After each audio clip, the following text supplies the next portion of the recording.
Tune in to nostalgia. Tune in to now. Golden Radio Hour. From out of the West comes Red Ryder, America's famous fighting cowboy.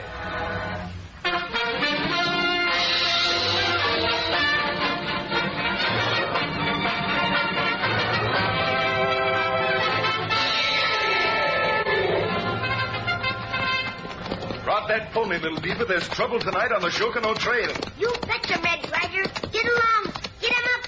Get.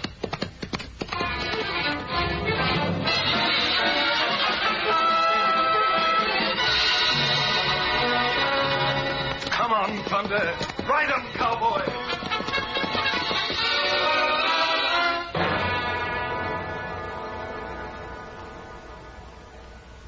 Whoa, partner. Don't touch that dial. Hang on to your chair and join Red Ryder, the West's foremost fighting man, in another thrilling adventure of the range. Red Ryder and Little Beaver bring you this grand entertainment for the whole family 3 times weekly. So tune in this same station every Tuesday, Thursday, and Saturday for the adventures of Red Ryder.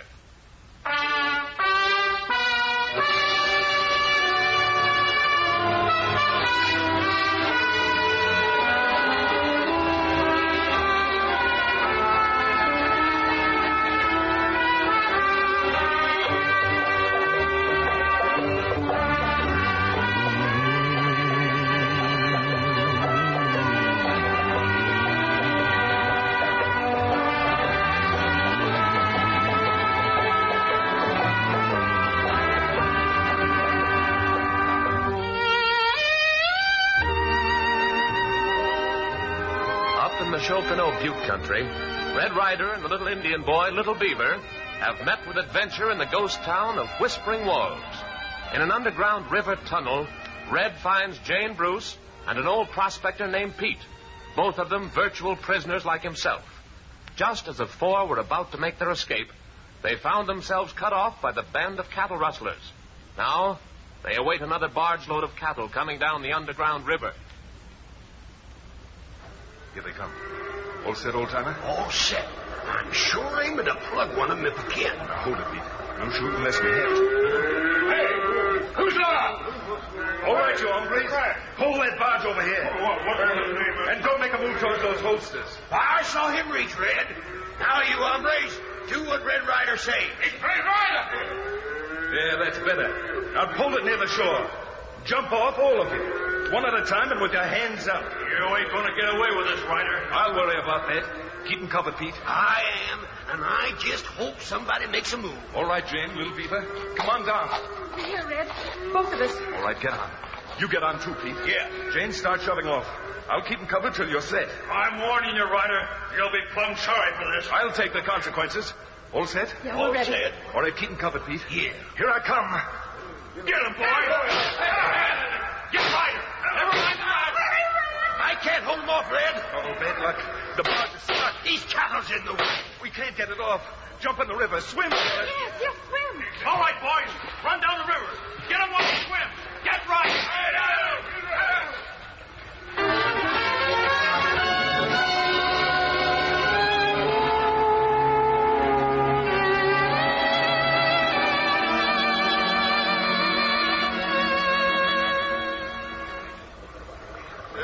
Sure glad you rode down to have a look this morning, Mr. Hanlon. Understand you've had some visitors around the vicinity, Beef. Yeah, we did. Took care of them all. Where'd you hear it? I've just come from the Painted Valley Ranch. Heard that red-headed nephew of the Duchess's was one of them. Yeah, he was. Dusty's got him tied up inside, upriver. Keep him there, understand? How many barge loads of cattle did you get through tonight? 11. Better than 200 head. Only one barge load left to come through. Reckon the boys must have hung it on a rock or something, or it'd have been through long ago. You reckon? I want to know, Beef. Yes, sir. I'll find out why the barge didn't come through. Well, that's better. And speed up those men on the Brandon operations. Yes, sir. We got to clean up today and get these animals out of here fast. We're quitting this. Quitting? You heard me. Well, gosh, Mr. Hanlon, this is a surefire way of snaking cattle off the range the other side of the Shokano Buttes. There's still 10,000 head. I'll give the orders, Beef. Something else the Duchess told me. A girl was lost during the night on the Shokano Trail. Jane Bruce, the school teacher. Did you run into her? Yeah, she got in our way, all right. She's inside with the rest. Go in and fetch her. Huh? Act rough when you bring her down. I want her scared plenty. I'll come along and take her from you. Get it? And while you're in there, find out what happened to that last barge load. What's wrong with your men over there? What the... Looks like a body they're fishing out of the water. Yeah. Holy catfish. Why, it's that girl. I thought you said Dusty had them tied up inside. She's alive. Look at her fight. Well, the same thing goes. Take her by yourself up the hillside a piece. Get tough and lay it on thick. Scare her plenty. I'll be along, and don't be surprised in anything I do. Well, I don't get it, boss. It'd be the best thing just to let her drown or Will you do what I tell you? Rescuing this girl will give me the alibi I might need if something slips in this business. I'll get going.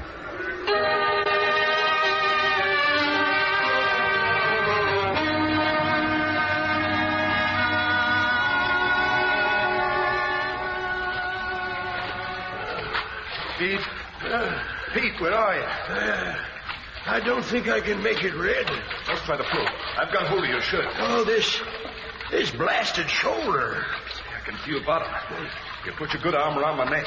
I'll get ashore and pull you up. I'm sure obliged to you, Red. I thought it was a goner. Yeah. Well, we're out of range anyway. Where's Jane? And Little Beaver? They can swim, all right. No doubt they swung ashore somewhere further down. Here, you lie right here on those rocks. Yeah. Let's hope those men don't get that barge loose for a while. I'll go look for Little Beaver. Hey, look. Huh? Where? Grab him. Uh-oh.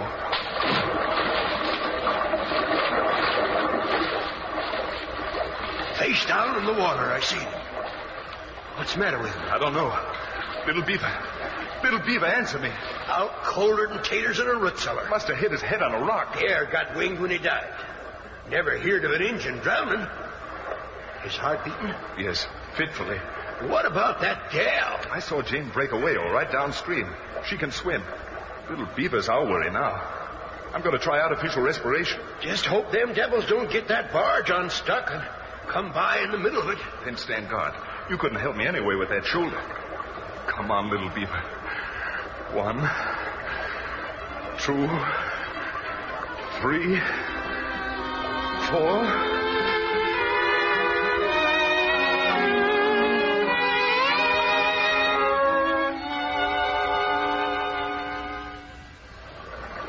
Hurry, Red. We'll just have to chance it.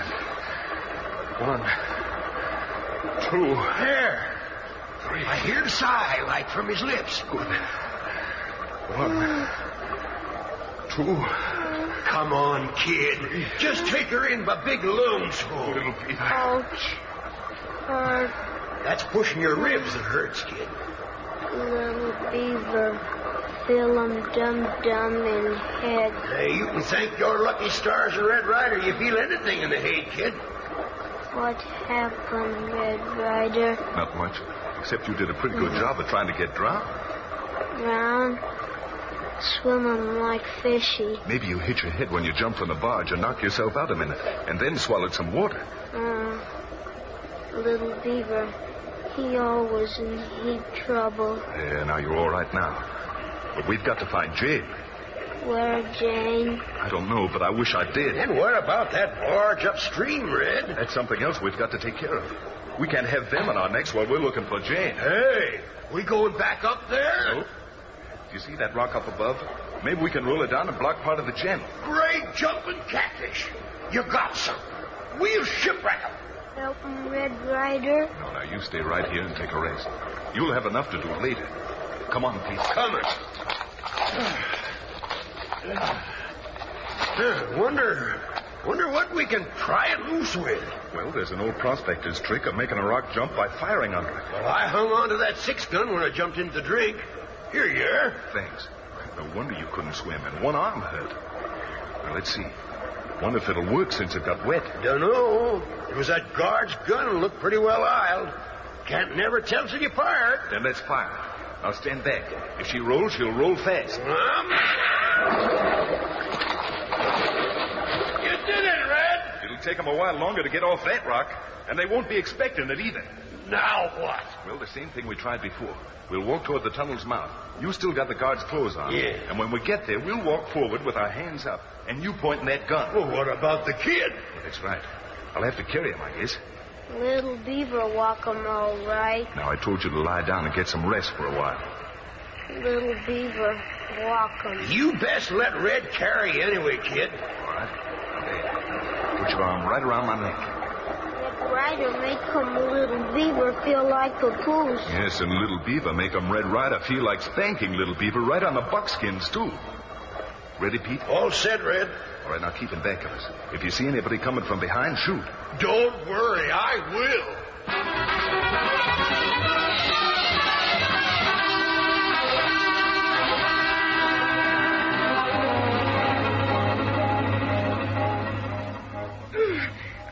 You put me down, you filthy. Put me down. Oh, so you want to be put down, you wildcat. Didn't appreciate the fact I saved you from the river, huh? All right, here you go. Down. Brave, aren't you?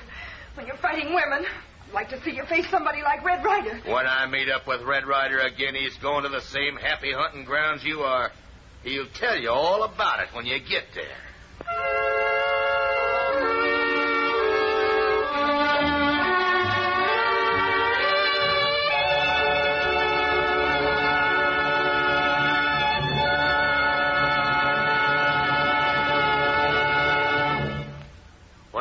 How's that for a thrill?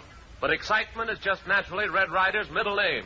When he's riding the range, you know something's going to happen every minute.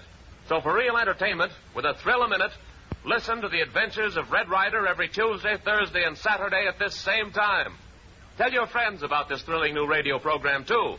They'll enjoy these exciting adventures of the range as much as you do. Remember, Red Ryder is on the air 3 times weekly, Tuesday, Thursday, and Saturday night at 7:30.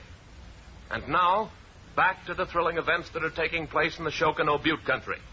Beef Jones, the hireling of Ace Hanlon, has carried Jane Bruce away from the river and stands menacing her with a revolver he has just drawn. Jane has been cowering before him, but now she struggles to her feet. What do you want? Why did you bring me up here among these rocks? Get it out of your head, I saved you because you're pretty. You know too much to ever look pretty to me. So... Well, does this look pretty? What are you trying to do, frighten me? This shooting iron don't hurt a bit. Sure does seem a pity a girl young as you to be dying in her prime like. Oh, why do so much talking? If you really mean to kill me, do it. All right, you snake. What the... Drop that gun and reach. I got you covered. Yes, sir. That's better. And stay reaching. Well, what was this gum boil on the face of the earth about to do to you, miss? Kill me. That's what he said. Why? Mr. Hanlon? Oh, you know me. Yes, of course. I've seen you at Devil's Hole. Well, you must be Miss Bruce. What happened? Oh, the most terrible things. I met this man last night when I was looking for Red Ryder. He tied me up, took me underground to a dreadful place. They're running cattle through a tunnel down an underground river. I see. Cattle rustler, huh? One of the men stealing cattle from my own ranch, the Bar J, no doubt. Yeah, I want to talk to him a minute. My horse is down there in the hollow. You go get on it. I'll join you in a moment and see you get home to the Painted Valley Ranch. Oh, thank you, Mr. Hanlon. I'll be waiting for you. You never did have much brains, did you, Beef? Well, didn't I act right, boss? Oh, gosh, I laid it on as thick as I could. Keep your hands up while you're talking. Oh, yeah. After I've left, get down into that tunnel. Find out why that barge hasn't come through. And get both Red Ryder and that old prospector, understand? Get 'em like dogs, both of 'em. No more of this tying 'em up until ready. And then you and the men clear out, fast.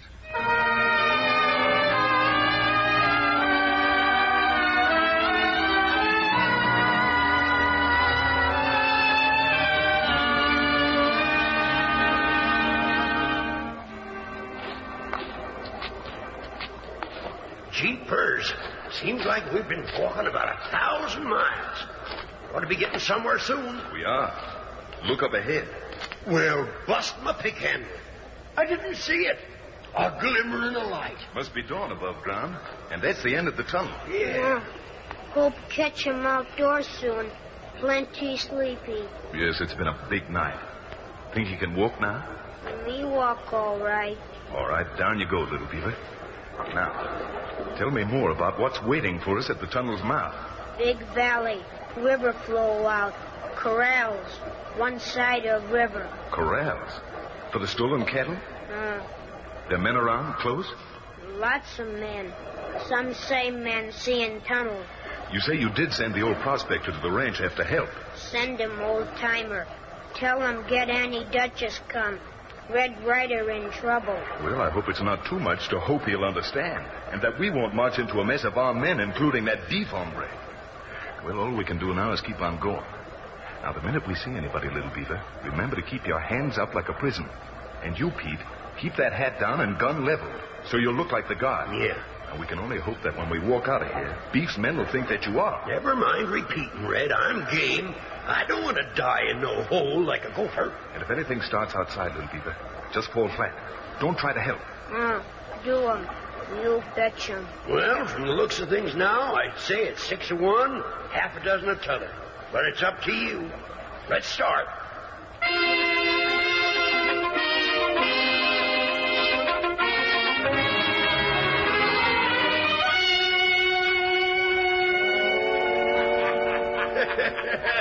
And then he says to me, "Why, you sneaking coyote, you ought to be ashamed, planning to shoot a pretty girl like this one." Just like that, he says it, like in them Western stories. And then he says, "Clear out of here before I tell you where you stand, and don't come back." Then he started shooting up in the air as if to scare the daylights out of me. I run like a yearling to see the diamondback. That Hanlon sure can put it on. What's he aim to do with the gal, Beef? Oh, he's smart, Hanlon is. Too many people around. People know there's something up. Hey, he got himself now in a position to rescuing the gal, see? All right, you boys. Now get back to work and get them cows out of here like Hanlon said. Jim, you and Lou come with me into the tunnel to find out... Hey, Beef. Look what's coming out in the tunnel. If it ain't Red Ryder and that Indian kid, what tags along with him? Coming out with their hands up, too, and at the prod of a gun. Why, it's Dusty bringing them out. I'd know them bat-wing pants and that black Stetson's anywhere. Hey, something happens inside there, all right. Come on, boys, let's give that Red Ryder a real welcome. Yeah, let's give it to him. Welcome to Hidden Valley, Mr. Ryder. I swear if it ain't a real pleasure, ain't it, boy? If we'd have known you was coming, we'd have baked a cake and opened a keg of nails. Bring the folks over a little closer. We'd kind of like to shake Red Ryder's hand. Hey, Beef, that ain't Dusty. Dusty ain't got no white stubble of beard. I stay right where you are, everybody. Well, I'll be blasted. I got this 45 right on your middle, son. It's that prospector. I'll bet Red Ryder talked you into trying a fool stunt like this. Walking into 20 men without the chance of a rabbit in a wolf den. By jings, I gotta hand it to all of you. You got nerve. Just the same, Pete's got you fellas covered, and you haven't got us. I'm warning you, Red. That old prospector will shoot only once. It's all he'll be able to shoot. I'm advising him to drop that iron and pronto. Maybe Pete will shoot only once. But when he does, he'll get you, Beef. Now stand back. Just keep a path clear to those horses over there. Well, I'll be darned. Yes, sir.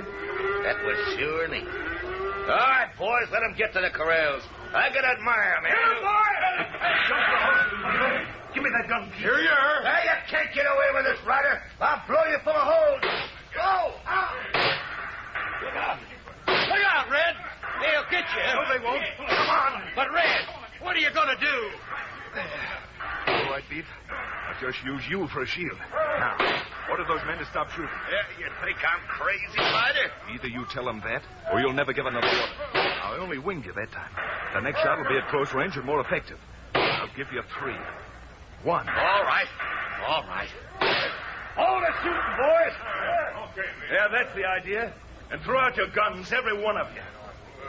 Yeah, that's better. Now you're showing some sense. Red, listen. There's some more of them coming. You can't stand here and hold them off the gut hill. Now take it easy, Pete. And pick up those guns. We'll find a way, all right? Yeah, but we're signing our own death warrant. Hey, wait a minute, Pete. What? Look who's here. Who? The Duchess. Well, if it isn't my favorite aunt, and am I glad to see you. Red Ryder, if you wasn't a grown man by the brass buttons of Billy Babcock, I'd get off this cayuse and give you the thrashing of your life. Now, Duchess, don't go getting all head up. Head up. How'd you feel if you just almost seen your favorite nephew heading for the pearly gates? Phew. We watched that crazy maneuver from up above the valley and saw every minute of it. Walking straight into that mess with only one gun. Are you crazy? Did you come here because the old prospector told you? Well, I was a-setting out after you anyways. I was that plumb nervous because Jane didn't show up all night. But when he come to the ranch and said what was happening, man, did I round up the boys. And from the looks of you all, you've been through a tornado, flood, and the prickly heat. Oh, Pete, this is my aunt, the Duchess, owner of the Painted Valley Ranch. Howdy, ma'am. Howdy, old-timer. Say, Red, where's Jane? Ain't she with you? Well, she was for a while, but we lost her in the river up the tunnel there. In the river? You mean drowned? I don't know.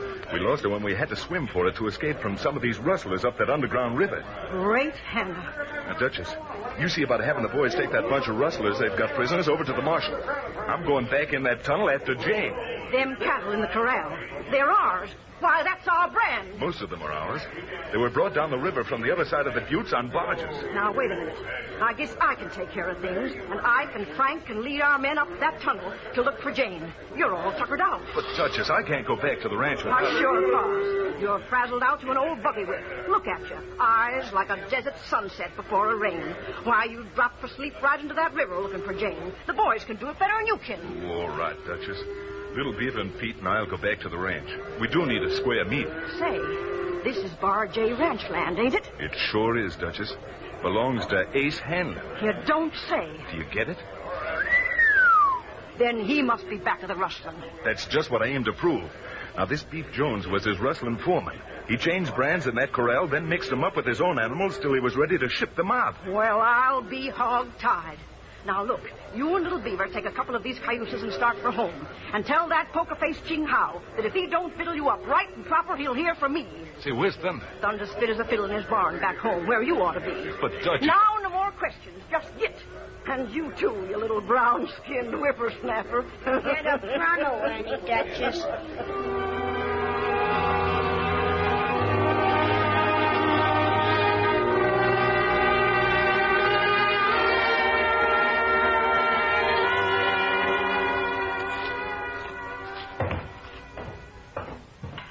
All right, come on in, Little Beaver. Me come. Oh, Ching Hao. Oh, very good. Oh, Missy Lad Ryder.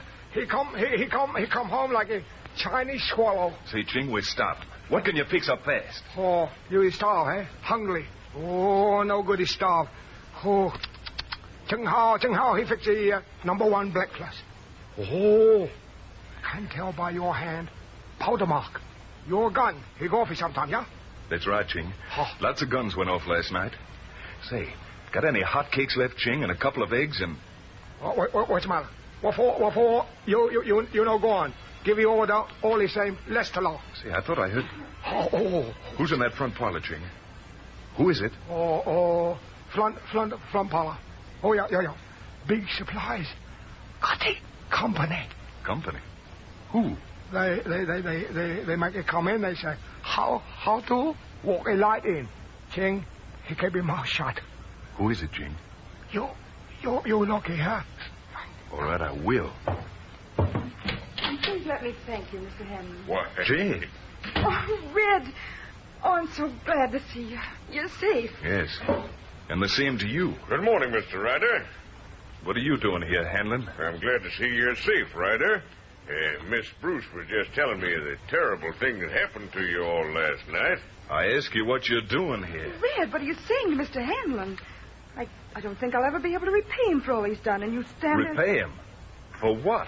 For saving my life. That doesn't make sense, Jane. Yes, it does. Beef Jones was going to make certain I wouldn't tell what I'd seen. He took me up the hillside and claimed he was going to shoot me. And just then, I suppose, Mr. Ace Hanlon happened along and rescued you. Yes. You see, Ryder? Yes, I do. Clever of you, Hanlon. And pretty good timing. Red, will you explain why you're acting this way? Well, I'm afraid, Miss Bruce, that Ryder's upset because it wasn't he who rescued you. He thinks he's got the monopoly on being the fair-haired boy of these parts. You know that we cleaned up that rustling business on your ranch, don't you? I don't know what you mean. Well, the Duchess and 30 men are out there right now. Our cattle are being driven back. Your men are prisoners. You'll find I've just discovered myself what was happening on my property. You'll find I've informed the sheriff of Devil's Hole to arrest those men today. I was investigating when I happened to find Miss Bruce and was able to save her life. There's nothing stupid about you, is there, Ace? I consider stupidity a very real crime, thanks. There must be a way of pinning this on you. And I'm gonna do it.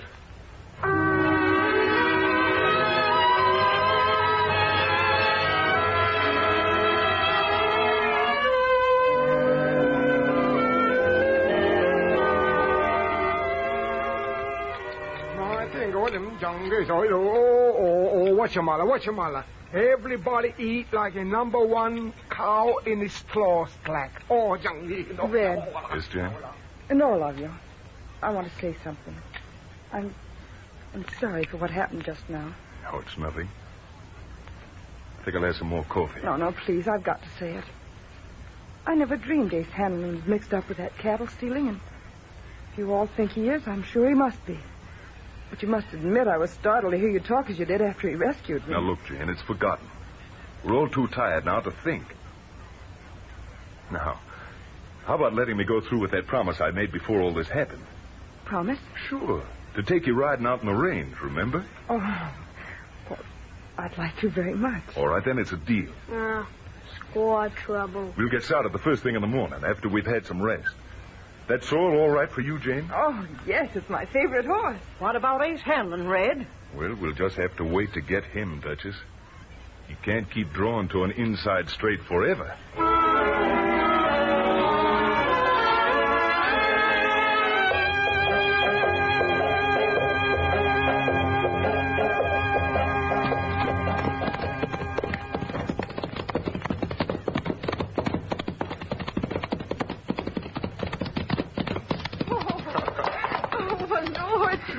I guess. Well, is it you worth your losing the race? No wonder they call it Painted Valley. You know, my aunt homesteaded this place a good many years ago. Began raising cattle and... Uh-oh. What do you see? Down there on the highway leading to Devil's Hole. Oh, one of Dad's freight wagons. Are you sure, Jane? Well, you can hardly see it, but the wagon's got Bruce Freighting Company Millersville on the side. Oh, so that's your Dad's company. I've seen the wagon. Dad's hoping that... Oh, hold it. What's the matter? Look over there. Down the road further. Behind that clump of mesquite. Oh, it's another wagon. I don't mean the other wagon, Jane. Look. Behind those rocks, just to the right of the mesquite. Red, there are 3 men there. And with 3 rifles. Oh, Red, you don't think that... I don't know. But I sure aim to wait and find out. Look, Red. The driver of Dad's wagon is pulling up, and those other men haven't made a move. Sure looks like there's some soil rot in a fence pool somewhere. Look, the driver's calling to those men. See? They're coming out to meet the freight wagon. Well, then, it's obviously not a holdup. Should we ride down and find out who they are? You stay here, Jane. It looks to me like there's a cinch loose somewhere, and I'm going to find it. Come on, Thunder. Get going, Thunder.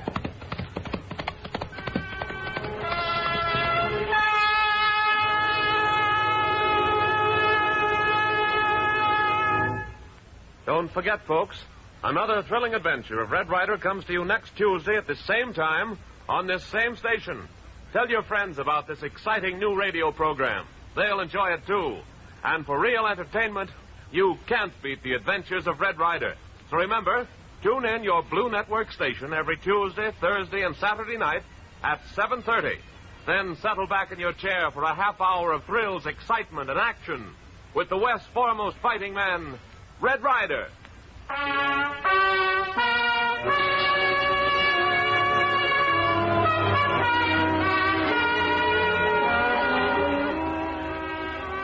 That mysterious stop of the freight wagon on the road to Devil's Hole, the wagon owned by Jane Bruce's father. What does it mean? And why was the load transferred to another wagon with armed men standing about? Red Ryder has made it his business to find out. And you'll find out, too, if you join him. Listen to the next exciting half hour with Red Ryder, America's famous fighting cowboy, on this station next Tuesday night at 7:30.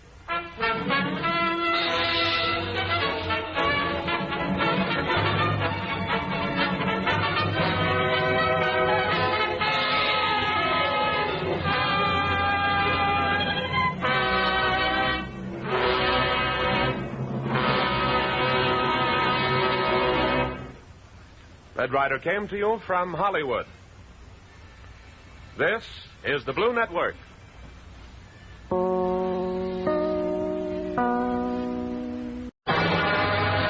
out of the West comes Red Ryder, America's famous fighting cowboy.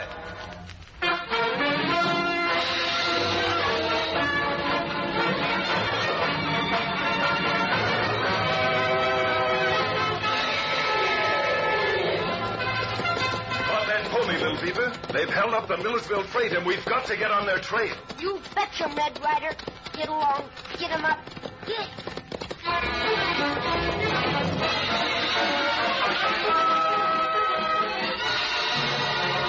Come on, Thunder. Ride on, cowboy.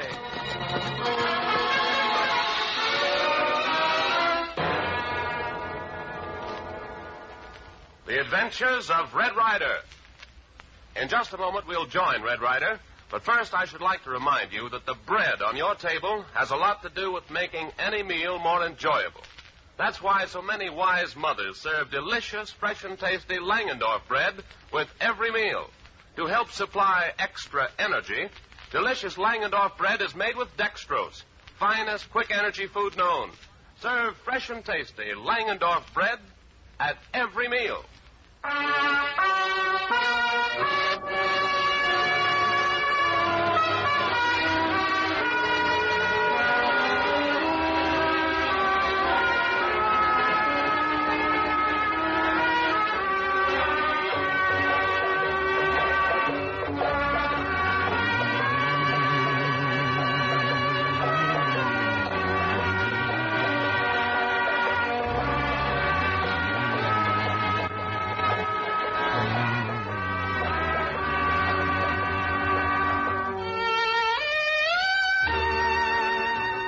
Red Ryder has found that the problem of why someone is trying to put the Bruce Freighting Company out of business is a deep mystery.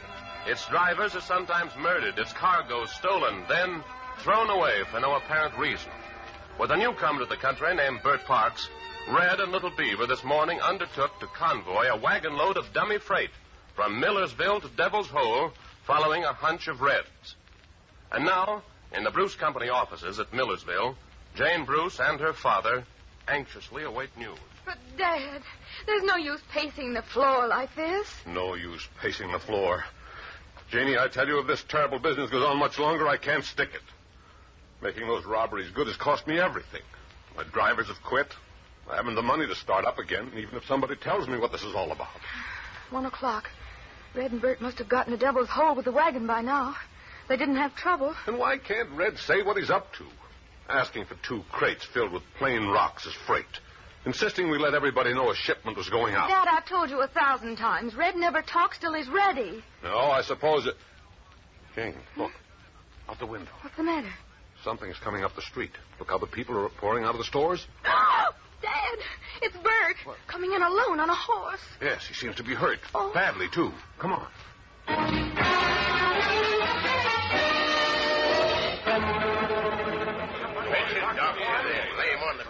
All right. Stand back there. All right. Stand back there. Bert, what happened? Miss Jane, quick as you can. There are 2 messages on paper inside my shirt. Send them by telegraph. And don't say a word about it to anybody. What happened? Do as I say. I'll tell you the rest later. Yes. Got it. I'll go get the doctor. Let me out, please. Quiet, everybody. Quiet. All right, Bert, tell us what happened. Well, I was driving the wagon toward Devil's Hole and nearing that stretch of road down the face of Breakneck Canyon, and Red Ryder was cantering alongside when that Indian boy pal of Red's came to say he'd seen a couple of men with rifles on the mesa above. Yeah? Well, Red went to look, and I kept on down Breakneck Canyon when it happened. What happened? A charge of dynamite went off, I guess. What? Blew me and the wagon clean off that road and killed the horses. Dynamite? But Red and Little Beaver, where are they? They're dead. Dead? I guess they got them both with their rifles. No. I found them falling down a landslide, and from the sound of the shooting, they must have been drilled clean full of holes. I crawled out of the canyon, I don't know how, and I found them. That's a story.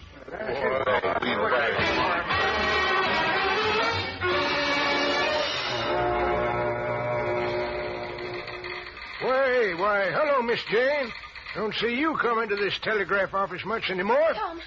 Tom, do something for me and keep mighty still after you've done it. Why, sure, Miss Jane. You say you look mighty flustered, though. Don't ask questions, please. Here, send these 2 telegrams. Yeah, well, I guess there ain't nobody else in town to send them but me. Let me see. Say, Ace Hanlon's right here in Millersville. Yes, I know. Send it. It says, if you've still got the shipments, send them now. Don't sign my name to it. And the others to the U.S. Marshal at Union City. Hey, let me see. Let me get my specs here. Come right away with deputies. Hey, what's going on here? Do it, Tom. It's all right. Honest it is. I'll pay you myself. All right. If you say so. And I'm going to sign this one to the marshal with your name. Yes, that's right. Oh, thanks, Tom. And hurry it. Please do.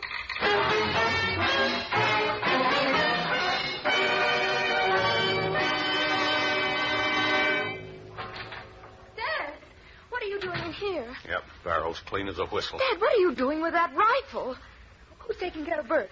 I stayed with Bert till the doctor came. Now I got work to do. With the killing of Red Ryder and Little Beaver, I've had my fill of killing my men and stealing my freight. I'm going to that hotel and get that Ace Hanlon. Dad, please don't. Please. He's gone too far. Gunfire's the only answer now. Oh, Dad, you don't know what you're doing. You'll ruin everything. I aim to ruin Ace Hanlon. That's what I... What's this? Well, I mean, you'll ruin us both. Now, wait a minute. What do you know? Oh, Dad, please don't ask me questions. Please. Something's afoot. I know it is. Well, Dad, you just can't keep a secret. Your face shows it. Oh, I can't keep a secret, huh? Well, they told me you'd be in here, John. Just Bruce. stay right where you are, Ace Hanlon. Well, I must say this is a nice reception for a businessman. What's that rifle for? I've had enough of your killings of my men, and you're robbing my stage line. Father, please. Please. Oh, don't pay any attention to him, Mr. Hanlon. He's just brought up. Get out from in front, Jeannie. Now, look, Bruce, I know you're excited. You bet I'm excited. You killed the last of my men when Red Ryder died. Red Ryder's dead? He is, and Little Beaver with him. And I was told the truth. Well, can I help that? What proof have you that I had... Everything points to you. Father, Dad, you are spoiling everything. Huh? Spoiling everything?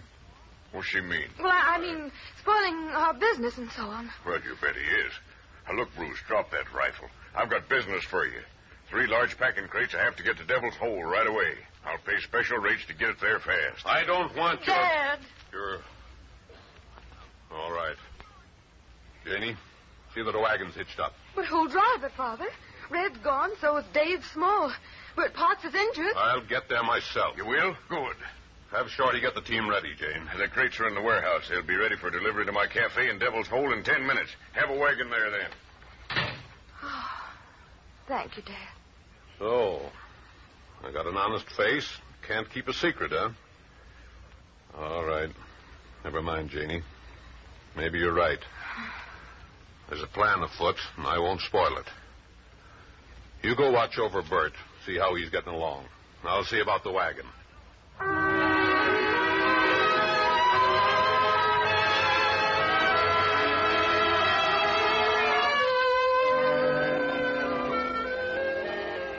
How you feeling, Little Beaver?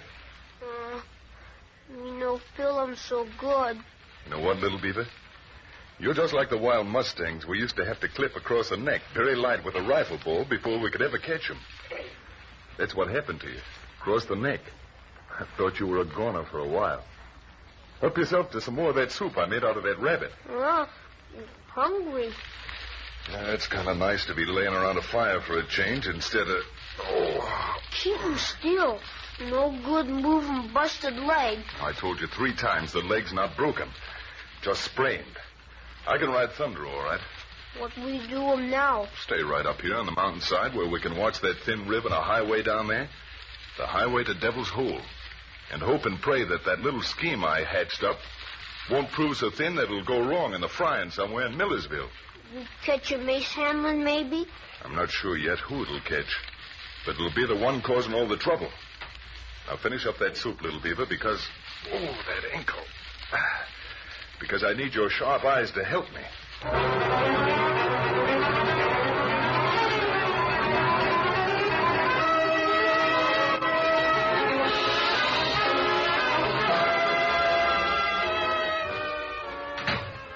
look, Hanlon. I don't want any more arguments. Oh, never mind. I believe now you got rid of Red Ryder, all right. Here's your 500. Well, thank you, boss. I guess I talked too fast. I only want you to do one more thing. And right after that, you're starting for the border, and starting fast. Ready whenever you say, boss. There's one more job to be done on a Bruce Company freight wagon going to Devil's Hole. Huh? Another? That's right, the last one. But listen, this time you don't take what you find in the way of freight in the wagon and dump it in the nearest river. You take it straight to Smoky Remington's place this side of Templeville. Smoky Remington's at Templeville? And after that, straight for the border, because this thing's going too far now. Oh, I get it, boss. Now, wait. Don't anybody ever say Ace Hanlon wasn't generous.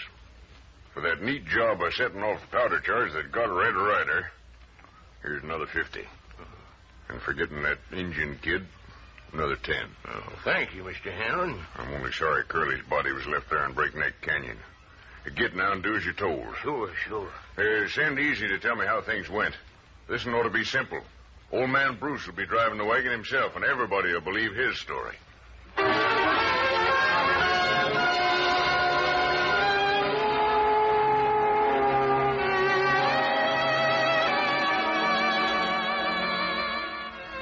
Douse the fire like I told you? Red Ryder jumpy. Me douse him long time. Hang it, I hope my scheme pans out. So many things could go wrong. You sit him still. No good walk him.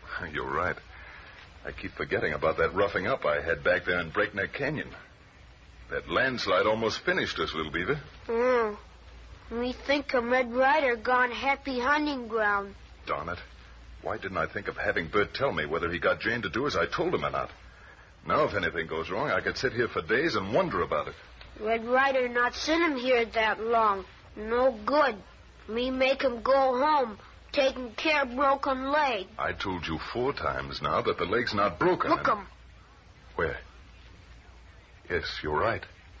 It's a Bruce Company wagon and coming fast, too. Mr. Bruce, he drive him. Oh, I believe you're right.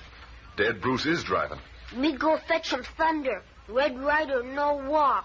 This perhaps won't be so easy. I didn't count on Dad Bruce driving that wagon personally.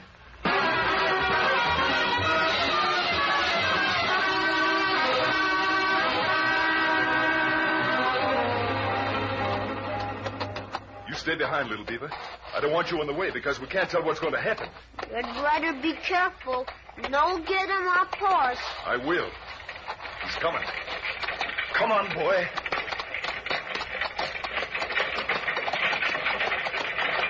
Dad Bruce! What? Get away from me! You're dead! Bruce, stop that team!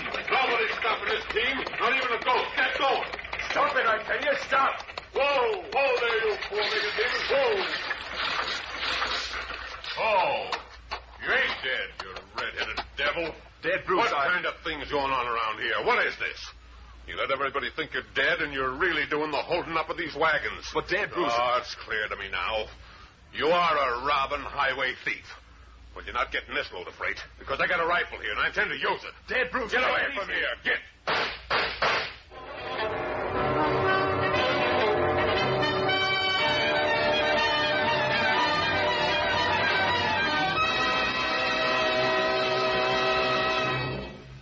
We return to the adventures of Red Ryder in just a moment. Now, I'd like to remind you, fresh and tasty Langendorf bread is rich in food value. That's important to all of you, especially these days when we're working harder and longer, playing harder. Each tempting golden brown loaf of fresh and tasty Langendorf bread is a wonderful source of important food values used by the body for energy to help build muscle and tissue. In addition, delicious Langendorf bread is made with dextrose, the world's quickest energy food, to give you extra energy in each fresh, delicious slice. And this wonderful energy source is yours in a bread so creamy rich in color, so smooth in texture, so delicious to the taste, so lasting in freshness, that baking experts judged it America's finest. Plain with butter or jelly, toasted or in sandwiches, it's delicious. For goodness sake and for energy's sake, ask your grocer for fresh and tasty Langendorf bread, white or wheat, tomorrow.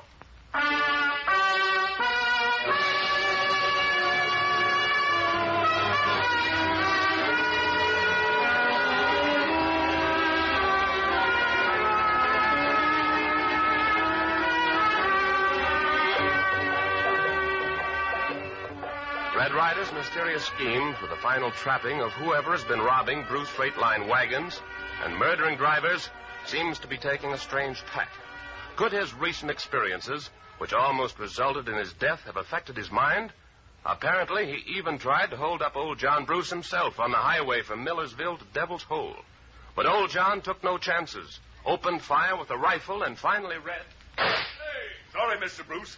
No other way out. You red-headed devil. Shoot my rifle out of my hands if you like. But now I know you're one of those holding me up. I tell you, I'll never rest from here to breakfast till I... Now, hold it, Bruce. I can't get off this horse because I can't walk. And I had to hold you up to make it look authentic in case anybody's watching.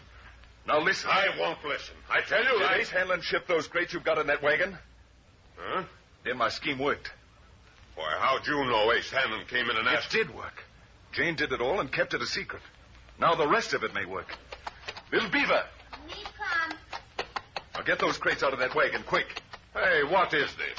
No, wait. Pull ahead to those willows yonder, where we can't be seen. Red Ryder, have you gone plumb crazy? No, now do as you say. Oh, I don't get it. But, all right, get up there. Get up. Come on, get along. Hey, hey, ho, ho.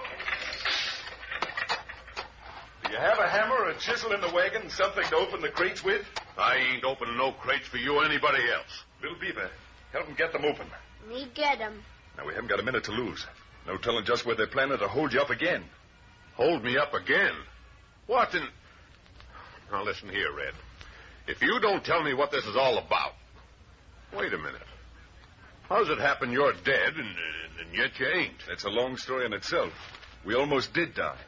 I can't get off this horse and walk, so open up one of those crates and you'll see what I mean. Hanged if I ain't getting curious to see what you're so all-fired head up about. All right.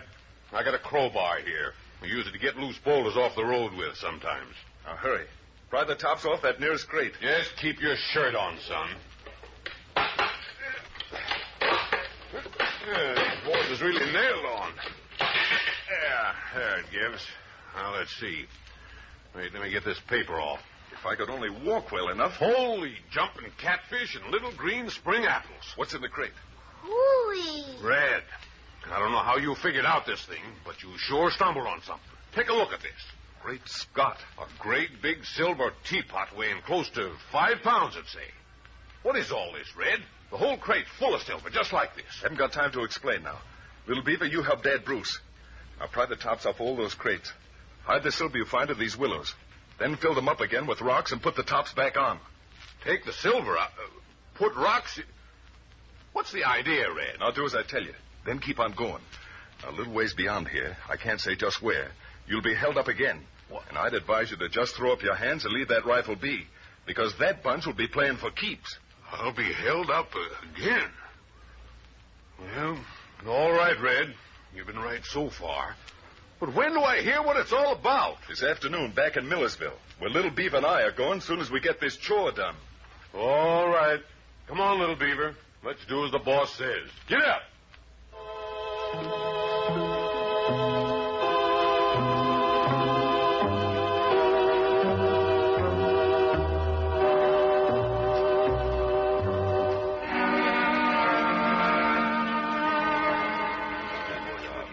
Oh, look, there he comes now. Huh? Get the cover. On your toes.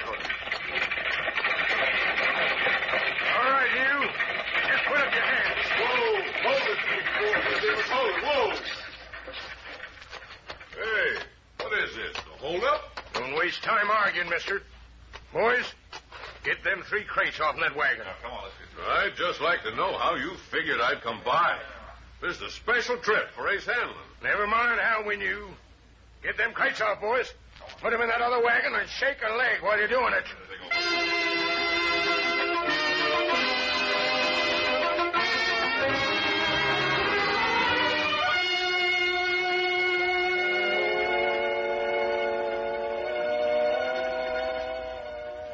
Gosh, Miss Jane, that's sure too bad. Tell me some more. Well, there's not much more. Dad, of course, poured his money into this outfit to keep it going when times were tough. And now all these disasters have happened. His shipments stolen right and left. Well, he's about through. Gosh, Why was I such a fool? I came from Missouri with $3,000 to invest in a business. Could have come in mighty handy about now to get maybe into business with your dad. But like a fool, I lost it at Ace Hanlon's Silver Dollar Cafe in Devil's Hole. Wait, there's a stranger coming into the office. Huh? Well, maybe it's... No, it's not Red. Wait a moment. Oh, you're... U.S. Marshal Wiggins, ma'am. You're Jane Bruce? Oh, I'm so glad you came. You got your telegram, and we rode as fast as a buckboard and Horseflush could carry us, ma'am. Me and 2 deputies from Union City. What's the trouble? Well, that is... I don't know. You don't know? No. That is...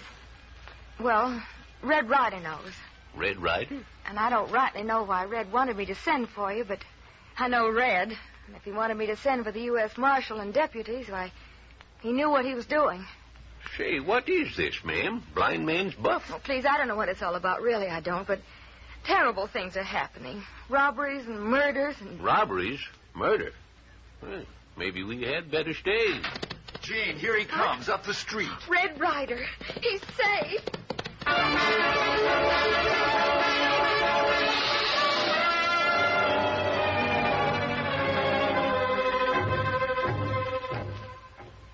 And that's the story, Marshal. Gee, that is a story. Oh, Red, do you think they'll hurt Father? Not if he doesn't get foolish and grab that rifle, which I don't think he'll do now. One question, Mr. Ryder.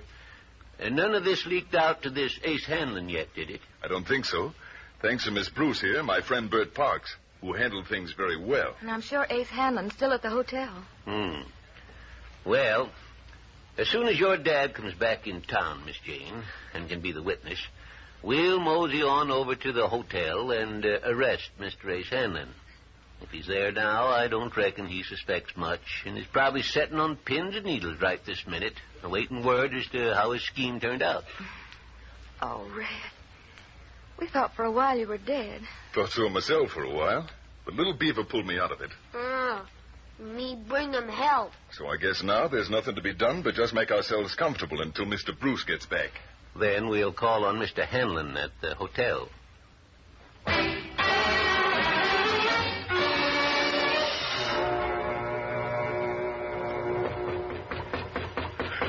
Who is it? Better open up, Mr. Hanlon. Here, just a minute. Huh? Better just take it easy, Hanlon. Red Ryder. In the flesh, Ace. Little Beaver, too. You betcha. No, I'm seeing things. Let me out of here. Just take it easy, Hanlon. Here's my badge. That's real enough, ain't it? U.S. Marshal Wiggins from Union City. Sorry, but my deputies have gone over to Templeville and picked up the rest of your gang. What? There must be some mistake. What do you mean? You're under arrest as a receiver of stolen goods, Ace Hanlon. Stolen? Why, what do you mean? Oh, you needn't try to act innocent. Mighty clever scheme it was. Engineering those robberies on the Bruce Freight and Company's wagons. Look here, you're plumb crazy. I don't know what you're talking about. Clever, dumping what you stole in the river so that when you finally ship those crates of stolen silverware and jewelry that your crooks sent you to dispose of, it couldn't ever be proved they were delivered to you. It's all a pack of lies. Who told you a thing like that? We got it good and straight, Hanlon. You coming peaceable? Now, listen, you... Just take it easy. Argue and you'll get these on your wrist. Hey, I'll come peaceable. I don't need these on my wrist. Really, I don't. I'll come peaceable. All right, move along, folks. I'm taking this man along to Union City. Thanks to you, Mr. Ryder, you uncovered a pretty far-reaching burglary plot. I'll bet officials in San Francisco and a lot of other cities have been scratching their heads a long time to figure out where that stolen stuff was sent.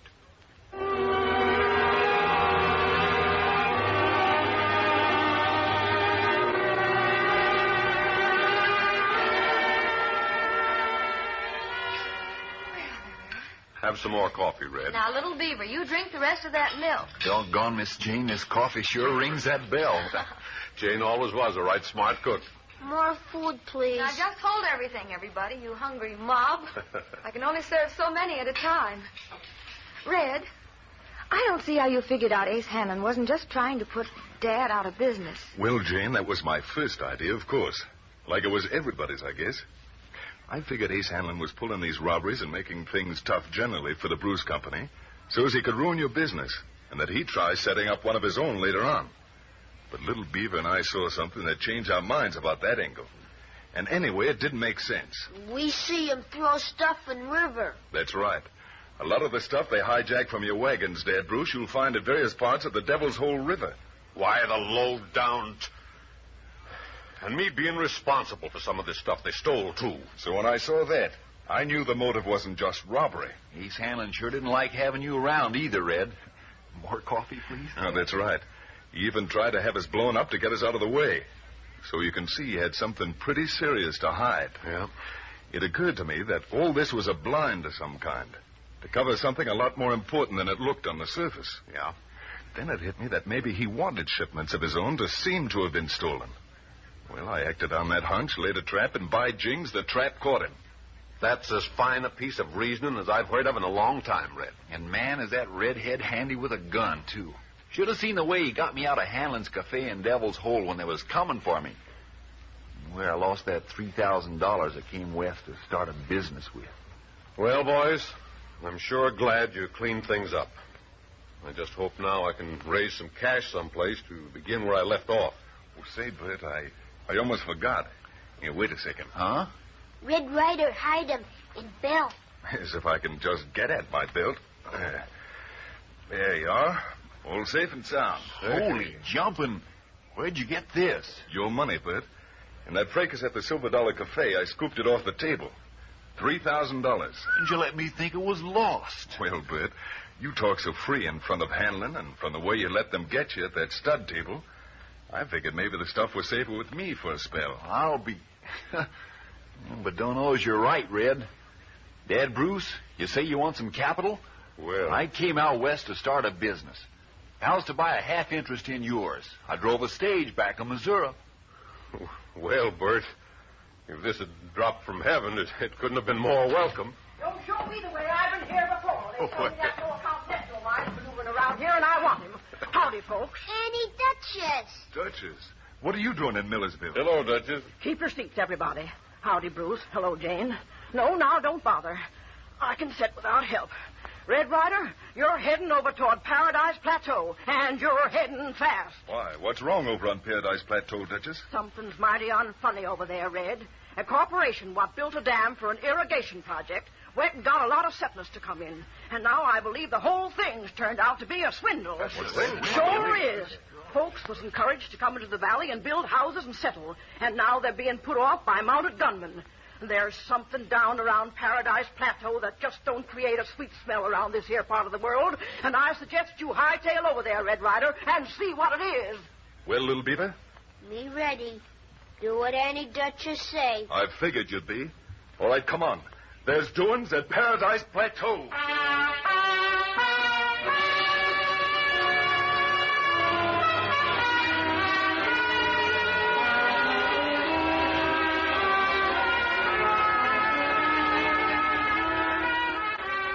Red Ryder comes to you each Tuesday, Thursday, and Saturday night at 7:30 over these same stations.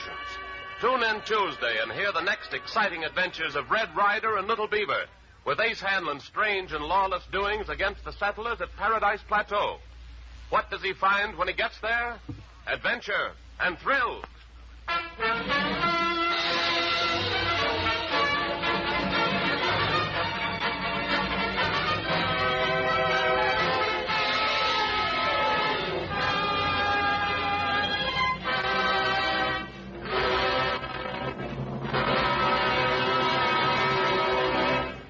Red Ryder is presented for your enjoyment by Langendorf, bakers of the bread judged America's finest. Get a loaf of fresh and tasty Langendorf bread at your grocer's tomorrow. During periods of war stress, the morale of the nation must be kept at the peak. Health and energy are necessary for high morale. Our all-out defense program requires both physical and mental fitness. Those of us who cannot serve on the battle line can still help in many ways. Red Cross, civilian defense, USO, and other national defense activities. We can do our bit by investing in defense stamps and bonds, real savings that can be drawn upon in time of need. We can enlist in the nation's health defense program to help maintain the high morale which builds courage and optimism. Langendorf bread, rich in nutriment, proteins, and vitamins, and dextrose for added energy, will help you to maintain the physical and mental fitness to carry you through these days of stress. Keep physically fit and do your bit. This program came to you from Hollywood. This is the Blue Network.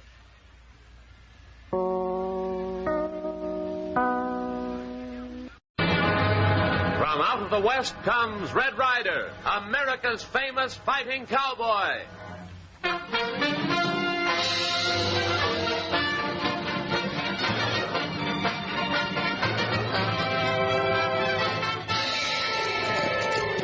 On that pony, little beaver. There's been a shooting over at Paradise Plateau, and we've got to see that justice is done. You betcha, Red Ryder. Get along. Get him up. Get!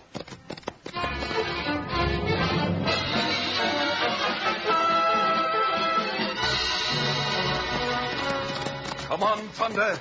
Ride 'em, cowboy.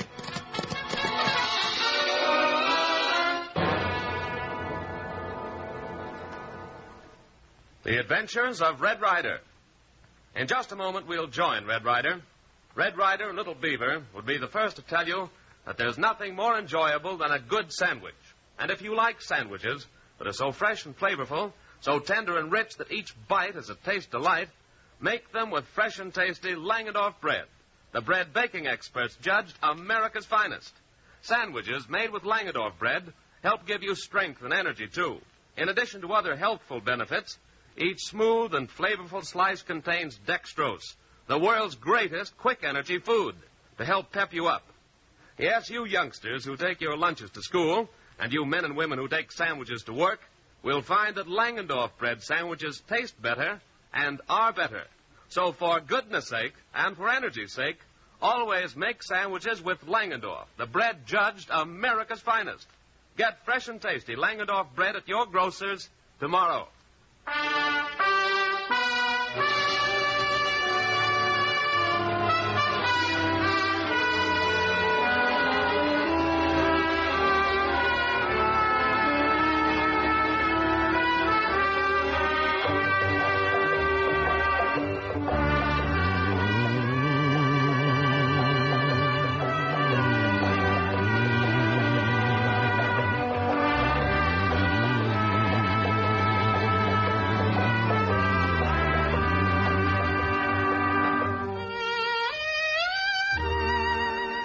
It is an early summer's morning, and Red Ryder and Little Beaver have ridden to a far corner of Painted Valley on an errand of mercy. The plaintive bawling of an injured cow has been reported by one of the ranch hands, and Red and his constant companion have gone to seek it out. We find them as they are ministering to the crippled animal. Yeah, now, you poor critter. I know just how this poultice smarts on that festered shank of yours.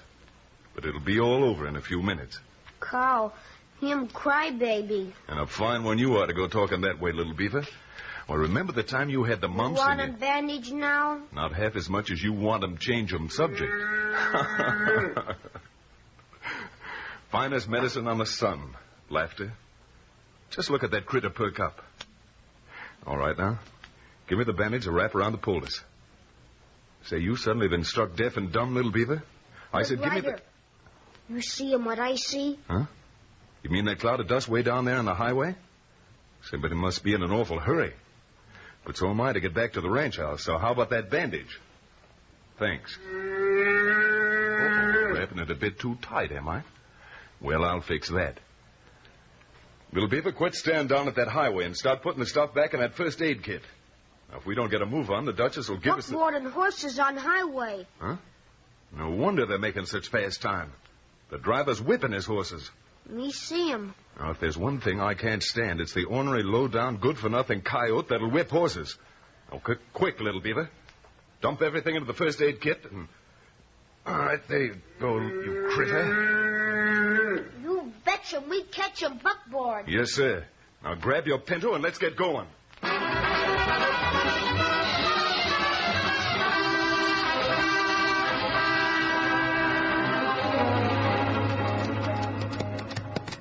alongside the left horse and grab the reins, little beaver.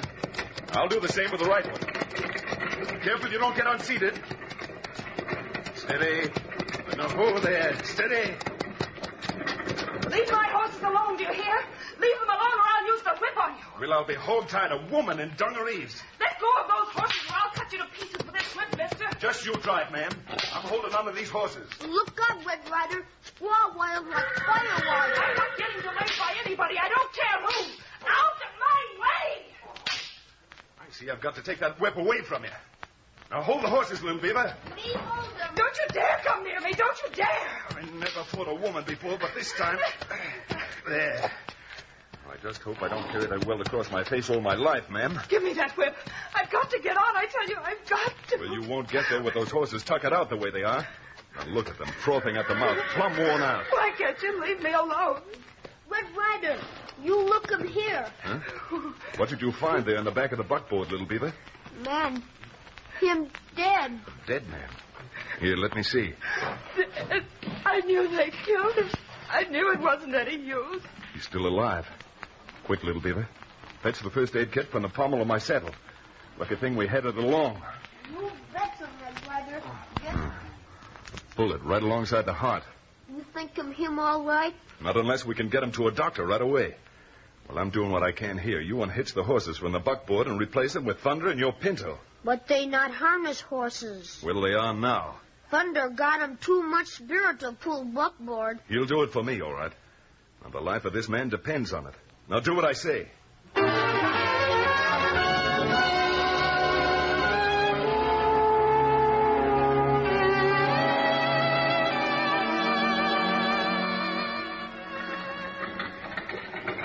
Now that you've calmed down, ma'am, it'll help a powerful lot if you'll explain a few things. You'll have to forgive me for what I said and did. I lost my head. I was trying to get my husband to Devil's Hole. I knew the nearest doctor was there, and I thought you were trying to stop me. Why should I? Why should anyone? Unless it was a varmint that shot your husband. That's it.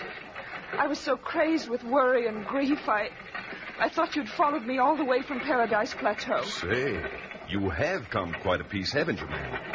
No wonder those horses are... I must have been out of my mind to whip them. I've never done anything like that before, but all I could think of was to make them go faster or Jim would die. I understand. And I'm sure even the horses would forgive you if they knew the reason. Well, here we are. How is he back there, little beaver? Still need them. Thank God. Maybe we've still time. Oh, there. Oh. Now, if the doc is only in, let's hope that luck is still with us, and he is.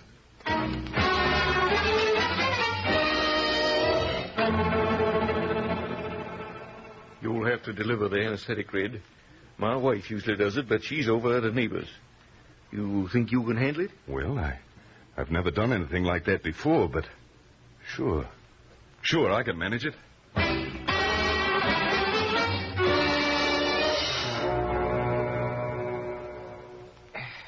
Can't saw that lead pellet. Can't saw it, I say. Lodged in there like it... Bedded in deeper than any I ever saw. There, I got it. I got it.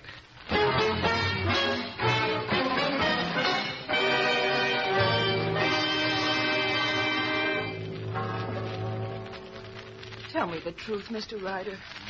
Do you think... Is there really any hope? Well, Mrs. Eddy, Doc says he won't be able to tell for sure until your husband starts coming out of the anesthetic. But he appears to think there's a fighting chance. And I owe it all to you. How can I ever thank you? Oh, never mind that now, ma'am. But if I'm not meddling, won't you tell me how your husband got shot? Because whoever did it needs to have the law on him, if that hasn't happened already. Law? What can the law do? Ma'am, what's that you're saying? You'd say it, too, if... If what, ma'am? Mind telling me how this started? Well, we came out from Ohio about a year ago, just after we got married. Jim said that there was a future out west for a man that was willing to work for it. And barring tough luck and the cussedness of certain rascals, he was right. No, he was wrong. No man ever worked harder than my Jim. Why, from early morning until late at night, he was... How did you happen to locate at Paradise Plateau? Well, on the trail, we met up with an agent of the company in charge of the development. The Paradise Plateau Mutual Water Company. I've heard tell of it, but didn't pay much attention. Well, the story we heard would have made anyone pay attention, especially us. It seemed made to order for us. So much so that I remember saying to Jim, it's too good to be true. Exactly what was the proposition? In order to encourage settlers, the water company was offering to sell each one a parcel of 60 acres at $5 an acre. No wonder you said it was too good to be true. That was cheap. Oh, there were certain qualifications. Each settler had to sort of prove up on his land. Build on it, I suppose. Yes, a house and a barn by the end of the first year. If not, everything was to be forfeited. I guess we should have known from that, should have been forewarned. But you see, Mr. Ryder, they all talk so smoothly, and they even let you divide the acreage price into 3 payments of $100 each. Uh-huh. I think I'm beginning to catch on. Wait. It's almost unbelievable how crooked some men can be. For 1 year, we worked our fingers to the bone. We cultivated the land, bought a herd of cattle, built our barn, and then... Oh, it seems ages ago, but it was only yesterday. Jim and I were... Hiya, mister. Your name Jim Eddy? Why, yes, mister. What can I do for you? Jim? Oh, visitors? I guess so. Them horsemen there, friends of yours? You might call them that. Thought they'd come along just in case we had trouble. I'm from the Paradise Plateau Mutual Water Company. Got a little bill for you. Small matter of $1,350. $1,300? How much? Here, assessments is what it says here. $22.50 an acre. Assessments? Why, I paid $300 on this land like the contract says. I never understood we had more money to pay. I didn't come to take no excuses, mister. It's pay or get off in the land, and right now. So that's it. Ruth, get me my rifle. No, you don't, mister. Hold it. Stand right where you are. Nobody's coming into my house. Oh, Jim. Nobody pulling guns on us while we're just riding around doing our duty. Now get off this land unless you got $1,300, and fast. Because if you don't, by nightfall, we... And then, Mr. Ryder, they took everything we had, except this team and buckboard. Uh-huh. Now, just one more question, ma'am. This man who put you off the land, had you ever seen him before? Never. I see. Well, I reckon you must be mighty hungry and just about all in. Now, there's a nice old lady in this flea-bitten town of Devil's Hole, Granny Smith. She'll fix you up the best meal you've ever tasted. There you can rest and clean up. Thank you, Mr. Ryder. But I couldn't step out of this door. I couldn't eat a morsel until I found out about Jim. Well, Doctor... Doctor, is it... You're all green now, Miss Eddie. He's asking for you. Oh, thank you, Doctor. Jim, darling. Well, is that a load off my buckskins, knowing that he'll pull through? Who told you he would, Red? But I thought... What's the lowdown, Doc? That operation is one of the slickest ever done in these parts, if I do say so myself. And like I told you before, he had a fighting chance. Then what? He won't fight. Huh? What do you mean by that? Exactly what I said. The fella won't fight. For some reason or other, he doesn't seem to want to live. Doesn't seem to want to live. Maybe you know why. Yes, I sure reckon I do. Think I'll have a talk with him.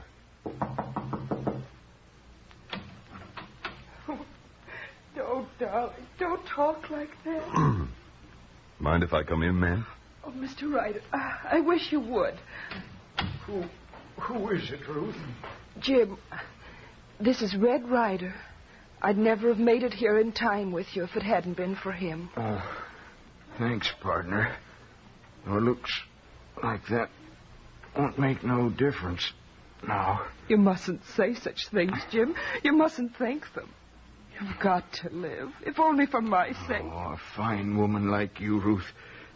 You'll be well rid of me. Oh, Jim, I love you. You'll be all right, ma'am. Huh? You mean the doctor said... No, it's what I'm saying. Oh. You see, Jim, you're going to get back that 60 acres at Paradise Plateau. Yes, and everything that goes with it. You can't mean it.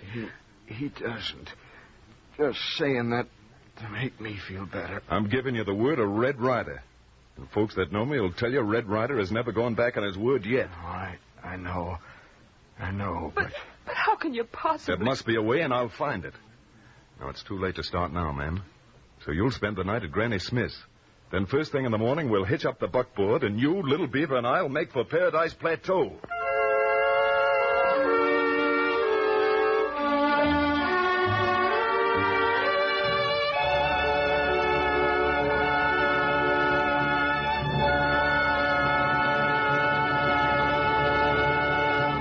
We return to the adventures of Red Ryder in just a moment.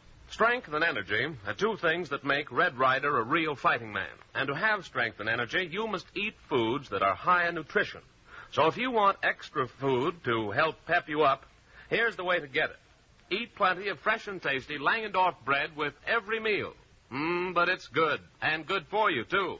Yes, delicious Langendorf bread supplies valuable food elements the body uses for energy and to build muscle and tissue.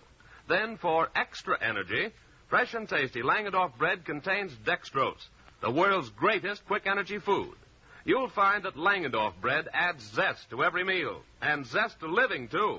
It's so wonderfully fresh, so smooth and tasty, that baking experts judged it America's finest bread.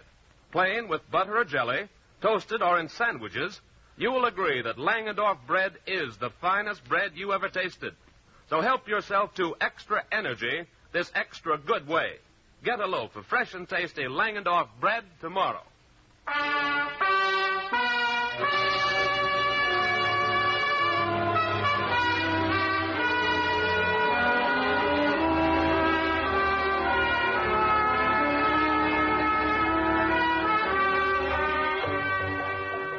Toward dusk of the following afternoon, we find Red Ryder driving the buckboard toward what was formerly the Eddy Ranch at Paradise Plateau. Seated next to him, and trying hard to conceal her anxiety over the approaching showdown, is Mrs. Eddy. Some distance behind the wagon is Little Beaver, mounted on his pinto and firmly clutching Thunder's halter. Now, the Indian boy gallops forward to plead with Red once more. Well, Little Beaver, what is it this time? Me still want him turned back. I've told you a dozen times you could. Just tie Thunder to the back of the buckboard. Me no turning back without you. Then for the last time, get this straight. I'm not turning back. Why, we're almost there. But me thought him hunch wise men stay away from Paradise Plateau or go to other paradise. Bang, bang. Now quit worrying that little head of yours about me. I savvy right enough what I'm getting into. Get him into trouble. Squaws always bring him trouble. Little Beaver is right. Perhaps I am getting you in a lot of trouble. Now, just remember this, Mrs. Eddy. Coming here was my own idea. You didn't ask me. I know, but... And wasn't your husband a good deal better when we stopped by this morning just before leaving? Oh, that doc says he wished that kind of improvement came in bottles. Oh, I know it means Jim's life, getting the ranch back for him. But it may also mean your life, and I could never forgive myself Now, ma'am, if I got shot every time I've taken a chance, well, I'd be as full of holes as Ching Hao's kitchen sieve back at Painted Valley. But... here's a turn. Good. Giddy up. It's getting plenty dark, but I can still make out the buildings. Looks right handsome, too. Everyone said ours was the finest place of all. Maybe that's why we lost it. Maybe. Mr. Ryder. Ma'am?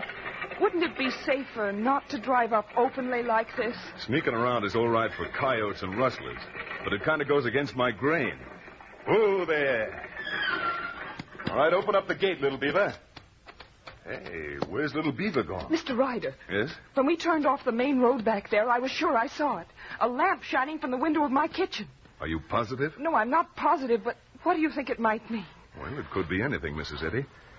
There's somebody living in your house already. That's about the only thing I can figure. Now, where did Little Beaver go to? Where are you going? There. Is that the glimmer of light you saw? Yes, and it is in my kitchen window. You better stay here. No, I'm going with you. Now, Mrs. Eddy, ma'am, I got a feeling that... All right, hombre. Stay where you are. And who are you, mister? That's the voice of the man who put us off our land. By jing, so you're back. Can't a man even walk around this country? This is my land. Just bought this place. There's a sign back there. No trespassing. Didn't you see it? How could we see any signs when it's as dark as this? And what if we just aimed to pay a social call? Yeah? Just let me catch you around here. You're the man who shot my husband. This isn't your land. You couldn't have bought it. It's ours. That's what you think. Now, take it easy, man. That sort of talk doesn't affect hombres like him. I can see that. You bet it don't. All right, mister. If it's just our trespassing on your land that you object to, we can... You have got a fast draw there, mister. You've had practice. By jings, mister. Someday I'll get you for this if my arm ain't ruined. Lucky all I shot at was your gun. Now stand over there and answer questions. What do you mean by saying you bought this place? None of your business. You want some more of the same medicine, or... No, wait, listen. I did buy it. Who from? The Paradise Plateau Mutual Water Company, with assessment values. Where do you come from? All right, come on. Where do you come from? From down across the border. I used to work for Phil Wainwright. And who's Wainwright? Mr. Ryder, that's the president of the water company. Mm-hmm. I think I get it. And I'll bet I know the kind of work you used to do for this Wainwright hombre, too. Yeah? Somewhere else there's been a water company come into a valley where they invited settlers, and like this one, pretty soon they told the settlers there was more money to pay than they figured on. And in this case, you had the job of driving them out. Come on, is that the story? Well, yeah. A fellow named Ace Hanlon got anything to do with this Wainwright? Well, maybe he has. Now we're really getting somewhere. What's your name? Jack Miley. Well, let me go to the house and bandage up this arm with the gun splinters, Gordy. Catch you? Go on back and count yourself lucky you didn't get worse. I'm going to have a little talk with that Wainwright hombre. Mr. Ryder, somebody's coming. Yes? What's Little Beaver? Oh, other part of valley, people leave 'em homes, too. I figured that you were seeing about something. They being driven off? Me no can tell 'em. They just leave horses, wagons, got 'em stockpiled way up like 'em people move. All right, come on, folks. Let's get out of here. Where are we going? Never mind that now. Just get in the buckboard.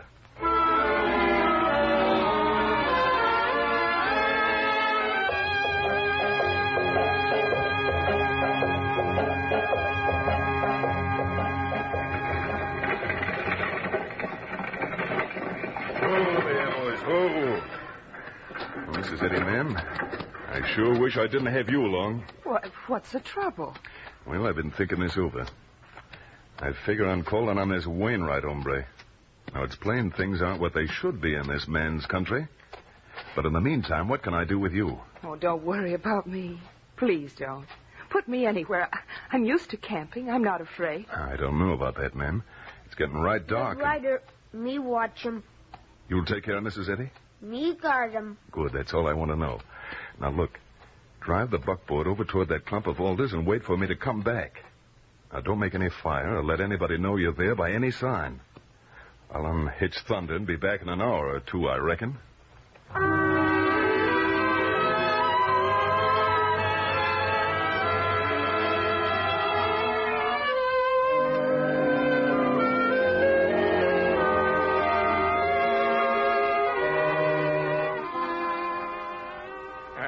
Just come over to report, Mr. Wainwright. Well, come in, Baldy. Come in.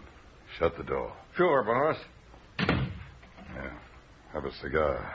Yeah. It's a nice piece of work the boy's been doing the past 24 hours. And now, look, Wainwright.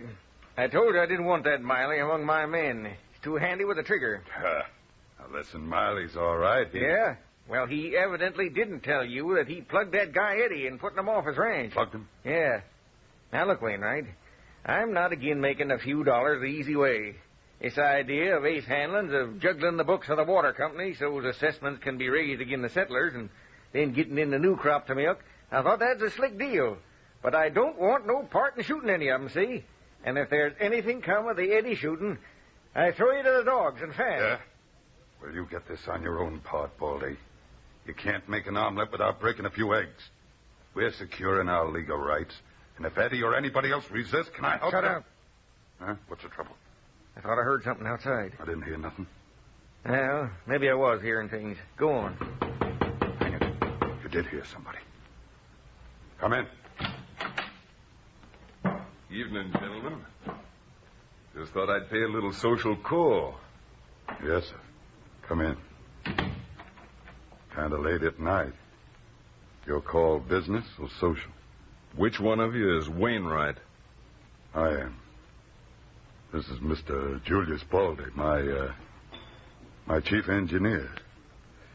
You interested in acquiring land in the district? We've still got a few choice acres left for enterprising young men. Well, I don't know as I'd be interested in the land so much as the method of buying it. Meaning what? I got some friends that did some business with you, and I don't like the way it was done. People named James Eddy. Eddy? Why?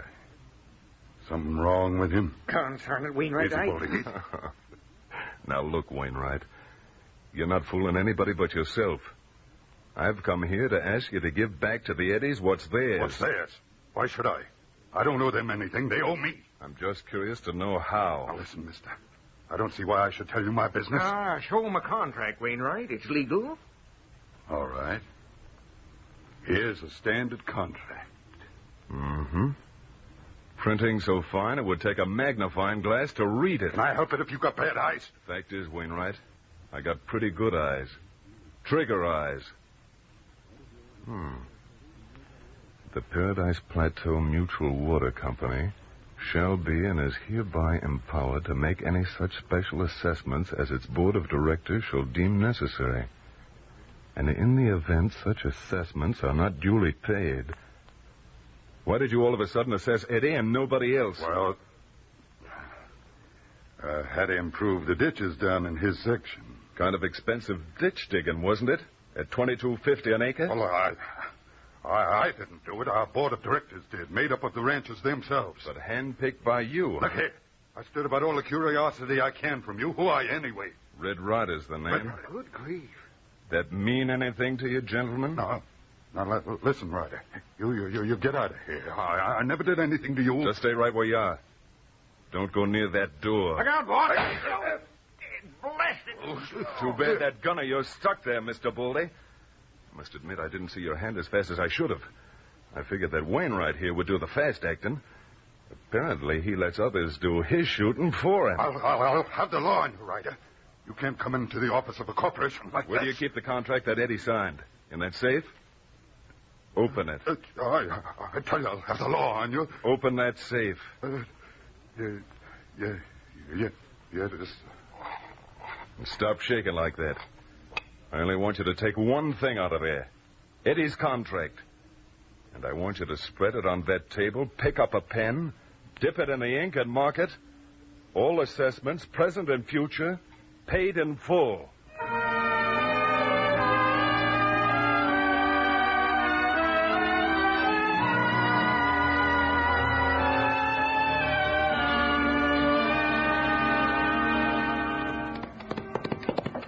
Oh, thunder, easy. Well, folks? Red Ryder come back. Howdy, Mrs. Eddie, ma'am. Oh, I'm so glad, Mr. Ryder. I've been terribly worried. No need to, ma'am. And you can also quit worrying about your husband, because no sick bed will ever be able to hold him after he hears the news. News? What news?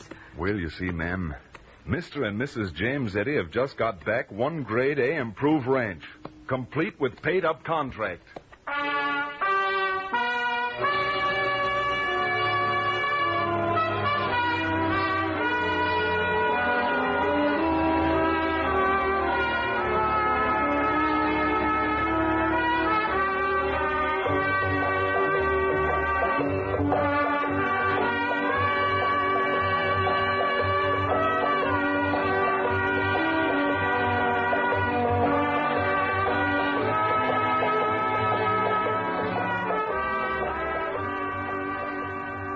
Red Ryder comes to you each Tuesday, Thursday, and Saturday night at 7:30 over these same stations. Tune in Thursday and find out about the other dispossessed settlers of Paradise Plateau. Will Red Ryder also come to their rescue? And what of the sinister, scheming Wainwright? How will he seek to avenge himself on the fearless cowboy? Listen again for the next exciting episode of Red Ryder.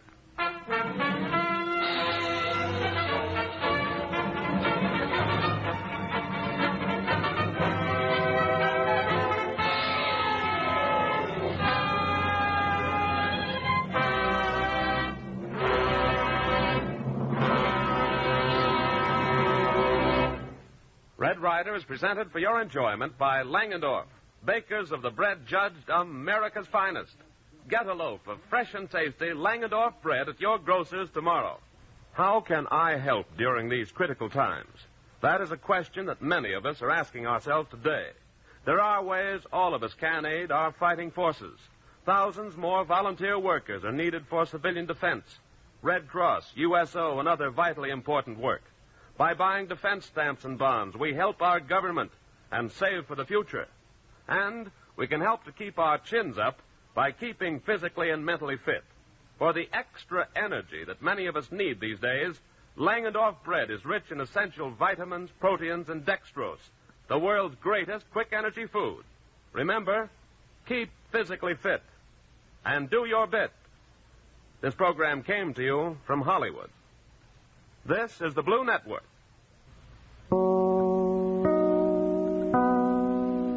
From out of the West comes Red Ryder, America's famous fighting cowboy.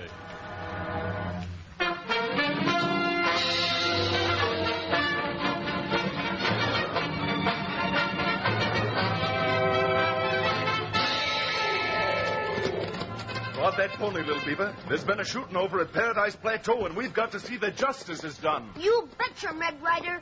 Get along. Get him up. Get!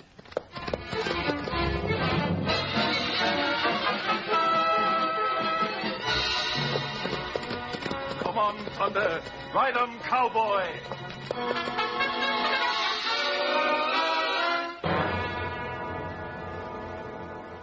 The Adventures of Red Ryder. Red Ryder is accustomed to beating the sun out of bed, but getting up time comes mighty early in the morning for most of us. So here's a tip on how to get yourself out of bed in a hurry. Just have hot, buttered, golden toasted Langendorf bread for breakfast. Yes, sir. When you smell the wonderful aroma of fresh and tasty Langendorf bread toasted, you'll come a-running, as Red Ryder would say. And don't forget that every slice of Langendorf bread helps provide extra energy for the day's work, because Langendorf bread is made with dextrose, the world's greatest quick energy food. In addition, Langendorf bread contains vitamins, carbohydrates, proteins, and minerals to help supply essential food energy so helpful in maintaining health and vigor. So, for goodness sake and for energy's sake, always serve Langendorf, the bread baking experts judged America's finest. Get a loaf of fresh and tasty Langendorf bread tomorrow.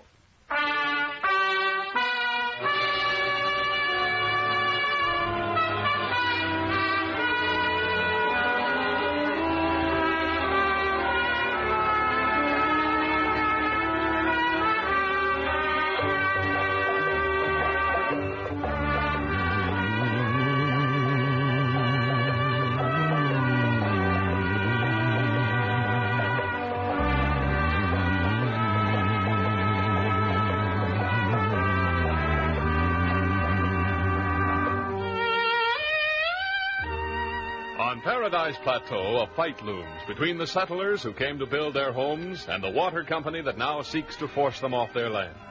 The young rancher, Jim Eddy, who was shot during the fracas, still lies in critical condition back at Devil's Hole, though Red Ryder succeeded in saving the ranch for Eddy's wife from Phil Wainwright, president of the water company. Now, though late at night, the news of Red's exploit on behalf of the Eddys spreads like wildfire through the countryside.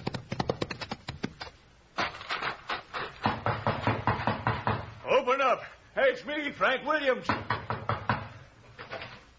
what's the idea, Frank? Waking folks up this time of the night. Hey, listen, did you folks get an order from Phil Wainwright to vacate your land tomorrow? I sure did. Was going to see about it in the morning, as soon as I get on your clothes, on your horse, and over to my house. There's a meeting on. Making trouble? Didn't Red Ryder save the Eddys from losing their land? He's still on Paradise Plateau.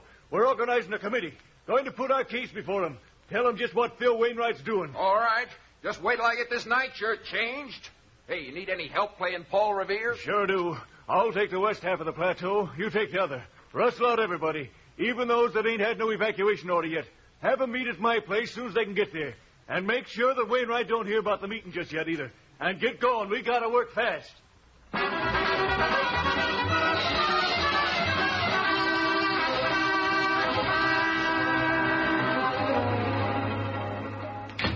Wainwright, hey! Well, Baldy, People usually knock at my Am office. I glad you ain't in bed? Now, listen. Look, I told you to go to bed early. We got to start seeing every settler on the books of this water company early tomorrow morning. I don't care what you told me. Huh? I'll tell you something for a change. You laughed at me when I said we headed for trouble to let that Jim Eddy get shot. Well, we are. Miley just brought me word the settlers is holding a meeting over the Frank Williamses. Huh? I thought Red Ryder left the plateau. Well, maybe he has and maybe he ain't. There's still a meeting. Good. Just what I've been hoping for. What you been hoping for? You bet. We're legally in the clear. The water company has every right to lay down assessments on this land. And if the people can't pay, it's their fault. Just let them start trouble. And we got 2 aces. Put them off their land or shut their water off. Now take your horse down to Wasteland Gulch and tell the sheriff I need him. The sheriff? Go on. Don't ask questions. Get.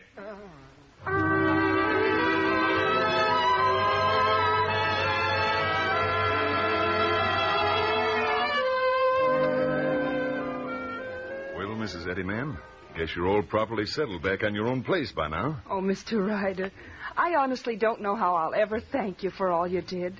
I just know that when Jim gets on his feet again, he'll... I know how your husband will feel, Mrs. Eddy, ma'am.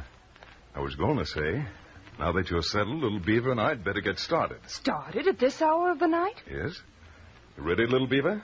Where we going, Red Ryder? Well, for one thing, we might have a few errands to do at Painted Valley Ranch. You betcha. But can't you start in the morning? You must be just about all tuckered out with what happened today. Red Ryder, him always fresh, like wind. And you, little Beaver, you're not tired? Why, you're just a child. Me not child. Fact is, Mrs. Eddy, ma'am, he's got more lasting power than a lot of grown men. They named him about right when they called him Little Beaver. Of course, it might be better if he stayed behind and caught up on his sleep. No. Me go, me already gone. You might get the horses ready. Now, just one thing bothers me, ma'am. You're being here alone while your husband's laid up. I have Jim's guns. If anybody looks for trouble, he'll find it. Well, just the same, I'd feel better if you'd stay with friends tonight. Anybody around you know well enough? Well, there's the Williams family, 3-4 miles over on the other side of the plateau. Then just pack what you need. We'll take you on over there and then be on our way. I wish you'd tell me what's on your mind, Red Ryder. You decided to ride tonight awful sudden.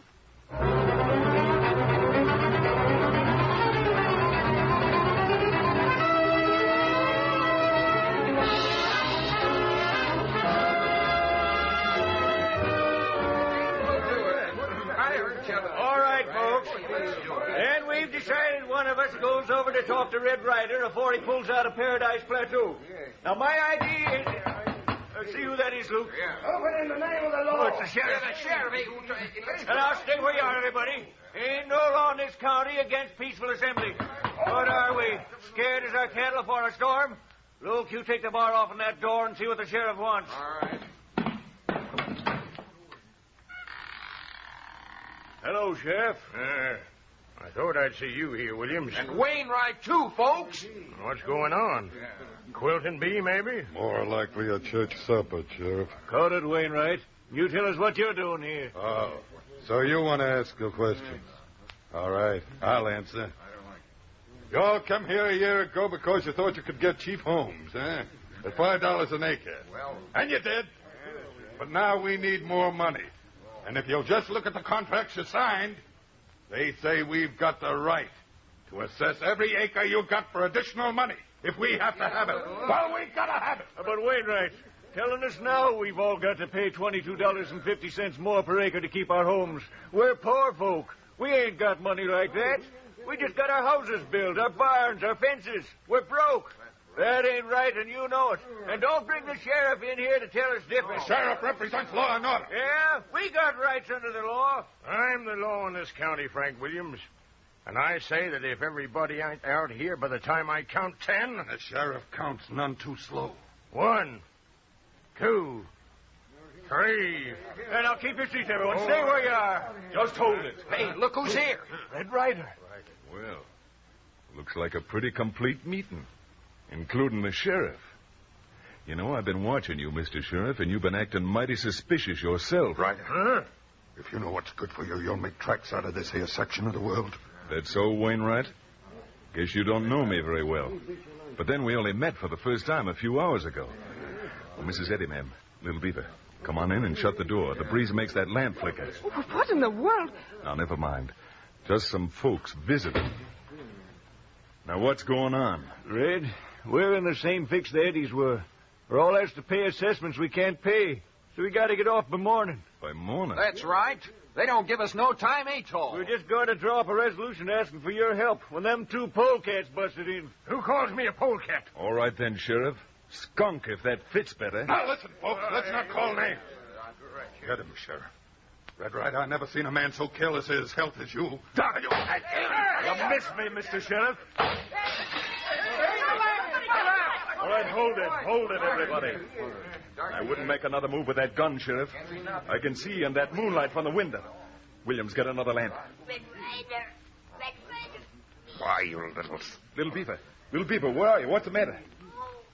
All right, Ryder. I got your little engine pal with a gun at his head. And I'll blow him to kingdom come if every man in here don't freeze in his tracks. You win, Wainwright. What do I do now? Walk over towards that window, towards the beam of moonlight. No. All right, let him alone. I'll walk to the window. And no tricks. Well, now what? Drop your gun. Take over, Sheriff. All right, Red Ryder. You're my prisoner. One move and I drill you. And as for the rest of you, go on home where you belong. You see how far you got with your idea of asking Red Ryder to help you in this? Take your prisoner away, Sheriff.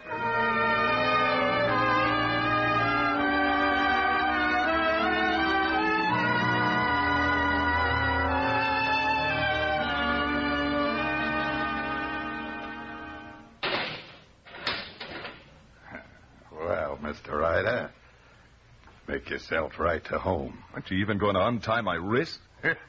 What do you think? But you got me lassoed up here like a wild boar. Better to keep you in.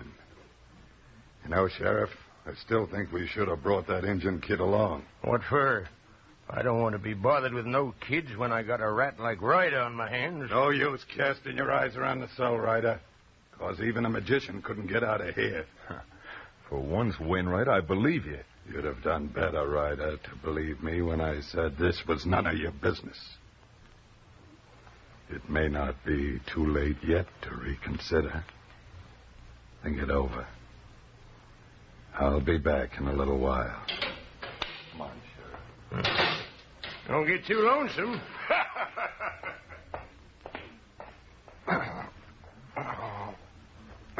Blast these confounded ropes if I could only... Oh, it's no use.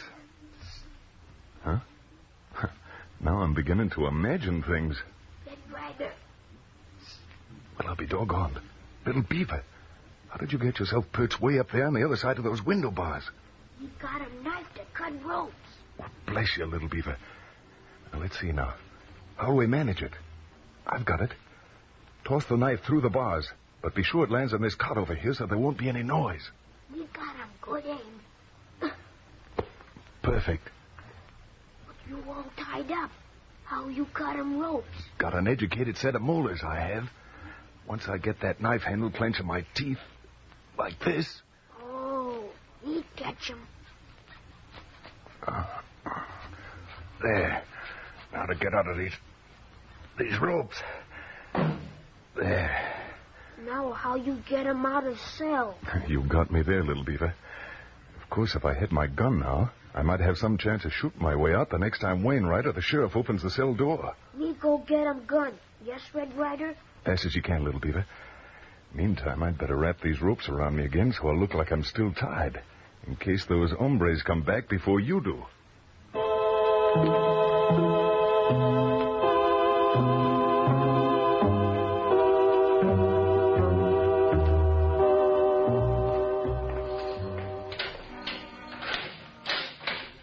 Well, Red Ryder, how do you like our hospitality, huh?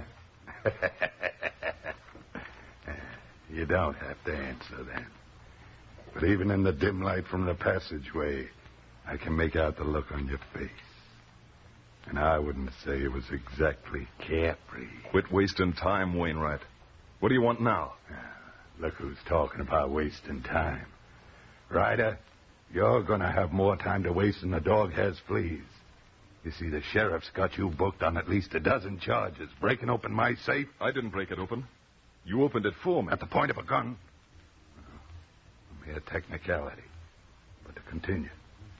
Assaulting an officer of the law. Inciting a mob. Forcing me to mark Jim Eddy's contract paid. Wainwright, you wouldn't dare bring any of those charges into court against me. Why, when I'd tell my story, you'd end up in a marshal's custody. I'm afraid you'd get a death judge, Ryder. That is, deaf to anything you might have to say in your own behalf and contrary to my interests. I see. Seems like this county needs a little cleaning up. You even got the courts fixed, huh? I never overlook a trick. Besides, Ryder, you might not live long enough to go to court. Meaning? Let's say, well, you might be shot while trying to make a jailbreak. Oh. You said it might not be too late to reconsider. What's your proposition? Now we're getting somewhere. Listen, Ryder, I'm a pretty cagey hombre, if you get what I mean. Very few men I'll trust. But I'll try you. Go on. Never could understand your sort.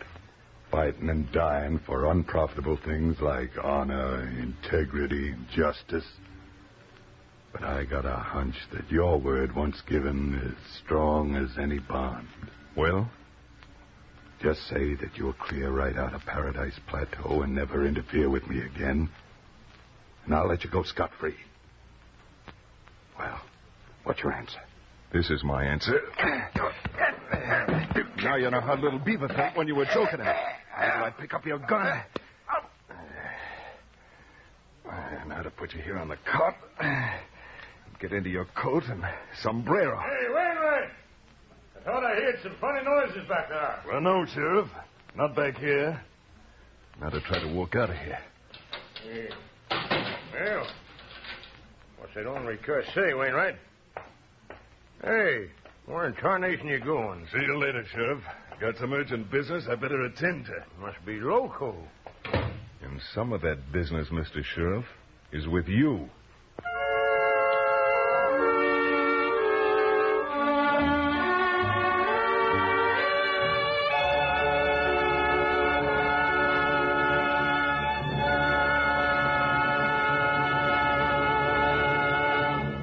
Return to the adventures of Red Ryder in just a moment. Red Ryder has one thing that we all want, and that's energy. Yes, youngsters and grown-ups alike must have energy to really enjoy life. So remember this.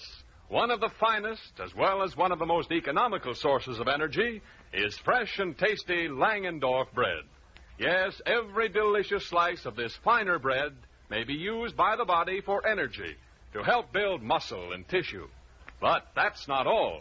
For extra energy, fresh and tasty Langendorf bread is made with dextrose, the world's greatest quick energy food. Now, isn't it great that anything so downright good as energizing, flavorful Langendorf bread is so good for you, too? Just wait until you enjoy its wonderful freshness and fine, smooth texture. Your first taste will tell you why baking experts judged Langendorf bread America's finest. So help yourself and your family to needed energy with plenty of fresh and tasty Langendorf bread, white or wheat, at every meal. Get a loaf of America's finest bread, fresh and tasty Langendorf bread, at your grocer's tomorrow.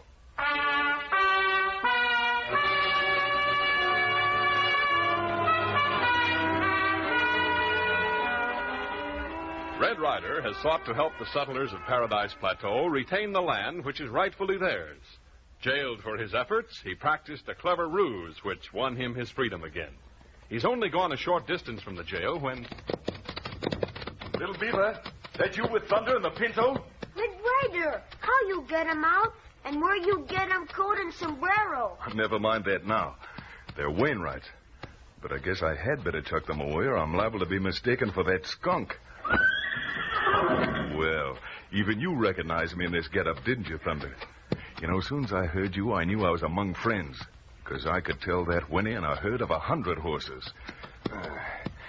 And does it feel good to be on your back again?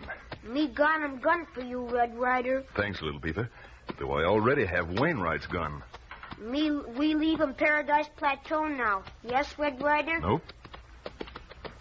Maybe they arrest you again. Let them try. But look, it'll be dawn soon.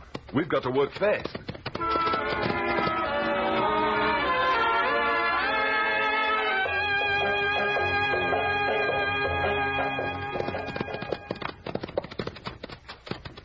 Frank Williams.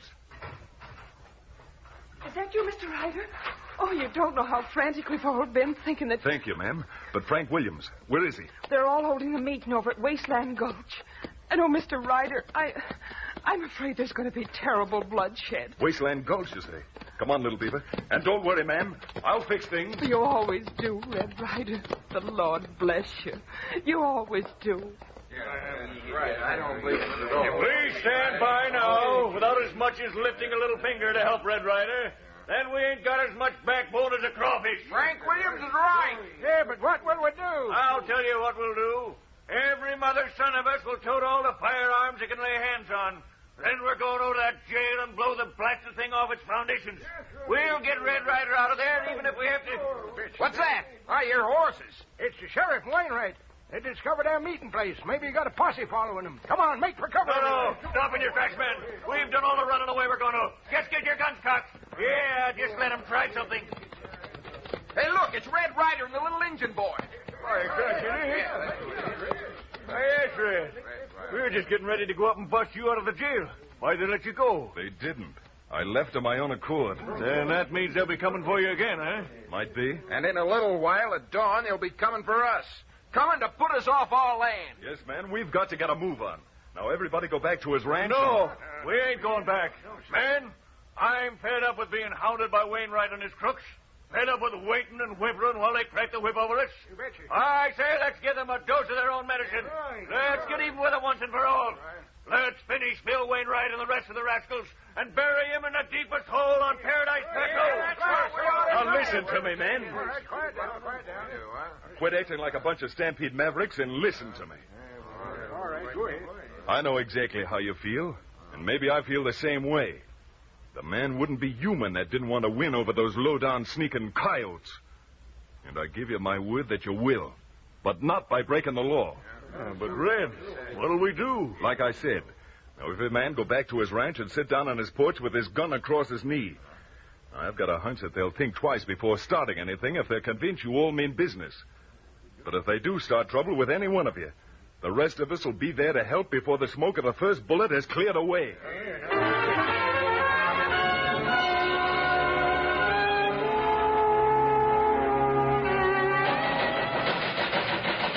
Let me out of here. Has everybody gone deaf? I'm Phil Wainwright. Let me out of here. Now, listen here, Red Ryder. Let me out of here, Sheriff. What do you know?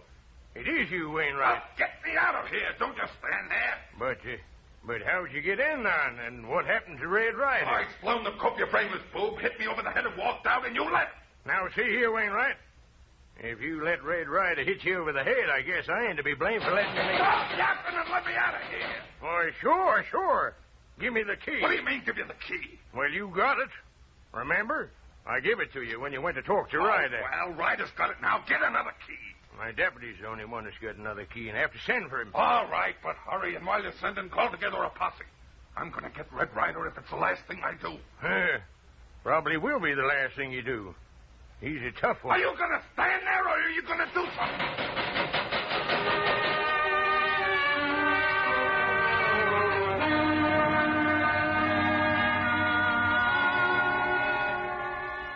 Well, it's dawn. No sign of them yet. You don't think they... Here they come now. Him posse. Mrs. Eddie, you better join the other women folk now. But Now, you promised. Little Beaver, you go along. Me stay him. All right. But keep under cover. Don't take chances, Mr. Ryder. Yeah, they see you, Red. Wainwright is pointing and talking to the sheriff. Red, there's still time. Get on Thunder and make a break for it. They'll never catch you. I'm staying. But it's no skin off your back what happens to us settlers. I'm staying.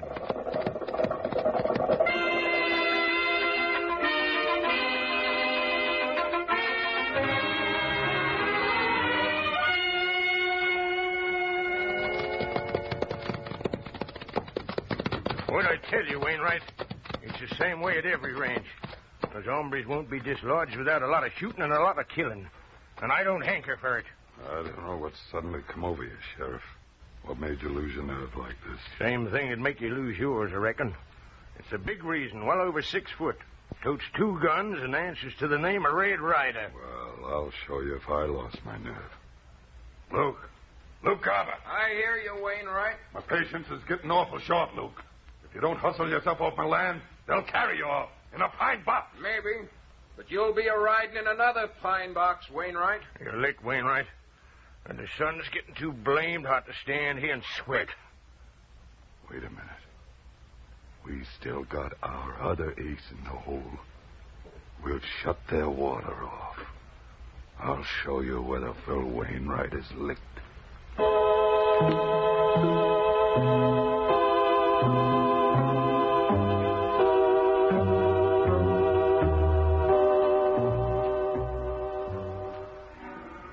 Him hot afternoon, me betch him. You're right there, little beaver. I don't mind it, though, Red.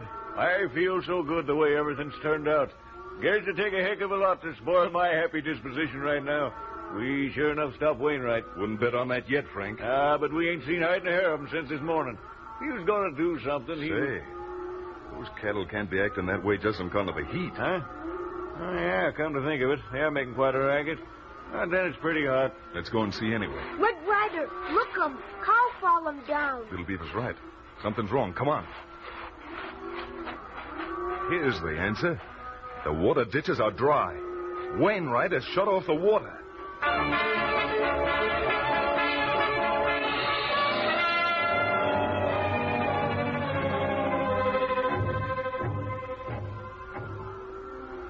We're finished, Red. Cattle died by the dozens during the night. With another hot day here, they'll all be lost before another evening. Our grazing land and crops will be ruined. That devil Wainwright, he's fixed us proper. We're as helpless as... Maybe we're not so helpless. I didn't think any man was ornery enough to go through with it.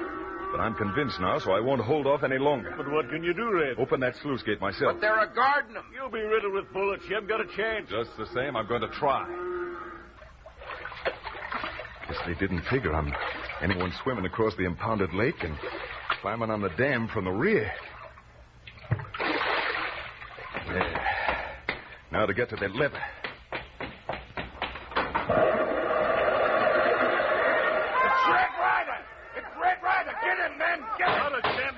So it can't be fixed right away. We got you, Red Ryder! You're trapped like a rat! Shoot him down, man! You'll have to jump in after me, Wainwright, if you want to get me. He dives into the torrent! Well, let him die that way if he wants to. He'll never live through it. We've seen the last of Red Ryder alive!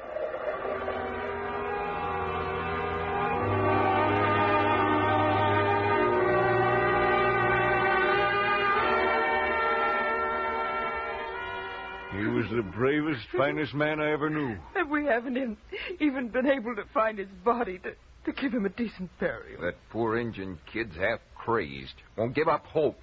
Look at him over there. Me find him, Red Ryder! Me find him! Is he still alive? You bet I am. Just give me a chance to catch my breath.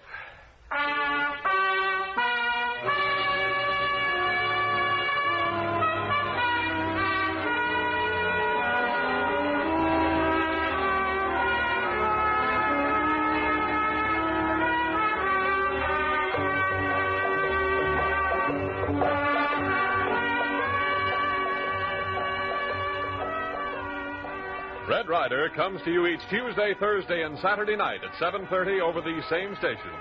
Tune in Saturday and hear the next exciting adventures of Red Ryder and Little Beaver, because once more Red Ryder has escaped miraculously from death. But his mission at Paradise Plateau is by no means ended yet. What new dangers await him, and how will he finally drive the villainous Wainwright from Paradise Plateau and permanently safeguard the rights of the settlers? Listen for the next exciting episode of Red Ryder.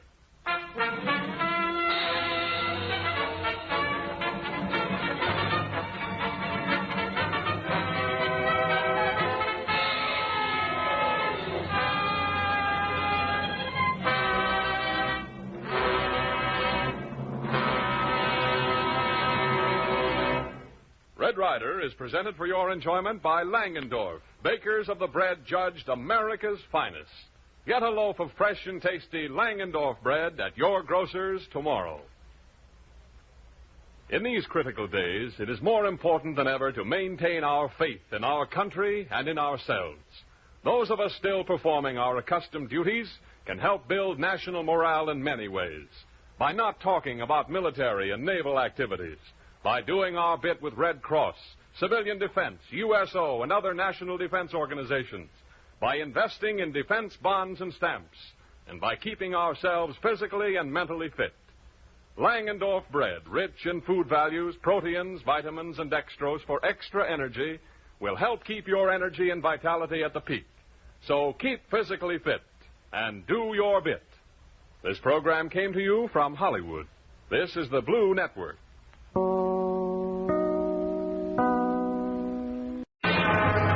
From out of the West comes Red Ryder, America's famous fighting cowboy.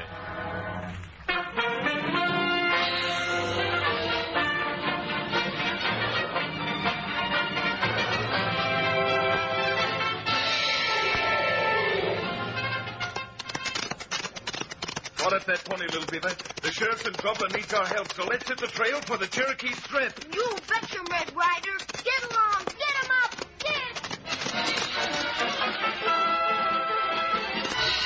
Get going, Thunder. Hit that trail. Come on, Thunder.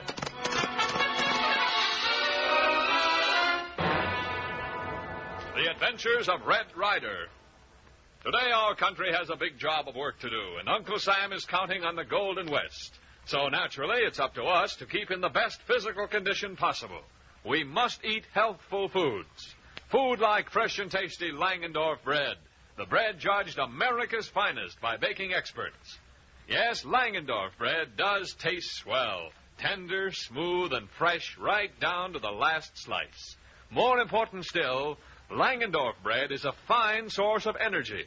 It contains essential proteins and carbohydrates. It is enriched with nerve and energy vitamin B1 and important minerals.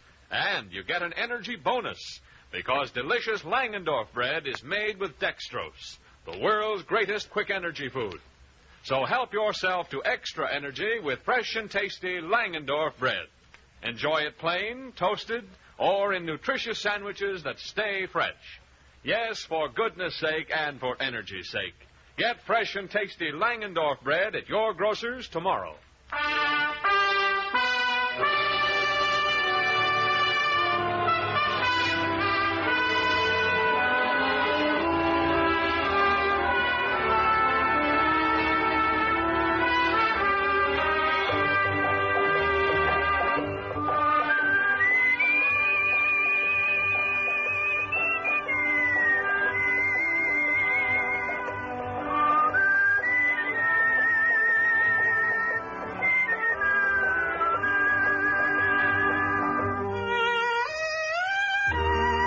Ryder and Little Beaver, still just a hoot and a howl behind Ace Hanlon, who is fleeing from the shortgrass country, are suddenly flagged down by a sweat-flecked Ryder who breathlessly tells Red that Sheriff Underwood is looking high and low for him. Knowing Dave Underwood as he does, Red scarcely hesitates, turns Thunder, and with Little Beaver trailing on Papoose, races into Cottonwood, Underwood's bailiwick, and throws open the door to the sheriff's office. Red Ryder. Well, you sure didn't waste any time getting here, Red. Not after that message I got out on the trail. I knew you wouldn't be sending for me unless it was something mighty important. Red, you remember a gent called Slick Matson? Slick Matson? That sneaking gunslinger? You put Slick behind bars a couple of years back, didn't you? Yes, you did, thanks to you. But the bars didn't hold so good, Red. Slick broke jail this morning. And the last seen of him, he was hightailing it for the Cherokee country. Broke jail, did he? Well, saddle up, Sheriff, and let's be riding. I guess maybe you didn't hear me, Red. I said Slick headed for Cherokee. Crossed the border. Oh, so that's his game. He's run for the strip where you or no other lawman can go in and get him. It's about the size of it. Till the government in Washington decides just what state the strip belongs in. It's just an orphan as far as the law is concerned. If I wasn't wearing this badge, though, I'd be in there after Slick, and either him or me would be coming back. I'm not wearing a badge, Sheriff. Hey, that's what I thought you'd say, Red. But I warn you, if you go up into Cherokee, not only is it plenty lawless, But you can't depend on any help from no one. You're interested in seeing that Slick Matson goes back to jail, aren't you, Sheriff? I'd be plumb pleased if it had happened, Red. All right, then. Come on, little beaver. We're going up to Cherokee, where the only log comes from Judge Colt. Now, remember, Red, I can't legally grab Matson till he sets foot across the border and into this state. Well, get yourself set, Sheriff. One way or the other, you're going to get your handcuffs back on Slick Matson.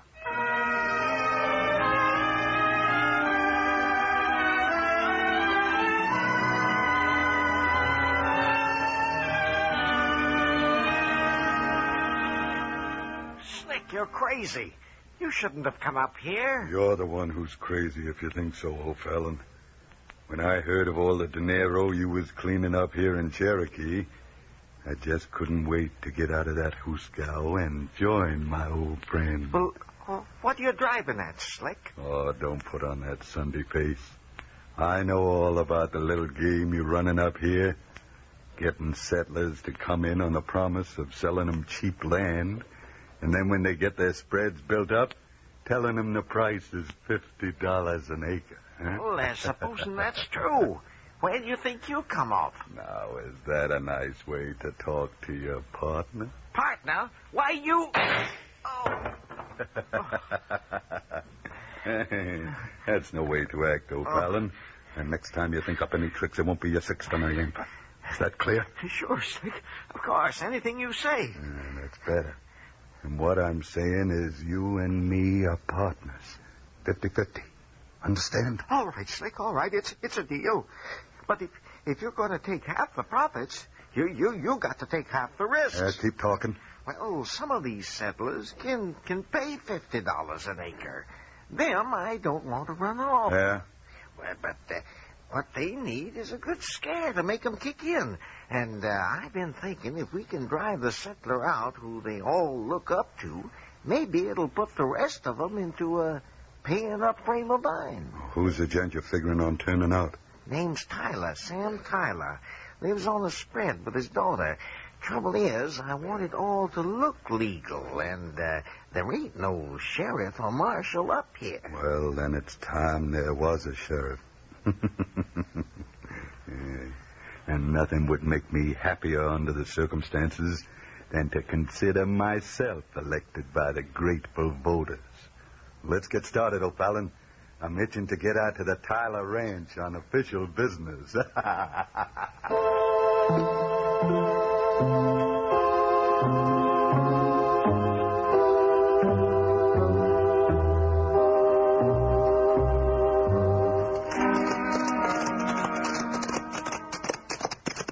This country. Them call him Cherokee, Red Ryder? That's right, little beaver.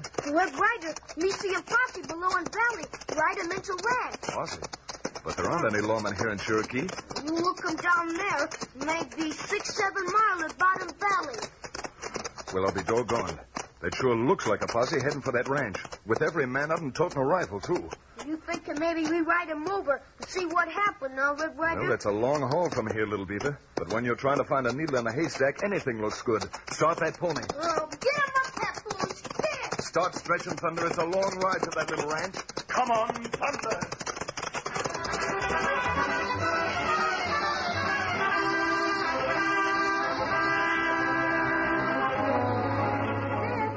Dad, look over there. 6 men heading right for this ranch. Looks like more of O'Fallon's dirty work to scare us out of here. Molly, go round up the boys, quick. All right, Dad.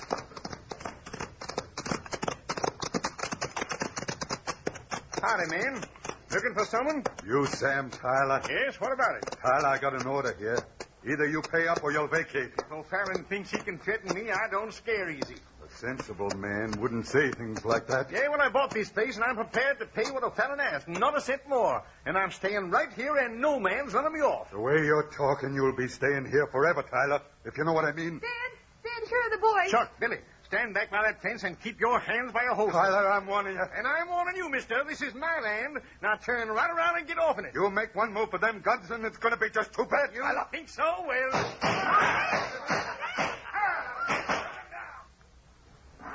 Little beaver, you hear what I hear? We hear him gunfight, Red Ryder. You sure do, coming from that ranch. Remember what I told you about Gunsmoke and Slick Matson? Well, shake up that pony. We may be too late. Get him up, that fool. Stand. Ride 'em, partner. Come on, Thunder.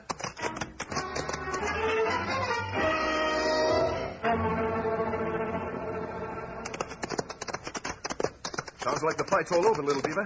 No hear 'em shooting now for many minutes. Hope we're not too late. Hold, Thunder. Say, what's this wagon coming toward us lickety-split? Easy, Thunder boy. Look 'em. Girl and men driving wagon, Red Ryder. And they're coming from the direction of that ranch, Little Beaver. We better flag them down and investigate. Oh, there. Hold it. No, don't stop us, please. Can't you see I've got a wounded man here? Yes, miss. But did you come from that ranch where all the shooting was? Yes, my father's been badly injured. Please let us by. I've got to get him to a doctor. Not bad hurt, Molly. Our name's Tyler, mister. Who are you? Red Ryder, Mr. Tyler. Red Ryder, what are you doing in Cherokee? We come find them gunmen. Call him Slick Matson. Slick? But that's the name I heard one of those men call the leader of that gang. Well, now, maybe I'm getting close. What was the trouble? Well, a man named O'Fallon sold us our ranch, and now after we've got it filled up, he's demanding more money. And when we refused, these gunmen came out and drove us right off the place. I see, and where are they now? Still there, I guess. They acted like they were going to move in. Good. Now, supposing I sashay back there while you get into the doctor's. Maybe by the time you're patched up, Mr. Tyler, I may have some news for you. Thank you. All right, start that pony, Little Beaver. Get moving, Thunder. We've picked up the trail of Slick Matson. Come on, Thunder.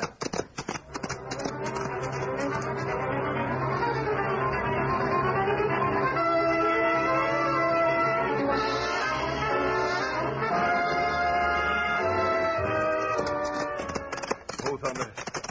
Little Beaver, Yes, Red Ryder? you stay here and watch the horses. I'm going to get off and go inside that ranch house. You be careful, Red Ryder. They got gate closed and man at gate to guard them. You watch the horses, young fella. Let me worry about the rest.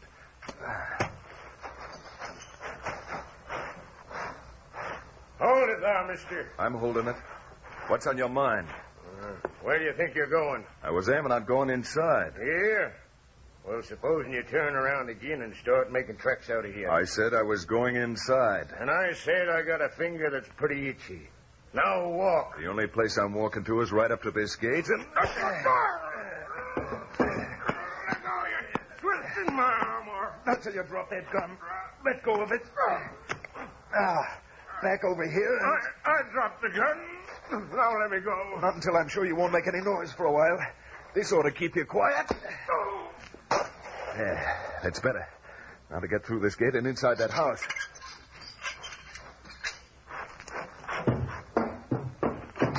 Don't reach for your gun. Now turn around. Ryder. Red Ryder. Where'd you come from? Where I came from doesn't make much difference, Slick. All that should interest you is where you're going. Yeah? What makes you think we're going any place? Well, the sheriff back at Cottonwood was getting a little lonesome for you. Now, ain't that too bad? I hate to disappoint a brother sheriff. Brother sheriff? What are you driving at, Slick? Now, look, Ryder. The shoe's on the other foot up here. I'm wearing the star. I'm giving the orders. And I'm ordering you to pack up and get out before I make it my business to see that you do. Now, that's not very neighborly, Madsen. Maybe I was aiming on settling here. Yeah? Well, we got no room for you. I might make a little room for you, Slick. Sort of a permanent homestead you could live in alone. About 3 feet wide and 6 feet deep. Only one of us is going back, Ryder. And I got a hunch it'll be you in a long pine box. Now get out of here. So long, Sheriff.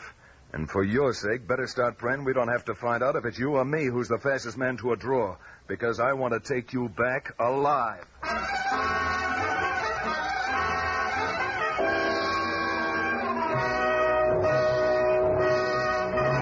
We return to the adventures of Red Ryder in just a moment. Speaking of adventures, how would you like an adventure in good eating? Then just make those sandwiches with Langendorf bread, and lunchtime sure will be banquet time for you. Yes, you ladies who make the lunches your men take to work at the defense plants and the youngsters take to school want to remember this. Sandwiches made with fresh and tasty Langendorf bread are extra special. And right here and now, I'd like to tell you why. It's the perfect combination of flavor and freshness. Yes, sir, rich and creamy, so good that baking experts judge Langendorf bread America's finest. And fresh? Say, Langendorf bread is famous for the way it stays fresh longer. And in addition, Langendorf bread helps give you the energy so needed in these strenuous days. It provides energy and bodybuilding vitamin B1, proteins, carbohydrates, plus a big energy bonus in dextrose, the world's greatest quick energy food. So, ladies, make those lunchbox sandwiches more nourishing and delicious. Add zest to every meal by using fresh and tasty Langendorf bread. Yes, for goodness sake and for energy's sake, get fresh and tasty Langendorf bread at your grocer's tomorrow, sure.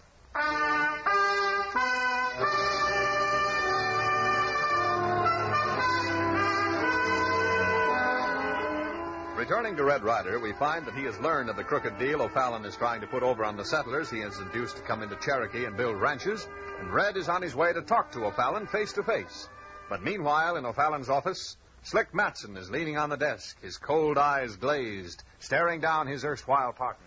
Oh, now, don't go talking that way, Slick. You know I wouldn't hold out on you. And how come you got $12,000 in the safe and you give me only $4? Well, I was just holding the rest here for you, Slick. Honest. Even to a critter like me, just hearing the word honest in your mouth makes me sick. You're so crooked. Slick, put that gun away. Take all the money. Take every cent of it, Slick. Please, Slick, don't. You better start praying, O'Fallon, because I'm going... Well, maybe this is going to work out better than I expected. O'Fallon, sit up here. Oh, what's the matter? What's happened? You're not going to gun me down, huh? Oh, I knew you wouldn't. I'll open the safe. Shut up. See that big gent with the red shirt heading this way? Yes? That's an old friend of mine, Red Ryder. Well, what's he coming here for? I got an idea, Ryder. I'd like to have a little talk with you, O'Fallon. Yeah, but why me? What does Ryder want to be? Ryder hates slimy rattlers like you. That's why. Now, listen. I'm going out the back way. All you got to do is make Ryder understand he can't come in here giving orders. You understand? Sure, Slick, sure. Talk up to him, see? Make him understand you're the law in Cherokee. And I'll be right outside the back window to make sure everything's all right. Everything's all right. Slick Matson, you're going to pay for this. Howdy. Your name, O'Fallon? Yeah. What about it? Maybe nothing, maybe a lot. Depends on how fast you understand things, O'Fallon. Now, look here, Mr. Ryder's the name, O'Fallon. Red Ryder. Well, all right, Ryder. If you got something to say, get to the point. Fine, that suits me. I've been spending a little time talking to these settlers hereabouts who you've been trying to rob. Yeah, well, rob is a word I don't like the sound of, Ryder. No?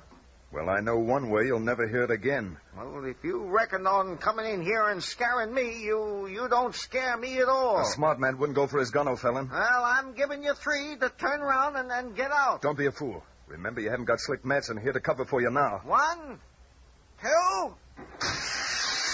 Oh, good boy. The shot that got him came from that back window. Hey, look. O'Fallon's dead. Been shot.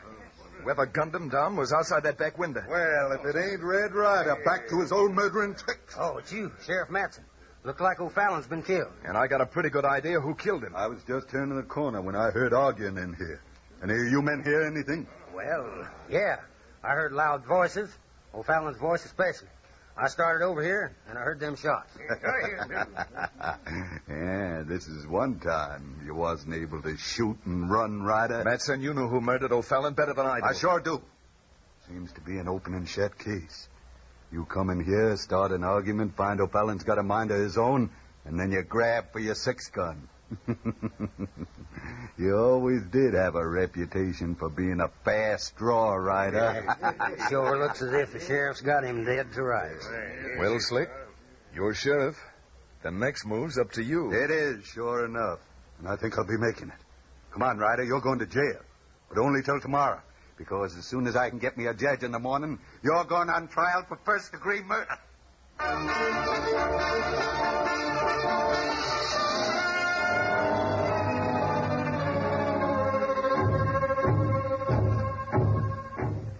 You know, Ryder, it's a shame for a jasper like you to have such an itching conscience. Fella as smart as you could really make himself a pile if he stayed on the right side of the law. You mean the law in Cherokee? That's the only law I'll be interested in from now on. In that case, you've got quite a few surprises in store for you, Slick. You seem to be forgetting why I came to Cherokee. Only difference now is your plans have been changed. All right. You had your chance to talk, Turkey. You're going in that lockup. And you better take my gun first. That's just what I'm aiming to do. Let's have it. But first. If you want it, Slick, come and get it. Oh, you think you're so smart, do you? Well, I'll get you for this, Ryder. Maybe, Slick, maybe. Now, if I can get you back around this desk. I'll be watching for you, Sheriff. Why, that's wind up. Carry. Hey, what happened? Get your horses, man. Red Ryder's escaped.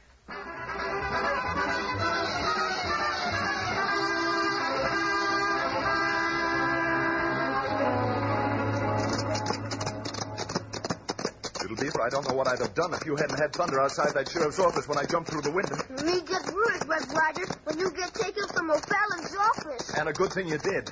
They didn't name Madsen Slick for nothing. What we do now, Red Ryder? Well, with 2 jobs in my hand, I don't quite know. 2 jobs? Me no understand. Well, I've got to help these settlers stop Slick from driving them off their land. And I've got to make good my promise to Sheriff Underwood to get Slick across the border, where he can be sent back to jail. We thinking you in heap trouble now.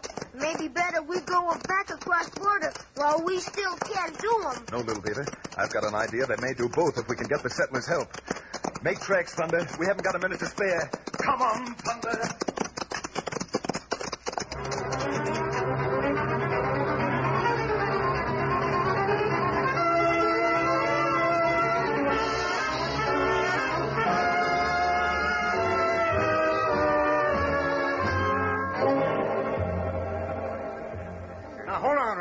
You say you're trying to help us keep our ranches, and yet you come out here asking us to get our cattle together and start driving them south. Now, that don't make much sense. Yes, Father's right. If the others move off, they'll take all our ranches. Now, friends, don't you see if you stay here, Madsen can still drive you off one by one just the way he did Mr. Tyler? But if you take the most valuable things you've got, your herds of cattle, and start driving them out of here, you're going to force Slick Madsen's hand. I don't see any sense in that, H.O. Probably mean we'll end up by losing our cattle to boot. Now, I can't make you do anything you don't want to do. All I can do is promise if you'll do what I ask, I'll see that Slick Madsen never comes back to Cherokee to bother you. And I'm willing to risk my life making that stick. Now, how about you folks? I don't see how you do it. Listen, folks, listen. Maybe he's right. What we settlers have needed has been a leader, someone to band us together and see that we fight back. Not as individuals, but for the good of all of us. Yes, by golly, that's the American way of doing things. Ryder, I'll stick along with you. Are you with me? Yes. All right, then. While Madsen is out scouting for me, you've got to get your stock together and start south. Now, let's all meet at Pinion Valley, ready to go at 5 o'clock. And remember, every man, Jack, have you come healed. If it's trouble they want, we'll give them more than Madsen ever heard of. All right, let's ride, Little Beaver. You've got to get to town and send a message for me. Get him up that booze. Get. Stretch our mouth, Thunder. We've got a lot of hard riding to do before this day's over. Come on, Thunder!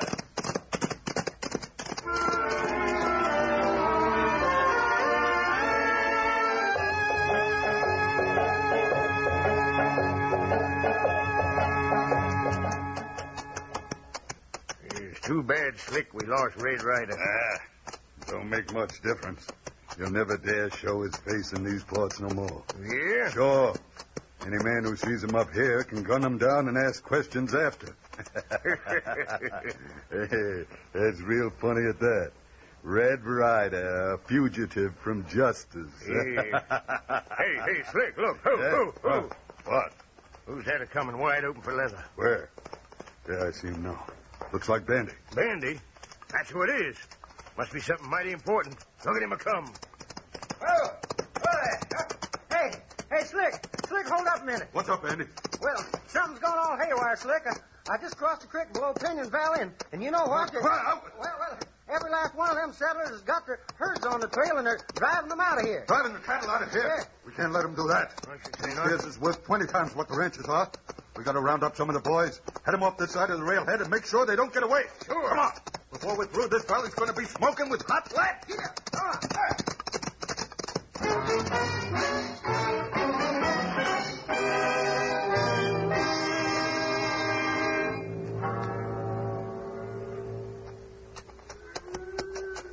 there, Thunder. Save all that pepper, son. We'll be needing it soon. Mr. Ryder, I still wish you'd tell me just what you have in mind by all this. I'd sure enough like to, Miss Molly, but I usually do most of my talking after. Red Ryder, him don't say much, even when he talk, Miss Tyler. Him thinkin' plenty, him fightin' plenty, but he no talkin' much. I'm starting to find that out for myself, Little Beaver. Well, I don't mean to be disrespectful, Miss Molly, only... Little Beaver, up there, riding through those rocks ahead of us, aren't those men? You betcha. 10, maybe 12 men, Red Ryder. And leader is man you looking for Slick Maxim. He didn't get here any too soon. Any too soon? What kind of talk is that, Mr. Ryder? You'll find out pretty quick. What I've got to do now is ride out in front of the herd so he'll see me. Why, he'll kill you if you get out there. He'll sure enough try to. But if he doesn't see me and light out after me, this whole plan will fall through. Now, Little Beaver, you stay here. Miss Molly, tell your dad to have the men halt the cattle. And Thunder, beat up the dust fellow. This is a chance we've been waiting for, and it better work. Come on, Thunder.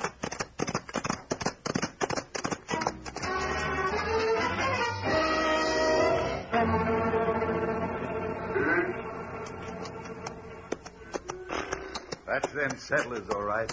We got 'em now, sewed up tighter than a drum. Yeah, but Slick, who's that gent breaking out there and making tracks, heading south? Well, I'll be blasted, it's Ryder. Why, that fool.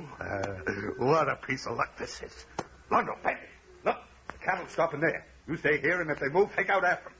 Yeah, but Slick, where do you think you're going? I'm going to get behind Mr. Ryder and punch his back so full of holes that you'll see clean through him. Won't you let me go with you? No. Against my meat. And I'm pulling up at this table alone.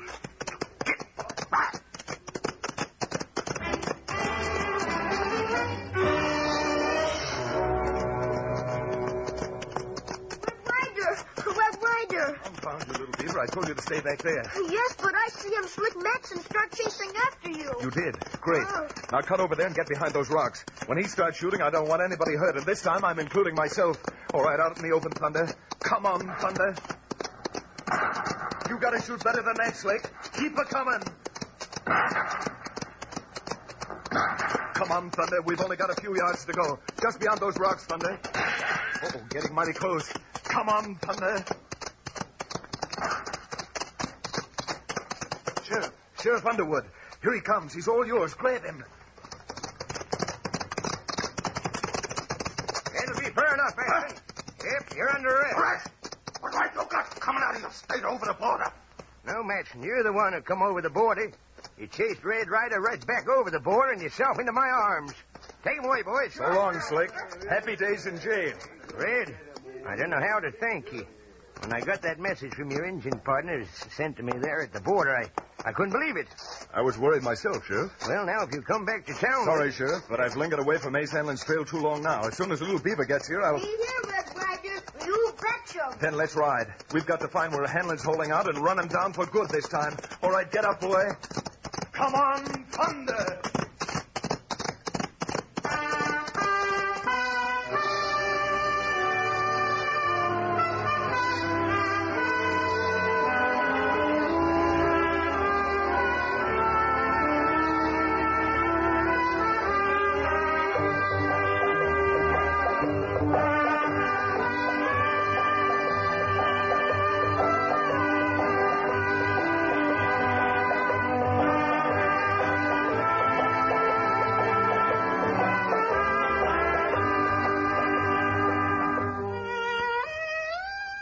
Red Ryder took Slick Matson over the border in a hurry, right into the arms of the law.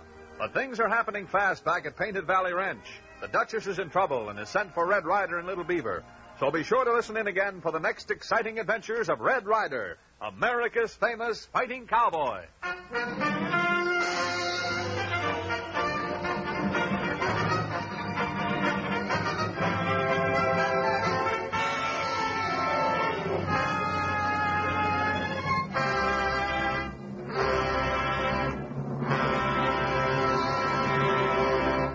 Red Ryder comes to you each Tuesday, Thursday, and Saturday over these same stations. Tune in again Thursday evening at 7:30. Red Ryder is presented for your enjoyment by Langendorf, bakers of the bread judged America's finest. For goodness sake and for energy's sake, get a loaf of fresh and tasty Langendorf bread at your grocer's tomorrow. These are days when the morale of the nation is all important. Those of us here at home can all help win the war of nerves. Our investments in defense bonds and stamps will buy weapons for our soldiers, sailors, and Marines, and build up a savings fund for our own use. We can help national morale by helping the Red Cross, USO, Civilian Defense, and other vital defense organizations. We can keep physically fit, able to do our bit by maintaining good health. Langendorf bread, containing vitamin B1, proteins, carbohydrates, minerals, and dextrose for extra energy, will help keep your energy up. Yes, keep physically fit and do your bit. Red Ryder comes to you from Hollywood. This is the Blue Network. From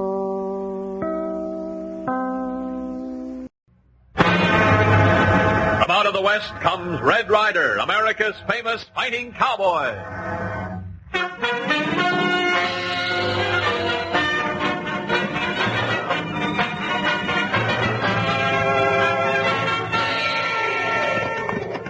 Call up that pony, little beaver. My friend Stony Barton's about to stop hot lead. So let's hit that trail. You betcha, Red Ryder. Get along. Set him up. Get!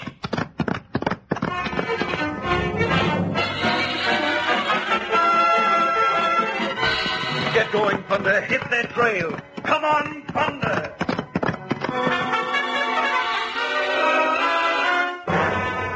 The Adventures of Red Ryder.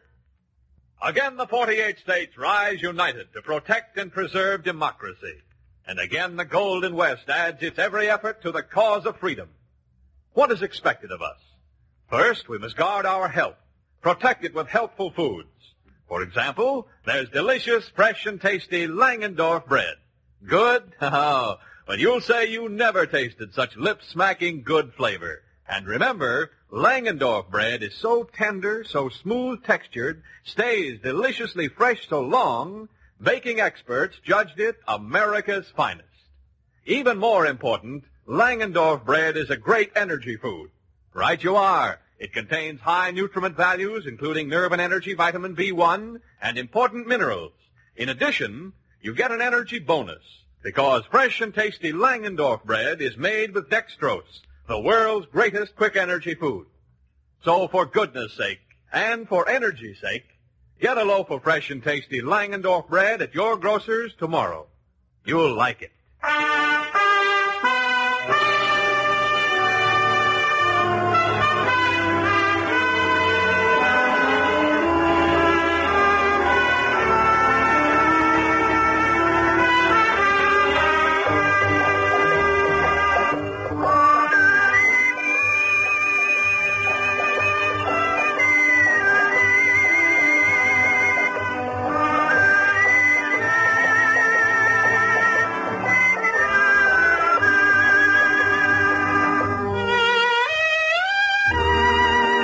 Following the exciting adventure during which Ace Hanlon was captured and thrown into jail, Red Ryder and Little Beaver were about to leave town when startling news reached Red and made him change his plans. They are now racing across the hills towards the Barton Ranch, where a range war is about to be declared. Dig into that pinhole, Little Beaver. We've got to hit the breeze. We get him to Barton Ranch like wind, Red Ryder. Get him up, Flappoo. Stretch 'em out, Thunder. We've got to get there before any lead starts flying. Let's go, Thunder.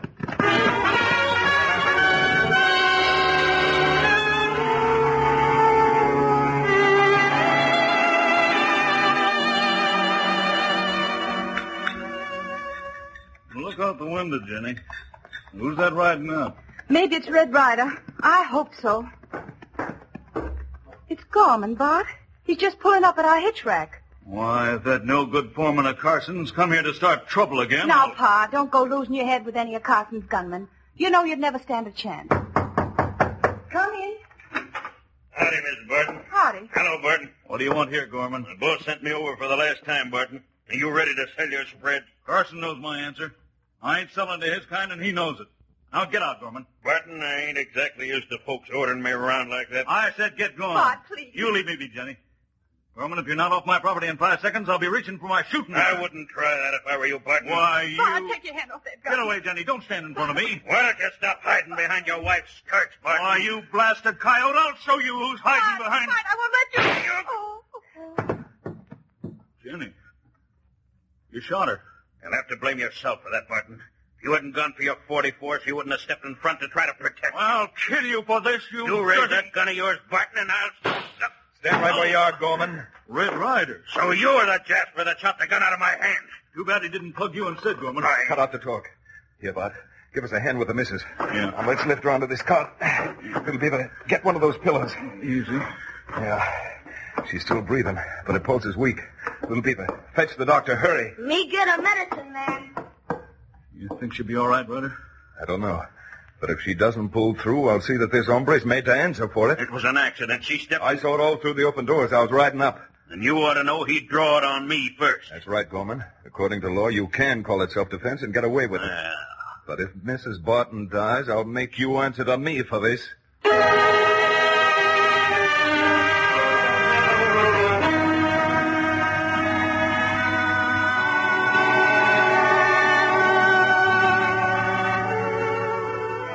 How is she, Doc? Will she pull through? Yes, I think so, Ryder, but... What's the matter, Doc? Well, Mr. Barton, the bullet went right through the lung and lodged between two vertebrae, which means an operation, or your wife will remain a cripple as long as she lives. How soon can you operate? Well, I couldn't, Ryder. This is an extremely delicate operation. A slip would mean death. Only a highly skilled specialist can handle this. You know any you could send for? Yes, but, well, the fee runs pretty high, Mr. Barton. Not saying anything about traveling expenses and so on. How much? I'd say it'd run you around $1,000 or $2,000 cash in advance. It's a heap of money, Doc. But I'll raise it. How, Bud? Selling that herd of horses I was nursing along for Army remount. But, Bud, if you sell them at this time of year, that means you won't get half of what they're worth. Yeah, I know, but what else is there for me to do? Well, why not let me lend you enough? No, thanks, Red. You've done enough for me in the past. I couldn't take anything from you while I'm able to raise it on my own. But look, Bud. No, Red, and that's final. Doc, you make all the arrangements, will you? All right, Mr. Barton, I'll get a specialist. And let's trust to God we can get him here in time.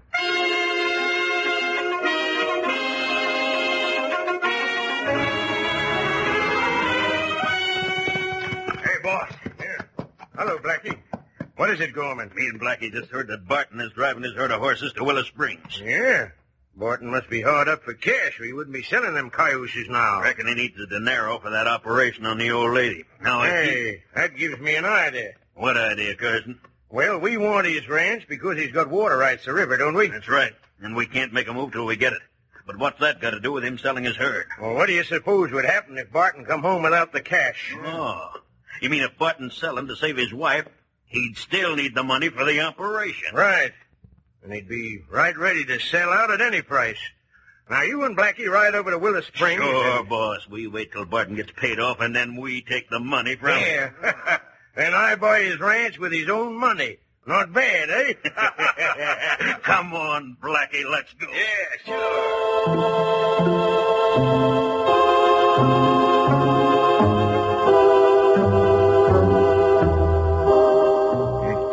$1,800, Now, that's right. Thank you. You better steal that money away, Bud. I don't reckon it'd be wise to let anybody see you coming out of this Willow Springs bank with all that cash. You're right, Red. This money means everything for poor Jenny. I can't afford to take any chances now. Still think you want to go back on the stagecoach? I hate to admit it, Red, but I'm plumb tuckered out. I reckon this old carcass of mine ain't what it used to be. Well, driving that herd up here the way we did would take the starch out of anybody.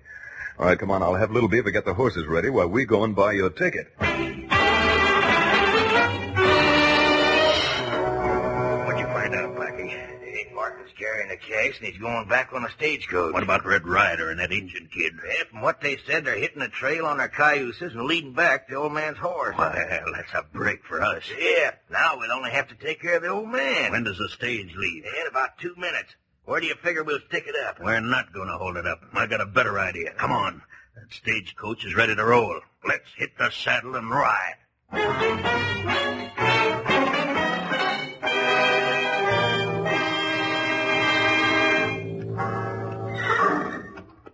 Here's that old wooden trestle I was telling you about, Blackie. Yeah, what do we do now, Gorman? That stagecoach is going to have an accident, Blackie. That's a lot safer for us than a holdup. First, we'll hide our horses in this clump of trees over here. All right, now untie them axes from the saddles. Then we'll go under this end of the trestle, Blackie. Here's the axes. Now, let's go.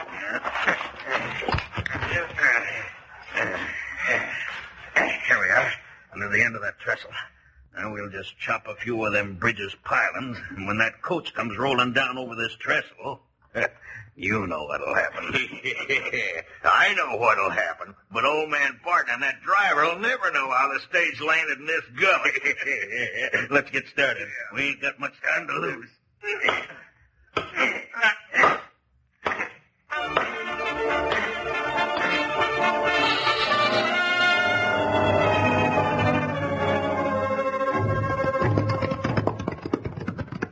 Red Ryder, see him stagecoach now? Yep, little beaver. I reckon we can ease up a bit and wait here above the trestle and watch them roll past right under us.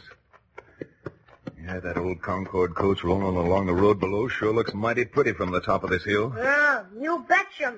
Stagecoach make 'em good time downhill. I'll say, the way that driver's hitting the breeze, that coach ought to be flying over that old wooden trestle when they hit it. The trestle's caving in. Let's go, little beaver. Now, get him up that wall. Let's ride, Thunder. Come on, Thunder.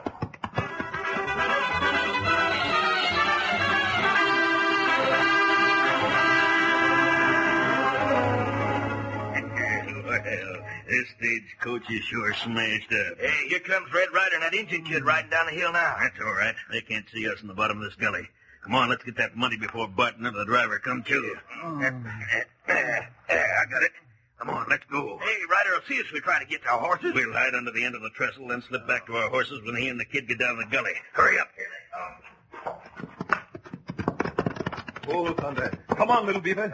He come. Oh, look him. Driver, him move him. Him not dead. Go and help him while I get Bart out of this busted stagecoach. It sure is a mess. Driver, him not hurt him too bad, Red Ryder. Only one arm broke him. How's your friend inside, mister? I don't know yet. Here, little beaver, give us a hand. Now, you hold these boards while I get Bart out. You fetch him. There, that does it. Oh, Red Ryder, you hear him? Yes, must be some of the team running off. Go round them up, little beaver. Me go catch him. What? Where am I? You all right, Bart? Yeah, I reckon I am. Just the wind knocked out of me. What happened? Red Ryder, them not team horses. 2 men ride them away like wind. Bart, have you still got your money belt? Ought to have. No, it's gone. Then those two Jaspers must have taken it off you while Little Beaver and I were riding down the hill. Red, it's going to be mighty hard telling Jenny about losing this money. I don't know how I can get any more. Now, take it easy, old-timer. We'll find a way. Little Beaver, you stay with Bart and make yourself useful. Where you go, Red Ryder? You catch a man? I'll try my best. All right, stretch him out, Thunder. Let's ride.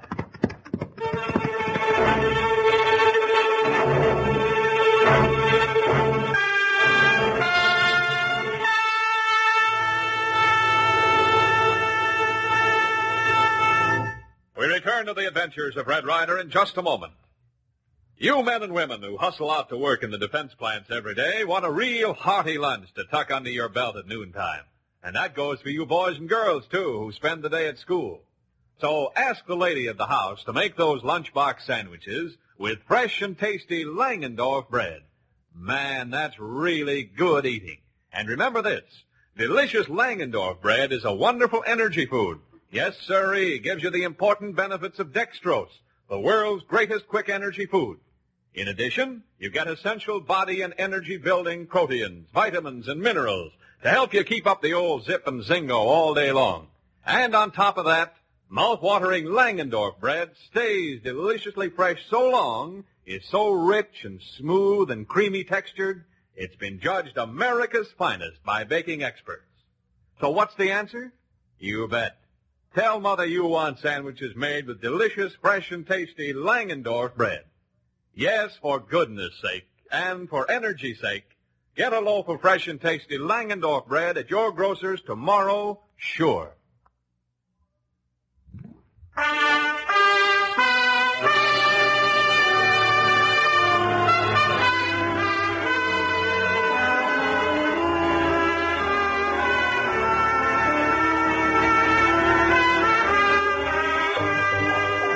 We left Red Ryder in pursuit of the 2 men who stole Barton's money when the stagecoach plunged down the trestle to the gully. Now Little Beaver and Barton have just come back to the little hometown of Kernville to report the holdup to the sheriff. They're walking down the street. Where Sheriff Office, Mr. Barton? Right down the street away. Oh, look him. Here come Red Ryder. Him getting to town before us. Howdy, Red. Any luck? No, Bud. No getting money for Mr. Barton? No, those Jaspers gave me the slip, and I never did get to pick their trail up again. What'll I tell Jenny now, Red? You told the doc to get the specialist, didn't you? Yeah, but now I haven't got the money. It means Jenny will have to... You'll have the money, Bart. I'm going to send for it right now. Oh, but Red, you can't afford... Who said I can't? Well, I got more money than I know what to do with. An uncle of mine cashed in his chips and left me oodles of dinero. Honest? Sure, Bart. I'll ride up the street and telegraph for it right now. All right, Thunder? Well, much as I hate to do it, I reckon I'll have to let Red lend me the money, little beaver. But what uncle was it left him all that money? He big liar. Red Ryder no got him, Uncle. Well, then why did he... Oh, him get him money. Maybe borrow him from somebody. Well, I can't let him do that. I may not be able to repay him for years. Howdy there, Barton. Who him big man talking to you, Mr. Barton? That's Carson. Man who wants to buy my ranch. Hey, I was looking for you, Barton. Yeah? What for? I understand you're in trouble. The stage driver from Willis Springs was telling me all about it, didn't he? Well? Well, seeing as how you need that money so much for the operation on the missus, I thought maybe you and me could come to terms. About what? Your ranch, Barton. I'll give you $4,000 for a clear title to it. Mighty charitable of you, Carson, considering it's worth $15,000, and considering how much the water rights are worth to you. Well, I thought I was doing you a favor. But if you're not interested, wait a minute, Carson. I'd like to think it over. You won't have to, Bart. I'll have the money for you by tomorrow morning. Red, I can't have you borrowing money from me. Who said I was? Little Beaver told me. He's loco.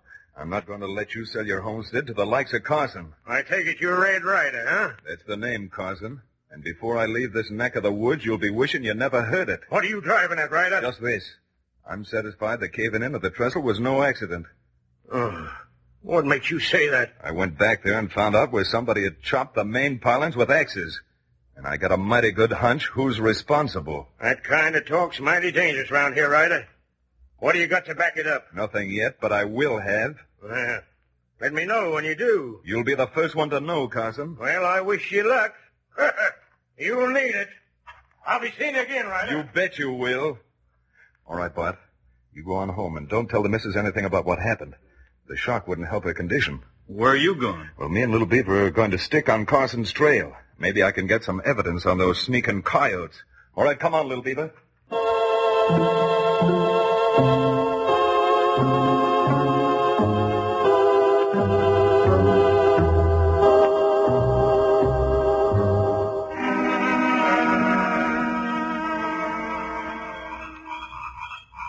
How more long we stay in here, Red Ryder? Till the moon gets behind those clouds, Little Beaver. Can't take a chance of Carson or any of his men spotting us on his range. Oh, moon almost behind them, cloud now. Yep. As soon as it's pitch dark, I'll sneak up to the lean-to, and from there I'll be able to reach that second-story window where Carson and Gorman are talking. Oh, maybe you'll hear a big powwow and get them close enough, huh? That's what I hope to do. Oh, pitch it dark now, Red Ryder. Yep. All right, stay here with the horses. Here I go.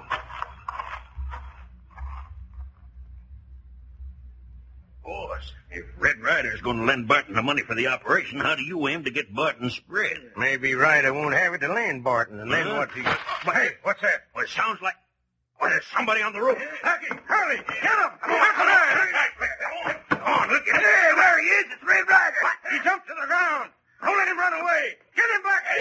Got it, boss. Stopped him right in his tracks. Good work, Blackie. Well, what do we do with him now? What do you think? Tie a rock around his neck and drop him into the river.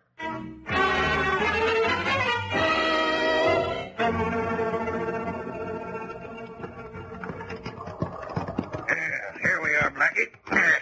Let's get him off the horse and toss him into the river. He's warming, huh? He's still breathing. He won't be breathing much longer now. Let's heave him in. Huh? He's floating downstream. What? Why, that rock must have slipped off when it hit the water. Well, he won't be floating along when he bashes himself against them rapids below. Not for long, he won't.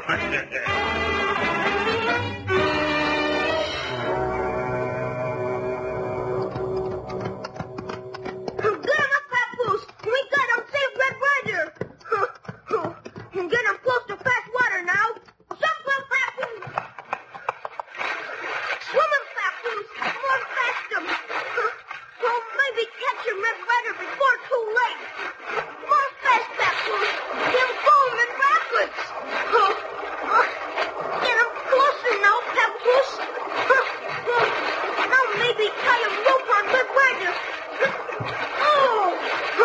We got a rope tie on him. Now we swim him back. Pull him, Papoose. Now we get him close to riverbank. Yippee, Papoose. Good him, horse, Papoose. We got him Red Ryder on riverbank now. Me help him pull him.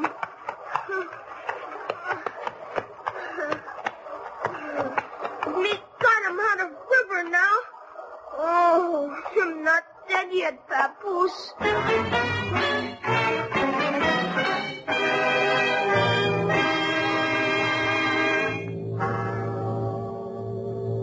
How is he, Doc? Oh, Ryder will be all right, Mr. Barton. It was only a grazing wound on the scalp. Probably knocked him out, but not dangerous. Oh, look him. Him open my eyes now. Yeah, you see, he's coming around now. Hey, what am I doing here in your home, Bud? Now, just relax, Ryder. You've been But it's daylight. Last I remember. You get him shot and drop, Red Ryder. And tossed in the river to boot, little Beaver tells us. He fetched you back to the bank just as you were about to be finished off in the rapids. Well, seems like I missed a lot of fun. I sure thank you, little Beaver. No thank of me. You thank him, Papoose. All right, I'll thank your Pinto, too. Say, what time is it? It's just about 9. Then I've got to get into town and fetch that money. Ought to be here by now. Now, wait a minute, Red. When Carson gunmen see you ain't dead like you're supposed to be, they'll make darn sure you will be this time. Maybe I'll have something to say about that. Yeah, but, Red, they'll be gunning for you. That's what I'm hoping for. Why not get the sheriff to arrest him before you go? Now, how are you going to prove anything against them? Well, little Beaver saw him toss you in the river. Yes, but that's not enough. Testimony of any child doesn't ever get very far in any court. Any half-smart lawyer can make it sound like just a dream. But I can't let you expose yourself like this. Now, don't you worry, Bart. Just hand me your spare gun, and I'll be back with that money by dinner time.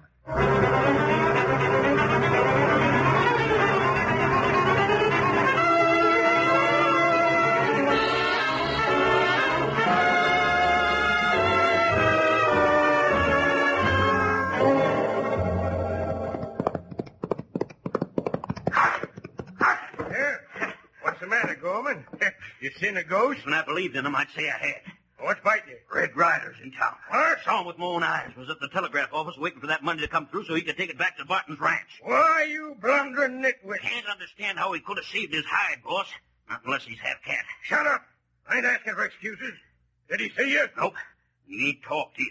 You mean not yet he ain't? Blackie, get the men. We're riding, and I'm going along this time to make darn sure nothing goes wrong.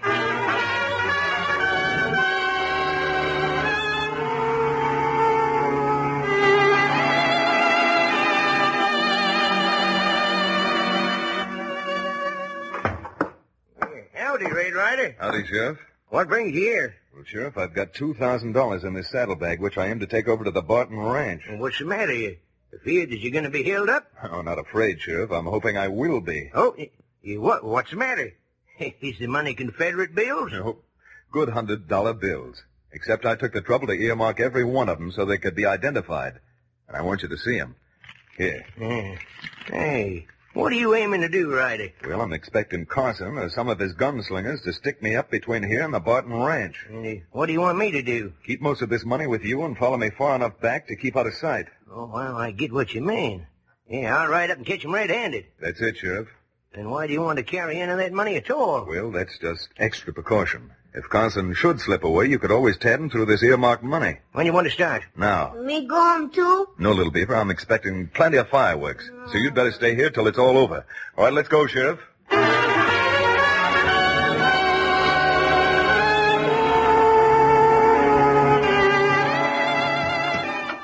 Hey, Carson, do you suppose Ryder might have took a shortcut? I don't reckon he has.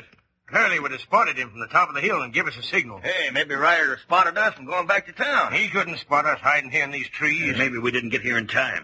He must have already gone by. Hey, there he is now, rounding the bend of the trail below. Here, get set, men. I don't make a move till I give you the nod. Why can't we pick him off his horse from here with our rifles? Oh, he was a dang cocksure of what he was going to do to me yesterday. Now I want to see his face when I tell him what I'm going to do to him. All right, men, let's go. Here, come on, here we go. Reach higher, Ryder. Well, howdy, Carson. Hey, surprised, Ryder? Nope. Matter of fact, I'd have been kind of disappointed if you hadn't shown up, Carson. Still the cocky hombre, ain't you? Well, you ain't going to be for long. As soon as I get that money you're carrying, then I'll be giving you what's really coming to you. If you don't get yours first, Carson. No chance of that now, Ryder. Get his gun and money, Blackie. Yeah.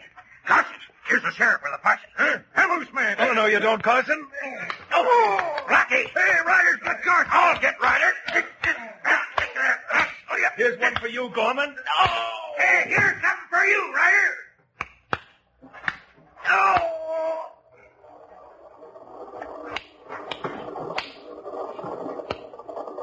Well? Hey, nice shooting, Ryder. You knocked Blackie's gun right out of his hand. Yes, here they are, Sheriff. And now you know where they belong. Yeah, you better do. Behind bars.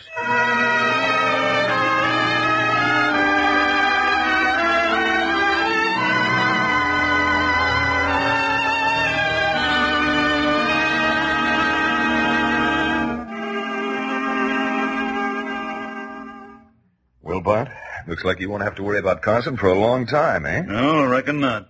Heard the judge sent the whole pack of gunslingers where they belong. Thanks to you, Mr. Ryder. And how does it feel to be back home, Mrs. Borden? Feels mighty good to be out of that hospital, Red. You feeling all right? Just fine. I'm already walking again, see? Oh, that's fine. And we're mighty grateful to you, Red. Especially for getting my herd money back from that low-down Carson. Shucks, that was a pleasure, Bart. Well, I reckon, Little Beaver, and I'd better hit the breeze. Why? Ain't you staying with us for a while? Well, I'd like to, Bart, but we only dropped by just to see how you folks were, and... And Red Ryder, him not happy if him no looking but trouble other place. Well, so long, folks. We've got to hit the trail. Let's go, Little Beaver. Come on, thunder!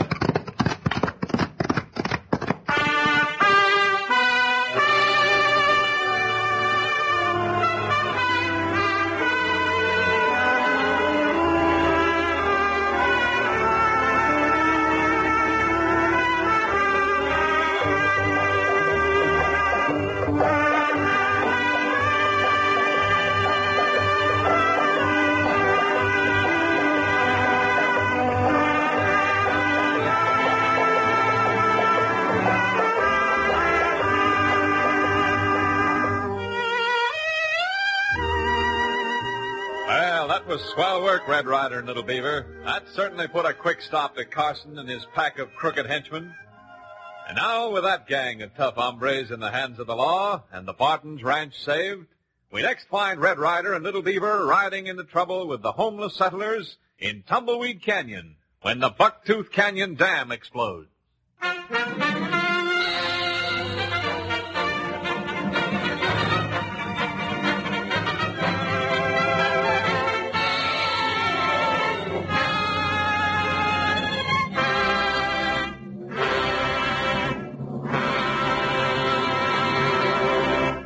Red Ryder comes to you each Tuesday, Thursday, and Saturday over these same stations.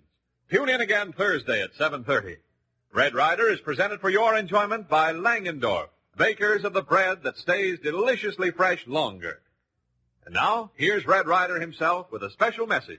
There's one mighty good reason why Western men and women are hard to whip. When there's a job to be done, Westerners just naturally pitch in and do it. Well, there's a big job to be done today. A job that calls for the best efforts of every man and woman. And, folks, there are literally dozens of ways you can aid national defense. Such organizations as Civilian Defense, Red Cross, USO, And American Women's Volunteer Services need ambulance drivers, canteen and hospital workers, typists, entertainers, machinists, and many other volunteer workers. So do your bit and keep physically fit. Langendorf bread, containing essential vitamins, minerals, and dextrose, will help give you extra energy for these action-filled days. Always serve Langendorf bread. Red Ryder comes to you from Hollywood. This is the Blue Network.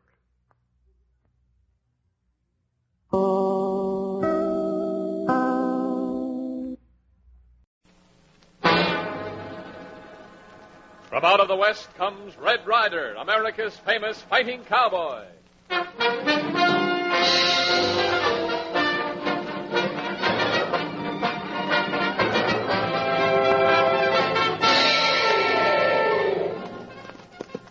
There's trouble brewing in Painted Valley, so ride, little beaver. Prod that pony. Yeah, you betcha him. Get him up, Papoose. Get him up.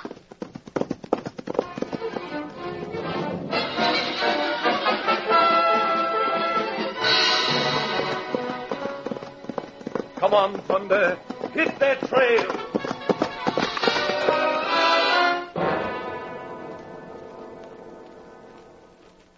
The Adventures of Red Ryder. Today we must fight for the right, and again the Old West adds its great strength to the nation's determined war efforts. What can we as individuals do? We must guard our health with energy-giving foods, and thousands know that fresh and tasty Langendorf bread is just such a food. First off, Langendorf bread tastes so fine you'll want to enjoy it with every meal. It's so rich and creamy and smooth textured, stays so deliciously fresh, baking experts have judged Langendorf bread America's finest. What can Langendorf bread do for me, you ask? Well, this fine bread contains essential proteins and high nutriment values, is enriched with a nerve and energy, vitamin B1, and important minerals. In addition, Langendorf bread gives you an energy bonus because it's made with dextrose, the world's greatest quick energy food. So for goodness sake and for energy's sake, get a generous loaf of fresh and tasty Langendorf bread tomorrow.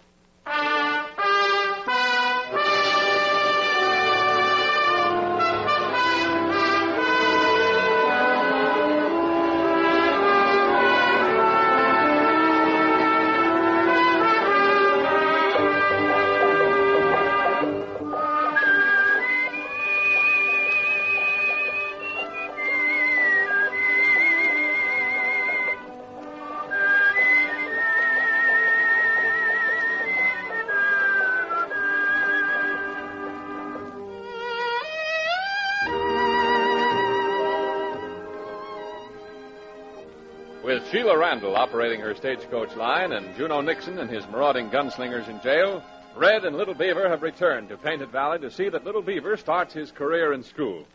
Red, Little Beaver, and Red's aunt, the Duchess, are in the parlor of Painted Valley's comfortable ranch house talking things over. Me want him go to school. Me don't want no school for sissy children. See what you've done to that child, Red? Only thing he wants now is excitement. You'll get more than his share if he keeps this up. Another day like this, and I'll take him back to Chief Clearwater on the reservation where I found him. All right. You taking me back. Better live like Injun brave than go to school. That's enough, Little Beaver. Now sit down and be quiet while the Duchess tells me about this trouble she's been having. Well, Red, during the last 3-4 weeks, we've been missing cattle again. Uh-huh.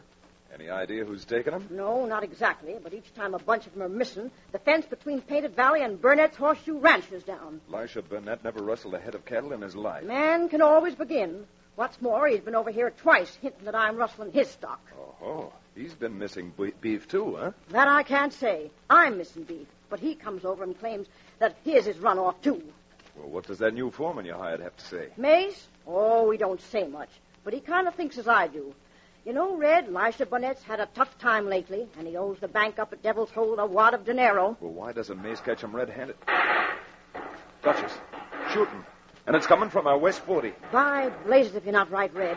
We'd better ride. Come on, Little Beaver. This is your last chance to tangle with trouble before you go to school.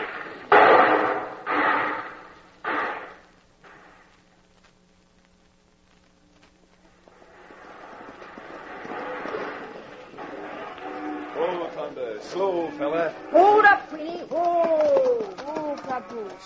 See, Red? What did I tell you? The fence between us and the horseshoe spread is down. Fence down, all right. But no can't tell him from what side fence cut. Why, you worthless Injun from Burnett's side. Think I'd rip out my own fence? Red, here comes Mace now. Mace Lanyard, over here. Howdy, ma'am. Howdy, mister. Reckon you're Red Ryder. That's right, Mace. Did you see what happened here? Yeah, most of it. I was heading back to the bunkhouse when I saw some Jaspers ripping out our fence. I come after him just in time to see him drive some of our stock off across Burnett's property. Me live here plenty years now. Me no think him Burnett rustler. Yeah? Well, I seen those steers, kid. And they was being spooked across Burnett's range. Well, here's Burnett and his hands riding up, too. Howdy, Elisha. Howdy. Don't you act so friendly with that old cattle thief. Did I hear you call me a cattle thief, ma'am? Now, the Duchess is just worked up, Elisha. Don't mind her. Worked up nothing. I'm plumb sick and tired of losing beef so's he can pay off the bank. Now, look here, Duchess. You and me's been friends and neighbors going on 30 years. But if you was a man, you'd be full of lead right now. You mean or you would? Now, Duchess, Elisha, come on, now, calm down. No one's accusing either of you of rustling. No. Well, I am. I seen our stock driven through that hole in the fence. See? What'd I tell you? My own foreman seen it. And he's not blind. Boy, that good-for-nothing G-Haw, I riddled him. Mace, that'll be enough. Now, keep out of this. No Painted Valley punchers throwing lead at anyone from Burnett's horseshoe. They can't accuse me of rustling. Yeah? Well, I'm a doing Red it. Ryder, him going for gun. I'd leave that iron in his holster, mister. I'm not talking to you. I'm talking to this big coyote Mace. I said keep your hand away from that gun butt. Yeah? Well, we'll see who's giving the orders. My hand. Elisha, I'll talk to you later. Yeah. All right, come on, Duchess, little beaver. I'm going back to the ranch house. Get him up, Papoose. Queenie, ride. Head for home, boy. I'm in a hurry. Come on, thunder.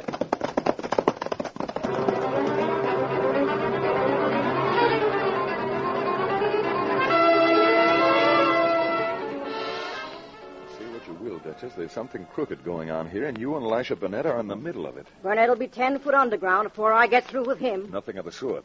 I've got a few ideas about this so-called rustling, and I'm going to run them down. Ideas such as? Even rustled cattle can't be sold without a brand.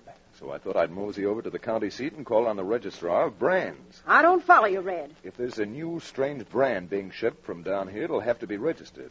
And if there is, maybe we can find out where the wet cattle's coming from and who's shipping it. I see. Well, I know who it is. But since you're so all-fired stubborn, go satisfy yourself the hard way. That's just what I intend to do. Now, come on. Thunder's outside, ready to run. Me going too, Red Ryder? No, you're not going, little beaver. We've gone over that before. You're staying here and going to school. No, me don't want him going to school. Me want him Want going... them or not, that's where you're going. And Duchess, I'm trusting you to keep a weather eye on that papoose. It's high time he started to learn something more than how to spell trouble. Ryder, no.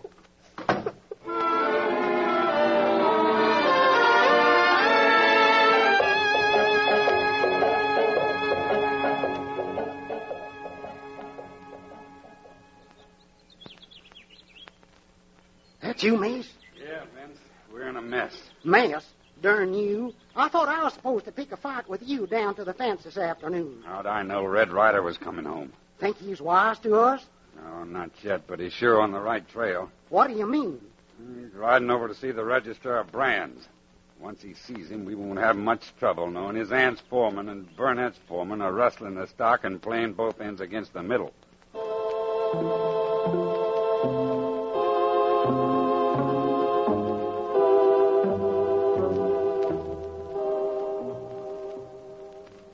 That's the only new brand from your county, Mr. Ryder. Circle BN. Circle BN? Eh? That could start as a horseshoe with the letters put inside after. Or even a PV changed to a BN and then circled. Yes, I think that's possible. Who's the brand registered to? Let me see. John Patterson. Patterson? Mm-hmm. There's no John Patterson down our neck of the woods. Well, you might wait till Patterson ships again and then... come in. You know a man named Ryder, sir? I'm Ryder. What is it? A telegram just came for you, Mr. Ryder. Here. Thanks. Telegram. I wonder. Bad news, Mr. Ryder? Yeah, bad enough at a time like this. Little Beaver, an Indian lad I adopted, has run away because I insisted that he start going to school. Yeah, now, that is bad news. Any idea where he might have gone? The only place he could go is back to the reservation. Well, sir, many thanks. And now, if you'll excuse me, I'll see if I can round up that rebellious redskin of mine.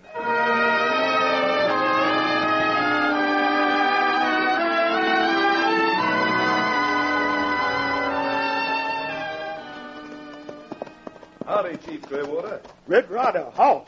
Steady, Thunder. Now, Chief, I'm sorry I haven't time to stand on ceremonies, but have you seen Little Beaver? The rascal's run away from the ranch. Little Beaver, him here. Come yesterday night. Well, thank heaven. I've been upset ever since I got the Duchess telegram. Where is the little scoundrel? Him playing with little Poco. Me call. Little Beaver, Poco, come here. Uh-oh. We trouble. Here's Red Ryder. You're doggone tootin' right there's trouble, Little Beaver. Now, you come here. We no come if have to go to school. You don't like school, Little Beaver? Me think school much fun. Now, see, Little Beaver, Poco enjoys school. Now, come here, both of you. Me still no want him go school. Me wish me could go home school again. I tell you what. Chief Clearwater, how'd it be if little Poco went back to Painted Valley with us and went to school for a while with my half-pint scallywag? Me think good idea, Red Ryder. Swell. Now, how about it, Little Beaver? Little Beaver, him go. Yes, Little Beaver? Okay. If Poco come, go to school. Oh, now you're talking. All right, saddle up your ponies and let's ride. There's trouble brewing back at Painted Valley.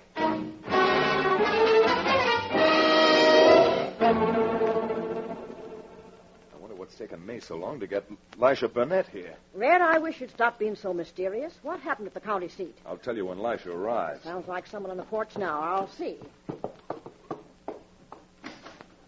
Howdy, Lisha. Come right in. Howdy, Duchess. Hi, Red. Sit down, Lisha. I think I got a clue to who's rustling cattle from both of our ranches. Both? What are you aiming to say, Red? Simply this. Someone has worked up a wet brand that can be made into a Circle BN out of either a horseshoe or a PV. Why, I'll perforate 'em myself.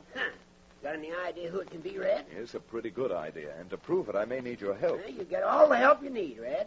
Now, who's behind it? Well, the way I figure it is the man you've got working. Red! Someone shot Lisha through that window. Why, those red-hearted rustlers. Come on, let's get after them. There they go, riding for the gate. Red, they get you? No, just nick my elbow. Thunderation, if my horse wasn't bedded down for the night, I'd... No use crying over spilt milk. They shot Lisha and got away. We better get a doctor. No use, Duchess. Doctor can't do any good for him now. He's gone. Right through the back. Now, who could have wanted to shoot down a white man like Lisha Burnett? Nobody. Nobody? What are you talking about? They shot him, didn't they? Yes, they shot him, all right. But only because he got up from his chair. The lead that killed Lisha was meant for me. Good grief, Red. You think so, and why? Because rustlers know what happens to them when they're caught. Find the men who have been rustling cattle from both sides of the fence, and you'll find the man who murdered Lisha Burnett. Glory Come on, Duchess. Let's get our horses and do some riding. It's a nice, clear night, even though there is blood on the moon.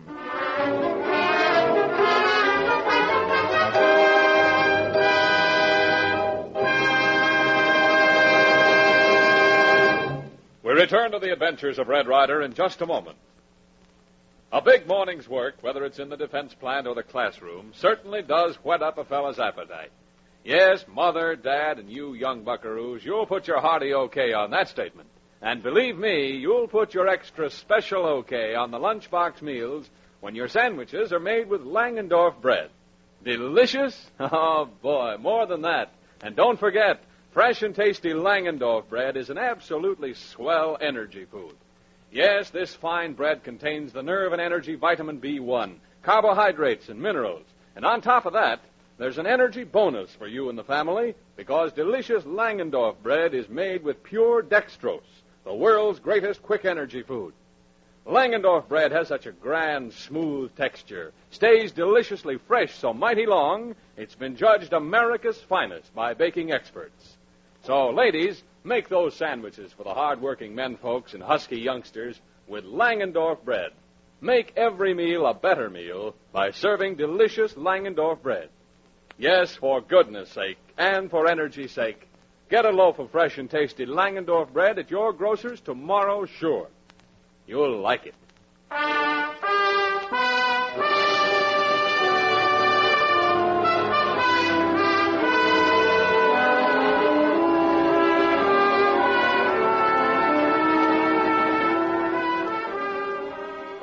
With the rustler's bullets meant for Red Ryder killing Lisha Burnett, we rejoin Red and his aunt, the Duchess, as they're on the trail of the cattle thieves and murderers. I'm most willing to call tonight, Red. I hate to give up now, Duchess. Those murdering sneaks couldn't have been swallowed up in the hills. No, I guess not, but we're just backtracking ourselves. Here we are on Painted Valley property again. Well, if you're really It tired... ain't that I'm tired. I'm just weary of riding and seeing nothing but blackness and shadows. See, you wouldn't call that a shadow, would you? Down there by the gully. Where? Oh, I see it now. A little campfire. That's just what it is. And unless I miss my guess, we'll find a rustler there with a running iron. Oh, thunder.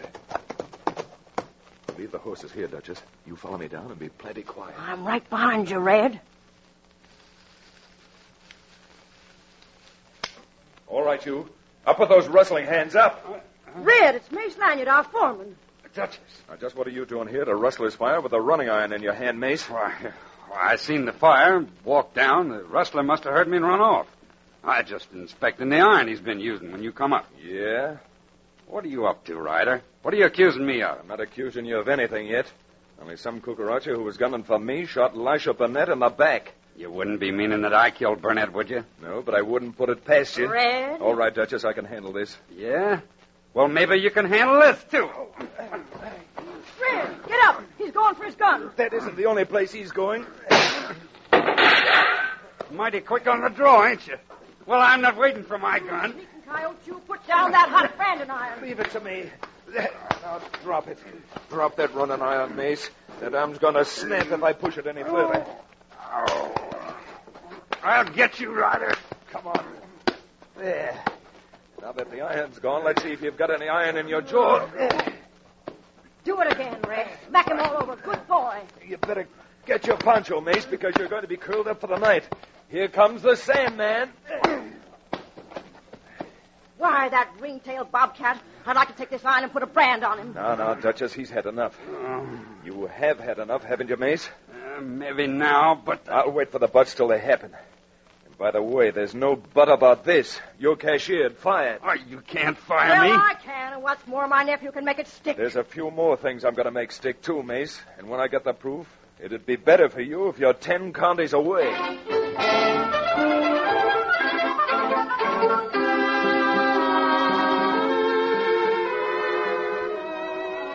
No, little beaver. C-A-T, spell 'em cat. Who care what spell 'em? You don't call 'em cat anyhow. Me call 'em kitty. Well, you two, how about getting in the rig with Miss Jane and driving to school? School. Him stupid. Oh. Did you ever think it might be you who is stupid, little beaver?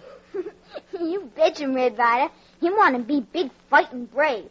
Him no want him study. And you wouldn't marry a brave who couldn't spell cat, now would you, little Poco? Me say I'm not. Me brave. Him got to be plenty smart. Well, little beaver, how about it? Me go, but no like 'em. K-A-T, cat. H-O-G, pig. All right, go on, Jane. I'll ride by the school later and see how things are going. All right, Red. Oh, and good luck in finding the men who killed Mr. Burnett. It'll take more than luck to find those groundhogs. And if I'm going to find them, I'd better get started.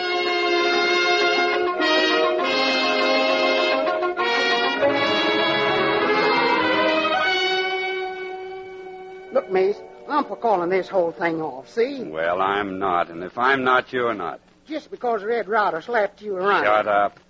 That's one name I don't admire, Red Ryder. I'll get that buzzard and get him good. I don't care what you do to Ryder, but let's give up this rustling idea, Mace. Yeah? After the setup I worked out, me foreman of one ranch and you running the other? But you're fired, and old man Burnett's dead. So much the better. Besides, all we have to do is get Ryder where we want him, and it's clear sailing. Sure. As easy as all that. Just get Red Ryder where you want him. Think I can't? Well, how?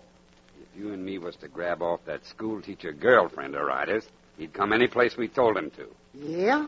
We ride down to that schoolhouse and take her back to the line shack up on Porcupine Ridge. Then we send Ryder a message. He comes a-running. And we fatten him up with lead for a nice long rest in the family graveyard. Get up, Rocket. Ho, make for the house.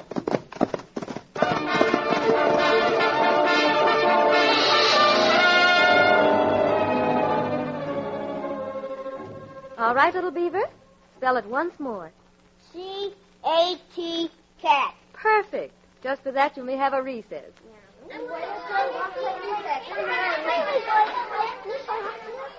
What you got him there, little beaver? Me got him thing you can't learn in school. Me got him 6 gun. Oh, no, you don't got him gun. I take him away. You give me back, little Poco, you. Miss Jane! Miss Jane! Yes, little Poco? What is... Where on earth did you get that pistol? Me take him from little beaver. 6 gun no toy for a little boy to play with. Well, I should say not. I'll take that gun. You much better give him back to Red Ryder. He missed him someday. Indeed, I will. And if you must be a he-man, little beaver, please confine your efforts to your bow and arrow hereafter.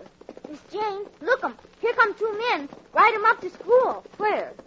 Oh, it's Mace and Mr. Burnett's foreman. Howdy, Miss Jane. Can we see you here for a minute? Why, certainly.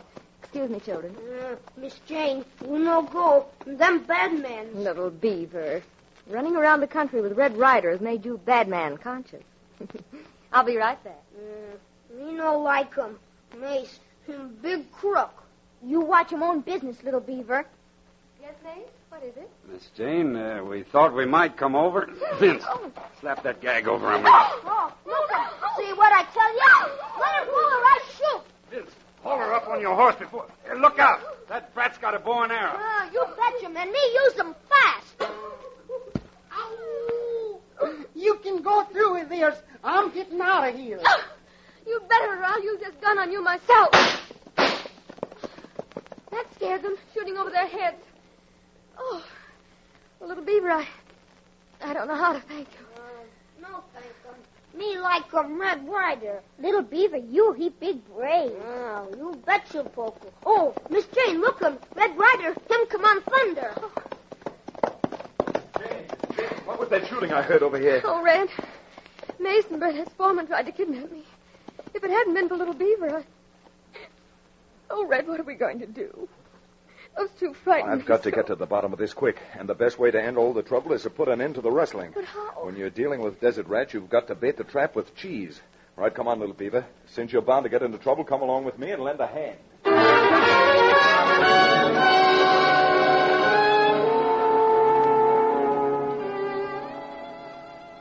Red Ryder, why for we come in the devil's hole? To do what I told Miss Jane.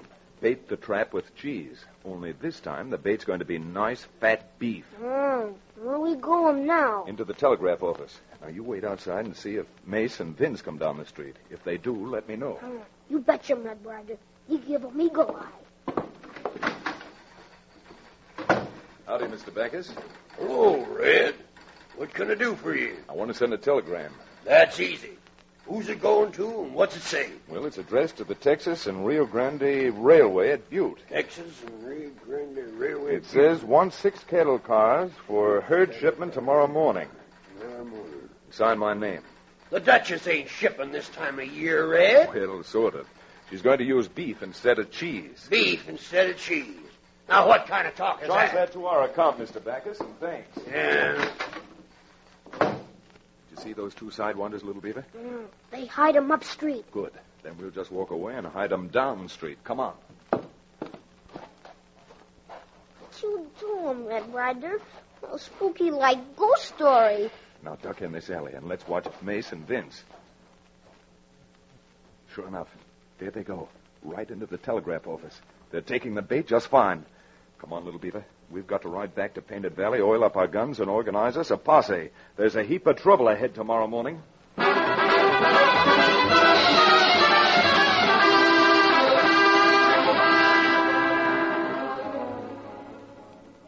It don't make sense to me, Mace. Why should they want to ship cattle this time of the year? How do I know? But that telegram Ryder sent the railroad was clear enough, wasn't it? And it's our chance to grab them steers, make a clean-up, and get out of here for good. Okay, Mace. Only I hope it turns out all right.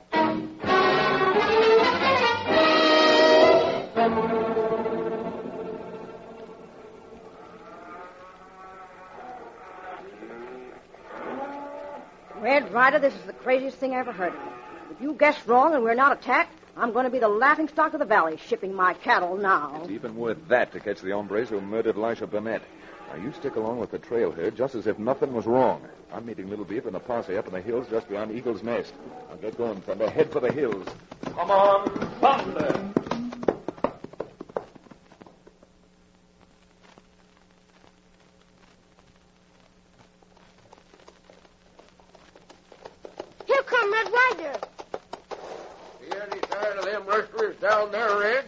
not yet. But if I'm right, they'll strike just for Lewis's. This sure sounds loco to me, Ryder. Longest way around, I called it. Maybe, but the longest way around is the shortest way home. Oh, Red Ryder, look 'em. They're busting. And unless my eyes have gone back, are you satisfied, Dan? Sure am. Do we ride? We ride and we ride blasting. Now get those horses started. This is the roundup. Get 'em up, Papoose. Get 'em, Cleo. Get 'em. Head for those rustlers, Thunder. Run 'em down. Come on, Thunder.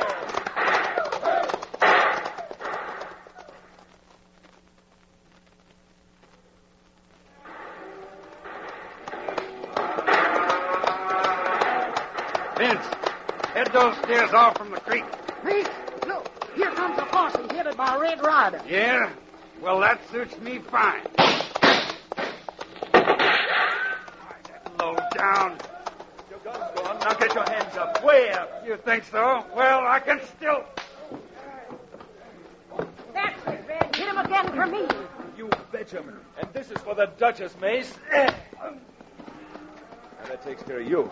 And here comes Dan and the posse with the rest of them. There's Fritz and the other four, Red. Good.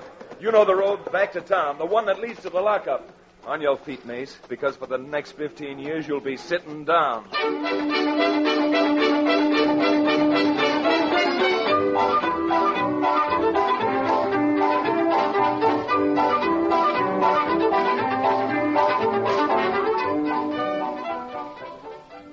C-A-T, cat. D-O-G, dog. P-I-G, pig.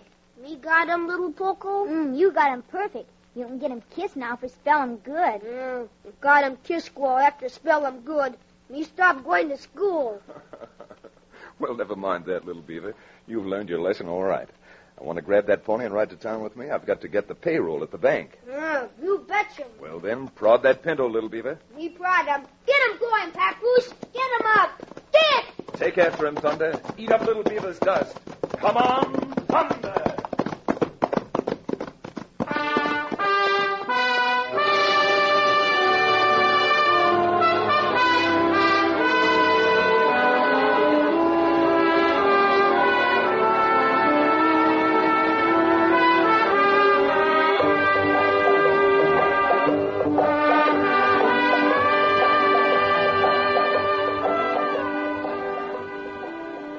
Red Ryder certainly needed Little Beaver to rid Painted Valley of Mace and Vince.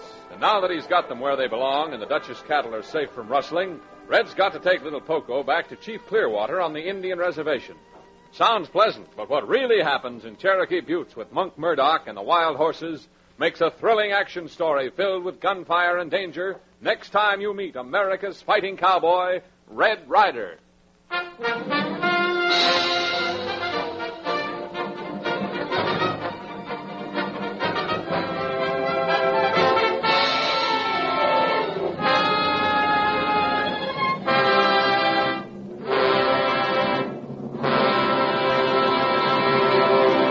Red Ryder comes to you each Tuesday, Thursday, and Saturday over these same stations.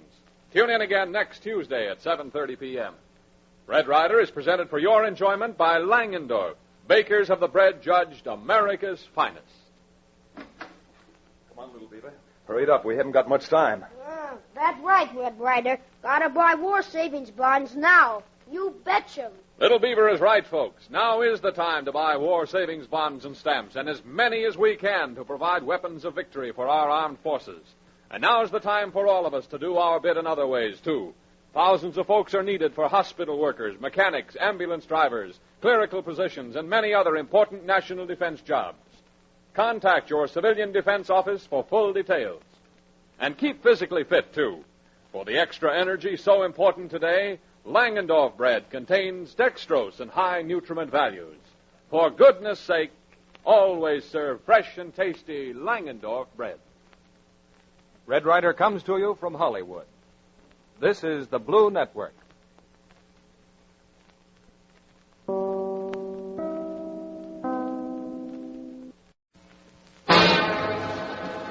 From out of the West comes Red Ryder, America's famous fighting cowboy.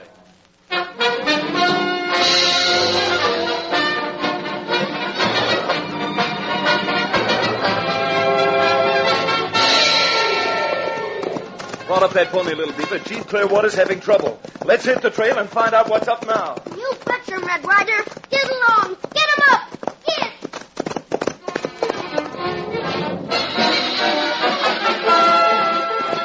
Get going, Thunder. Hit that trail. Come on, Thunder.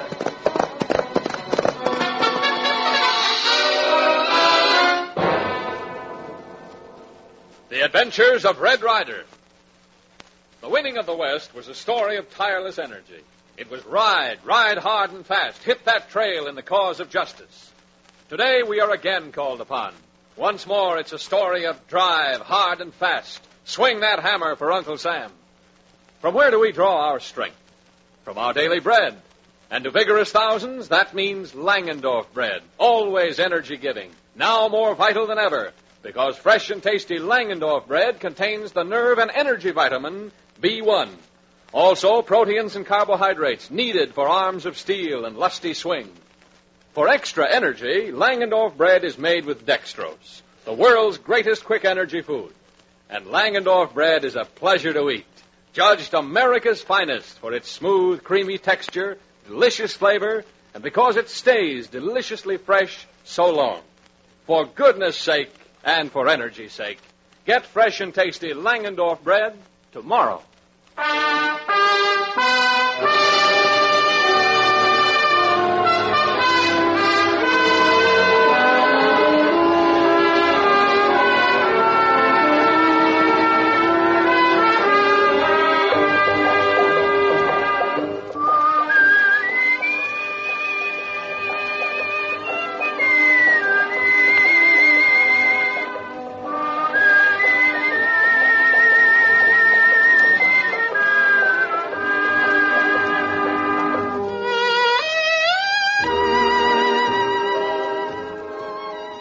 With the Dutch's renegade foreman and his crooked pal Vince in the state's charge, Red Ryder is seeing that Little Beaver's Indian girlfriend Poco is returned to Chief Clearwater and the Indian reservation. As we join Red Ryder, he is on Thunder, Poco and Little Beaver on either side of him, dusting along the trail not far from the reservation. Well, Little Beaver, will you be sorry to say goodbye to your playmate? Yeah, you betcha. Poco almost good enough little girl to be boy, not squaw. Well, what do you think about that, Poco? Do you feel complimented? Little Beaver and him change. Wait till he get him older. Want him squaw, darn him socks, fix him supper. You can say that again. He's got a lot to learn, eh, Poco? Yeah. Who cares spell him? Red Ryder, look him, down bottom of draw. See him? Kick him up much dust. Doggone it, Little Beaver. A whole herd of wild horses. And they're sure beauties. You see what make 'em run? Maybe 5-6 men chase 'em from behind. Yeah, it looks as if those mavericks are trying to round up that whole herd. Those horses are free, and no man's going to force them into captivity. All right, come on, you two. Make those pintos travel. You betcha, Red Ryder. Hi, pony. Up. Get him up, Papoose. Get him going. Get. Start making tracks, old boy. Head for that arroyo. Come on, Thunder!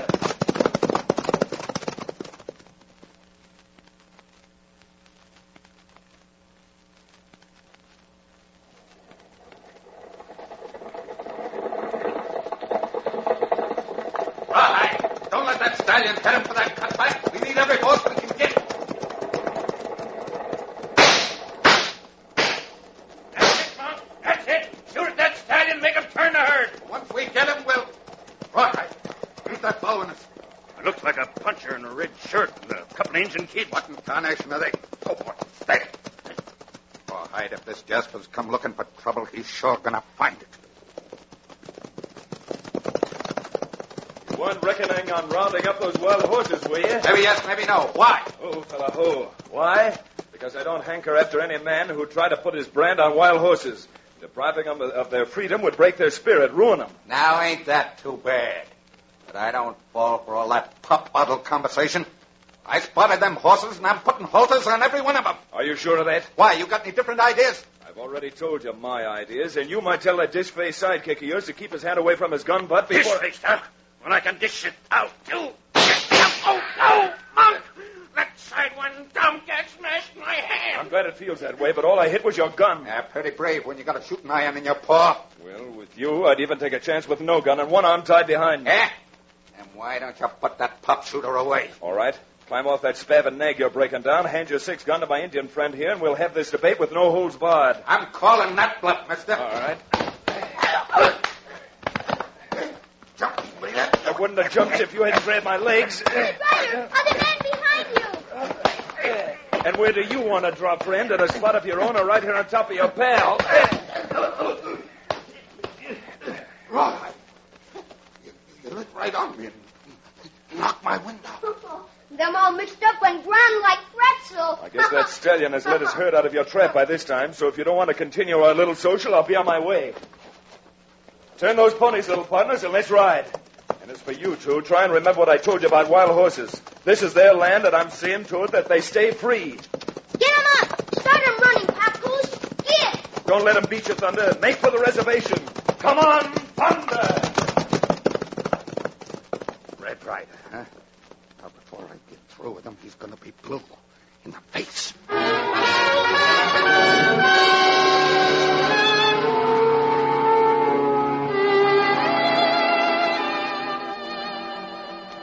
Glad to have little Poker back on the reservation, Chief Clearwater? We miss him, little squaw. She be good girl, Red Ryder. Good. Ask little Beaver. Poco. She plenty good girl. She okay. Well, Chief, this being late Saturday and school starting for little Beaver again Monday, I guess we'd better be heading for home. Hold it, little Beaver. Chief, that man talking to the braves over by that big wigwam. Who is he? Red Ryder, that same man you give him licking a little while ago. Him call him Monk Murdoch. Him say him new Indian agent. He doesn't act like anyone Washington would send down here. We just caught him trying to trap a herd of wild horses. Too bad. Wild horses him like Indian. First, Indian own land. Then, Indian have big white father in east. Maybe bad. But Indian all time not happy. You're dead right, Chief.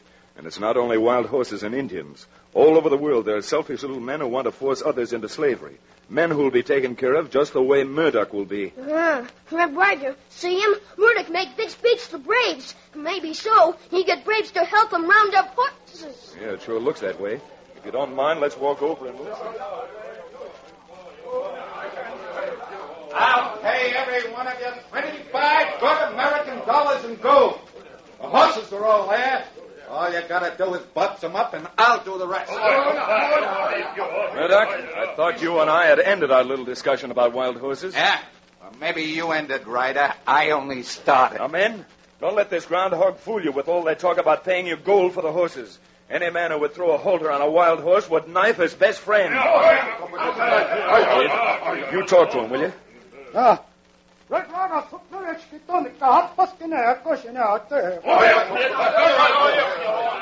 Red Ryder, not doing much good. Braves say want the money Murdoch offer for wild horses. They angry. You try boss them not to do, huh? Great daylights, don't they understand what you just said a moment ago? Those horses are just like you. They think them best. You get off reservation. Braves make angry war talk, and me no want them have fight.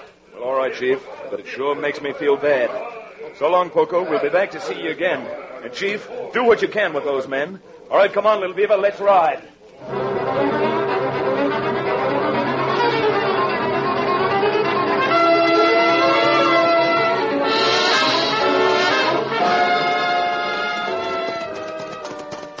Hold it, Thunder. Oh, Papoose. Red Ryder, watch him thunder. Whole nose make like war dance. Him smell wild horse plenty good now. Yeah, no wonder. Look, in there through those trees. See, down drinking at that little brook? Boss Stallion, sure find them good hiding place. Well, let's get off here, little Beaver, and start collecting ourselves. Maybe we can figure some way to protect these critters so Murdoch will never get them. Red Ryder, looking like Thunder got him send a friend. Yeah, there sure are some pretty mares in that herd. Hear 'em? Many horses come this way. You're dead right, little Beaver. Only this time the horses aren't wild. There are men riding them. Look, it's Murdoch and some of the braves from the reservation. Well, Ryder, so that was a little game. Run me off so you could have all the horses to yourself. You hit the nail right on the head, Monk. The only hitting on the head you'll do is to light on yours, Murdoch, unless you pull up stakes and get out of here. Yeah? Well, you're not going to grab them horses out from under my nose.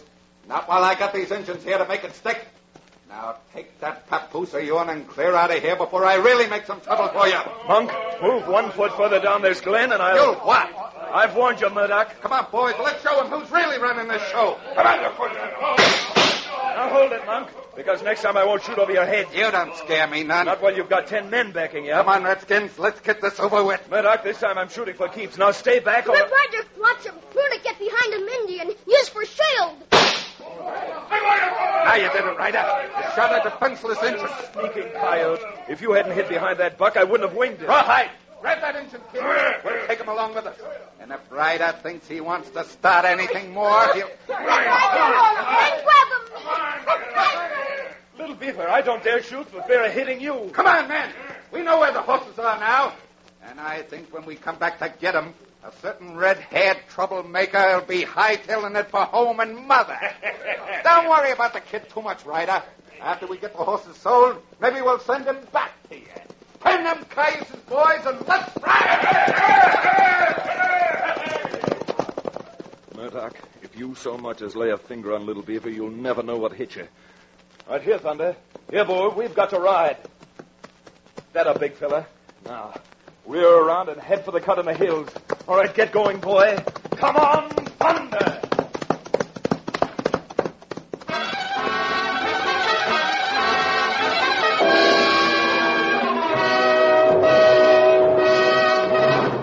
We return to the adventures of Red Ryder in just a moment. High in the hills, where streams run clear, the wind blows fresh. You fill your lungs, you breathe in deep, and you like it. Well, here's something for your lunchbox tomorrow that has freshness, too. Langendorf bread, fresh as all outdoors. That's why sandwiches made with Langendorf bread fairly make your mouth water after that first delicious bite. Yes, sirree. The wonderfully smooth texture, the tempting flavor of Langendorf bread hits the spot. But Langendorf bread sandwiches taste better than ever because they stay deliciously fresh longer. In fact, smooth-textured Langendorf bread stays deliciously fresh so long, it's been judged America's finest. And with a busy afternoon ahead of you, it's good to know Langendorf bread is made with pure dextrose, the world's greatest quick energy food, the kind of energy food that helps a person tackle a job in a hurry. And it's an all-round healthful loaf. Contains proteins, carbohydrates, nerve and energy vitamin B1. For goodness sake, and for energy's sake, get fresh and tasty Langendorf bread at your grocer's tomorrow. You'll like it.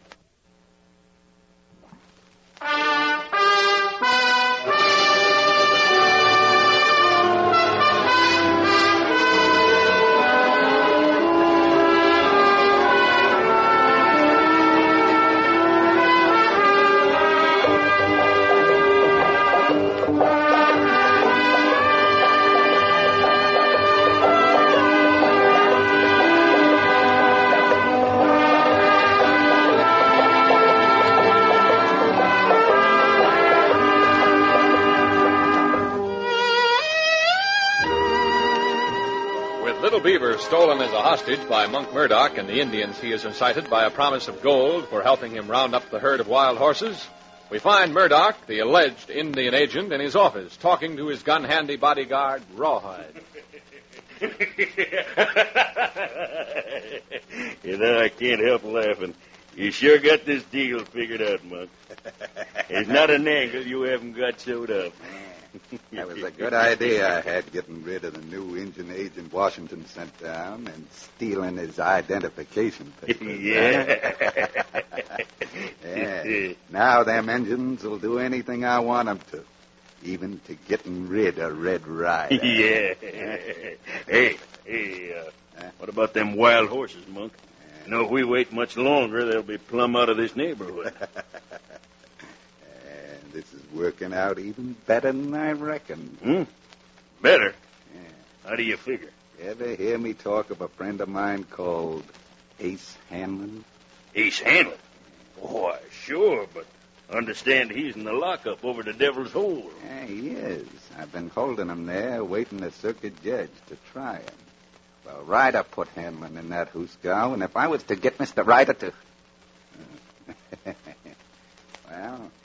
Ace is a plenty rich hombre, and he'd pay well. Yeah. But you know, after what happened, you don't think Ryder's still hanging around these parts, do you? If I was him and knew what I know, I wouldn't be. But in case he is, Rawhide, his scalp will be worth $5,000 to us from Ace Hanlon. Well, we better be moseying over to the reservation and getting us some engines together, huh? Yeah, sure. And if we see Red Ryder, don't stop throwing lead till he looks like a piece of chicken wire, all full of holes.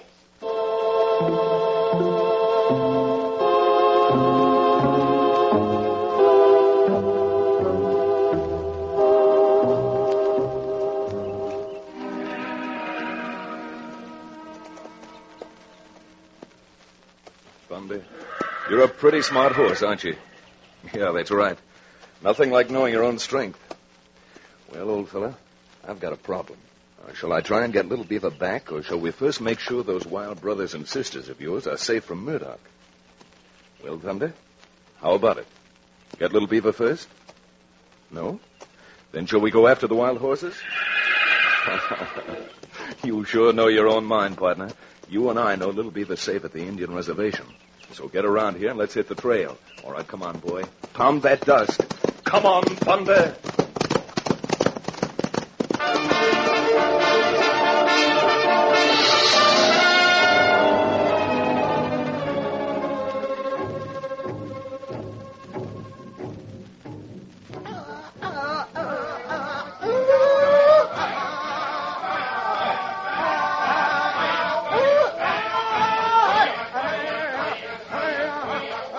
Running out, me want to talk to you.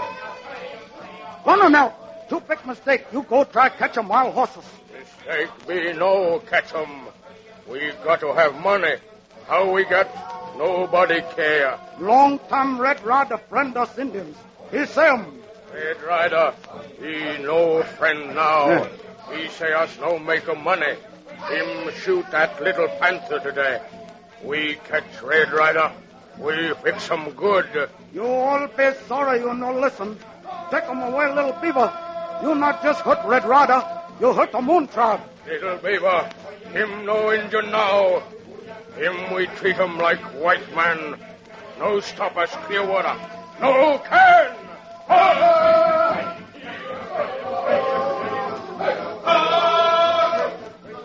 Little Beaver, Little Beaver. Poco, isn't that you?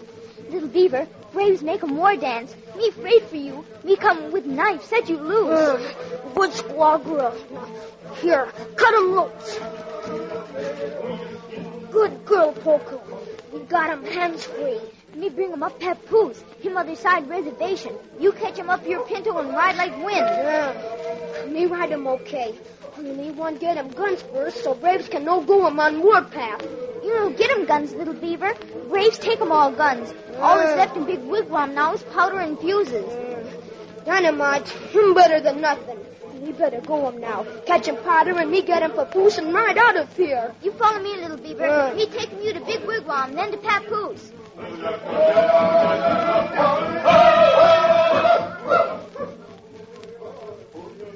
Here on your pony, Little Beaver. How, Papoose? We ride 'em. We ride 'em fast. You take 'em dynamite now, Little Beaver. Me got 'em powder. He make you many thanks, little Poco. Right now, me got a ride. Get 'em up, Papoose. Get 'em going. Get.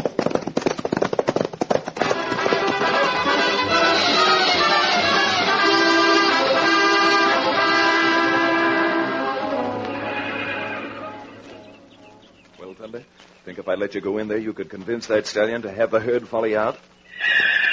All right, old fella. I'll turn you loose. And, well, looks like the stallion is going to save you the trouble. He's coming out here to visit you. Oh, there, Thunder.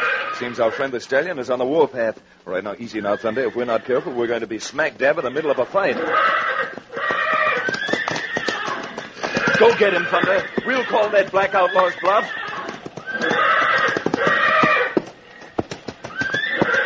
Now you're going, Thunder. Show that black who is boss around here.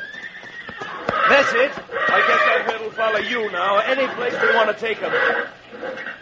Thunder, you can do as much with those two front hoofs of yours as 6 tough hombres can do with 2 guns apiece. Well, what's this, Thunder? Someone riding up on us. Hold it, mister. It won't be too healthy to come any closer. Ooh, Papoose, ooh. Well, Little Beaver, where did you come from? me get loose. You're sure a sight for sore eyes, son. Hey, what's that you got there?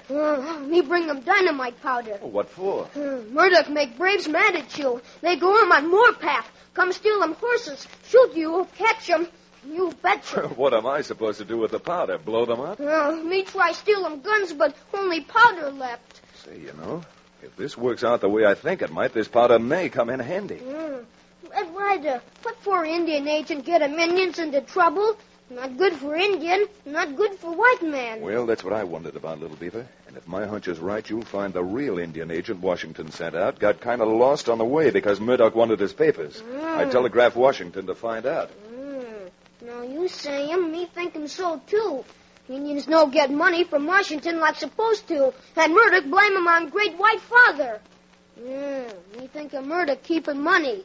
Well, doggone it, Little Beaver. I think those few days you spent in school really made you smart. You think me smarter now than before go to school? You're doggone right, I do. If go to school make him smarter to deal with bad mans. And me think him you no have trouble making me go to school anymore. Now you're talking, Little Beaver. A few hours a day in school and the rest of the time living right will make a fine fighting American out of any boy. Me good fighting American now. So what we do about saving wild horses? Well, the first thing we're going to do, now that Thunder has showed that stallion who's head man around here, is have him lead the herd over to Totem Pole Canyon. Well, we do him in Totem Pole Canyon, Red Ryder. Well, you get on that pinto of yours and help me round up these wild horses, and you'll soon find out. We get him on papoose. All right, now steady, Thunder. We've got a keg of powder to carry. There. All right, boy. Let's ride. Get him up, papoose. Get along. Get. Head for that herd, Thunder. Show them the way. Come on, Thunder.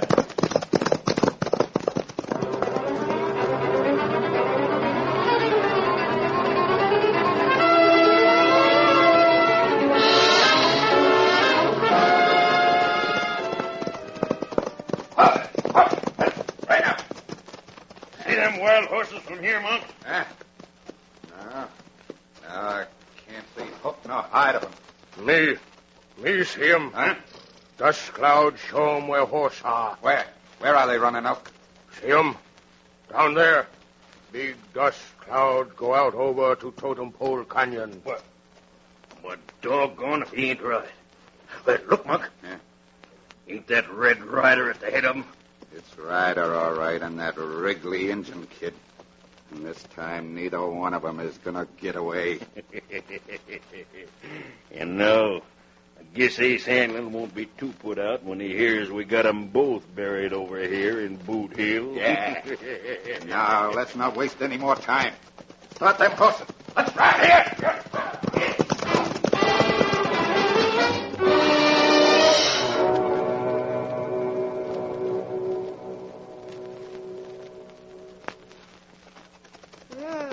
What we do 'em now that we got wild horses in Totem Pole Canyon, Red Ryder? First thing is for you to get up on the north slope. I'm taking this powder over to the south end. What you doing with powder? Well, I'm giving a little party for Monk Murdoch, a regular western blowout. Now, when you see them start through the bottleneck at this end of the canyon, you let out that coyote yell. I'll do the rest. Me do 'em okay, Red Ryder. Me let out coyote yell as soon as see 'em. All right, Little Beaver. I'll be listening. All right, now steady, Thunder. Watch your footing. Come on, Thunder.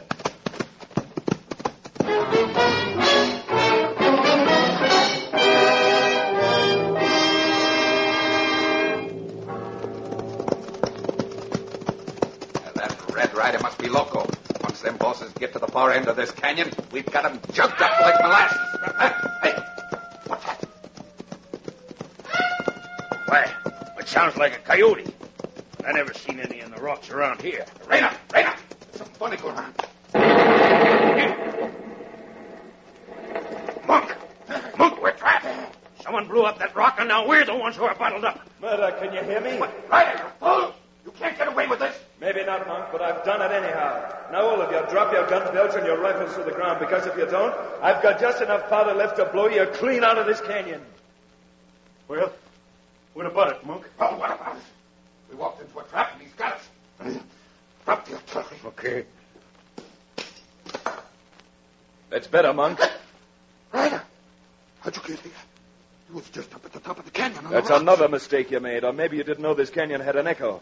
I wasn't 10 yards behind you all the while. I had a time fuse on the powder, and I was starting to be afraid it would go off too soon. Yeah. Well, this is going off soon. I knew it. I've been itching for another crack at you, Murdoch. Thanks. And I think this is the last wallop I'm going to get at you for a long time. Now, don't go for that gun, Rawhide. Red Ryder, you all right? Fit as a fiddle, little beaver. Yeah, and I think I'll play a little tune on it so our friends here can sing us a nice confession. What are you talking about? Confession? If you'd rather, Murdoch, I'll beat it out of you. But I want you to admit in front of these Indians that you waylaid the new agent Washington sent out and took his credentials. Why, you... Boy, Murdoch, you're a glutton for punishment. Little beaver, watch the others. Well, Murdoch, let's have the truth. Okay, Ryder. I did it. I killed the Indian agent. Stole his pig. Now, do you hear that, Running Elk? Now grab those men and bundle them into town. The United States Marshal will do the rest.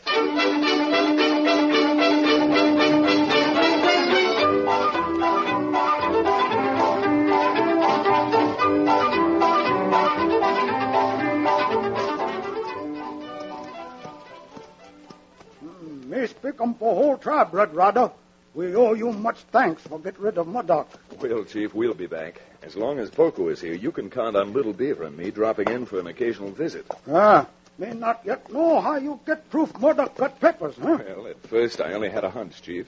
Then I decided to run a bluff on Murdoch, and he fell for it and admitted the whole thing. Goodbye, little beaver. You coming back soon? No, he coming back after me know him how to spell cow.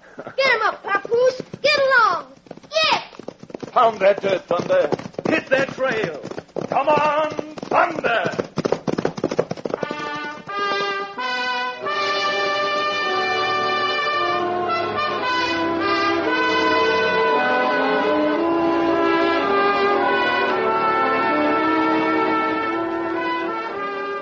Red, Little Beaver, and Poco certainly put the kibosh on Monk Murdoch's plan to fleece the Indians. Not only that, but with Thunder's help, Red saved the gallant herd of wild horses. And although Red Ryder, America's fighting cowboy, doesn't know it yet, we'll share the secret with you. That he's about to find himself staring over gun sights at the Pancho Kid, the Mexican Robin Hood outlaw, when Red Ryder comes to you next time.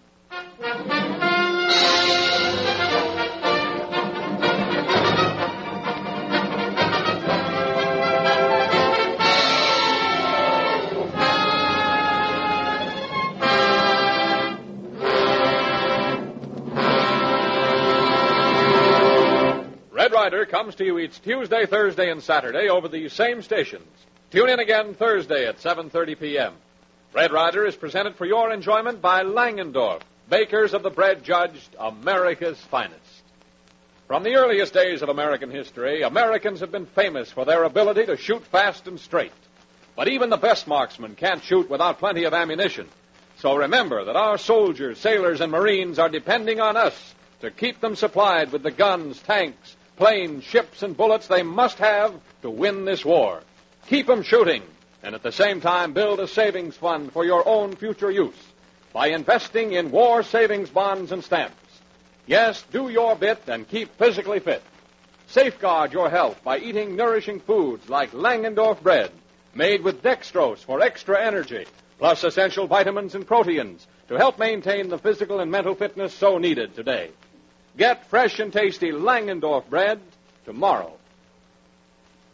Red Ryder comes to you from Hollywood. This is the Blue Network.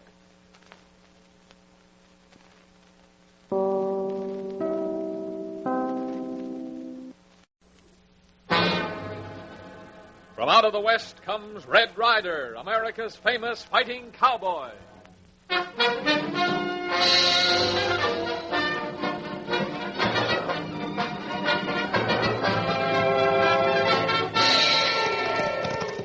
Trouble brewing along Devil's Hole way. So ride, Little Beaver. Prod that pony. You betcha him. Get him up, Papoose. Get him up. Get!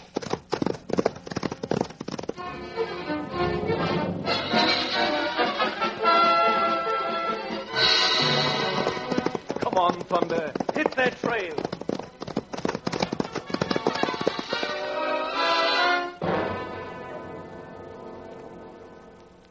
The Adventures of Red Ryder. Before Red Ryder hits the trail with his great horse Thunder, here's a word about another champion. Fresh and tasty Langendorf bread, judged America's finest by baking experts. Here's a loaf of bread that's doing its part these days, when every ounce of energy counts. Here's a delicious loaf of bread that packs a 1-2 energy punch. 1, fresh Langendorf bread contains the nerve and energy vitamin B1. 2, fresh Langendorf bread is made with dextrose, world's greatest quick energy food. An energy loaf? Yes, indeed. Jam-packed with energy-building food values so needed in these action-filled days. And you'll like it. Langendorf bread is wonderfully smooth in texture, creamy, delicious, and stays deliciously fresh longer. No wonder enthusiastic thousands say, for goodness sake and for energy's sake, I always reach for Langendorf bread. Make a note right now to get America's finest bread, fresh and tasty Langendorf bread, next time you're at your grocer.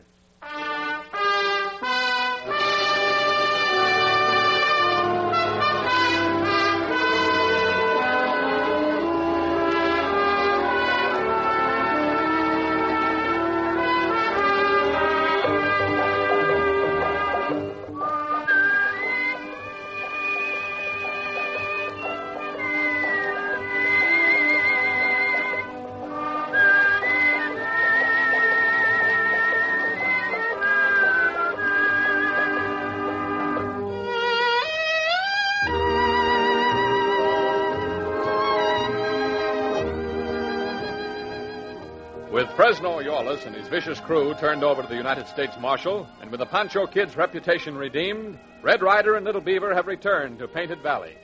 As we join them, they're on their way into the Devil's Hole Bank to draw the payroll for the current month.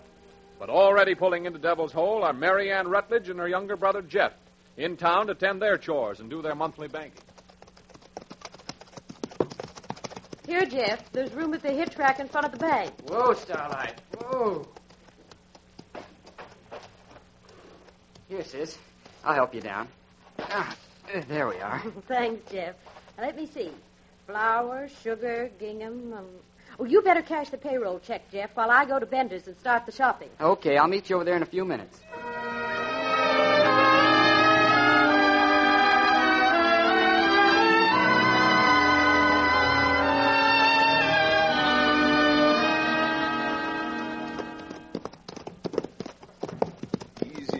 Slow down, Thunder. Oh, Papoose. We sure ride him in the Devil's Hole plenty fast, Red Ryder. Thunder must be feeling his oats today. Think it might be spring in the air, Little Beaver? Maybe. Learn him in Miss Jane's school. In spring, all man's fancy turned to think him of squaw. Well, I knew school would do something for you, but I never guessed it would make you poetic. You know, Little Beaver... Red Ryder, down my street. Hey. Look at them galoots running and throwing lead. Little Beaver, someone must have hit up the bank. Come on. Shake him up, Papoose. Get! Start running, fella. Get me near him. Come on, Thunder.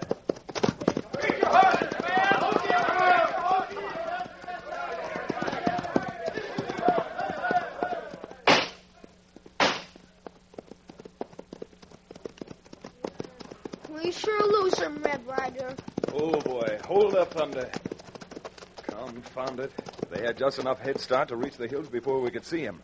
Whoever they are, that gang is tough, treacherous, and plenty experienced. If bank hold up, bet your men in town got killed. Right, and that's just what I'm aiming to find out.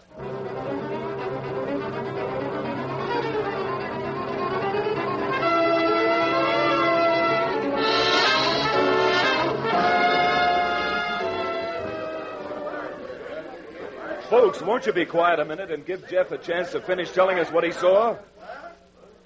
All right, Jeff. What then? Well, Red, it's like I said. I was starting into the bank when they come backing out. Just as the doors opened, I saw that big fella cut down on Mr. Davenport, the president of the bank. And then, quick as a flash, he plugged Ed Mack and old Dennis. This big one. Did he see you? Well, likely he did when he ran for his horse. I jumped behind the door. And that's when I started shooting and brought down the gunman the sheriff just took to the lockup. Oh, Jeff, I wish you'd go to the doctor's with me and have that wound looked at. Oh, gosh, sis, it's only a scratch. It isn't bad, Mary Ann. I looked at it. Nothing's bad, according to you, Red. The bank's been held up and 2 men murdered, so everyone else has got to go soak while you try to catch the crooks who did it. Sis, you treat me as if I was a kid. Go on, Red. Anything else I can tell you? No, nothing, Jeff. Unless you could describe the man who did the killing. Well, he was tall, lanky, sandy hair, had a scar about 2 inches right down here under his cheek. Well, so that's who it was. Who is it, Red? You know him? Not personally, but I've heard all about him for months now.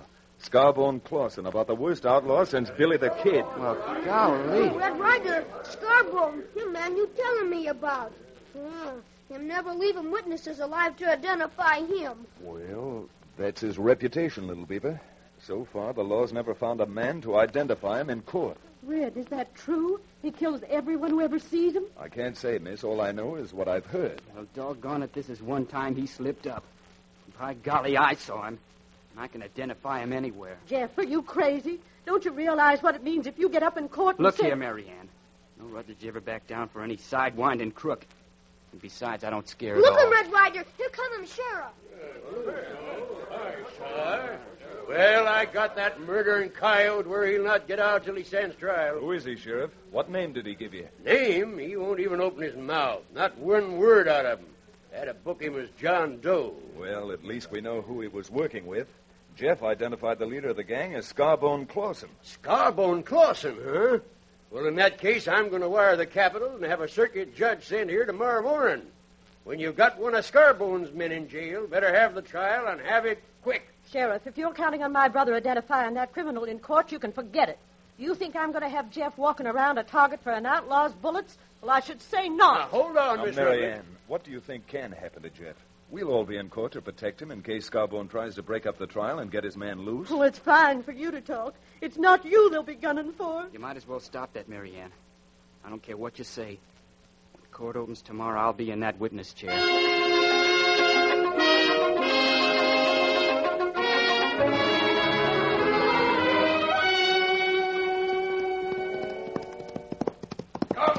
Scarbone, come here. What'd you find out in Devil's Hole? Well, they winged Drago all right. They got him in jail. Oh, they don't think they can keep him there, do they? No, I guess not. That's why they sent for a special judge, and they're putting him on trial tomorrow. Yeah? Well, I'll walk right down that courthouse aisle and back again with Drago with me. Courts. I wouldn't show my face in town if I was you. No? Why not? That young puncher who was outside the door, he's seen you. He's going to identify you as the leader of the band. What?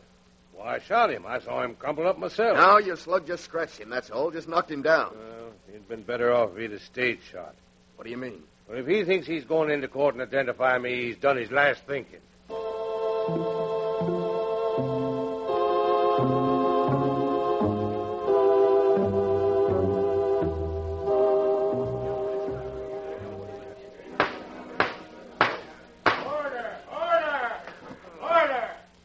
Stand up for the judge. Sit down. Will Jeff Rutledge come forward and take the witness stand? Marianne, what's wrong with you? Nothing's going to happen to Jeff. No, you yourself told us that murderer's reputation, never to leave a witness alive. But we're all here with Jeff. Nothing can happen. Nothing had better happen. That's all I can say. You solemnly swear to tell the truth, the whole truth, nothing but the truth, self charge? I do. Then sit in that chair. Red, I'm scared. Now, there's nothing to be scared of, Marianne. I shoot him, Jeff Rutledge. Jeff! Come on, men. Out of there.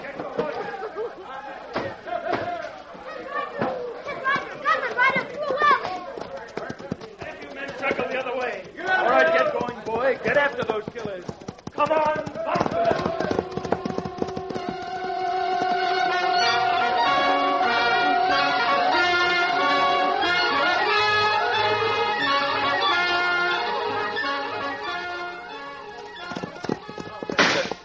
Stretch those legs.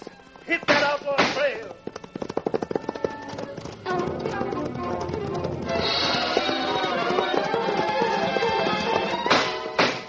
Get down that arroyo and hide in that cave. Come on.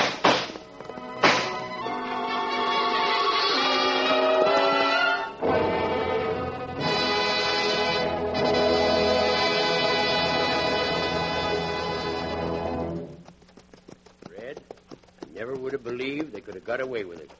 Shot that poor boy down in cold blood. Oh, it's my fault. If I hadn't been such a stubborn fool and I'd listened to Mary Ann, it never would have happened. Even if you were to blame, Red, and you weren't, that ain't going to bring young Jeff back. No, and it's not going to make Mary Ann feel any better either. Oh, poor kid. Folks dead, and then to lose a brother she practically brought up by herself. We catch him, Scarborough and Clausen, Red Ryder, and make him pay back good. That talk's easy, little beaver. But with a man like that, it's going to take a lot more than just wishing to make it happen. And that's a fact, Red. You know, with our witness killed now and us not actually getting a good, clean look at the men who did it, there wouldn't be much we could hold Scarborough on, even if you were to find him. Well, I never thought of that, Sheriff. But you're sure right. Jeff was the only man who could swear he had something to do with the bank holdup and killed him. That's it. And we didn't see the man who murdered Jeff. That don't look him good. What you think you do, Red Ryder? The first thing I'd better do when I get back to town is call on Mary Ann and do what I can for her.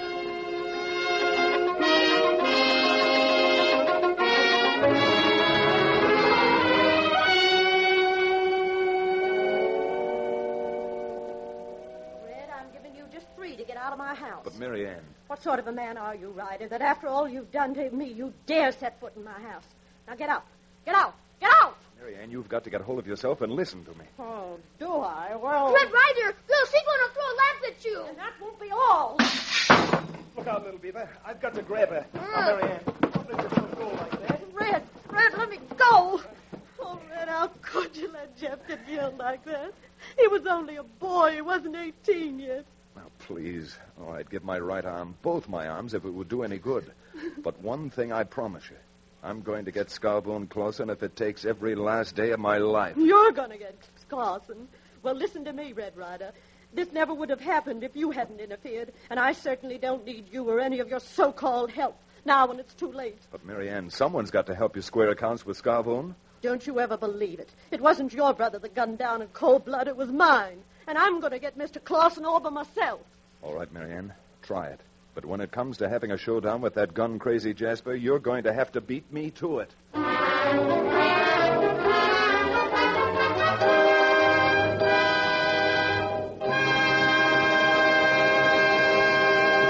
We return to the adventures of Red Ryder in just a moment. But first, let's take an imaginary visit to the home of Langendorf Bread. We step inside. We see the Langendorf bakers busy at their work. Delicious loaves of bread are just coming out of the oven. Does this fresh bread smell good? Oh, boy.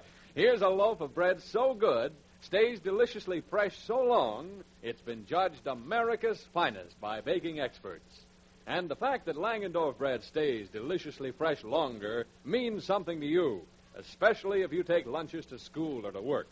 Hours later, at noontime, a sandwich made with Langendorf bread is still fresh and tasty. And among energy-giving foods, Langendorf bread is a real champion. Contains healthful proteins, carbohydrates, valuable minerals. And in addition, every bite packs this 1-2 energy punch. Langendorf bread contains the nerve and energy vitamin B1, and it's made with pure dextrose, world's greatest quick energy food. Can you use quick energy after a delicious lunch? Then this is the name to remember. Langendorf bread, favorite with thousands who want the finest. Yes, for goodness sake and for energy's sake, always reach for fresh and tasty Langendorf bread at your grocer's.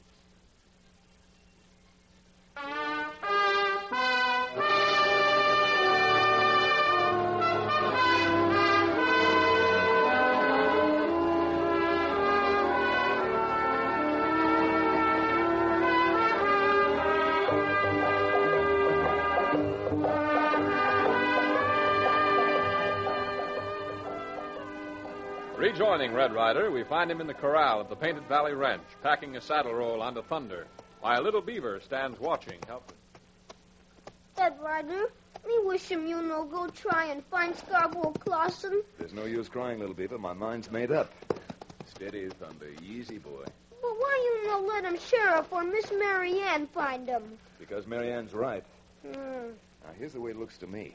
Now, I've got a hunch with Robber's Roost only 40 miles from here. That's perhaps where Scarbone's going to hide. You got him good hunch, me thinkum. Since we can't hang any of the killings on Scarbone without witnesses, The way I see it is, for me to go up there, act like a crook, get in with Clausen, then bait him into pulling some crime and catch him in the act. And then better me go him too, huh? No, siree. You stick around Devil's Hole till you find out which way Mary Ann's going to move. Then slap a saddle on your pinto and ride up to Robber's Roost. They won't think anything of it because there are 2 or 3 Indian tribes close by. Me ride him like lightning up there and come tell him Red Ryder. Hold on. First place, if you do get there, make believe we're strangers. And secondly, it would never do for me to go there as Red Ryder. I'd better take another handle. Let me see. Suppose I call myself Red Rackin. That sounds mean enough. Red Rackin. You betcha. Me member. Red Rackin. It's a deal then, little fella. If Mary Ann Rutledge starts hitting the trail, you come after me, hightailing it for Hotspur. Steady, Thunder. All clear, little beaver? Me no make him slip up. Good. I'll be watching for you. All right, start rolling, Thunder. Head for Robber's Roost. Come on, Thunder!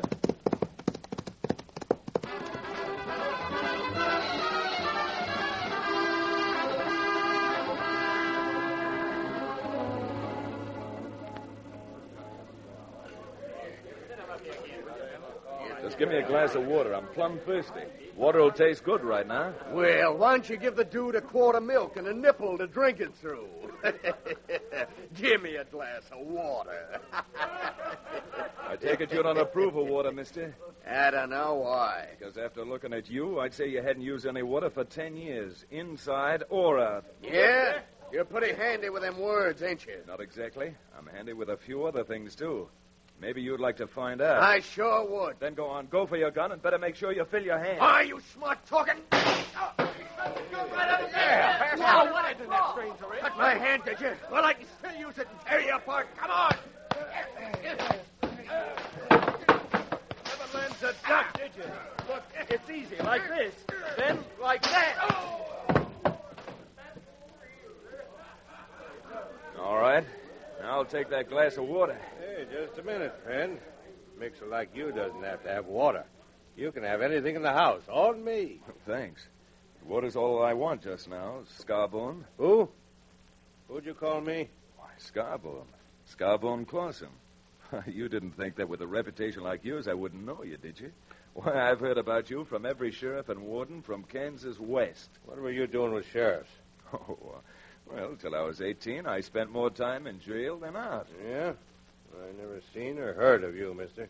Well, gosh, I didn't think you had. Takes time for a man to get a rep like you have, Scarbone. Yeah, I guess it does at that.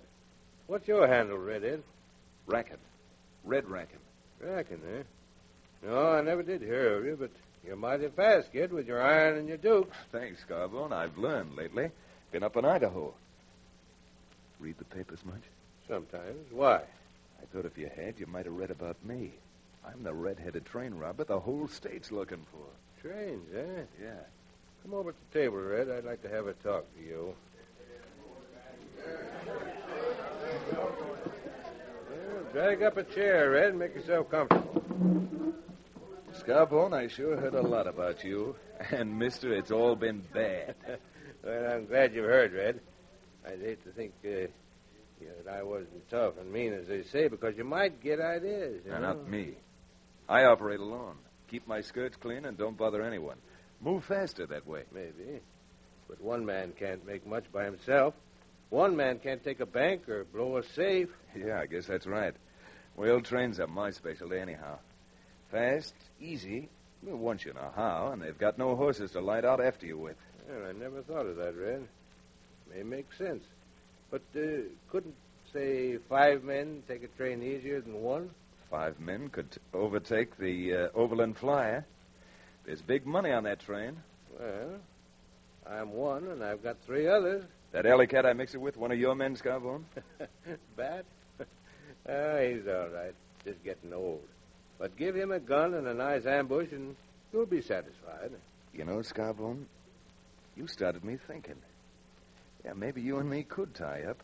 That Overland Flyer carries enough mail and express to put us on Easy Street for the rest of our lives. That's what I was thinking. Is the deal? Red Rackin going partners with Scarbone Clausen? Oh, I'd be loco to refuse. Put her there. Howdy, partner. Oh, well, Scarbone, I rode 70 miles to get here, and I'd like a little shut-eye now. But what about the flyer, Red? Oh, that. I got time for a few hours' sleep. The flyers due through Granite Falls Pass around sundown. You get your boys organized and be ready to ride at 4.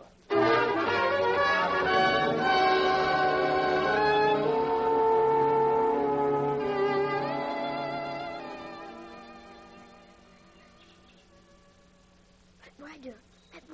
Little Beaver, I thought I told you to stay. Me stay him, but Miss Mary Ann, she ride him out of Devil's Hole and head this way. Gilded glory. That girl's bound to get into trouble.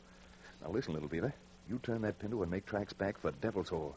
Tell the sheriff I baited Scarbone to hold up the Overland Flyer with me at sundown. You hold him up train, Red Ryder? Only to jockey Clausen into a spot where we can arrest him and have proof enough to make it stick. Now, you hightail it back and tell the sheriff to have a posse at the top of the pass. You mean about a mile past where I track him out of tunnel, huh? Right. And tell him when the train gets there, I'll have Scarbone and his whole gang ready to turn over to the law. Now, get riding. Get him up, Papoose. Get along. Get.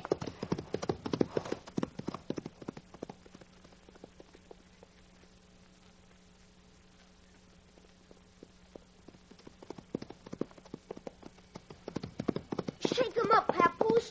Run him like thunder. Come on, Papoose. Oh, Papoose, look him. Someone come toward us. Hoo, Papoose. Uh-oh. Miss Mary Ann. Get him up, Papoose. Little Beaver, hold it. Oh, me no can wait, Miss Mary Ann. Me got him right. Let's go bridle, please. None till you tell me where you're going, away up here alone. Little Beaver, I want the truth. Me no can tell him. Me gotta tell him, Sheriff. Red Ryder, him gonna have Scarbone gang an Overland Flyer at Granite Falls Pass tonight at sundown. Oh, Red Ryder's in with Scarbone's gang. Yeah. Well, I'll fix him. Meddle again in my business, will he? You let me go now. Oh, no, you're going right with me. No, me let him go, Sheriff. You let me go. There. Now, Papoose, get up. Run, Papoose. Little Beaver, come back here. Get him up, Papoose. Hit that trail. Get it. Well, there's only one way to beat you to it, Red Ryder, and that's just what I'm going to do. Get up. Stretch. High.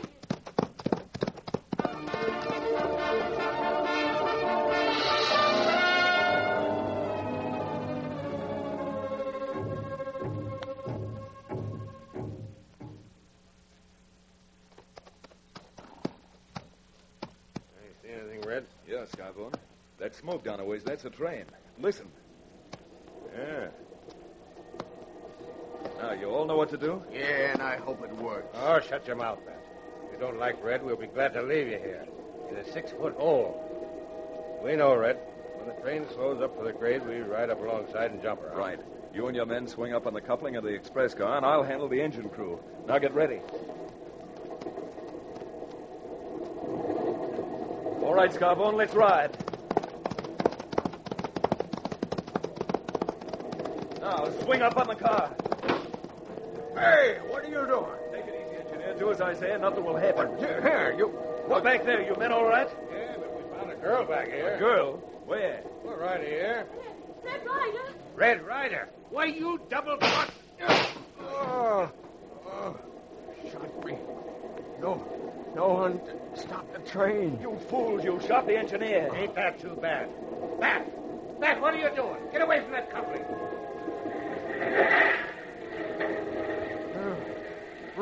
Broke the coupling. Cars will roll back down the hill. Passengers all be killed. Red Ryder, help! Engineer, can you hear me? Yeah, that bar. Stop the engine. Hurry.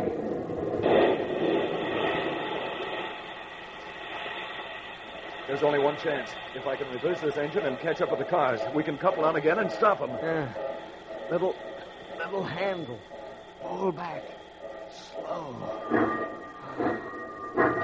There. That does it. Now, if I can only catch them before they hit the switchback the other side of the tunnel.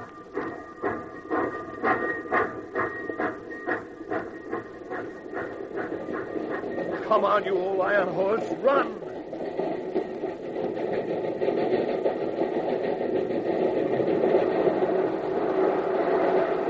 There go the cars out the other end. I'm gaining on them. Roll, you engine, roll.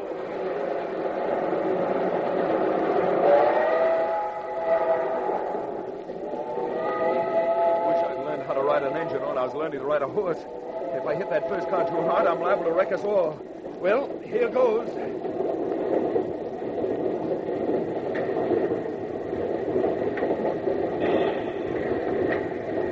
Thank the Lord. That does it. Now to stop the train.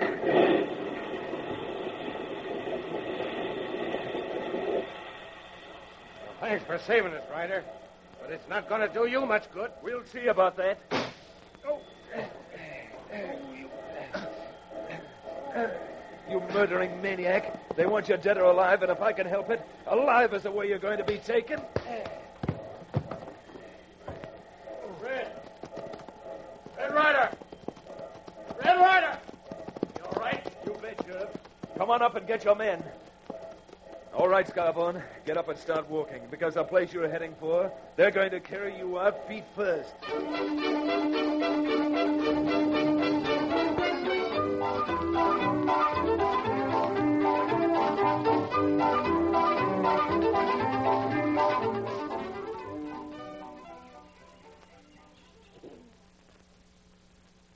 Well, Marianne, let's hope this'll teach you not to hop trains again.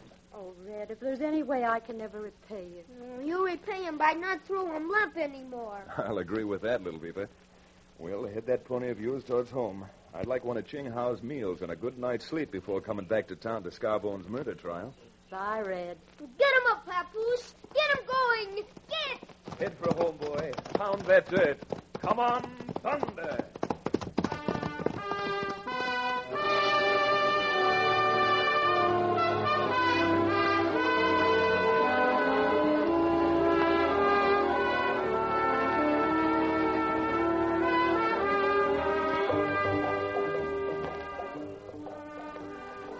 Catching Scarbone Clausen and his gang of gun-handy killers was certainly one of America's fighting cowboys' most exciting adventures. But when we join Red Ryder and Little Beaver next time, he's got even more excitement and thrills in store for him when he crosses swords with roaring Chris Bender in the blazing border town of Buckhorn.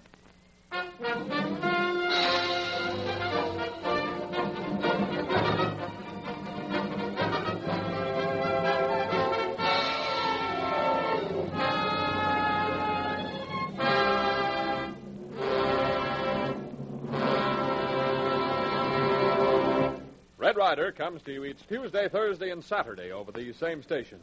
Tune in again next Tuesday at 7:30 p.m.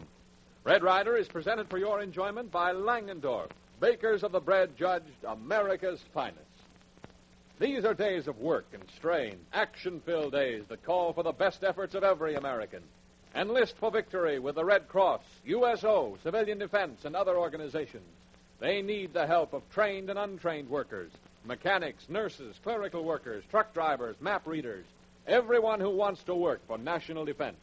And we can help our fighting men fight harder by investing in United States war bonds and stamps. So do your bit and keep physically fit. For the extra energy so important today, Langendorf bread contains dextrose and high nutriment values. For goodness sake, always reach for fresh and tasty Langendorf bread at your grocer's. Red Ryder came to you from Hollywood. This is the Blue Network.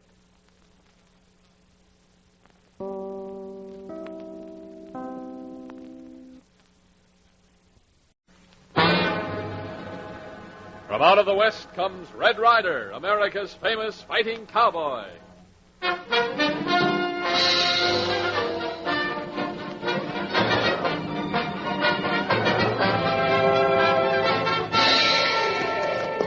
Caught up that pony, Little Beaver. There's election trouble brewing in Buckhorn, so let's hit their trail. You betcha him, Red Ryder. Get along. Get him up. Get!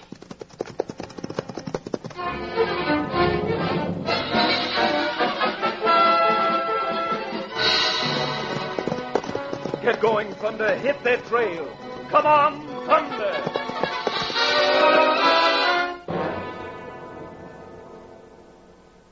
The Adventures of Red Ryder. Folks, what's the freshest thing you can think of?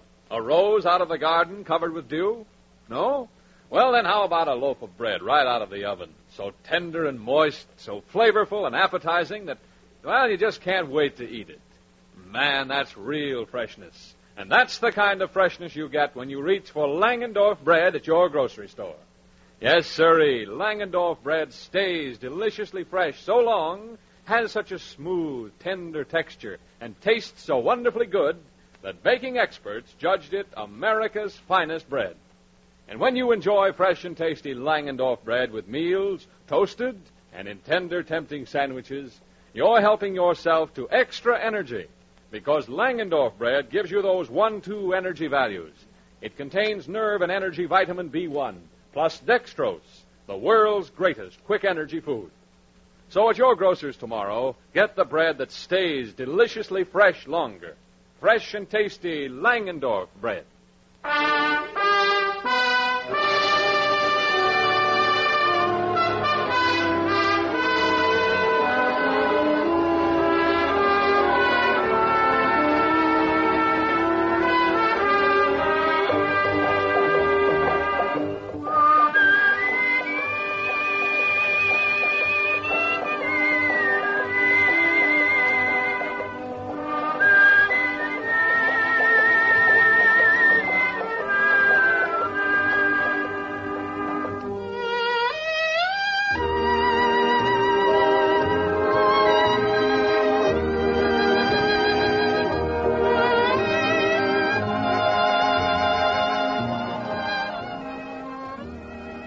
When Red Ryder and Little Beaver rode out of Devil's Hole after catching Scarbone Clausen and his gang, they were heading for the cow town of Buckhorn on the eve of an election which Red heard might end in bloodshed and disaster. Joining Red Ryder and his Indian saddle pal, we find them trotting along the trail, topping the high bluff which overlooks the town of Buckhorn. That town down there, call them Buckhorn, Red Ryder? Ooh, Thunder, ooh. Yeah, that's Buckhorn, all right, Little Beaver. Fine-looking town, isn't it? Sure look nice and peaceful. There's no trouble there. Why we come here, I wonder? No trouble, huh? What's that, then? We think I'm plenty trouble. Look at 'em. 20, 30 complexers. Shoot 'em up Main Street. That's calling the turn, son. So how about it? Do we ride? You betcha we ride. Shake 'em up, Papoose. Get along. Get. Start stretching, old fella. Get down that hill on the double. Come on, Thunder.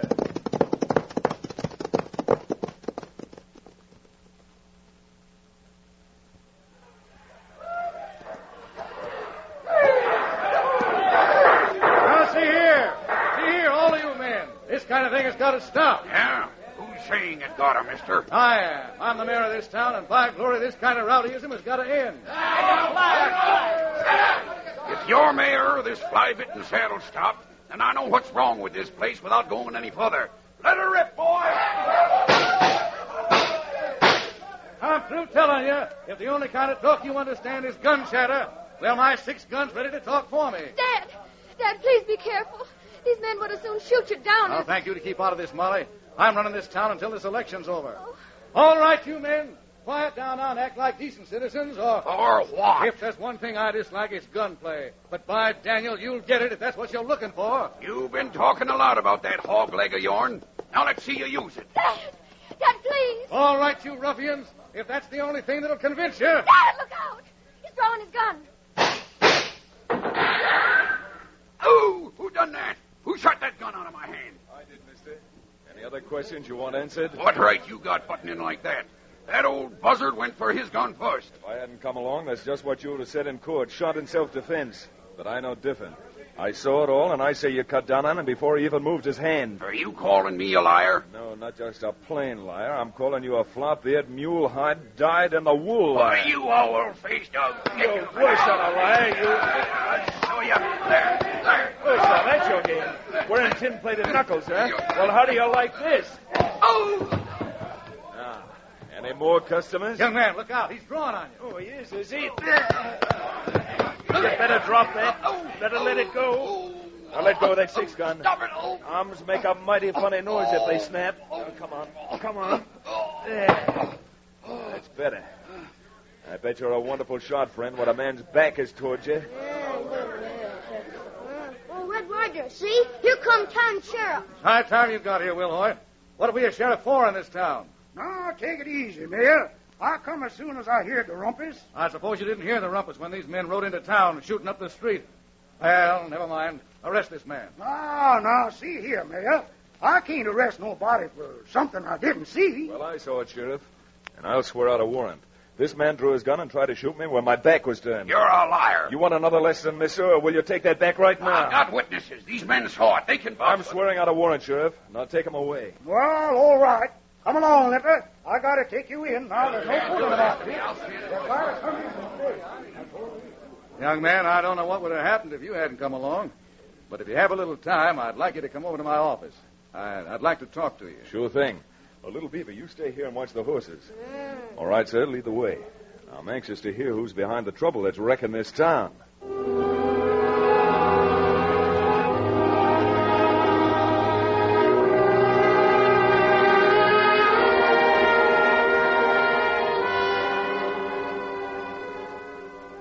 And that's about all there is to it, Mr. Ryder. For the past month, Buckhorn's been brimful of gunmen, outlaws, and the lesser fry of bad men. The only thing Father didn't tell you is that it's all aimed at him. You see, he's up for re-election as mayor at the end of this week. Yes, I can see where a clever politician might try to prove that your administration is too weak to cope with outbreaks like this. Who's running against you, Mayor Harcourt? Man named Amos Applegate. Applegate's been the town fool for years now. Oh, it's such a farce. It isn't Applegate, it's the man who's behind him. The man who's behind him, huh? And who would that be, Miss Molly? Bender. Roaring Chris Bender. Owns the newspaper, the livery stable, and I guess most everything else in Buckhorn. Bender. Well, I can't say that I ever heard of him, but that doesn't mean anything. I'd like to sit down with that gentleman and have a heart-to-heart talk with him. I doubt if it'll do any good, Ryder, but come here. You see that two-story white building down the next block? Yes. Bender has his office on the ground floor. Now, whatever you do, please be careful. Bender's a wily, treacherous man to rile. You don't say. Well, Mr. Mayor, this red hair I've got sort of matches my disposition, too. I'll be back after I've told Bender what's on my mind. In words even his candidate will understand.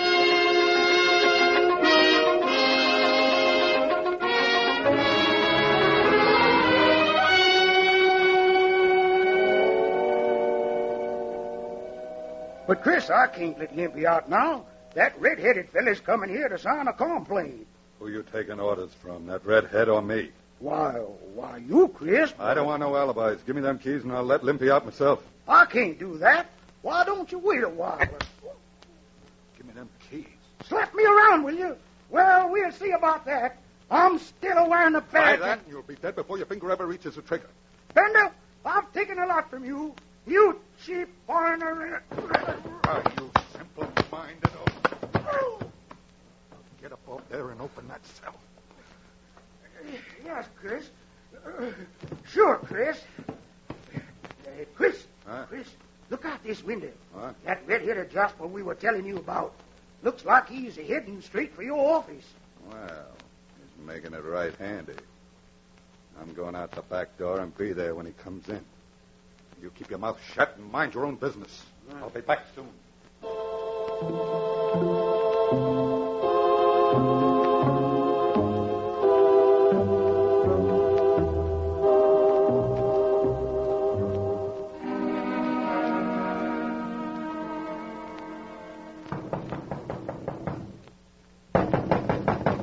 Come in. You Mr. Bender? Yeah. Well, Bender, huh? Not a bad name for you, Blodgett. You're so crooked you could bend around a corkscrew without half trying. I should have known it'd be you shoving your face in where you don't belong, Ryder. There are a lot of things you should know, Chris, but from what I've seen and heard, you don't. Yeah. Well, there's one thing I do know, Red. The climate around Buckhorn's going to be unhealthy for you. I see what you mean, Doctor. You're afraid I might get a fatal case of lead poisoning. No, I ain't afraid, Ryder. I'd be glad to write the prescription myself. Go ahead, Chris. There's part of it I'm itching to follow. Shake well before using. And the way my hands feel, they'd shake the last breath out of you. In that case, maybe I'd better see to it that you get pills. 6 pills. steel covered and tipped with nice, soft lead slugs. Chris, I'm afraid you're going to end up with a dose of your own medicine, unless you keep your hands out of this election. You know anybody who thinks they can keep me out? You're looking at him right now, mister. And if you don't listen to my advice, you'll be looking at him right down the length of a gun barrel. Brad, you always was a tough talker. Hanlon always said that. But I don't recall ever seeing any notches in your guns. Now, that's right. So far, the jails and penitentiaries have saved me the trouble.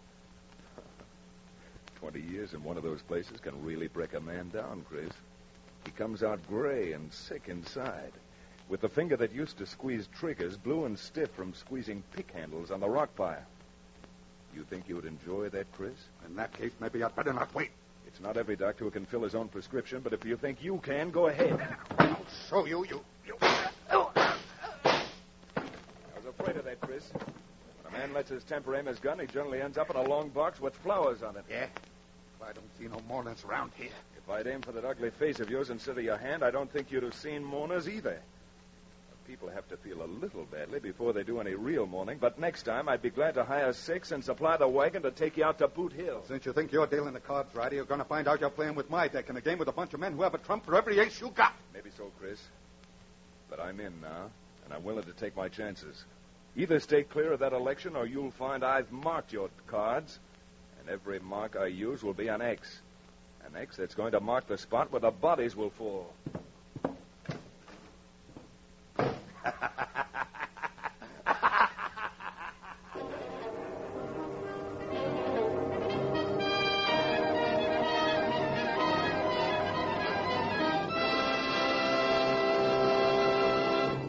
We return to the adventures of Red Ryder in just a moment.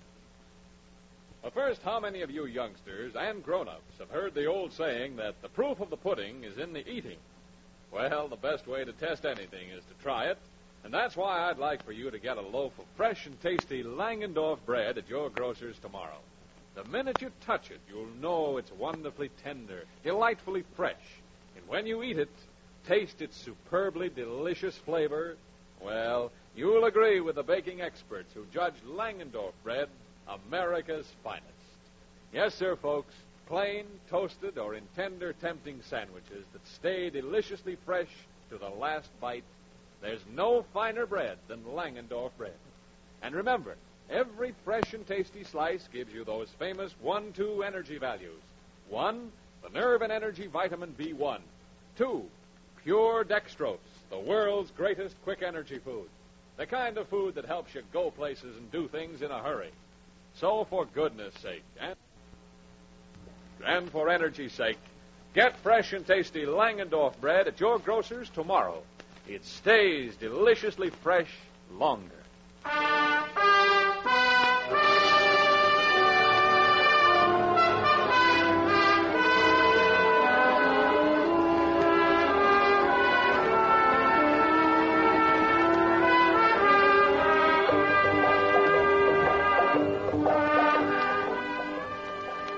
Rejoining Red Ryder, we find him in the mayor's office the day before the election in Buckhorn, talking over the situation, which is growing more tense every moment. I hate to say so, Ryder, but I still think you're going over and challenging Bender was a grave mistake.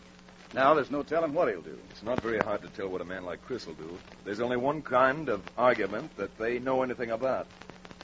And those arguments are filled with powder and are size 44. But don't you see what this may mean? Before, the only question was defeating Dad in the election. But now that you've made it a personal issue, why, Bender won't stop at anything.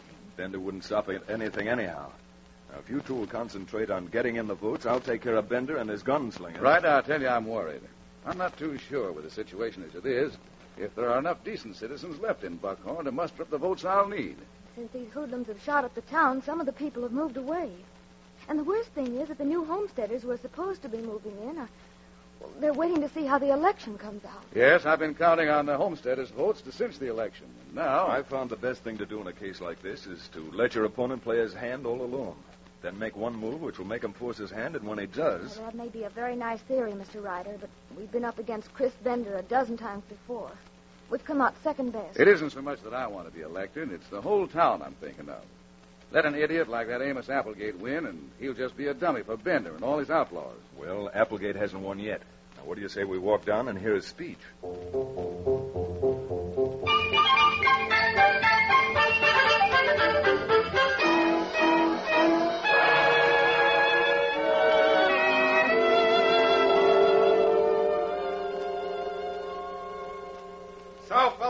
citizens, I consider it a real privilege to introduce a man who, when he's elected, will finally bring clean government and decent conditions to our town. Ladies and gentlemen, that sterling citizen, that candidate for mayor, Amos Applegate. He certainly doesn't look like a man who had a thought of his own. Him looking like should be in my grade in school. But that would be an awful thing to do to Miss Jane, little beaver. I bet you him can no even spell baby words. Ladies and gentlemen, as I look into your happy faces, I wish to say that at a time like this, what we've got to do is to think of the city and the very fact that taxes and incomes have to be arranged and raised. Well, you take men like the present mayor. How does he, or who is, what has he done? What this town needs is a better understanding of all those things. But if I'm elected, I promise you that all this take our jails. What sort of a place is this when all you have to do is look, and you can see for yourselves how bad conditions are all around here. All right, Limpy. You and the boys get started. Right, boss. Move away from where I am. I want this to look as if you're all working for Mayor Harcourt. I'll take care of it. Proposed to eradicate. Now, take such a thing as like our local school system, for instance. I ask you, how can we expect and the conditions up in town, around the town, are all the same way? Why don't you go soak your head, you big moose? Who said that? Why don't you go to... Wait a minute. Now, hey, nobody can talk to me like that. This is... Quiet! See what they're up to, Mr. Mayor? Why no, Ryder. What? Well, Chris is using his men to heckle this meeting and seem to be on your side. Make people think you won't give your opposition a fair chance. Why, that blackguard. Why don't you get off that soapbox, Amos, and let a real man make a speech? Hey, if the sidewinder who said that'll go for his gun, I'll be happy to accommodate him. Are you? I'll take that gun, mister. Let go of it. Let that out. I said I'll take care of that gun. Who is that man? All right, Mr. Candidate. Go ahead with your speech. I'll see that you get a fair chance. Thank you, sister, mister. My speech. Taxes. I was talking about taxes. What about taxes, Amos? They're lower now than they were 5 years ago. That's what I said. Lord, we've got wonderful tax. No, well, you see, friends, I think I've covered everything. Thank you all and one for everything. Well, Mayor Harcourt, it looks as if we took the wind out of your opponent's sails. I still don't understand what happened, Red. When our friend Amos blew up, that wasn't really Amos you heard. That was just the sound of Chris Bender's scheme exploding. I'd hate to be in Chris's office when he tells off his men.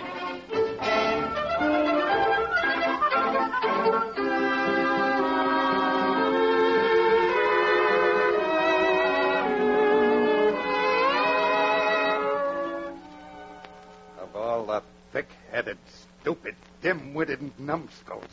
And that goes for the whole lot of you, too. Yeah, but what could how could I go on with a speech? Oh. You told me that Limpy would start the argument where I'd say the conditions up and down the town were the same. Well, you could at least have made a stab at finishing the speech, couldn't you, to make it look believable? Gosh, Mr. Bender, I had trouble enough learning the part that I did. Oh, you make me sick. You're a fine man to trust, too, Limpy. I thought you had that whole thing arranged. Oh, gosh, I did, boss. If it hadn't been for Ryder grabbing my gun... Ryder. Before the election is through, I'll promise you one thing. He's going to become a citizen of Buckhorn permanent. But the first thing we've got to do is sew up that election. Yes, Mr. Bender. The first thing we've got to do is win the election. Where do you get that way business? Huh? If you so much as move your finger or open your mouth, the only ceremony you'll be at won't be for the election. It'll be when the parson reads the last words over you. Yes, sir, Mr. Bender. Anything you say. Now, look, Limpy. We got to make sure the citizens know how they're voting. Yeah. Or if not, where they want to be buried. Yeah. Now, you round up the men and make them ranchers realize if they don't put a cross in the right place, there won't be anything left for them to pay taxes on. Right, boss. Then get going.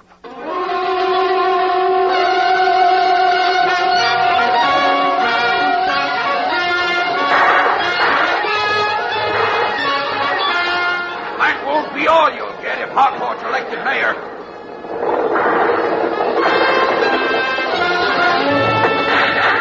Max, toss that firebrand onto the hay. Let us have it, boys.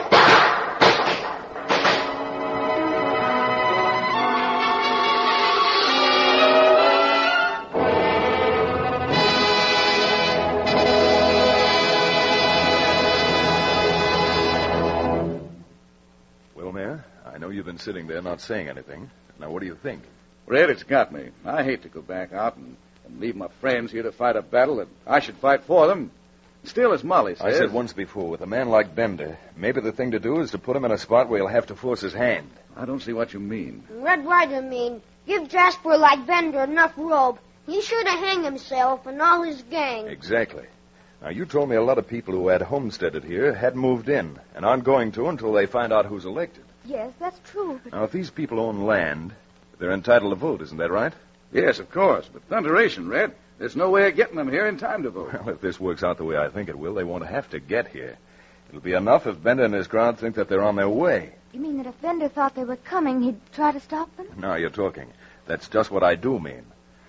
Are there enough ranchers we can depend on, Mayor, who'll fix up a wagon train that'll look as if they were homesteaders trailing in? Yes, I guess so, Red. Then what are we waiting for? Let's ride.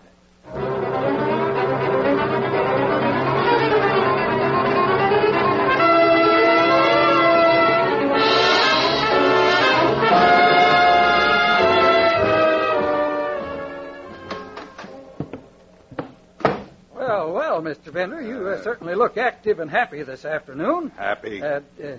Where's Limpy? Limpy? Why, he just stepped into the private office for a little rest, I think. Oh, he did he? Yeah.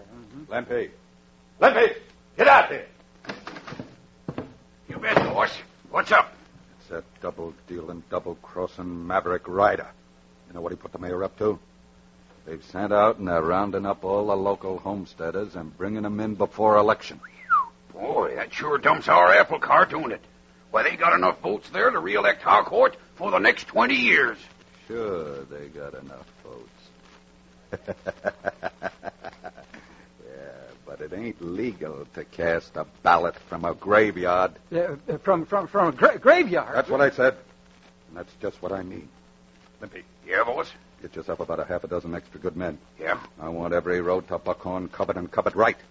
And I don't want one Nestor's wagon to reach town. All you gotta do is leave it to me, boss. Yeah? Well, if you let Ryder hog tie you this time, the next time you see me, both hands had better be filled and smoking.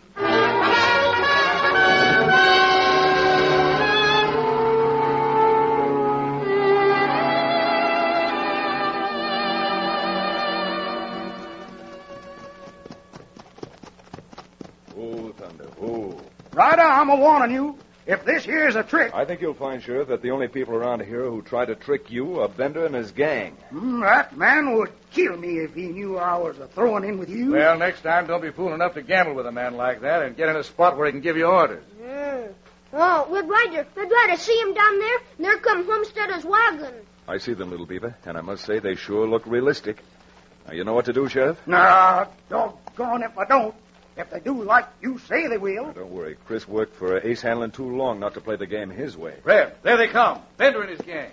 Here they come, and here we go. Get him up, Papoose. Get along. Kick up that dust, Thunder. Head for that road. Come on, Thunder.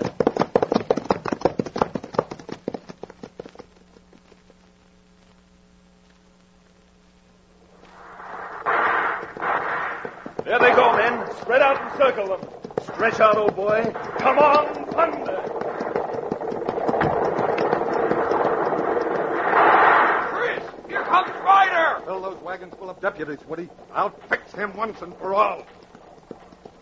Drop that gun, Chris. You're crazy if you think I will. There's 3 slugs left, and they've all got your name on them. Little Beaver, look out. That man's a killer. Yeah, he taking care of him. What, you little redskin catamount? He got him his gun, Red Ryder. Yeah, what? That's one notch you're not going to put on your gun, but here's a nice big notch for your jaw. All right, Sheriff. Bring the rest of them over here. They might as well all walk back to town and go to jail together.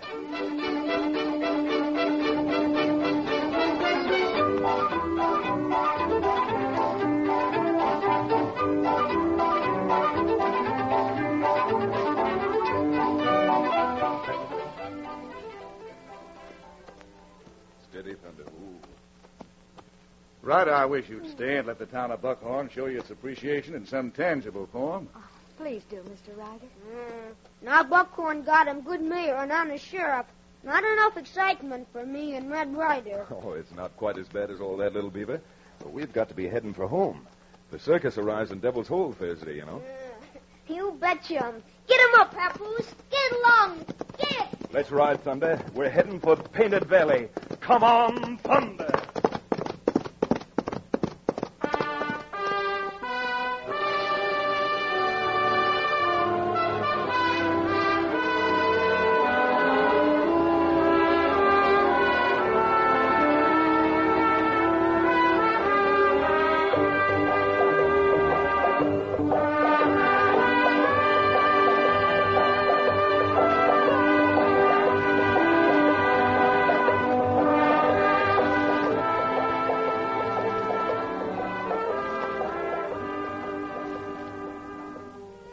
Cleaning up the town of Buckhorn and ridding it of roaring Chris Bender almost had America's fighting cowboy stopped for a moment.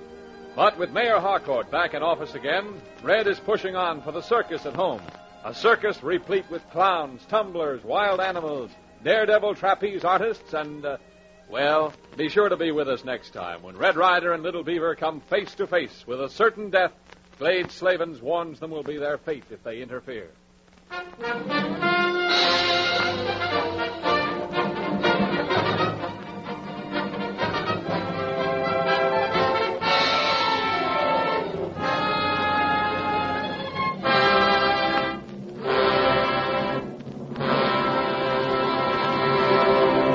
Red Ryder comes to you each Tuesday, Thursday, and Saturday over these same stations. Tune in again Thursday at 7:30 p.m. Red Ryder is presented for your enjoyment by Langendorf, bakers of the bread that stays deliciously fresh longer. The threat to our free American way of life is steadily increasing, but there's one vitally important way we all can help our country's war effort. We can make sure that our fighting forces have the tanks, guns, and ammunition they must have to win by investing in United States war bonds and stamps regularly. Remember that the money we pay for war bonds and stamps isn't a gift, but an investment in America that steadily increases in value with each day. And help keep America strong by keeping physically and mentally fit. Eat plenty of nourishing foods like Langendorf bread, containing dextrose, essential vitamins, and high nutriment values to help supply the extra energy so needed in times like these. Get the bread judged America's finest. Fresh and tasty Langendorf bread at your grocer's tomorrow. Red Ryder came to you from Hollywood. You are listening to the Blue Network. From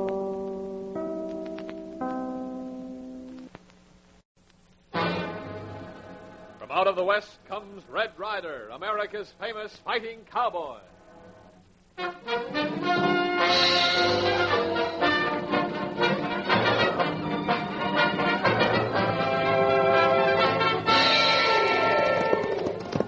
There's trouble brewing along Tarantula Springs Way, so ride, Little Beaver. Prod up that pony. You betcha. Get him up, Papoose. Get him up. Get it.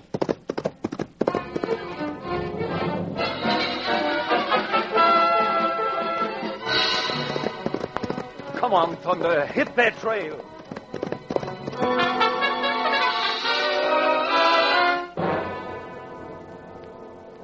The Adventures of Red Ryder. When you pop out of bed tomorrow morning, what's the one thing you're going to want for breakfast? That's right, toast. And if you're a person who wants his toast just right, crispy, golden brown on the outside, yet tender and smooth inside, then Langendorf bread is the bread for you. Yes, sirree, and every swell-tasting slice helps give you energy for the day's activities. That's because Langendorf bread contains these big 1-2 energy values. Vitamin B1, the essential nerve and energy vitamin, and pure dextrose, world's greatest quick energy food. The kind of food that helps a person tackle his task quickly. And what a treat on the family table. Remember, baking experts judged Langendorf bread America's finest for taste-tempting flavor, smooth, creamy texture, and wonderful lasting freshness. So, for goodness sake and for energy's sake, always reach for fresh and tasty Langendorf bread at your grocer's. It stays deliciously fresh longer.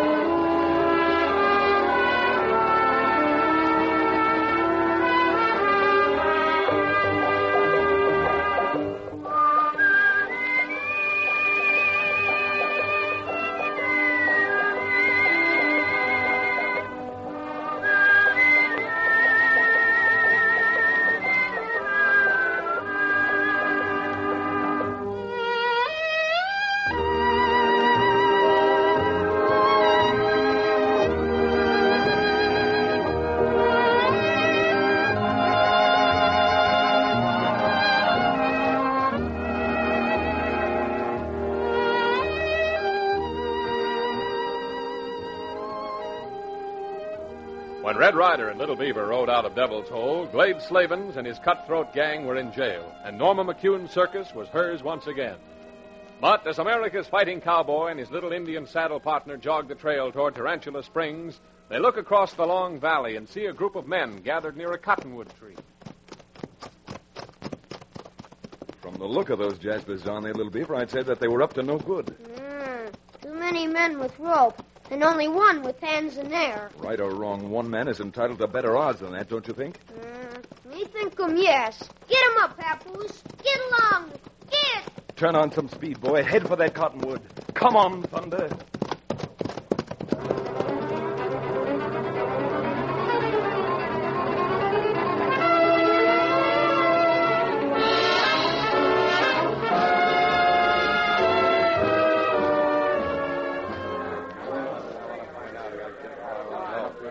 Just a second, Mitch. Let's see if he's got any last word. What's the good of saying what I said before all over again? Just because somebody's running off your cattle doesn't mean it's me who's been doing it. It sure doesn't. But you still ain't explained why I was missing cattle only the night you were supposed to be night hawking the herd. You tried me and convicted me in your own mind, so go on, get it over with. Look here, Stebbins. I'm running this show, and I'll run it just how and when I please. I wouldn't be too sure of that. There seems to be a couple of uninvited guests joining your party. Yeah, it's a puncher in a red shirt and an Indian kid. What are they poking in here for? Howdy, Vince. Oh, Thunder. You looking for something, mister? I wasn't when I started, but I think I found something. Red Ryder. Oh, look, that man, your old friend, Cliff Stebbins. Well, I'll be doggone. Someone initiating you into a new lodge, Cliff, or is this just a surprise party? Stay right on that horse, Redhead. Turn him around. Get out of here quick. I'll be mighty glad to oblige, but my friend is leaving with me. You think so? Unless you start pounding leather, none of you is going to be leaving, and that is under your own power. Never did hanker after cattle thieves, and I'm not making any exceptions now. Did you steal any beef from this man, Cliff? I told him 100 times I didn't. They got any proof against you? Now, see here. I haven't much use for a rattler who'd take the law into his own hands, so you might as well save your breath. Now, Little Beaver, untie Cliff's hands. You betcha, Red Ryder. You take one step toward him, and there'll be a dead Injun here. You heard what I said, Little Beaver. You betcha. Why, you... I've got 5 more slugs left in here, and you've only got 1 more hand. Yeah, well, I know what to do with it. Now, next time you choose a man, make sure you don't lead with your right. All right. Now, the rest of you unbuckle your belts and drop them. Come on, quick. We got him cliff loose, Red Ryder. Good. Now, both of you hit leather. And if I were you, gents, I'd stand frozen like that until we're out of sight. Now, front up those ponies. Start making tracks, boy. Get him up. Get in. Pound that dirt, fella. Come on, Thunder.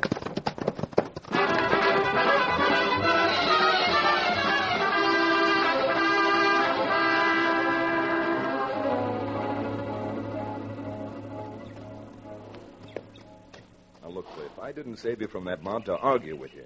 You're going back home to Tarantula Springs and settle down like a peaceable man. I'm sick and tired of being peaceable. Work for some tight-fisted cattle owner for a couple of meals, a hard bunk, and a few dollars a month. That's not my idea of living. That's the only way you'll go on living, Cliff. Now, look, son. Ever since you were a button, you've had a knack of getting into trouble. If it hadn't been for you, your dad and mother wouldn't have gotten divorced. Oh, the old man's worse than you are. Since they elected him sheriff, there's no living with him. What do you want me to do, sprout wings? I'd rather try and sprout wings living their way than be handed a harp trying to live your way.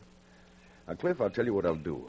Since you don't like the idea of working for someone, I'll grub-stake you to a little spread of your own. Well, I couldn't take any money from you, Red. It might be better taking money from me than 6 rounds of lead from a lawman. Suppose we don't call it a loan. Suppose you run the place, and I'll be the silent partner, huh? Me think a pretty good idea. Tarantula Valley, heap good place for a nice cattle ranch. Well, I guess I'd be a fool to turn you down, Red. No, you're talking.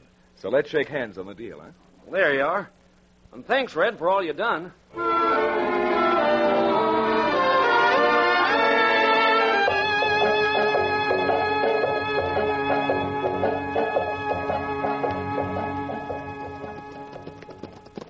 Oh, boy. Hold it, Thunder. Well, here we are, Cliff. I can see your dad through the window in the sheriff's office. I don't think Pop's going to be any too glad to see me. Sheriff Stebbins, him bark worse than him bite. Oh, you're a pretty good judge of human nature, little beaver. Come on, Cliff. It's like jumping into ice-cold water. It feels fine after the first shock. Howdy, Sheriff. Red, come in, come in. Well, you're a sight for sore. Well, so you've come back. Oh, now hold on, Pop. Now take it easy, Sheriff. Cliff's come home because the two of us are going partners on a ranch. What? You're not pulling my leg, are you, Red? No, Sheriff, that's the truth. Cliff's had his fling, and he's ready to settle down now. Well, son, all I can say is it's the proudest news I've had since the day old Mayor Doc Prouty said it's a boy. Yes. Your ma's going to be mighty glad to hear it, too. How is she, Pop? All right, from what I hear. Seen her only once since the day we had that argument over you, and she left me. Well, Cliff, why don't you leave your blanket roll here and ride over and see your mother? I'll get a couple of rooms for us at the hotel across the street and meet you there later. Well, fine, Red. I hate to keep saying this over and over, but you're one great guy. Why are you staring at me like that, Red? Because you don't look like a man whose son had just come home. You're trying to hide something, Sheriff. Now, what is it? Mrs. Stebbins sick? No, it ain't that, Red. The boy's mother's fine. Well, here. Read this letter I got just this morning from the warden of the state penitentiary. Why, they must be crazy pardoning an outlaw like Laredo Jim Flagger. Crazy or not, they've done it. If Cartwheels to Cruller, he'll be back in Tarantula Springs and on the prod for trouble before he can bat an eye. And I thought when I testified against him 4 years ago that I'd never see him out alive. Red Ryder, why are you so worried about this man? You're not afraid of him, are you? No, little beaver, I'm not afraid of Jim. That is, not afraid for myself. You see, it was Laredo Jim who got Cliff into trouble when he was just a boy. Yeah? Now you know why I had that funny look on my face, Red. You walking in here with a boy like you did, just on top of that letter. Do you realize what it means if he gets mixed up with this Laredo Jim again, and me, his father, sheriff? Let's not cross that bridge until we get to it.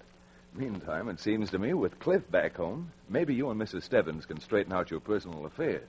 Yeah, I'd sure like to, but you know how mothers are. She's never been able to see anything but good in that boy.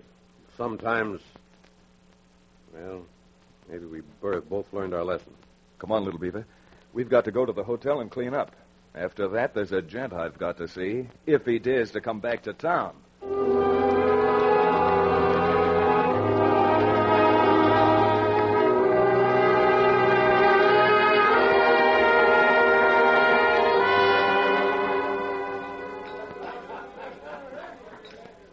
You sure got out of that pen in jig time, Laredo. 4 years. That's a laugh. It's no laugh to me, Lace. 4 years is a long time.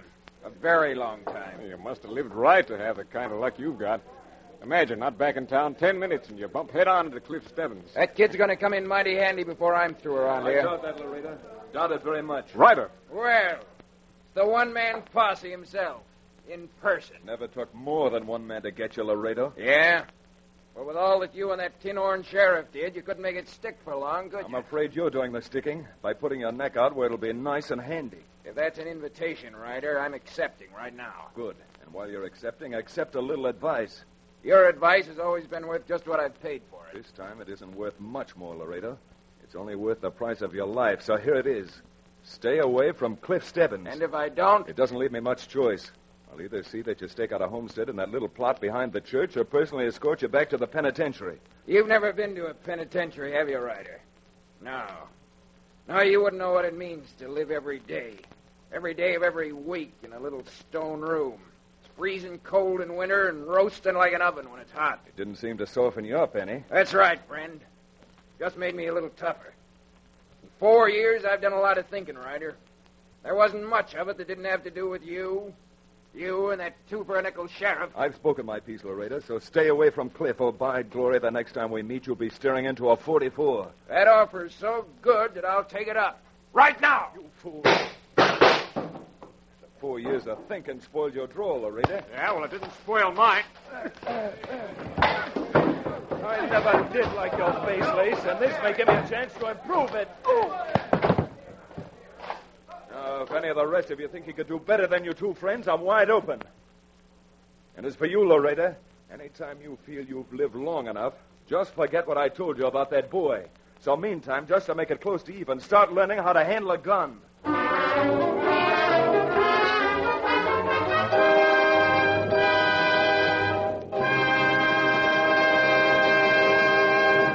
We return to the adventures of Red Ryder in just a moment.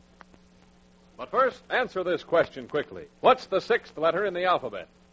It's F, as in fresh. And that word fresh has a world of meaning to the thousands who pack their lunchboxes with delicious Langendorf bread. The bread that stays deliciously fresh longer.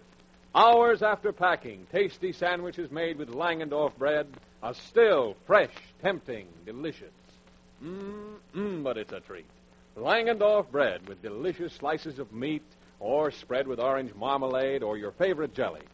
Fresh and tasty Langendorf bread has an energy claim to fame, too, with its 1-2 energy values. 1, Langendorf bread contains nerve and energy vitamin B1. You can't feel your zestful best without it. And 2, it is made with pure dextrose, world's greatest quick energy food. Of course, this tremendously popular bread contains those healthful nutriments, carbohydrates for body fuel, proteins for building muscle, and necessary minerals. So, Dad, and you youngsters, too, ask Mother to pack your lunchbox with sandwiches made of Langendorf bread, judged America's finest by baking experts. Always reach for fresh and tasty Langendorf bread at your grocer's. You'll like it.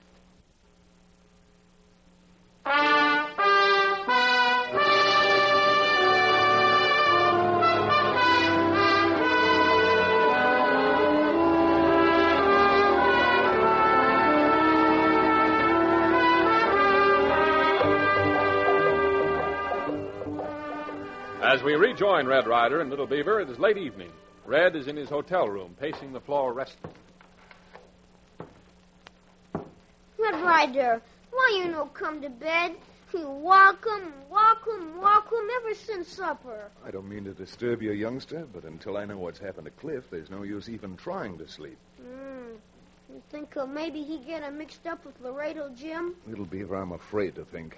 Laredo would risk his own neck just to even up his score with Sheriff Stebbins and myself. And using Cliff for the goat, he'd certainly accomplish what he wants. Red Ryder, you hear him? Sound like someone blow him up safe. And there they come running out of the office of the Creditors Association. You stay right where you are, Little Beaver. I've got some riding to do.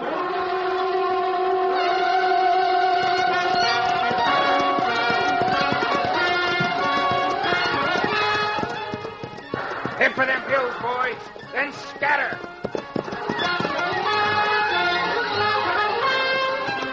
Better split up here, Sheriff, and try to cut them off.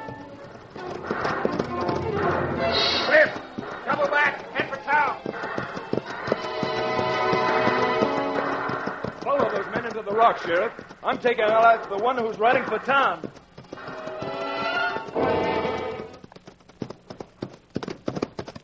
Come on, Thunder, get after him. Burn up that dirt, fella. Better hold it, mister. Your back makes an awfully good target. He won't listen to sense, Thunder, so stretch out. And now, mister... Stretch your wholesale. I don't want to hurt you any more than I did bulldogging you off your pony. Stop! Red, let me alone. Cliff, are you crazy? What were you doing with that bunch of outlaws? What outlaws? I was just riding back to town when I heard all that shooting. On your way back to town from where? You got to believe me. I had nothing to do with it. That's what every criminal says when he's caught. No, I mean it. Believe me. Who blew that safe? Laredo? I don't know, Red. Don't you see, even if I did know, I couldn't tell you. Suppose I hadn't had a hunch it was you I was chasing. I'd have shot you down. All right, now I might throw you back on your pony and take you into jail. Well, you wouldn't do that. No, I wouldn't do it to my ranch partner. You know what I'm driving at, Cliff? Sure I do. We made a deal. And I haven't gone back on my word, Red. You'll have to believe that. You'll have to trust me. Trusting you won't be too hard, Cliff. As for believing, well, you know I want to. All right, come on, get back on your horse and let's ride for town.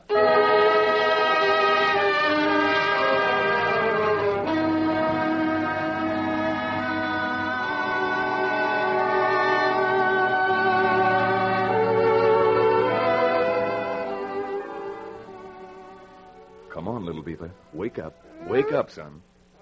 What's the matter, Red Ryder? You find the men who robbed Cattlemen's Association? No, son, not yet. But it's time to get up and have breakfast. Whoopee, you saying breakfast? Whoopee, I say I'm breakfast. Now, come on, get up. I've got a little job for you to do. What do I have to do? Well, you and I are going to try to fix it up so Cliff's mother and father forget their difficulties and get back together again. Sheriff and his lady, they both pretty stubborn. That stubbornness is only on the surface. They have just as much affection for each other today as they had when they were first married. So haul yourself out of that eiderdown and let's get this job done before I light out after Laredo Jim Flagger for the last time.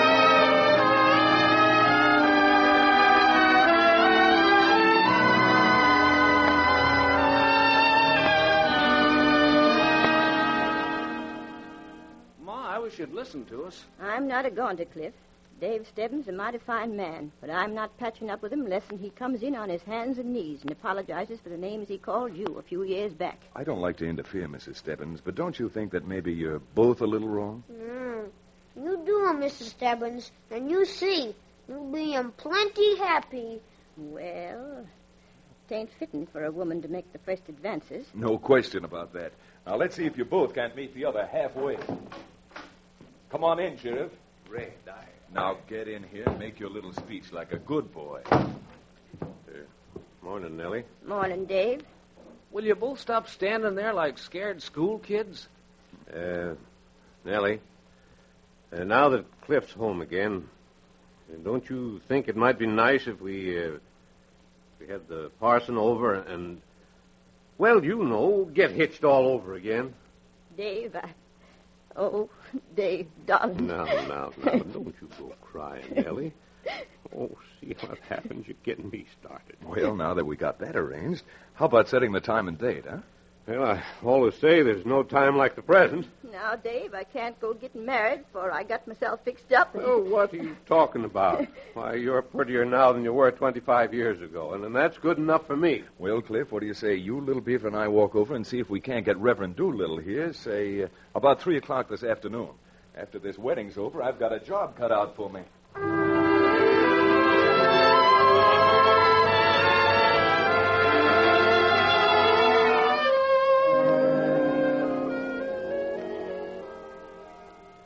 Look here, Laredo. I told you it's not safe for us to hide too close to town. Will you shut up? No, I won't.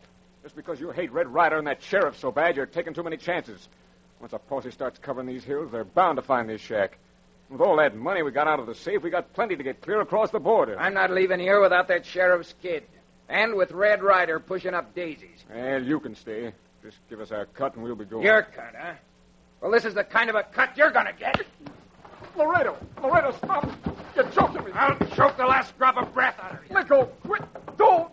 Are you going to do as you're told now without any back talk? Yeah, sure. Hey, that's better. Now, you double-crossing maverick. We'll see who's going to... Come on. Get on your feet. You're just winged in the shoulder. But I... Stick a bandage on under your shirt and ride for town. I want Cliff Stebbins brought back here, and I don't care how you do it. Sure, boss. I understand. You'd better understand, because this is my last play. And the graveyard will get the man who tries to cross me.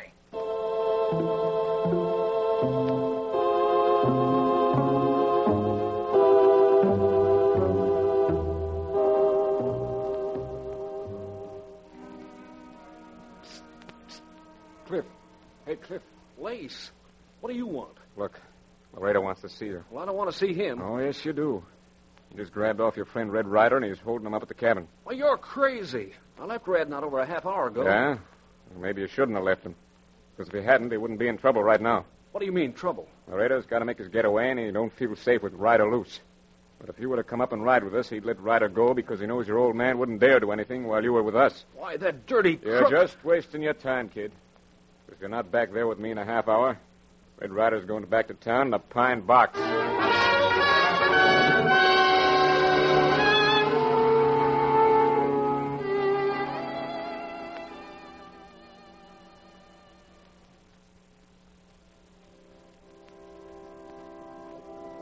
Now, Nellie, you'll have to calm down. Dave, I tell you, something must have gone wrong, or Cliff would have been here long before this. I'm sure he's all right. He probably doesn't realize what time it is. Now, why don't you go ahead and have the ceremony and get it over with? I'm sure Cliff will be here before it's ended. Sheriff. Yes, Reverend? I can't wait much longer to officiate. I'm a little late now for another appointment. Someone's very sick and needs me. Well, Nellie? If Cliff would only get here. Mother, it was you taking on like this before over Cliff that come between us. Yes, Dave, I know, and you're right. Good. Then I guess we can go ahead, Reverend. Head Ryder! Whatever it is, little beaver, it'll have to keep until the ceremony's over. Oh, no can keep him. Just seen him Cliff. Cliff, where is he? What happened to my boy? Little beaver, I told you would have Something's happened to him. I know it. Now, where is he? Well? All right, son. You spilled the beans now, so you might as well go ahead and make a clean breast of it. Well, let me see him Cliff and that ugly friend of Laredo ride him out of town up to Cabin in Hills. Blast that boy. Just come back to town to use his ma and me as a front. Dave, you say a thing like that again and... Now, hold on. You keep out of this, Ryder. Son of mine or not. If he's mixed up with the men who robbed the Cattlemen's Association, I'm going out and get them. All of them. Put them where they belong. If you do, Dave, we're through. Absolutely through. Luke, you might as well stop playing that organ. Looks like the ceremony is being postponed for some time to come. I'm sorry, folks. When you elected me sheriff, you expected me to do my job, and that's just what I'm aiming to do. I'll see you all later. Just a minute, Sheriff. I don't know where you're going, but I'm riding with you.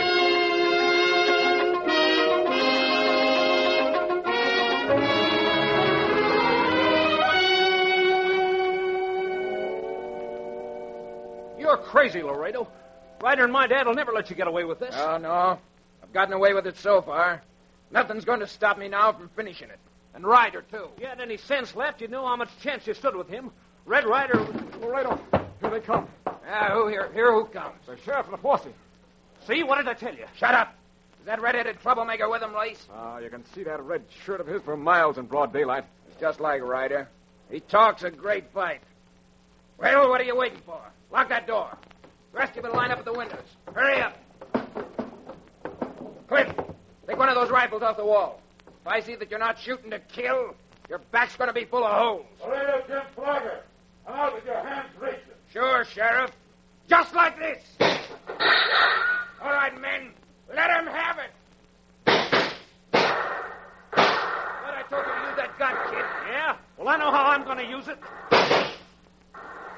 You didn't know as much as I thought you did. Give him everything, men. Pour it on. Laredo, it's Ryder. It's Ryder, and he's got both hands filled. Now drop those guns. That goes for you, too, Laredo. Yeah. Now that we've got you down to size... You'll never take me, Ryder. I've been waiting for this chance for 4 years. And I've been waiting for this, too. Red, look out. Lace with that chair. Grab that gun, Cliff, and cover the rest of them while I take care of this. The boy here, Red. Oh, are you all right, son? I'm all right, Dad. I think between Red and myself, we got you enough prisoners to keep your jail crowded from now on. All right, men. Get those cuffs on them and start heading for town. Yes, boys, and you better not waste any time because the sheriff's got himself an appointment with the parson.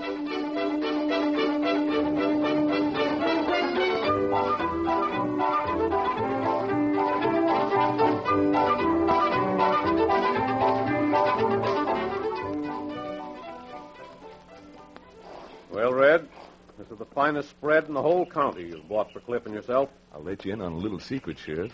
I just signed my half over to you and Mrs. Stebbins. What? You see, I'm a little too young to settle down yet. Gosh, Red, you've been a real pal. Well, what do you think you are? Going up to that hideout and risking your life because you thought you were saving me. Mr. Ryder, no matter where you go, I know you'll be all right because a mother's prayers and blessing will be following you on every trail. Now, bless you both.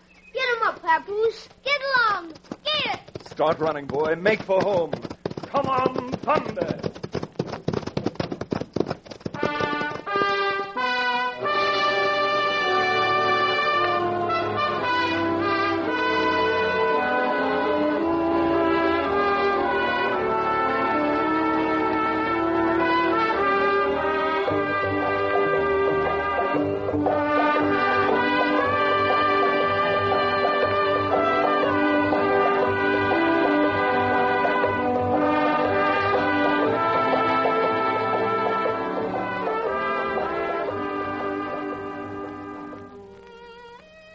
Tarantula Springs is a different town now, with the sheriff, his wife, and young Cliff all living on the Open Door Ranch, America's fighting cowboy bought for them.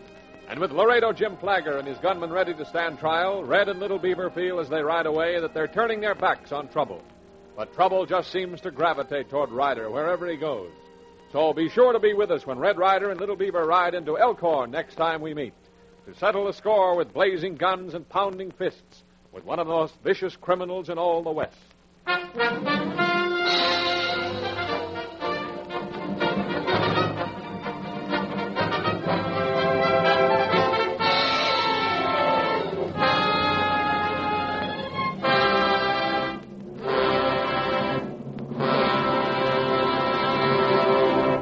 Red Ryder comes to you each Tuesday, Thursday, and Saturday over the same station. Tune in again next Tuesday at 7:30 p.m. Red Ryder is presented for your enjoyment by Langendorf, bakers of the bread that stays deliciously fresh longer. Today, all of us want to lend a hand to Uncle Sam, and we all can do our bit, whether or not we have any special training.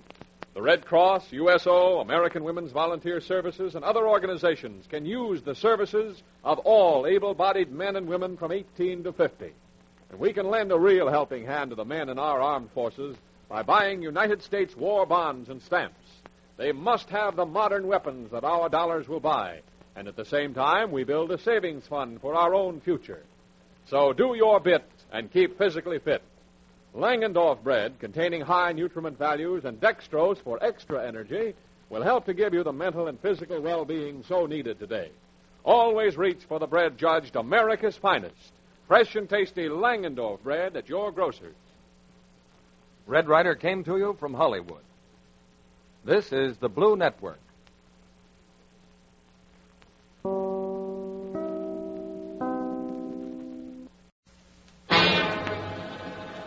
From out of the West comes Red Ryder, America's famous fighting cowboy.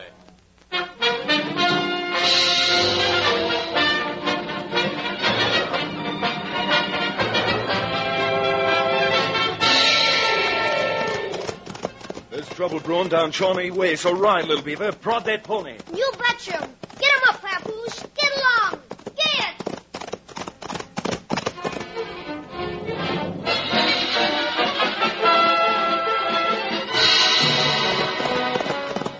Come on, Thunder. Hit that trail.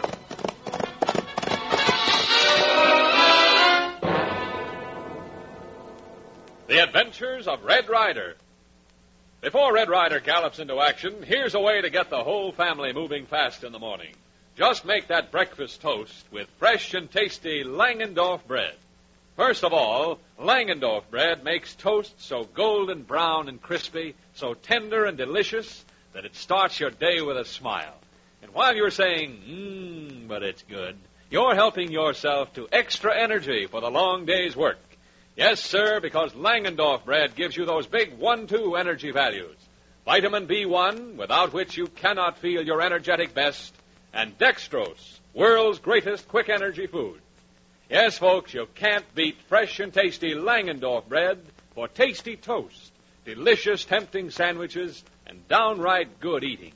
It tastes so good, stays deliciously fresh so long, that baking experts judged it America's finest. So for goodness sake and for energy's sake, make America's finest bread your daily bread. Get fresh and tasty Langendorf bread at your grocer's tomorrow.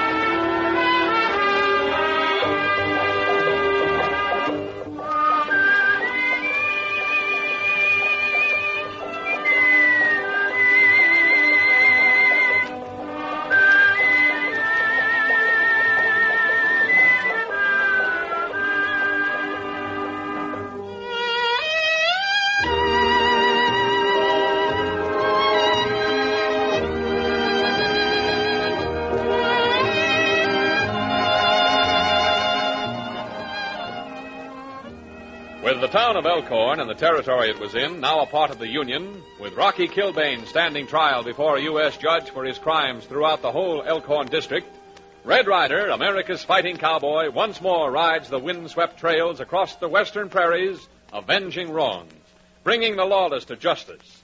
And with him always is his faithful Indian pal, Little Beaver. As we join them today, they're not far distant from the frontier town of Shawnee. Me think maybe we ride a wild goose chase, Red Ryder. Well, that's something, Little Beaver, which remains to be proved. Ching Hao certainly seemed upset after receiving that letter from his cousin in Shawnee. Ching Hao, him always upset. Him always think someone get him in trouble. Well, Little Beaver, if those shots are coming from Lu Sin's restaurant down the street, then Ching Hao knew what he was talking about. Shake up that pintle and we'll find out. Get him up, Papoose. Get along. Get! Start making tracks, boy. Head right for that trouble. Come on, Thunder.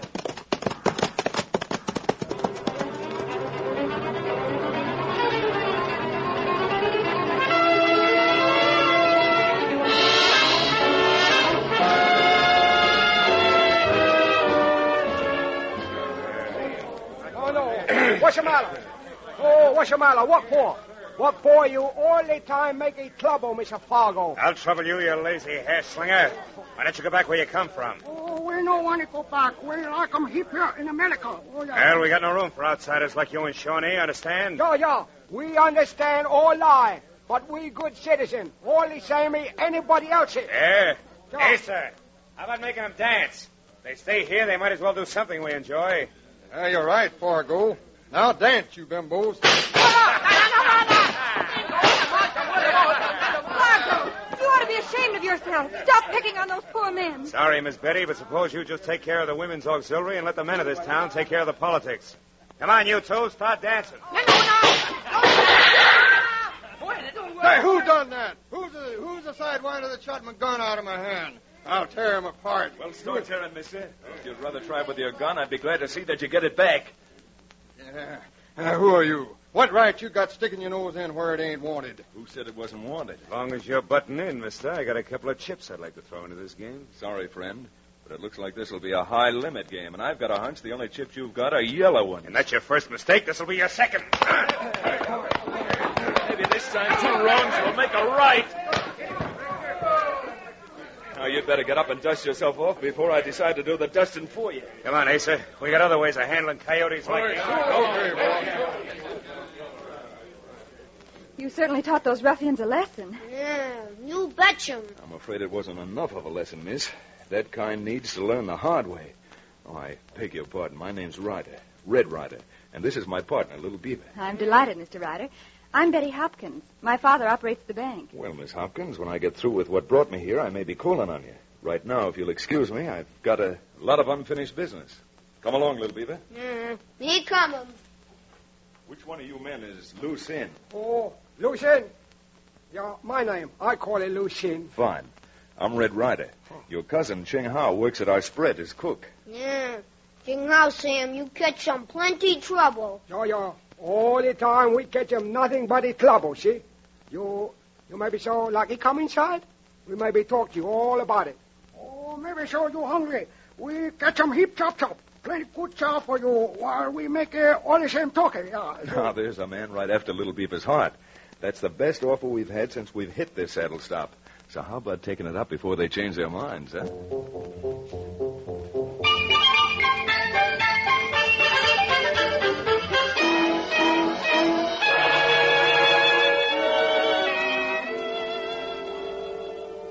Still a mystery to me, Lucien. I can't see why, after living here all these years, people in Shawnee should suddenly turn against you. Oh, you savvy?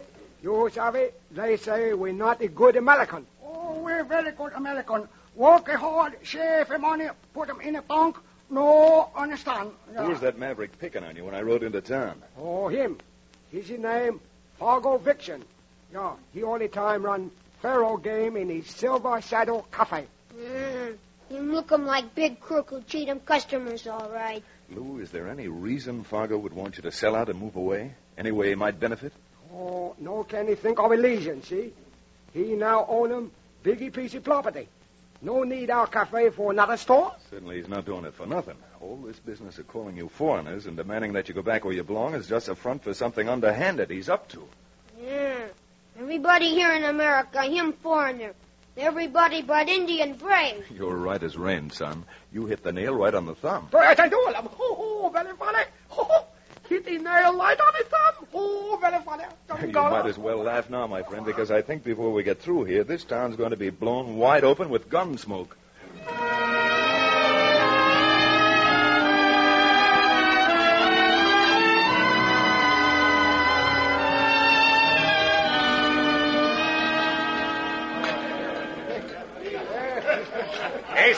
Asa, come here. I want to talk to you.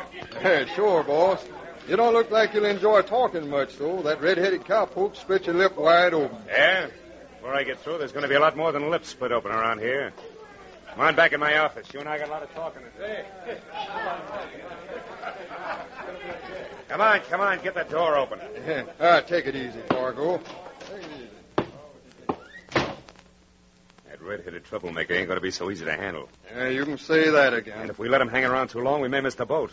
Boat? You mean we may miss the train? Never mind what I mean. That railroad agent will be back in town Friday. And if we can't deliver the Chinaman's corner, you know what's going to happen. He'll go straight to them himself. Well, I don't know why they can't build that freight station someplace else. Go argue with the railroad. Once those big corporation guys make up their minds, they don't budge. Well, I don't see why Hopkins don't pay him something and buy the place from him. Hopkins shell out his own dough?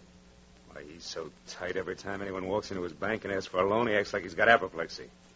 Well, we got to do something, and we got to do it quick. First thing we got to do is get rid of Red Ryder. If we let him stay around town, he'll dump our apple cart sure as shooting. Well, he ain't the kind of a monkey you can get rid of, Fargo. He don't scare at all. Who said anything about scare? That kind's better off laying nice and comfortable under a headstone. Yeah, and if that's what you want, I'll do the job free, for nothing. All right. I don't want any kickbacks on this. You get a couple of the boys and lay for him. I want it to look like he picked a fight. Yeah, by the time he gets through with this thing, it's going to look like he picked 10 fights, all rolled into one. You better make mighty sure he's not the one who walks away. Because with Hopkins ready to pay us $5,000 for getting that corner for him, you may want to live to collect your share.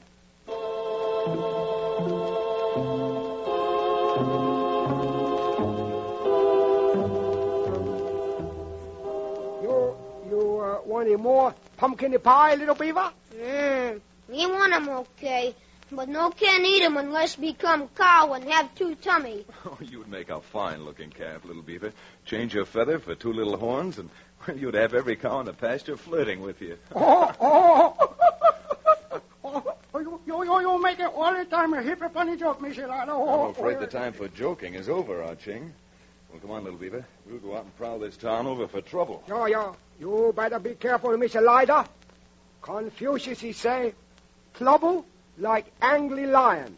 Once catch him by tail, always too late to let it go. Well, if you hear any roaring down the street, better come on the double and bring your wild animal trap, because the lion I'm looking for may turn out to be a rattler and 3 coyotes. All right, little beaver, let's go.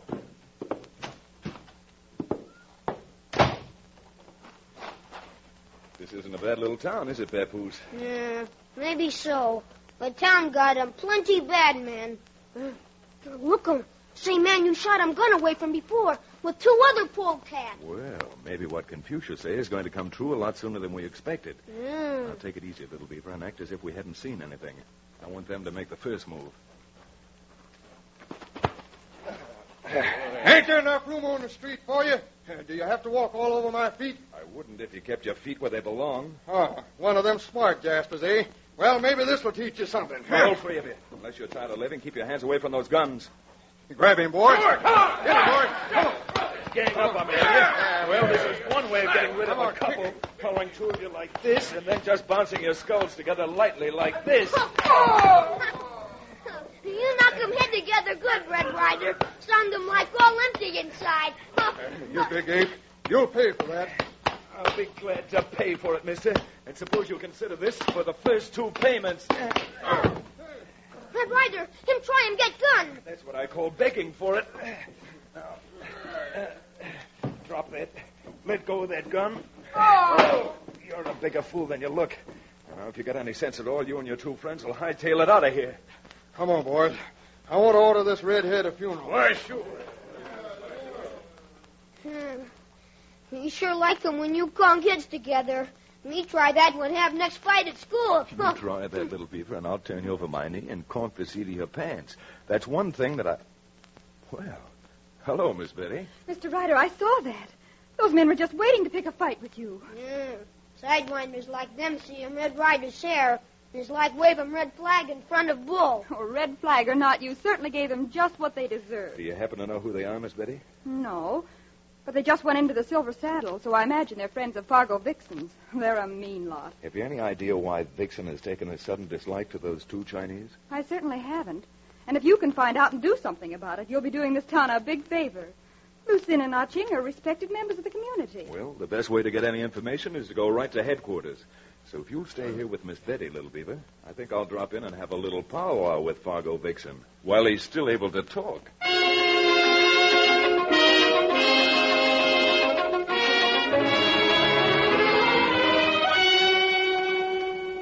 Let me tell you something, Ryder. You're barking up the wrong tree. I wonder. You know, there's some trees some folks might be tempted to use unless you behave yourself. I once saw a man whipped out of town with sycamore branches. He made a pretty funny sight, Fargo. There are other uses for trees, Ryder.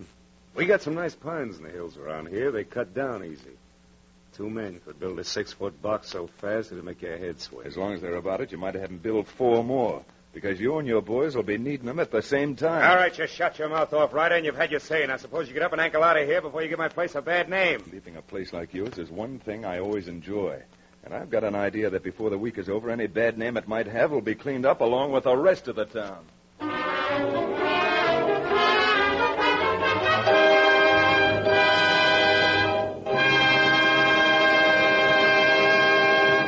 We return to the adventures of Red Ryder in just a moment. But before continuing tonight's story, Red Ryder himself has a message for you. Oh, thunder. Steady, fella. Howdy, boys and girls. Now, I know all of you want to be strong and healthy, so I'm going to tell you how Little Beaver and myself keep in shape. We get plenty of sleep and exercise, and we eat plenty of good, nourishing food for energy and strength. For instance, we always eat Langendorf bread with every meal. Oh, it tastes mighty good, and it contains the food values folks need for strength and energy. So when you or your mother go to the store, do like Little Beaver and I do and get Langendorf bread. The bread judged America's finest. Well, Red Ryder, when you tell them boys and girls about new Red Ryder Club? Well, that's a big surprise that isn't quite ready yet, Little Beaver. But it's going to be a club that every boy and girl can join without buying a thing. So don't miss a single program, boys and girls, because I'm going to tell you all about the new Red Ryder Club very soon now.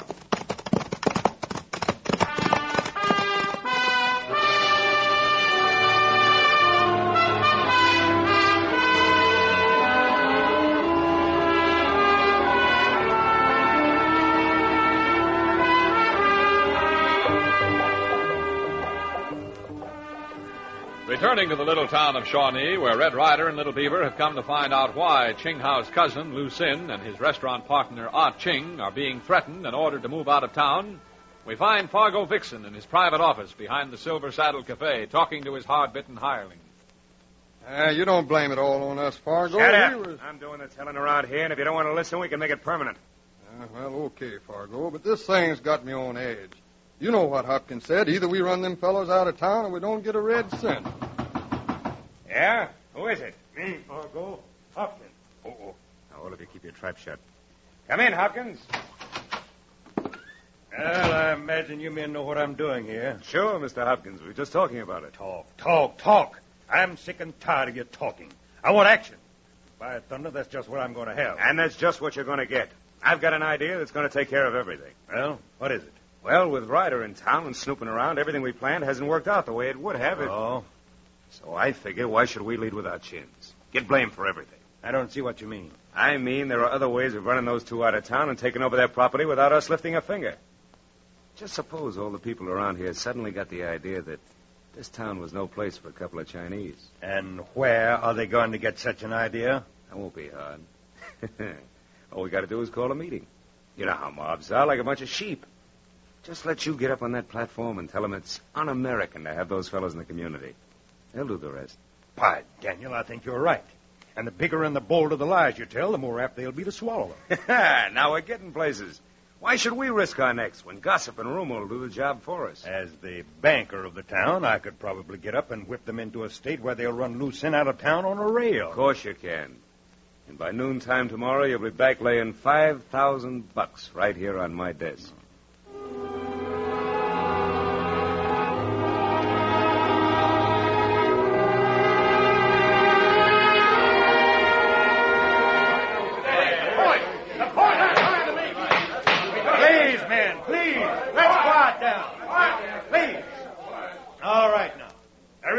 Among you who doesn't want the town of Shawnee to be honest and clean and decent. But I ask you, what sort of a town are we building when foreigners can come here and open business? This town is for Americans. I say if we don't get rid of the undesirables, your ranches won't be worth a nickel. Or else these foreigners will have you right under their thumb. Well, what are we waiting for? I say let's go. Just a minute, man. You know what you're acting like? You remind me of a herd of yearlings being stampeded. Now, what sort of man is this banker of yours that he'd try and turn you against Lu Sin and our Ching? Or maybe Mr. Hopkins never heard of the Constitution or the Bill of Rights. Now, this is one country where every man has a chance to live and to live decently, regardless of his race, creed, or color. These two Chinese are upright members of this community. They've helped to build up the town. Why don't you shut up? Throw him out! Let's ride that redhead out of town on the rail. All right. You don't have to throw me out. If that's the kind of people you really are, I can't wait to get out of here soon enough. But if there's any honesty and justice left any place in this country, this town will be wiped off the map before you know it. Come on, little beaver. Let's get the odor of this place out of our clothes. Get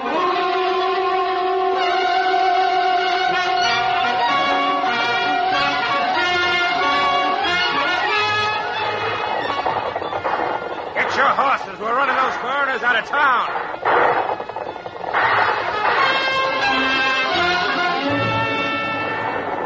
Everybody out! We're holding the deportation party.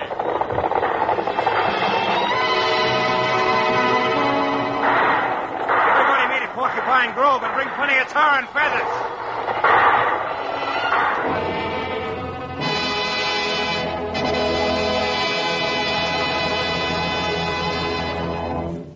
You savvy, Ah Ching and me have make it talky, Mr. Ryder.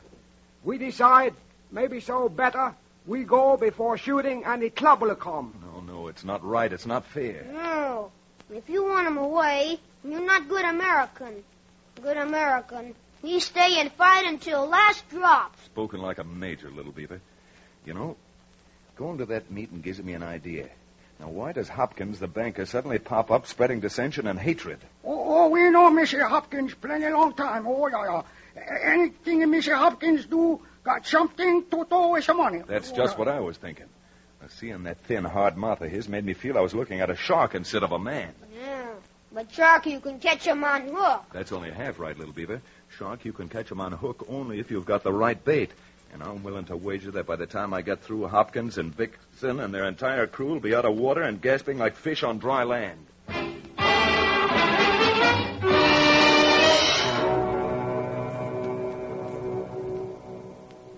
Mr. Ryder, I don't understand. I'd stop and explain the whole thing to you, Miss Betty, except that every second we waste may mean your father's in more danger. What kind of danger? Well, if you must know, I think he's locked in the vault of the bank. Locked in the vault. Yeah, that's what I'm afraid of. And that's why I came over here to you. I thought you might have the keys to the bank and know the combination of the vault. Oh, this is terrible. I know how to get in all right, but...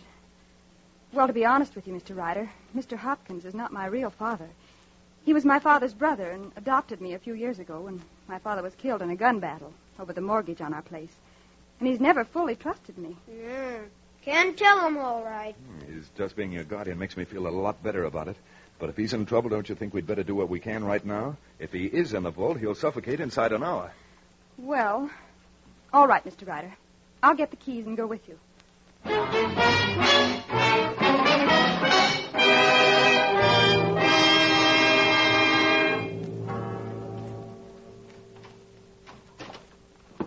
There. Come on in. Close that door, little beaver, and keep your eye on it. I've never tried the combination before, but... Suppose you just read it off to me from the paper, huh? All right. 22 left, 14 right, 0. That does it. Now, to swing the door open. But he's not in there. Mr. Ryder... No, Miss Betty, but I've got a hunch that there's something in there that I'd like to find. You mean you talked me into opening this so that you could ransack the bank? I'll have to admit to the first part of it, but the only thing I'm going to remove from that vault won't be anything that's valuable to the bank. The only value it will be to the entire town of Shawnee. Why, if you take one step toward me, I'm sorry, Miss Betty. This has got to be done, and done fast. Oh, you... Just stand quietly. This must be it here. This box marked bank correspondence. Well, now, right on top. Oh, you cheap four-flusher. You ought to be ashamed of yourself. That's where you're wrong, Miss Betty. Mr. Hopkins, your guardian, is the one who should be ashamed of himself. Here's a letter from the railroad saying they're building a line into Shawnee and need the corner Loose Ends restaurant is on for their freight depot. Oh, I don't believe it. Then maybe you'll believe this. Now, these papers show Hopkins stole that ranch from your father and had him killed when he protested. Now will you believe it? Ryder, hurry! Here comes Mr. Hopkins. Thanks, little beaver. Get behind that door, and when he comes in, well, you know what to do. You betcha, Red Ryder. Me do 'em. And now, Miss Betty, if you'll just stand out of the way, I'm afraid there's going to be trouble. Don't go for your gun, Ryder. Because the one I'm holding's have to go off. I never argue with a man who's got me covered. And as for you, young lady, I'll have no more pity on you than I will on this crook that you helped. Pity. That's something I wouldn't expect to find in your blood, you hypocritical old... Why, you ungrateful... That's the last woman you're going to slap. Let me go. You're going, and right now. Mr. Ryder, look. Fargo and his gang are coming. That's just what the doctor ordered. I sent little Beaver to tell them that Hopkins was absconding with the money. All right, come on, Hopkins. You'd better wake up. There's a reception committee coming to call on you. What? Betty, hurry. We'll hide in here. Well, so that ancient kid was telling the truth. Cleaning out the bank, were you, Hopkins? Ready to make a getaway? No. Why, Well, you... Fargo, you got to listen. I didn't open the vault. No. I suppose a ghost did it. Trying to frame us into doing your dirty work, running those two poor Chinese out of town, and you trying to hog all the money. Well, we'll see about that. You're right, Fargo. We will see about that. Now drop those guns. Ryder, why, you double-dealing cheap... Asa, get him! And don't think I won't. Little Beaver, get the sheriff. Because when I get through here, this jail's going to be full to the brim. Now the rest of you, get those hands up and start walking.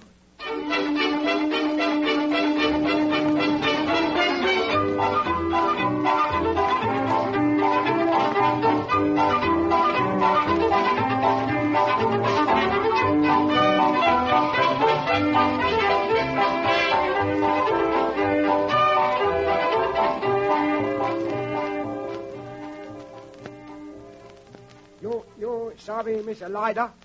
We think of you very fine number one American man, see? You please take this jade ring in appreciation of a poor Chinese man affection. Thank you, Lucien.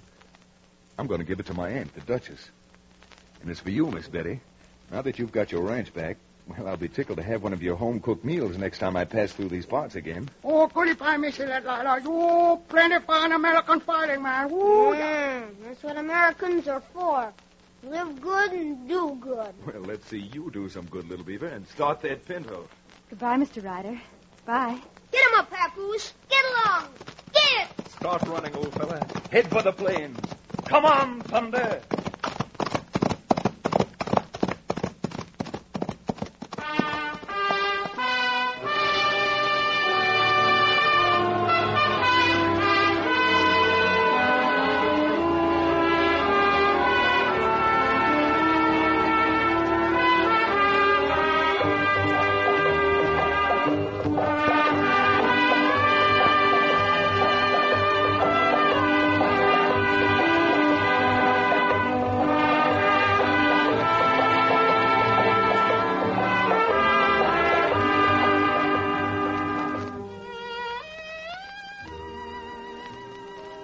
Well, now you can see why hatreds and distrust can't last long in this land we're all fighting for today. Hopkins, the banker, and his gunslinging Confederates will have plenty of time to learn their lessons in their cold, narrow jail cells for years to come. And as America's fighting cowboy rides off with Little Beaver, he is heading down the trail that leads to trouble again, to challenge Jinx Lascar on his own grounds. So be sure to join us next time when Red rides into Riata Falls in a cloud of dust and singing lead.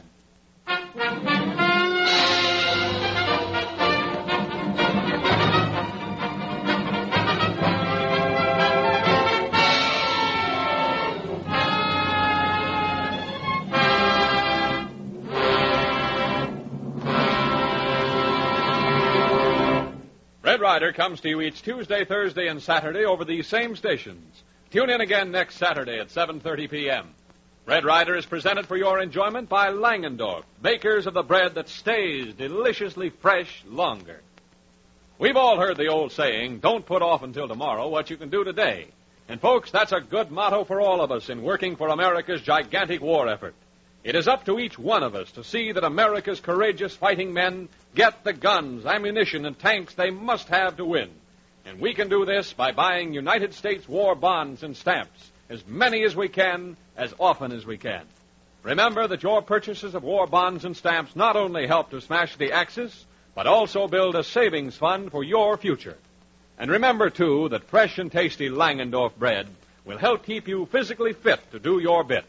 It contains nerve and energy vitamin B1 plus dextrose, the world's greatest quick energy food. So at your grocer's tomorrow, get the bread judged America's finest, fresh and tasty Langendorf bread.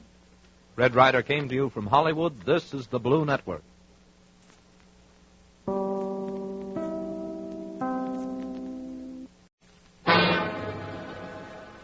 From out of the West comes Red Ryder, America's famous fighting cowboy.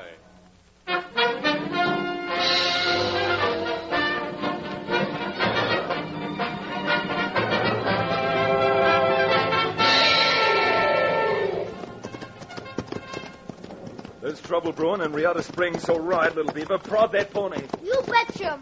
Get him up, Papoose. Get along. Get!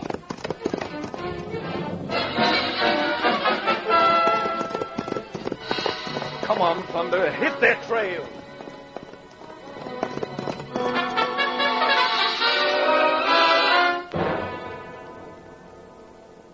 The Adventures of Red Ryder.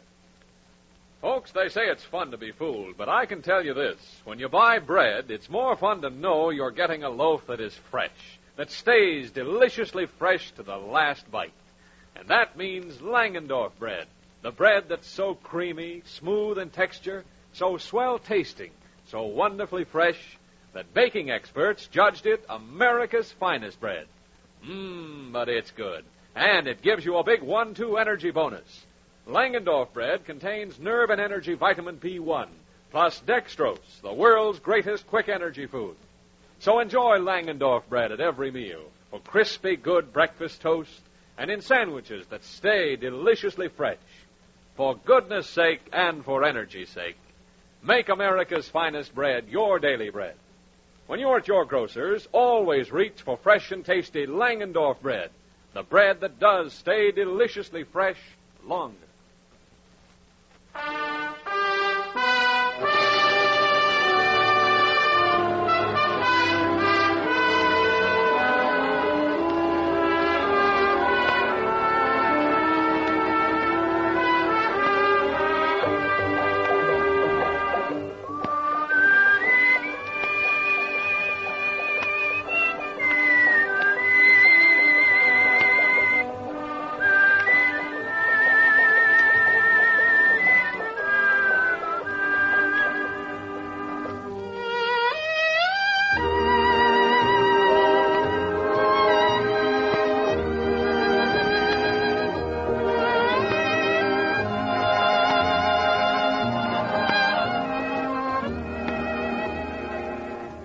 When we last followed America's fighting cowboy, he had cleaned up Banker Hopkins, Fargo Vixen, and the entire town of Shawnee.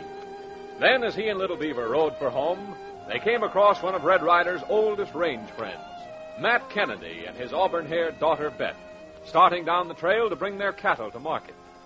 Learning from Matt that trouble may lie ahead, Red and Little Beaver have joined them, and as we find them, they're trotting along behind dust clouds which mark the cattle. Red, that's a satisfying sight, seeing those cattle jogging along after all the trouble it's taken to feed them right and raise them right. Yes, Matt, I don't know of anything that makes a man feel better than seeing his work turn out successfully. Yeah. Oh, thunder. You two wouldn't be counting your chickens before they're hatched, would you? First talk them about steers, and now call them chickens. Ain't no savvy. Well, I guess the only thing you really savvy, Little Beaver, is trouble. It seems every plane They say, you talking get to... about, wait a minute, talking about trouble, it looks like something's wrong. Here comes my foreman riding wide open. What is it, Fred? What's the trouble? Trouble ain't the half of it. Some Jaspers got Turtleneck Pass fenced off and say we can't drive through. What in thunderation's the idea of that? Why, that pass has been practically public domain ever since the first head of cattle was raised out here. Why, shoot. We'd better get up there and see what this is all about. Pound that pinto, Little Beaver. Let's ride. You betcha 'em. Pound 'em up, Papoose. Get along. Get! Let's make this fast, Thunder. Stretch out those legs. Come on, Thunder.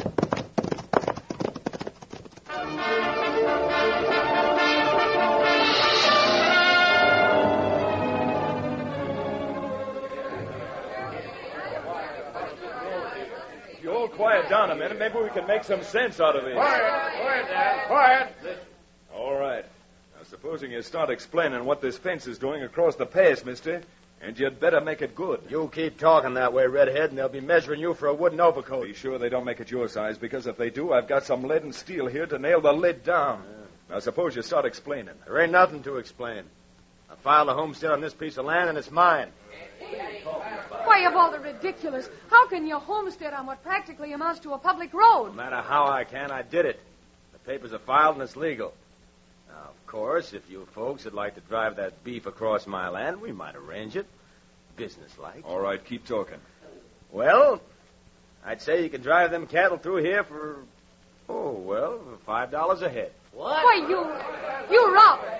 This is just a plain holdup. Yeah, this no plain holdup. This whole thing crooked deal. Look, miss, just because you're a woman don't give you no right to call me names. Supposing you shut up. Shut up. Why, you gooseneck, sidewinding horse thief, I'll Miss. bug you. Dad! Reddy shot him before he even moved his hand. He's not hurt too bad, Miss Beth, but before there's any more trouble, we'd best get your dad into town and to the doctors. If there's any of the rest of you who think you can push me around, we got plenty of lead left. Better keep it handy, mister, because it won't be many hours before you'll be needing it. Now, Little Beaver, get his horse. Come on, Beth. We can't lose any time getting to the doctors.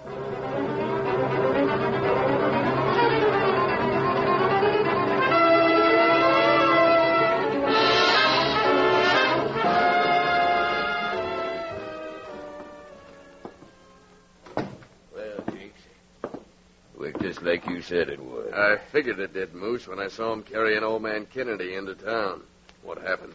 Well, Baldy and the boys got this fence strung up across Turtleneck Pass and fixed it up just like the Battle of Gettysburg. Then Kennedy and his outfit come along and talked back. That's all, brother. Well, I guess that'll set a fine example for all the rest of the ranchers around here. Now maybe when I open to buy their beef, they'll listen to reason. Maybe. I hope so. Where do you get this maybe stuff? You remember Ace Hanlon talking about a red-headed puncher, an ornery cuss who was always gowing up everything for him? You mean Red Ryder? What's he got to do with this? And all I know is he was along with Kennedy and talked plenty salty. Well, now ain't that too bad? I'll salt that maverick and put him away on ice if he starts trying to spoil my play. Well, boss, get the icebox ready, because he started already. And this is one time maybe I can mix business and pleasure. Now, look, you stick around here while I'm gone. Where are you going? I'm going down to that cattleman's meeting, and like the big-hearted gent that I am, I'm going to offer 'em a real fancy price for all their beef. And if they know what's good for 'em, they'd sure better sell.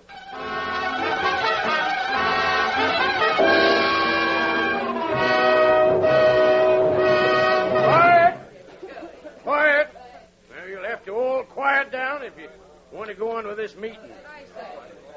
Now, you got anything more to tell us, Miss Beth? No, I guess not. except that the doctor says fortunately Dad isn't badly hurt. But I'll tell you this much. If we take this laying down, we're no better than those gun-toting high-binders who are trying to prey on us. That's the way it is. Quiet down. Well, the way it looks to me, folks, is anybody else who tries to drive through Turtleneck Pass is going to get the same kind of treatment that Matt Kennedy did. And the worst part of it is that if this Jasper really homesteaded that place, it's legal. He can make it stick.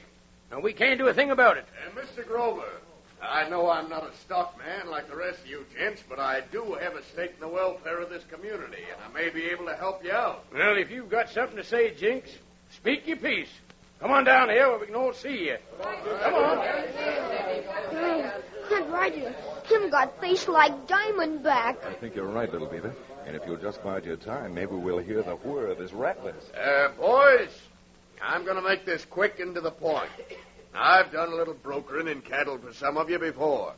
In the spot you're in, I feel maybe I can help you all out. What are you able to do that might help these men? I'm glad you asked that question because I'm prepared to buy all their beef at a fair price and assume the risk of seeing it gets to market. If it doesn't, it's my loss. All right, Jinx. If you're prepared to buy, how much? Well, to be fair about it, I'll give you 7 cents a pound. 7 cents a pound? Why, you ought to be tarred and feathered and run out of town. Did you say you wanted to buy these cattle, or did you say you wanted to steal them? Look, Redhead, if you think you can come in here and stir up trouble, you got a lot to learn. In that case, I'm willing to learn right now. Red Ryder, him go for guns. Are you? You know any more tricks, Jinx? Yeah, a couple of things. Red Ryder. I'm working up to that, little beaver, and here it comes. Well, you certainly ended any chance we might have had of him raising his price. Raising his price? Why, Beth, Oh, never mind. Come on, little beaver. There are some people who rub me the wrong way.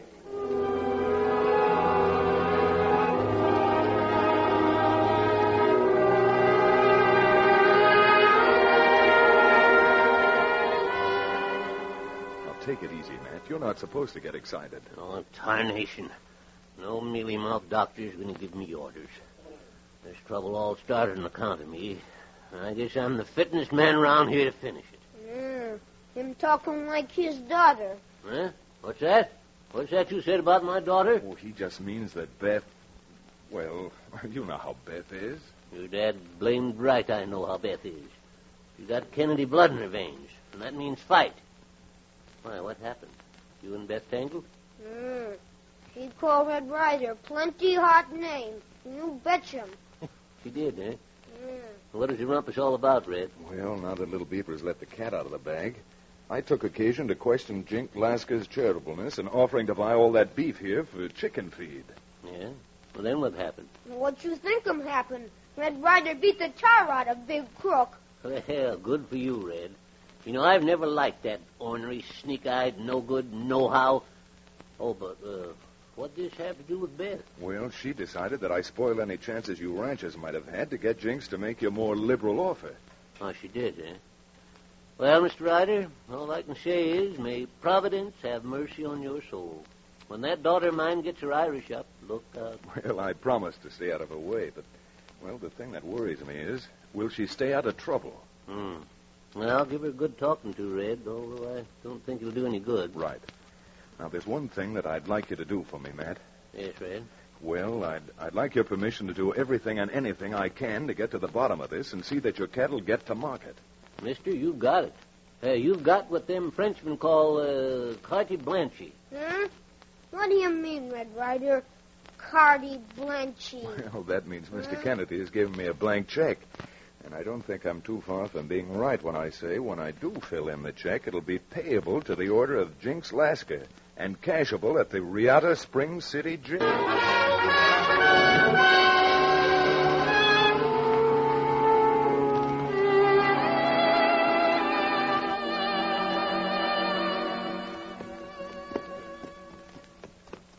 Where we ride him to now, Red Ryder? Well, I thought before I flew off the handle again, I might be doing a better thing if I mosey out and reconnoiter Turtleneck Pass. You take him many big chances. Ride him around lonely country all alone. What do you mean, all alone? I've got you with me as my bodyguard, haven't I? We try all right. Why, those bushwhacking cutthroats trying to dry gulch us, huh? Lay back, little beaver, and we'll see if mine isn't better than theirs. Come up, Papoose. Get along. Get. They're trying to ambush us, Thunder. Run those ground hogs down. Come on, Thunder.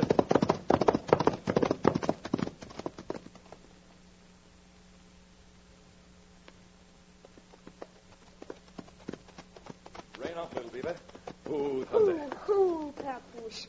Ooh. Those gunmen disappear in hills like magician at circus. I guess you'd call the turn to a T, little beaver. For the moment, at least, they've proved that the hand is quicker than the eye. But next time my eye lights on them, their hands better be mighty quick and filled. Because unless they beat me to it, Boot Hill's going to get 4 new, unexpected guests.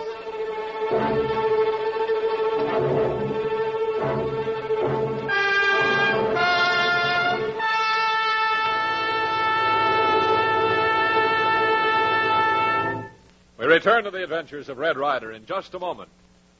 But first, a word about keeping fit. When the heavyweight champ goes into training, he watches his diet, doesn't he? You bet he does, for that big fight. Well, sir, you're in training for the biggest battle of the century, whether you're fighting it at home or abroad. And you've got to watch your diet. And I'd like to tell you about a food that thousands of energetic, hard-driving people are enjoying at every meal. It's delicious Langendorf bread, the crisp and tender loaf that gives you those famous 1-2 energy values. 1, fresh Langendorf bread is enriched with vitamin B1. You can't work or play your best without it. 2, delicious Langendorf bread is made with dextrose, world's greatest quick energy food. No wonder it's the favorite bread of energetic thousands. No wonder baking experts judged it America's finest. Taste the crisp, tender crust of creamy Langendorf bread. See how it stays deliciously fresh to the last bite. Then you'll know why I say, for goodness sake and for energy's sake, always get fresh and tasty Langendorf bread at your grocer.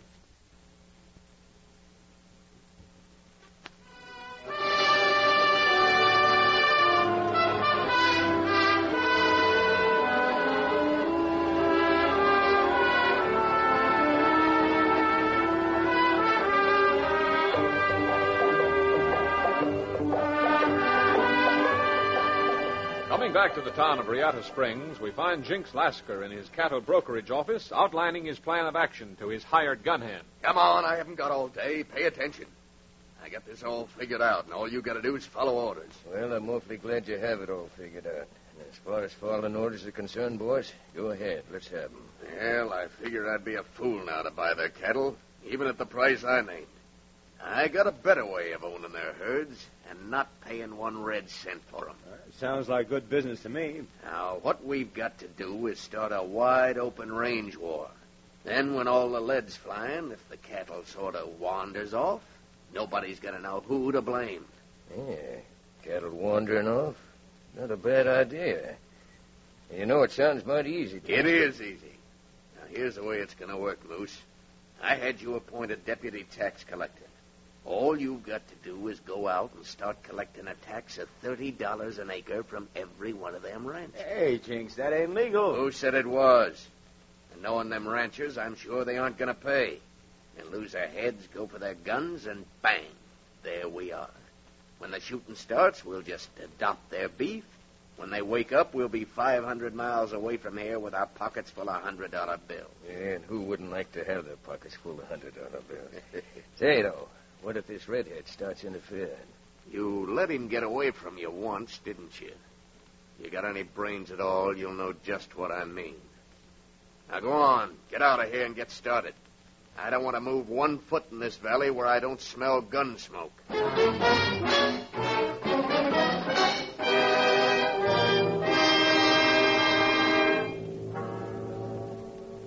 I don't care who you are.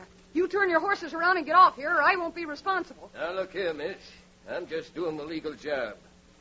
Now, those taxes get paid or else. The only way you'll get paid is with a blast from this shotgun. Now, go on, get off my place before I blow you through the gate. Look, kid, if you're smart, you keep your trap shut. I don't take talk like that from anybody. I'm going to count up to 5. And if you aren't hightailing it down the road by the time I'm through, you'll be buckshot clean through your thick hide.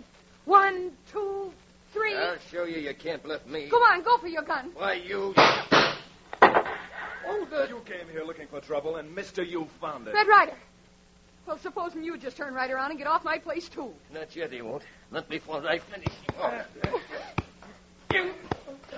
Suck him, Red Ryder. Him need it. Him needs more than a sock, but this'll have to do for right now. And don't try to pick up your gun. That mistake would be fatal. You'll see this, and this will get you. I'm an officer of the law doing my job. You'll be sorry you ever heard of me. Get up, Ginger. Come on, get up. If you're waiting around for me to thank you, Mr. Ryder... Now, Beth, if you'd only listened a minute, why, I think we could save a lot of needless bloodshed. If there's anything needless around here, it's you and your so-called help. This town was doing all right before you came along, and it'll be here long after you're gone. Oh, never mind. I'm going right now. Come on, little beaver. We've still got this blank check to have certified.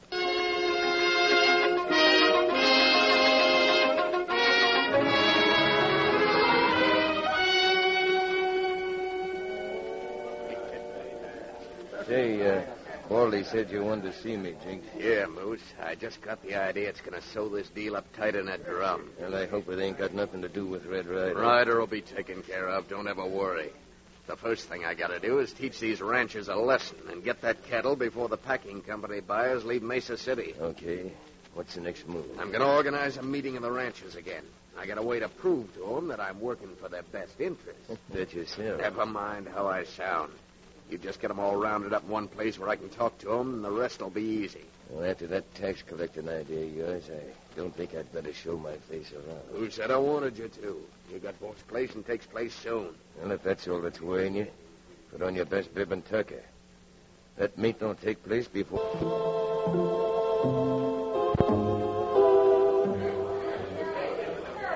Quiet down, will you? Now, quiet, all of you. Will you men settle down and listen now? Well, wait a minute now. Jinx Lasker has a few words to say. Boys, I guess in trying to help you the other day, I just seemed to get myself in wrong. You bet you did. Fine lot of help you were. Well, so we all start out even. I'm reneging on the offer I made to buy your beef. I wouldn't buy it at any price. Well, then, what's the idea of calling this meeting? Men, I suppose you don't realize it, but if you let this Jasper out at Turtleneck Pass bottle you up, not only will you be ruined, but I'll be along with you. My business ain't worth a plug nickel unless your business is good. By golly, he's right. Now, buying your cattle and trying to drive it through myself wouldn't do any good. That claim jumper out at Turtleneck Pass, legal or not, is just trying to ruin this whole community. I say let's tear those fences down, drive the cattle through, and argue later. That's easy for you to say, Lasker. You wouldn't be taking any of the risk. That's where you're wrong, Miss Kennedy. I'll take as much risk as you do. I'm a pretty peaceable man, but it makes my blood boil when I see a highbinder trying to ruin a lot of decent citizens. Well, if that's the case, I'm all for you. And I say let's get all our herds together, meet out at Poplar Grove, and if we can't do it any other way, stampede our cattle through the pass. Why, there isn't a fence out there or men enough to stop that kind of play. Good. All right, then, if we're agreed, have all the herds together at Poplar Grove at sunrise. And heaven help the man who tries to stop us.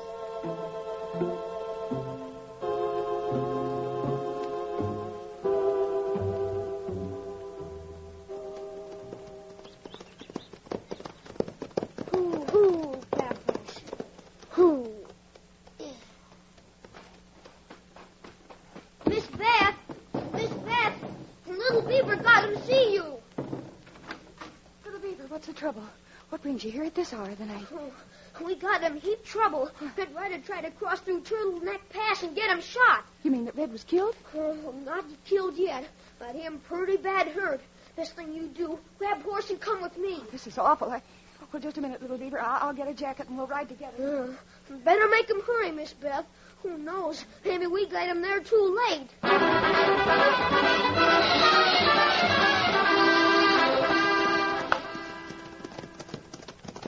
Hoo, Papoose.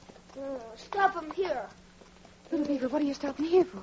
Certainly you wouldn't leave Red Ryder lying out here on the rocks. We left him here on the rocks, Miss Beth, but not lying down. Red, I thought you were... I know what you thought, but I had to get a hold of you somehow and talk to you. Full of all the rotten, cheap, lying Oh, tricks. now, miss, this time you're not going to spook me off with another of your tongue lashings. I promised your dad I'd see this thing through, and by glory, I'm going to do it. Well, you better do it. After all, what's happened already is all your fault. Let's place the blame where it belongs after this thing is over. But if you and those ranchers try to stampede your cattle through that fence at sunup, some of the cattle may get through, but there won't be a rancher in this valley whose life I'd give 2 cents for. Well, what good selling cattle if no live to spend money? I did something this afternoon I should have done 2 days ago. Oh, really? You mean that it's possible for the great Red Ryder to have made a mistake? If you could be as wrong as you are, is there any reason why I can't slip up now and then? Now, look, Beth. I telegraphed the capital to see if the property at Turtleneck Pass was ever homesteaded. I just got the reply. You did?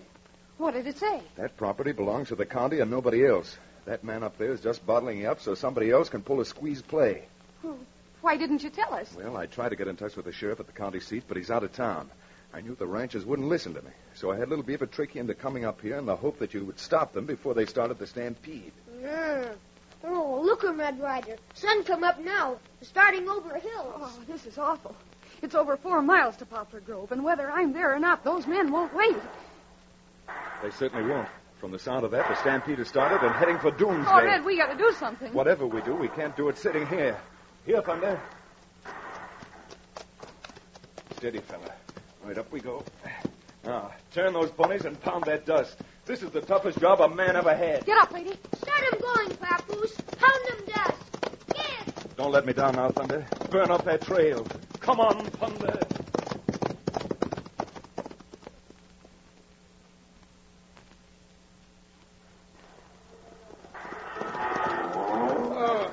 Geeks, rein up. Yeah, what is it, Moose? Turn that horse and head out of here. Something slipped up. Red Ryder's coming down the north trail, and the county sheriff with half an army's coming down the other. The sheriff?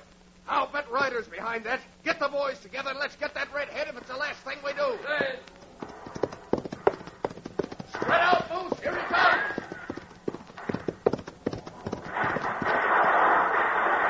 Ryder, I'm getting behind this rock and writing you a one-way ticket to Boot Hill.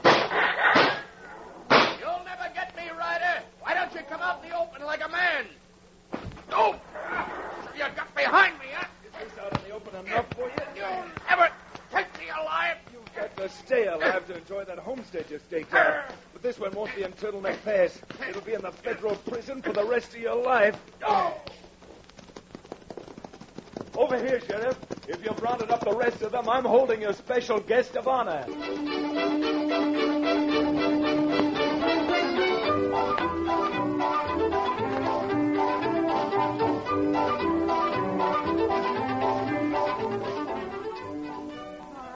There's no use apologizing to you, Red. What for? We're in a place where everyone's entitled to his or her own opinion, and as far as I'm concerned, well, all the apology I need is to know that your dad will soon be back running the ranch again.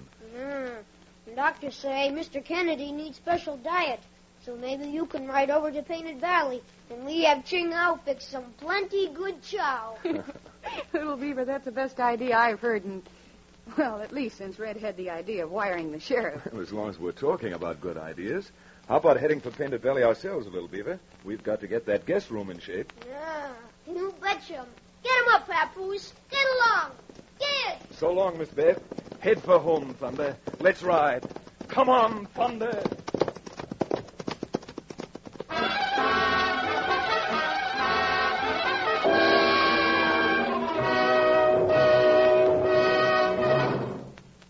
Well, America's fighting cowboy certainly had to prove his fighting mettle to get around Jinx Lasker's crooked schemes, to open up Turtleneck Pass, and to see that peace and prosperity again cloaked Riata Springs. But the trail ahead is a dangerous one for Red Ryder and Little Beaver, more dangerous and adventuresome than ever before. So be with us next time when you will hear... So Ryder thinks he can cheat me out of that mine, does he? Well, come on, men, let's ride.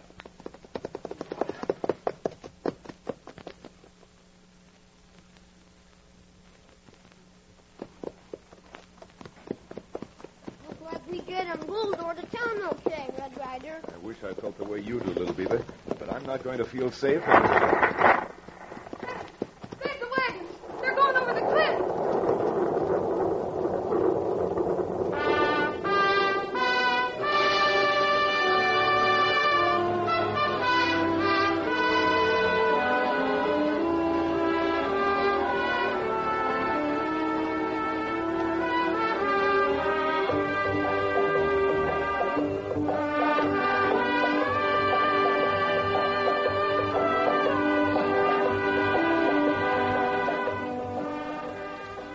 want to hear how Red Ryder ties into Klondike Karoo with one of the greatest veins of gold ever to be discovered in the West, the stakes in this historic battle, be sure to be listening next time when we bring you Gold and Gunsmoke, the next starring Western adventure from the turbulent history of America's fighting cowboy, Red Ryder.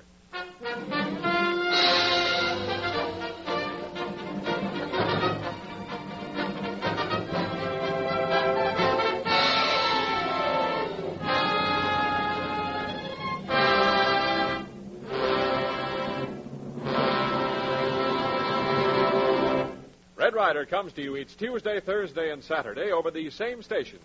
Tune in again next Tuesday at 7:30 p.m. Red Ryder is presented for your enjoyment by Langendorf, bakers of the bread judged America's finest. These days, it's natural for every American to feel the urge to get a gun and start for the front. But you don't have to be on the firing line to help win the war. Our national defense organizations have literally dozens of jobs you can do. They need map readers, typists, clerks, telephone operators, entertainers, storytellers, and many others. So go to your local Red Cross, Civilian Defense, or USO headquarters and volunteer for victory. And be sure you're physically fit, able to do your bit. Langendorf bread, made with dextrose for extra energy, plus essential vitamins and proteins, will help safeguard your health and give you the mental and physical fitness so needed today. Always get the bread judged America's finest. Fresh and tasty Langendorf bread at your grocer. Red Ryder came to you from Hollywood. This is the Blue Network.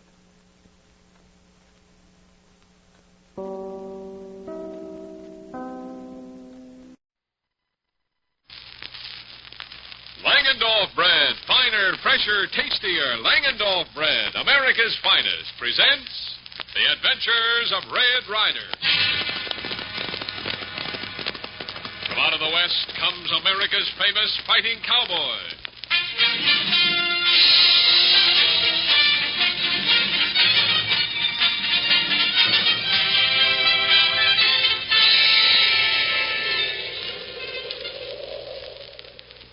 Rowdy, Dunham, this storm.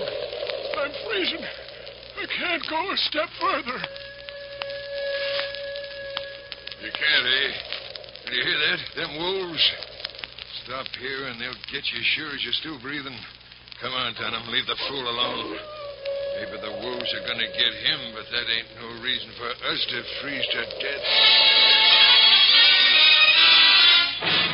There are thrills and chills galore in tonight's Red Ryder adventure, as you probably already guessed from our little preview. But before turning back the cover on Treacherous as the Wolf, tonight's Western classic adventure yarn, I'd like to mention another classic. A different kind of classic, boasting 52 years of popularity. And that's Langendorf bread. Fresh, flavorful Langendorf bread. Practically a tradition for thousands of people who enjoy it with every meal. Yes, for over 50 years, the bakers of Langendorf bread have been perfecting the loaf that's finer, fresher, and tastier from the first to the very last slice. They've discovered just which top-quality ingredients give Langendorf bread the most flavor, which baking method makes it lighter in texture and keeps it fresher longer. Above all, they've found out how to perfect Langendorf bread for not just one, but all bread time uses. Plain, toasted, with any spread, and in sandwiches. So enjoy this fine tradition in fine eating. The classic bread so popular with thousands, Langendorf bread. Finer, fresher, tastier Langendorf bread. America's finest.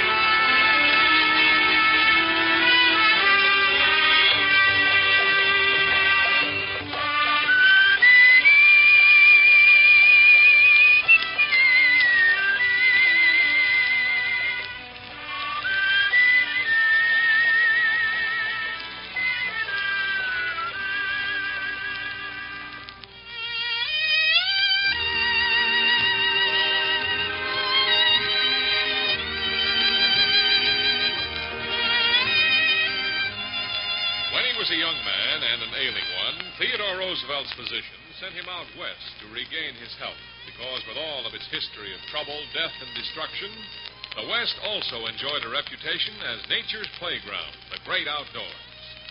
But from the fiery wastes of Death Valley to the freezing crags of the Grizzly Rockies, there was a wide variety in the climate. And as tonight's story of the West that lives forever commences, we find Red Ryder, Buckskin, and Little Beaver discussing just this subject. Tadpole to titmouses, Red. It's blowing up the coal. The cook had to pour hot water on me to keep me out of the saddle. Yeah? Yeah, plumb frizz right on the scissor bill. You know the old saying, you can't fool a horsefly. Huh? But you don't think it's really cold, do you? Me plenty cold. Oh, sure, Little Beaver. You're still wearing your summer feather. That there ain't nothing to josh about, Red. It's the cold my duck bumps has got duck bumps of their own. What be 'em duck bumps, Red Ryder? Oh, just an old fogey's way of saying goose pimples. Oh, of course, judging by Buckskin, you'd think it was really cold out. I ain't a-saying it's the coldest they ever been, but it's sure downright chilly. It remembers me of one time up in Montana. Now, there was a cold winter. I froze in so many places when I sat down, I was still standing up. That's nothing, Buckskin. A few years back, it was so cold here that when I came in from outside, my watch was blowing on its hands. Oh, you call that cold? Yeah. Why, one winter up in Dakota, I got so cold I had to walk downstairs backwards. Why? My sheepskin coat had turned its tail inside. You know, yarning like this is confusing, Little Beaver. Look at him stare at us. Me get 'em laugh, Red Ryder. Yeah. Oh, say, just one more, and then I'm through. All right. Back in '79, I was working on a spread in Colorado, and it was so cold, it cost me my job. So cold it cost you your job? Well, how come? Well, I thought it was a cow at the storm I was milking, but dadgummit, you know what? What? The cow turned out to be a horse with icicles. Oh. That's a good one. Oh, that stops me, old-timer. You know, joshing aside, I think it is going to be a cold winter. So just to make sure, how about riding into town and getting some real warm clothes, huh? Me ready. Now you're making sense, Red. Little Beaver and me will go out and saddle up the horses.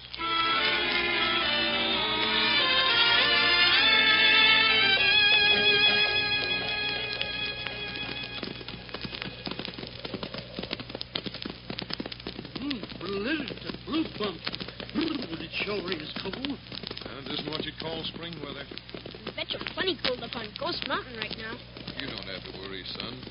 While you're wearing a suit of long underwear with your feather, you don't want to go any place where folks are going to see you anyway. Hey, Red, ain't that there a wagon coming towards us? Sure is. Covered wagon. Looks like it might be some new settlers coming in. And they see 'em us, too. See 'em, they wave 'em at us. Guess they want 'em ask 'em this question. Well, I hope they're not long-winded. Sit out here a minute without moving, and we'll all be froze like statues. Close to the bill. Now, slow down now. Oh, thunder. Oh. Howdy, folks. Pardon us, folks, but could you tell us if we're going in the right direction to get to Ghost Mountain? Yes, you are, but if you want a little free advice, I'd advise you staying off that mountain till this blizzard's over. Blizzard? What blizzard? The one that's blowing up right now. Feels like it's going to be worse than the one we had 3 years ago. That snowed in Ghost Mountain for almost 6 weeks. You see, what did I tell you? We better go back to Devil's Hole and wait till the weather's more favorable. Go back to Devil's Hole? You loco. You ain't come this far to turn back now. I don't know what your business is up on Ghost Mountain, but it can't be important enough to risk being frozen to death. Well, maybe we better listen to the redhead, Prouty. This is his home country. He ought to know what he's talking about. Yeah? You don't sound as if you know what you're talking about if you think I'm going to turn back. Thanks, mister, and thanks for your advice. Get along. Well, what in the world do you think is so important up on Ghost Mountain that them there three jaspers are willing to risk being frozen to a snowman? I don't know, Buckskin, but I don't like the way that one talked, the one that was driving the team. Him had 'em eyes like weasel. Well, son, it's a cinch that if we stand here flapping our jaws about 3 complete strangers, we're going to end up just as frozen as we said they'd be. So let's get the warm clothes wrapped and worry about them later, huh? Hey, you said it, Red. Come on, Sizzlebill. Let's get 'em moving.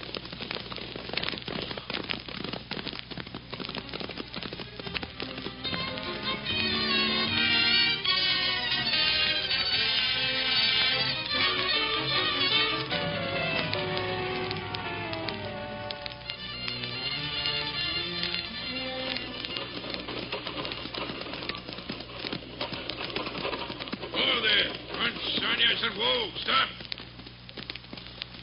Well, Prouty, what are you going to do now? What do you think I'm going to do? Getting dark, ain't it? Can't drive this team all night.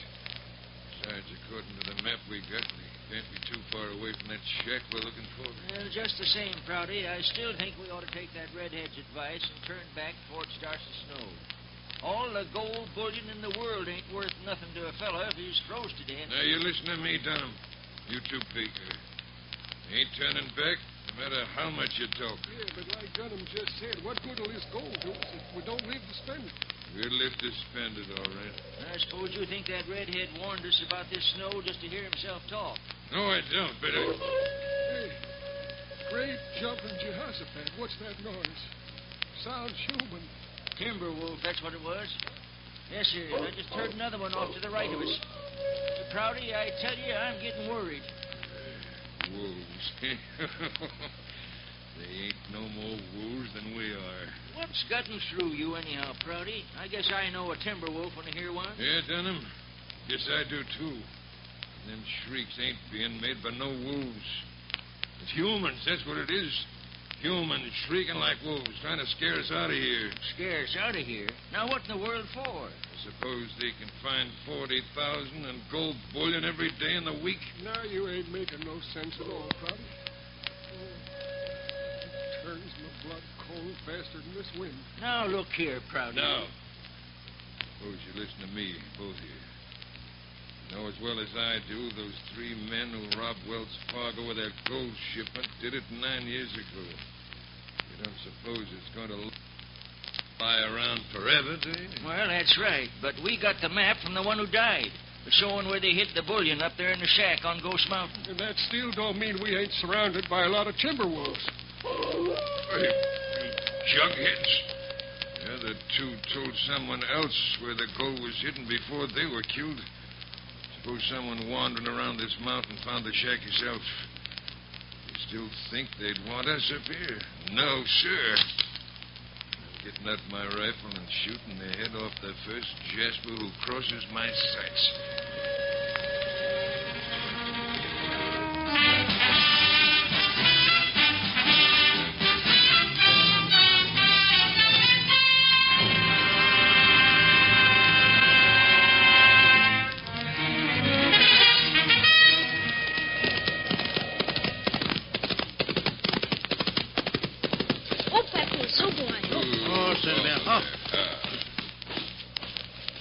Little Beaver, help Buckskin inside with the packages, will you? Hey, wait a minute. Where are you going, Red? Oh, while there's still some daylight, Buckskin, I'm going to turn around and go on back up on Ghost Mountain. Those three gents we let go up there earlier in the day have been giving my conscience an awful bad time. Ooh, they're down to earmuffs, Red. It'll be slow in a half hour. If you get caught up on Ghost Mountain alone, you'll be worse off than them. Oh, just the same, I haven't got the heart to let those three old duffers go wandering around the blizzard without at least trying to help. If you go in there, Red Ryder, me going with you. Oh, no, you won't, son. No matter how hard it snows, it isn't going to be enough to keep you from going to school, so you're going indoors right now and starting with your studies. Well, I don't have to go to no school. I'll ride up on Ghost Mountain with you, Red. Maybe it'd be a lot better for all of us if you did have to go to school, Buckskin. Why, arithmetic to reading and writing. Hey, that's how I lost most of my hair. Having so much education inside of my head, the hair roots couldn't grow none. All right, if you're coming, Buckskin, go on. Get back in that saddle and let's roll. All right. Jesus is Bill. Now, if I freeze to death, Red Ryder, I'll come back and haunt you for the rest of my life. Now, you do just that, Buckskin. In this kind of weather, an extra sheet will be very welcome. All right, fella. Up that mountain. Come on, thunder.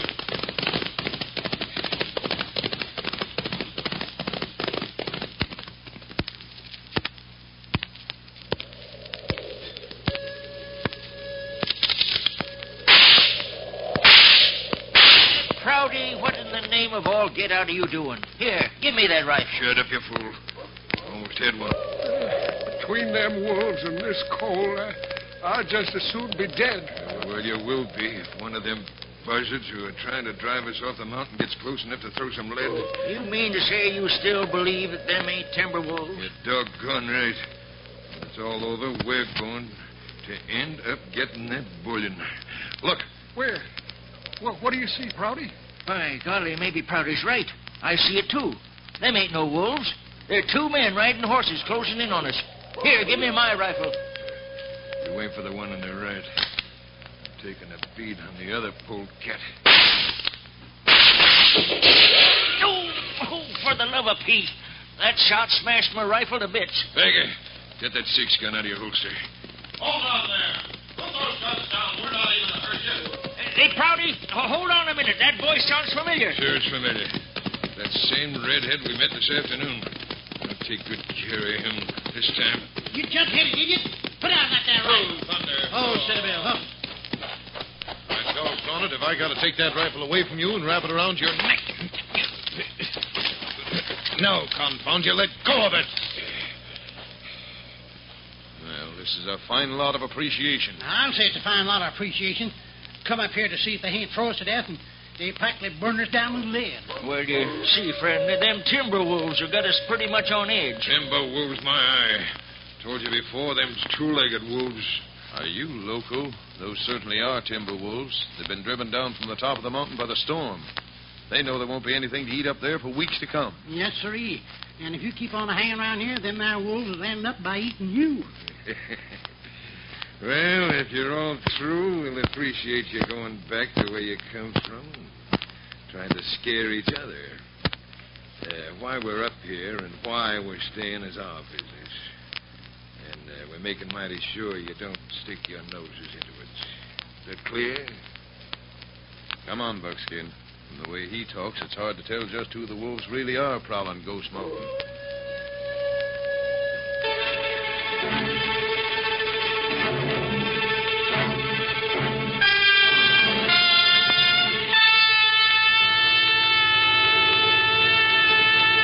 Well, there's certainly plenty of trouble brewing on Ghost Mountain with the blizzard and the starving timber wolves.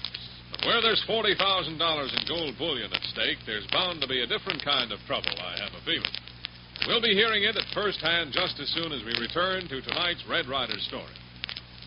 Medical and nutritional authorities will tell you that vitamin B1 is not stored up in the human system and therefore must be replenished daily. So we suggest Dr. Penland's vitamin B1 wheat bread with 1,100 units of B1 in every loaf. Dr. Penland's vitamin B1 wheat bread not only replenishes, but gives you your full daily supply of B1. That is, 2 slices 3 times a day provide as many units of B1 as most adults need. Then, too, Dr. Penland's vitamin B1 wheat bread has a sunny, wholesome goodness you'll relish. A wheaty flavor delicately sweetened by malt and honey. Now, if you're on a reducing diet, remember, vitamins are lost when you eat less. Help make them up by eating Dr. Penland's vitamin B1 wheat bread. With 1,100 units of energy vitamin B1 in each loaf, it's ideal.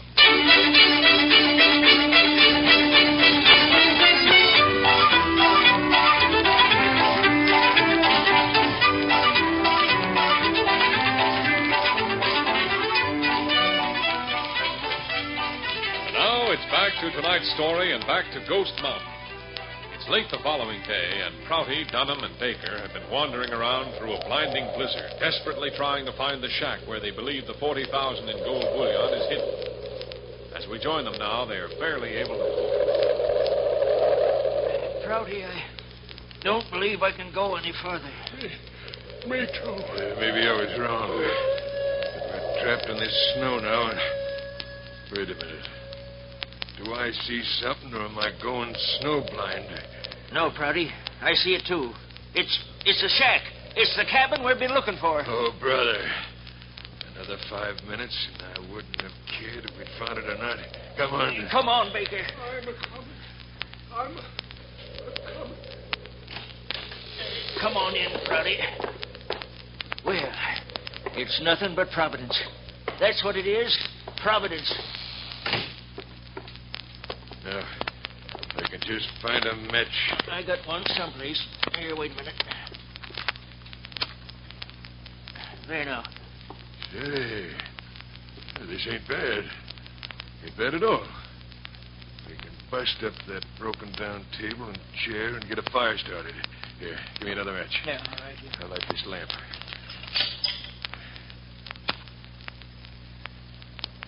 There we are. Yeah, this is more like it. Lordy, when you hear them timber wolves, you can get down on your knees and give thanks that you're inside, eh, Baker? I says, hey, Baker. Hey, Prouty, Baker's not here. Well, he must be. He was with us when we saw the cabin? He was right behind me. Oh, maybe he slipped on the trail. Well, I'd better go see.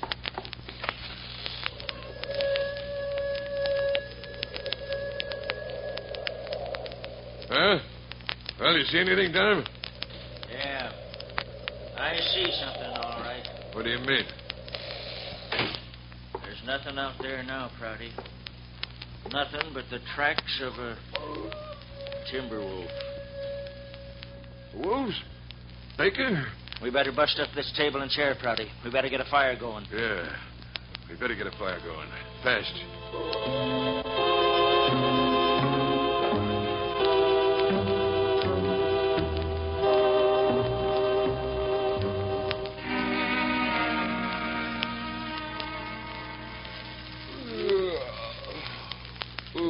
Well, it's nice around this fireplace, but we should turn in. Oh, shuckings, Red. Even with 4 blankets and 2 of them there Southern comforts on my bed, won't be half as warm as round the fire here. Yeah, we should complain. Think of those 3 men up on that mountain. Oh, goose pimples, the gorgeous growing watches, Red. You worry too much. Well, can't help it. I've got a little conscience left, and the first thing in the morning, I'm saddling up and riding back up there. But dagnab your ding-dong stubbornness, you pink-haired varmint, you already tried to help 'em. And like they got perforated for all your trouble. I may even get perforated proper this time, Buckskin. But when the sun comes up tomorrow morning, I'm going to be aboard Thunder and riding.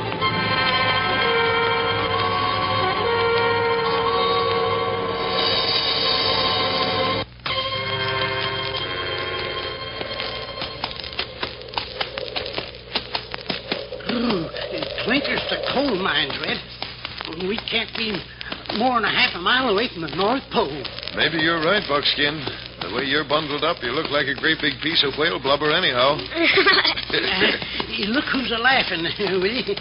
If little Beaver don't look like an Eskimo, I'll eat a ton of cattle tower and... Hold it. Whoa, Sister So, what's the matter, Red Ryder? Why you stop him? Well, can't you see? There's a wagon those 3 came up to Ghost Mountain in 2 days ago. Steady, Thunder. Steady, boy. Anybody in that there wagon, Red? Not a soul. And the worst thing is their supplies are in that wagon. If they've wandered off any place, and I'm afraid they have, they'll either freeze or starve to death.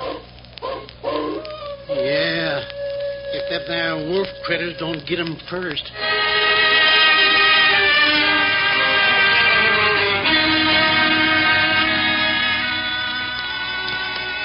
Everything all right, little Beaver? You still see 'em tracks, Red Ryder. All right, let's keep going. While we can still see their tracks, there's still hope. Wait, look out. Crit jumping Jiminy. It's the last time that wolf will ever try to jump anybody. Keep moving, fella. If you stop now, we'll all freeze.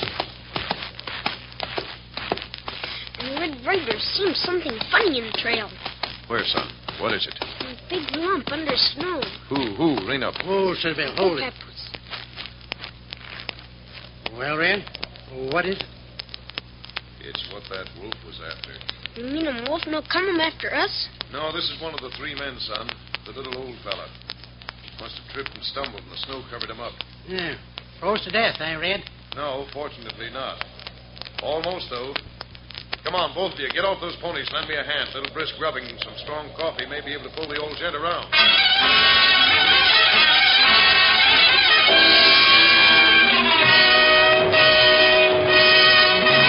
Gosh, it looks like Red got to poor old Baker with just seconds to spare. But doesn't that snow and wind make you scrunch up in your chair to keep warm? It does me, and it certainly reminds me of a good old wintertime custom for that extra energy a fella needs. Pardon me, but did I hear mention of food? Now, how did you guess? It's not very often I talk about it. How you exaggerate, Mr. Gilmore. But it's no exaggeration at all to say that practically everyone enjoys a late evening snack on chilly winter nights. Aha, we're right back on the beam. And, milady, do you have a suggestion? Well, one of our favorites at home is a cup of hot chocolate and a grilled cheese sandwich. The sandwich made with Langendorf bread. And what else? Langendorf bread makes it light and delectable, the way a grilled cheese sandwich should be. How right you are. Langendorf bread is mixed with such skill, with such fine ingredients, that the texture is light and smooth and delicious. Langendorf bread is highly flavorful as well. Best of all, it stays remarkably fresh, even to the very last slice. That's because each loaf is baked in protective, moist heat. Yes, I share your enthusiasm for hot chocolate and a grilled cheese sandwich, but I must insist on Langendorf bread. Well, everyone should insist on Langendorf bread for flavor, for texture, and for nutrition. So next time you're at your grocer's, look for the name that means quality. Langendorf. Finer, fresher, tastier Langendorf bread. America's finest.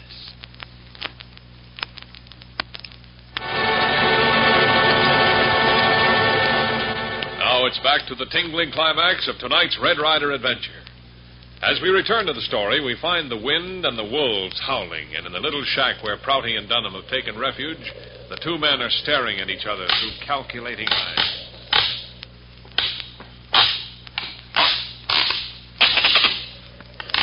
Well, Prouty, anything behind that wall? I think so.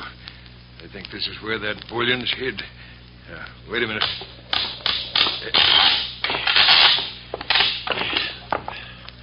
There we are. Dunham, it's here. Here's the gold.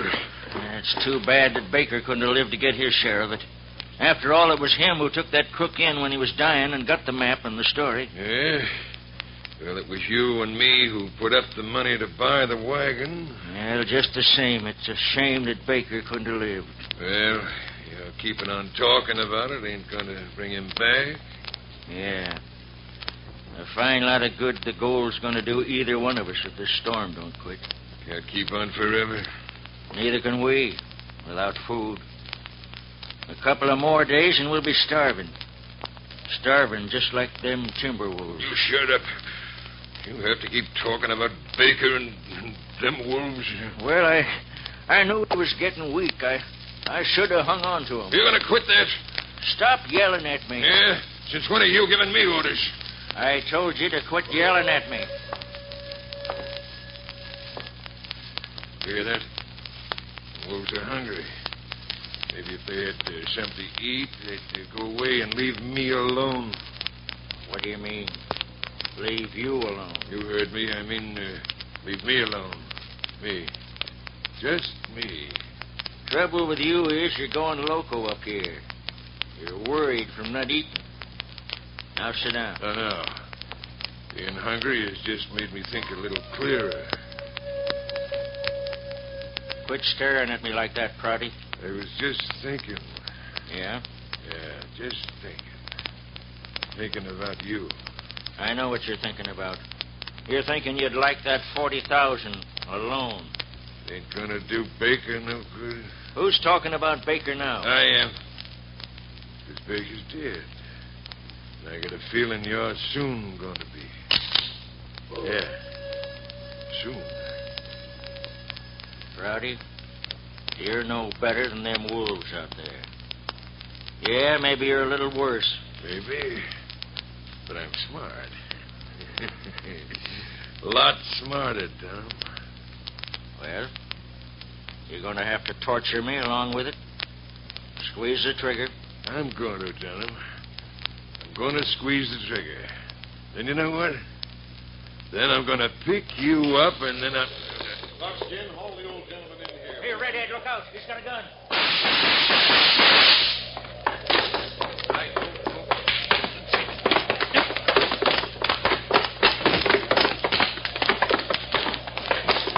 Well, it's all about that I'm going to find out. I don't know how you got here, fella, but you sure saved my life. And he saved mine, too, Dunham. Baker! Oh, we thought that you were...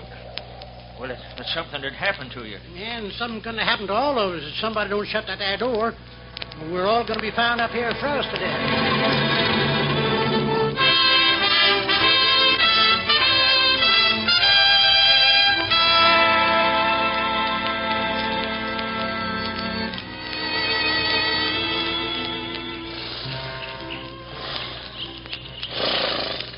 Now, you're sure you know your way into the sheriff's office, Mr. Dunham? You're doggone right. And I'm turning this polecat Prouty over to the sheriff for attempted murder. Yeah, for 2 attempted murders. He hit me awful crack on the head and left me out there to die. He's just about the most sneakinest bushwhacker I ever met. Oh, don't forget to turn over that bullion to the sheriff. Don't worry, Red. There's too much blood on that gold for me to want it. Baker and me will just take the reward. You're blame right. That's all we're taking. Get up there. Get to moving. Well, so long, fellas. Come on.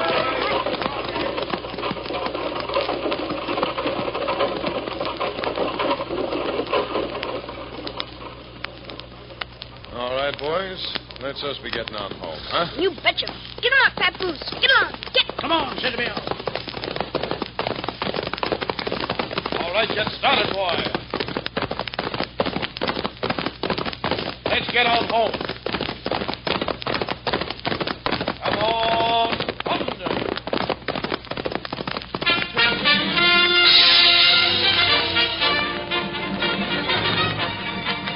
Listen again next Tuesday and every Tuesday, Thursday, and Saturday night at 7:30 for The Adventures of Red Ryder.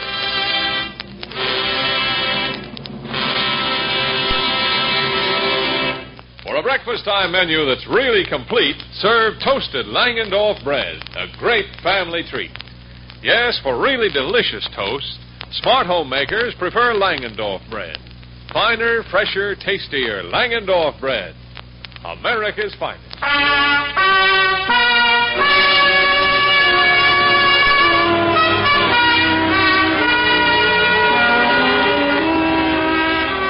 Now, till next Tuesday, this is Art Gilmore saying goodnight for the bakers of Langendorf bread.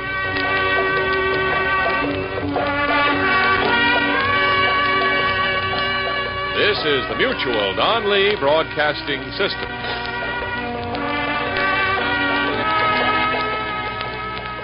KHJ, Los Angeles.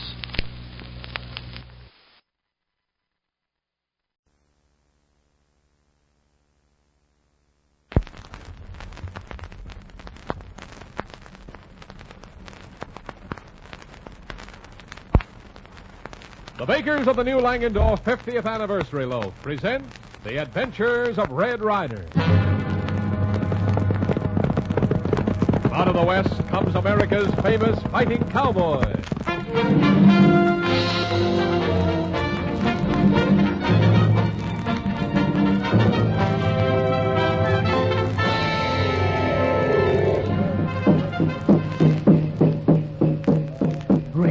I've been scared in my life, but never like this before. If that there ain't a war dance we're witnessing, all I can say is, thank goodness my hair come off already.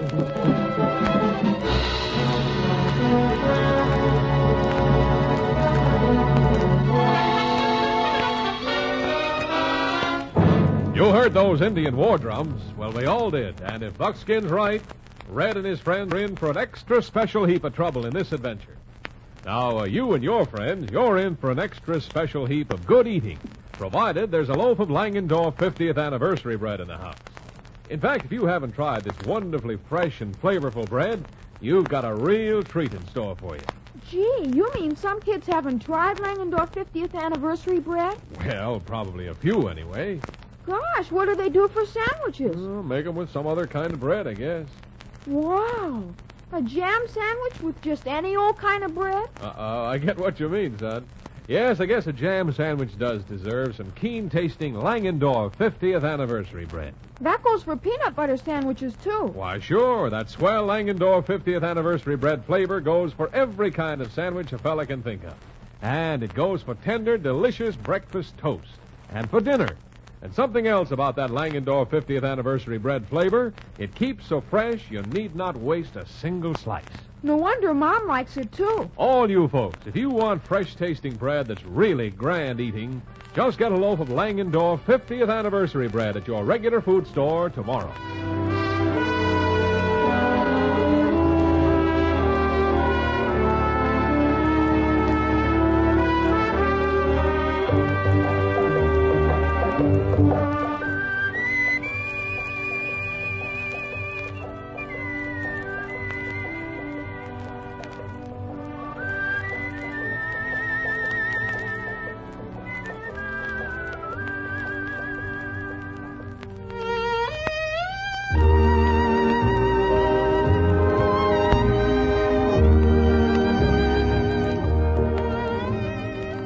Drought, the worst in a generation, has struck at Tomahawk Valley.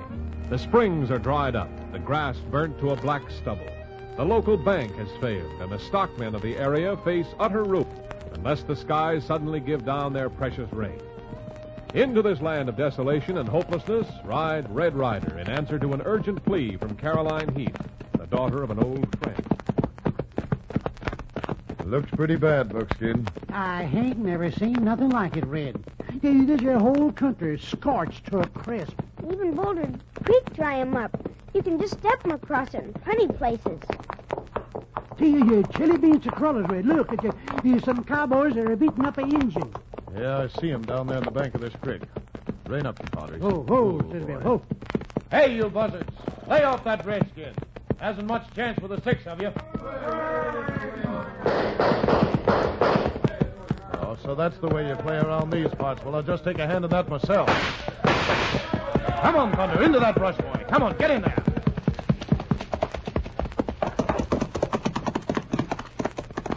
Hey, there's the go, Red. The high tailing it for the tall timber. Hold it. Oh, Citadel, hobo.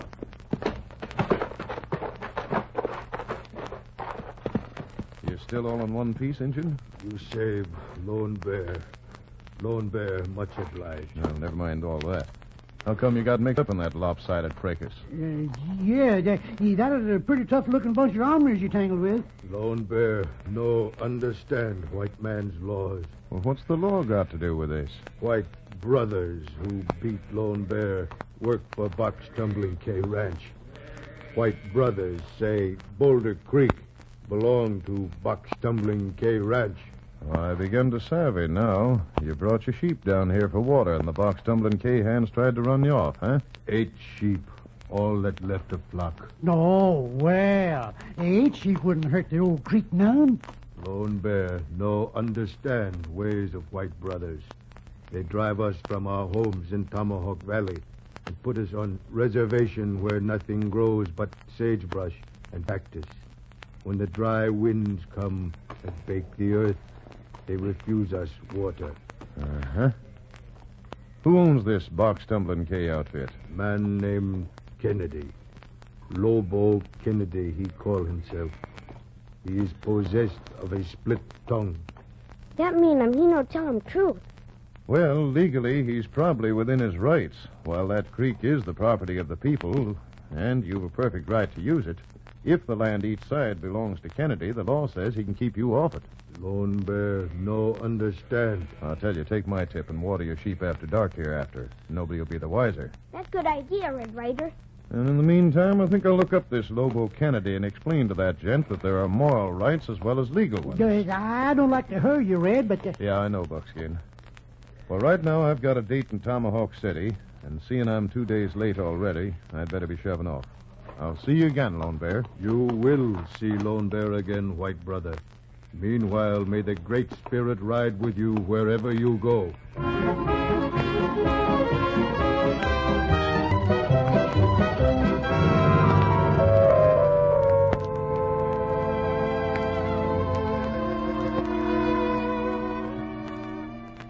I didn't think you were coming, Red, so we had to make our own decision in the matter. Well, I'm sorry, Miss Caroline, but my compadres and I were away from Painted Valley when your wire came. Right or wrong, we're in this thing now. I guess it doesn't make much difference. Well, what was your problem? You've seen the country, Red. You know what it's like. There hasn't been a drop of moisture fall in 8 months. Yeah, I can believe that, but I still don't see what they can do about it. People are desperate, Red. They clutch at straws. Well? Ever hear of Professor Comstock? No, can't say that I have. What's his specialty? He's a rainmaker. Rainmaker. Now, don't tell me you people fell for that hokum. Roosters, the rat races, miss. The righteous ain't only clutching at straws. They're reaching for things ain't even there. Professor Comstock has a remarkable record of successes. I see. What's it costing for his services? His fee is $5,000. And where's it coming from? Well, Lobo Kennedy, who owns the biggest outfit in the valley, offered to advance the money. That's generous of him. Of course, we signed our deeds over to him as security. You could hardly expect him to take all the risk. Oh. So if this Professor Comstock fails to bring rain, Kennedy falls heir to every piece of property in Tomahawk Valley, huh? And not a bad setup for him, I'd say. We didn't have much choice in the matter, Red. Whose idea was it to shoot the works on this so-called rainmaker? Well, it was Dad Matthews who first suggested it. Why? Oh, just curious, just curious. I've heard of a lot of local ideas, but this one sure takes the prize. And I think there's something in this wood pile besides wood. Where does this Kennedy hang out? He has an office on the main street. But please don't go down there and call him a crook, Red. He's only trying to do us a favor. Well, I won't even mention the word. What I want to talk to him about are 8 scrawny sheep that are dying for the want of water.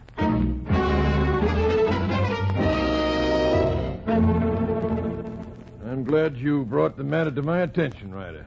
While I have no great sympathy for the Indians, they're a selfish, lazy, and shiftless lot. My rider should never kick a man when he's down. Oh, remind me to speak to my foreman tonight, will you, Matthews? Sure, Lobo. Thanks, Kennedy. I was sure you weren't the kind of man who'd tolerate that sort of thing. No, everybody speaks mighty well of you around the valley. Well, as big as he is, you'll always find Lobo Kennedy is willing to cooperate.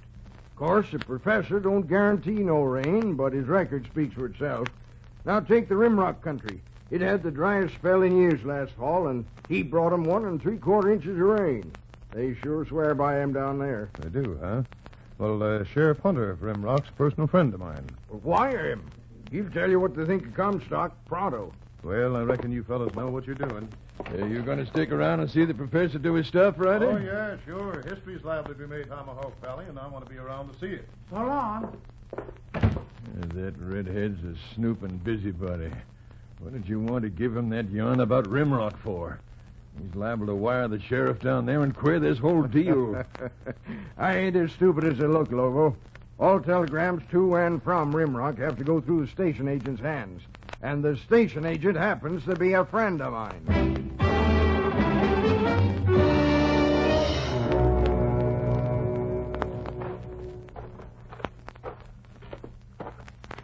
Well, find anything in the wood pile, Red?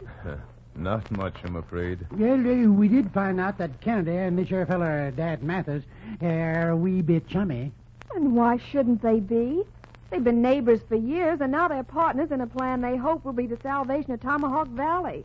You find anything wrong in that? No, I guess not. Not if this rainmaker's on the level. You trust anyone, do you? What's wrong with you, Red? Did you ever walk through a brushy trail at dusk and hear a rattler buzzing close by your feet, but to save your hide you couldn't make him out? I have.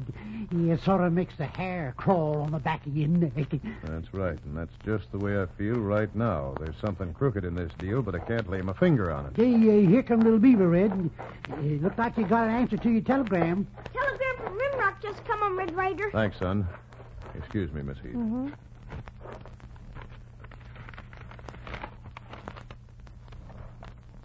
Well, I guess that settles that question. Here, read it.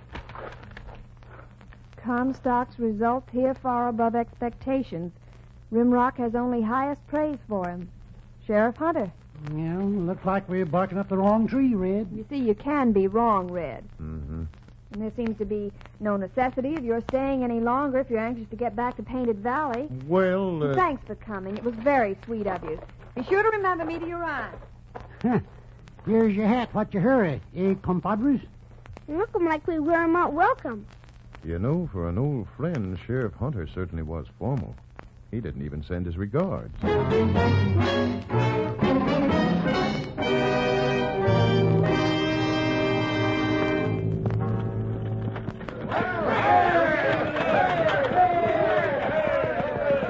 So, that's the great Professor Comstock, Rainmaker Extraordinary. Boy, he's certainly arriving in town in style. Looking like circus parade, Red Ryder. Sure brought along an impressive array of equipment. Mackerel, mittens. What is that stuff and all in that wagon there? One thing looking like portable oil derrick. Hey, look alongside of you, Red. Oh, hello, Lone Bear. You come to see the big show, too? We come to talk to White Brother. What's on your mind? People of Tomahawk Valley, no good to Indians. Drive Indians from their homes. Well? Now, white people be driven from theirs. You mean the tribe's going on the warpath? No. Indians want to be friends with white brothers. Doggone if I savvy the Indian, Red. What you getting at? I think I know. The Lone Bear here is wise to the skin game that's going on. When white man fails, when rain no come, and hope is gone for the people of Tomahawk Valley, maybe you come see Lone Bear. Lone Bear, no forget you, white brother. That Indian sure talks in riddles, but I don't get it yet. This whole thing is a mess of riddles.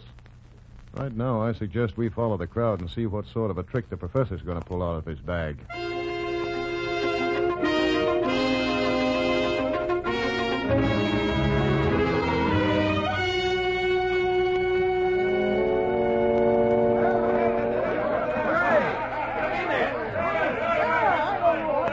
You know, this show better be good, Kennedy. It took 3 days to set the stage. Oh, it won't be long now, Ryder. The professor's climbing to the top of the tower. In a few minutes, the rocket will be launched into the stratosphere. What's supposed to happen then, Kennedy? Well, the explosion of the rocket causes an atmospheric disturbance, which in turn causes rain. We hope them. Of course, there ain't no guarantee. Yeah, we understand that. Yeah, and that there's about the only thing we do understand. Quiet now. He's touching off the rocket.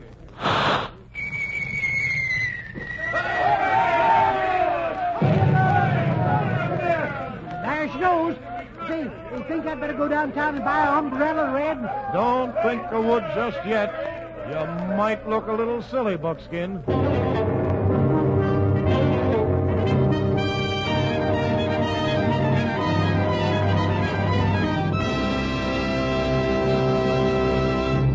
Well, I've never been one to scoff at scientific advancement, but I'm sure inclined to agree with the big redhead that the folks in Tomahawk Valley have been taken for a ride.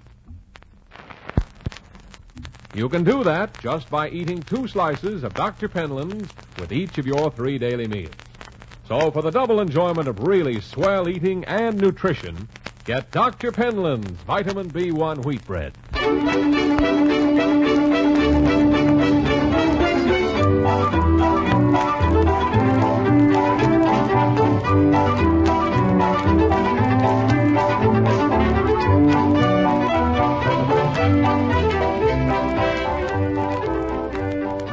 Well, as we return to the adventures of Red Ryder, we find that the cowboy's prophecies have come true. The professor's efforts have failed dismally, and the alleged rainmaker has skipped town, leaving the disappointed ranchers to vent their wrath upon his abandoned tower and other equipment.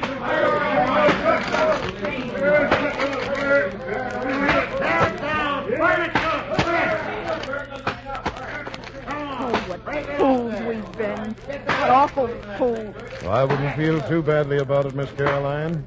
Just wasn't in the cards. But it was our last hope, Red. Now everything's gone. Every rancher in the valley has lost whatever equity he had in his little place. Yeah, you mean everybody but Kennedy, miss. You said I'm pretty now.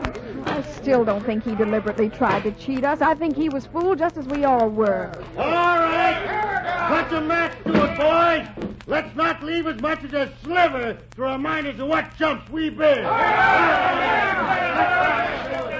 Oh, by the way, what was your agreement with Kennedy in case the professor did make it rain? Well, then we had 12 months to repay the loan. We could have done it, too. But it just didn't work out that way. That does it, boys. The last of Matthew's folly gone up in smoke. There's more than that going up in smoke. The dreams and prayers of a lot of little people. Yeah, you're right. The prayers of... Hey, that gives me an idea. Well, what is the idea? If the Indians have no taboo about holding prayer dances on the behalf of white folks. Taboo? What's that? It sounds like a fancy French perfume. No, Buckskin, it means Indian customs, but... Come on. I want to find Lone Bear and appeal to his generosity.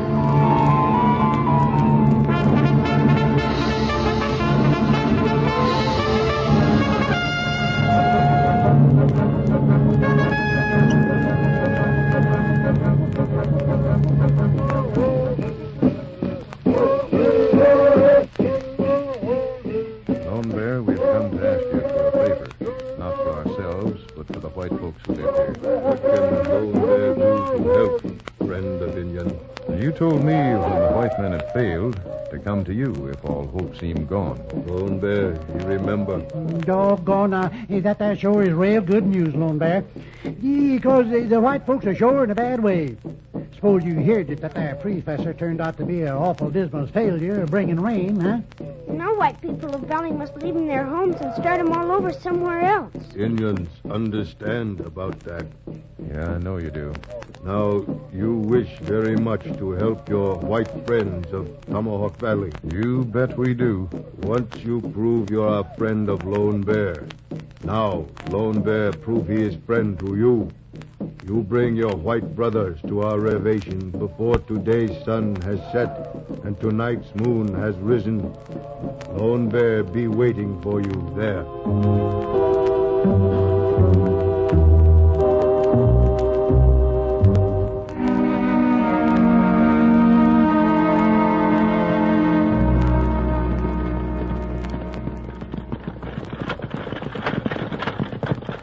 Yeah, there goes another family, Matthews.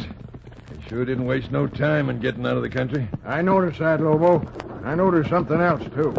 Something that struck me as being sort of queer. They're all flat broke, and the ranches belong to me, so there ain't nothing to keep them here. What struck you as being so queer? They're all going in the same direction, all heading south. Don't that seem a little odd to you? Yeah, it does. Where do you suppose they're going? Don't know. Got me. If you pass my place and Boulder Creek, there ain't nothing south for miles but desert and cactus. Nothing except the Indian reservation. They wouldn't be going out there for any reason, would they? Well, they're certainly heading in that direction. Yeah. There goes the Jankway outfit, Lobo. They're going that way, too. Hey, Jankway! Jake, where's everybody going? Reservation! Reservation? What are they going there for? Guess he didn't hear you. Say, you don't suppose them Injuns... My curiosity is about killing me. Let's get our horses.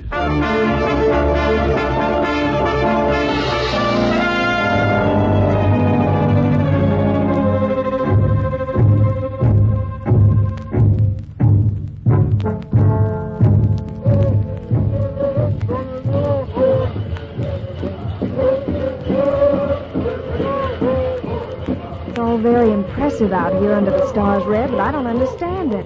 What does it mean? Well, I don't exactly know either. Lone Bear asked me to bring you people out. I guess the rest he's going to have to explain it himself. It's some sort of ceremonial dance. We don't know what. Different tribes having different dances. I just hope these Indians ain't putting on no war dance with us as their guest of honor. I like mine, Scout. That's right where it's at. Well, here, look at that. There comes Lone Bear now, Red. And if that there ain't war paint he's wearing, it's the next thing to it. Good heavens, I never saw anyone who looked so hideous. You have come, white brother. Yes, and I've brought my friends from Tomahawk Valley. And these are the people who believed that man had only to shoot arrow into the sky, and the sky would weep. They were told that, and they believed, Lone Bear. Then I ask that they believe in us, that they know we cannot fail, that they never for a moment lose their faith or falter, though we go on for hours. That dance is our prayer for rain, white brother.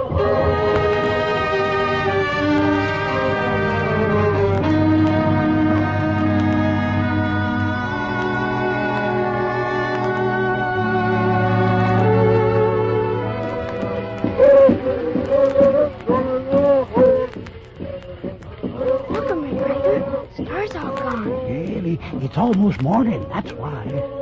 funny how this crowd has started out. I don't think a doggone soul pulled away from here. How could they? People don't leave a cathedral in the midst of a sermon. To me, this is an experience I'll never forget. Is it going to work? That's what I'm wondering. Of course it's going to work. It has to work. Red. Wait, I just caught a glimpse of Lobo Kennedy. He's slipping out of the crowd. Red, a drop of rain. I just felt it on my hand. Me feel it, too. Yeah, and here she comes.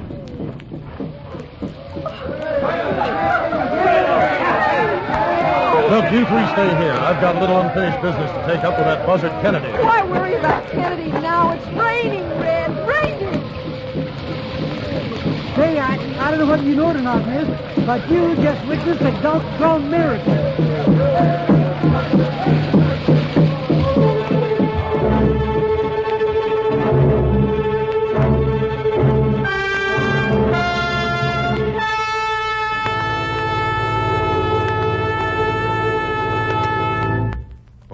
guess that all goes to prove that with faith and a clean heart, anyone who walks the face of the earth can have almost anything. Of course, the coming of the rain has answered the rancher's problems, but Lobo Kennedy and Matthews, his sidekick, are still scot-free. And what the big red-headed cowboy will do to bring them to justice makes up the rough-and-tumble climax of this impressive Western adventure. You know, when a loaf of Langendorf 50th anniversary bread pops out of the oven, all warm and fragrant and gold-encrusted, why, that's a climax, too. For right then, that bread is ready to go to your grocery store, ready for you to put on your table. And boy, is that a happy climax. Because Langendorf 50th anniversary bread is made to be good eating. Made with an unusual blend of rich wheat flours, plenty of sugar and milk, and other swell ingredients. What's the best time to enjoy this bread? Well, if you like tender, nut-like toast for breakfast, tomorrow morning's a dandy time to try Langendorf 50th anniversary bread. If you like tantalizingly fresh sandwiches, why, lunch is a good time.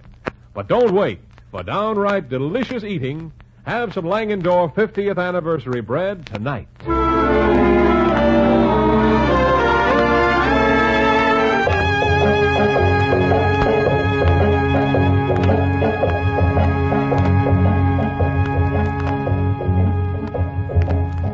And now for the finish of our Red Ryder Western yarn. A few miles away from the Indian reservation, Lobo Kennedy and Dad Matthews are wheeling their horses in an effort to escape. But just behind them, Red's big black stallion is literally annihilating the distance between them. Faster, Lobo! Ryder's gaining on us! You're going to listen to what I say. Might as well listen right now as any time, Kennedy.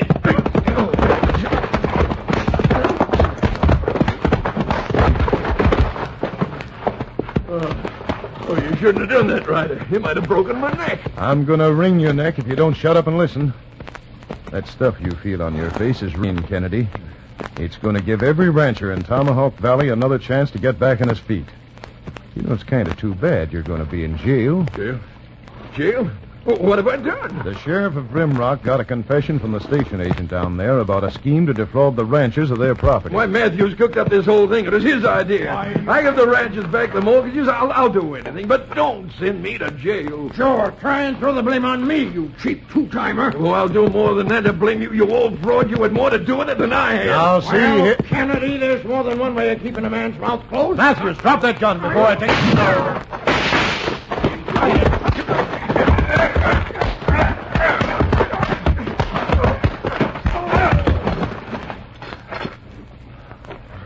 Ryder, you sure saved my life. That madman would have killed me. Yeah, I guess he would. That's what happens when crooks fall out. Well, from now on, believe me, I'll do anything you say. Anything. All right, Kennedy. I'll see you in your office tomorrow morning. And you'd better have those mortgages ready, or you're going to need some help to put yourself together again.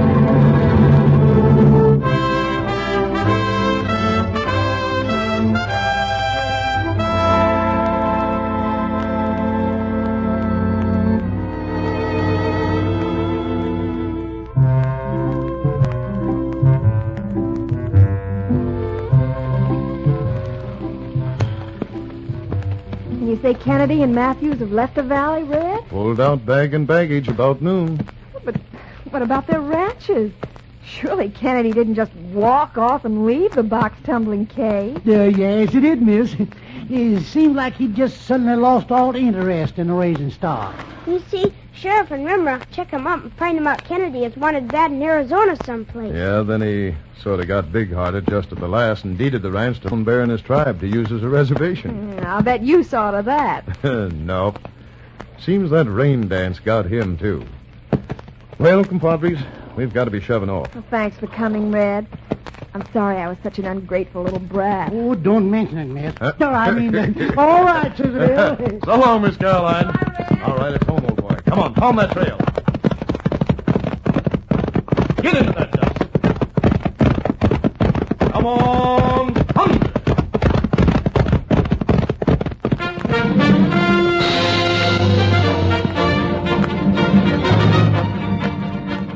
Listen again next Tuesday and every Tuesday and Thursday night at this time for the adventures of Red Ryder. Now here's Red back with a word for you youngsters.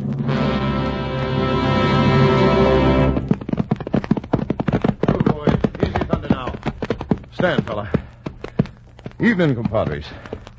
Well, I reckon the way the Indians prayed for rain in tonight's story seemed a lot different from the way most of us say our prayers. But you know, in this country of ours, a man has always had the right to worship in his own way. And that's how we want to keep it now, isn't it? Sure is.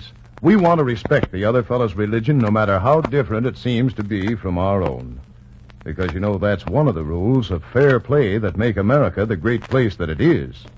And every one of you boys and girls can help to keep it that way.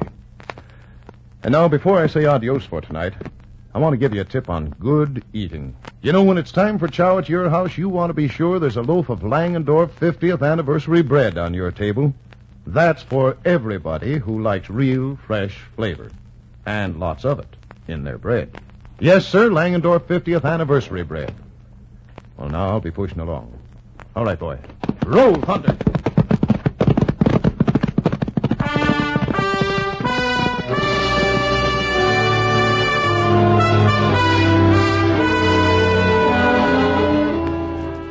The part of Red Ryder is played by Brooke Temple. And now till Tuesday evening, this is Art Gilmore saying goodnight for the bakers of Langendorf bread. This is the Mutual Don Lee Broadcasting System. KHJ and KHJ-FM Los Angeles.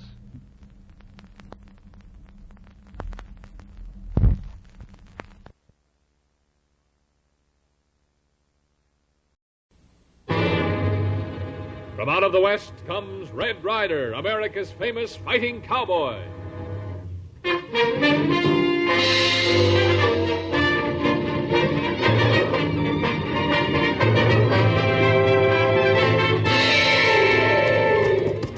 There's trouble brewing along Mesa Way, so ride, little beaver. Front that pony. You betcha him. Get him up, Papoose. Get along. Get!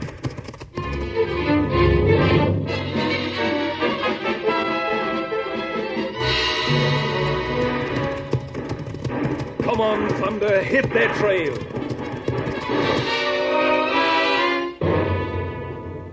The Adventures of Red Ryder.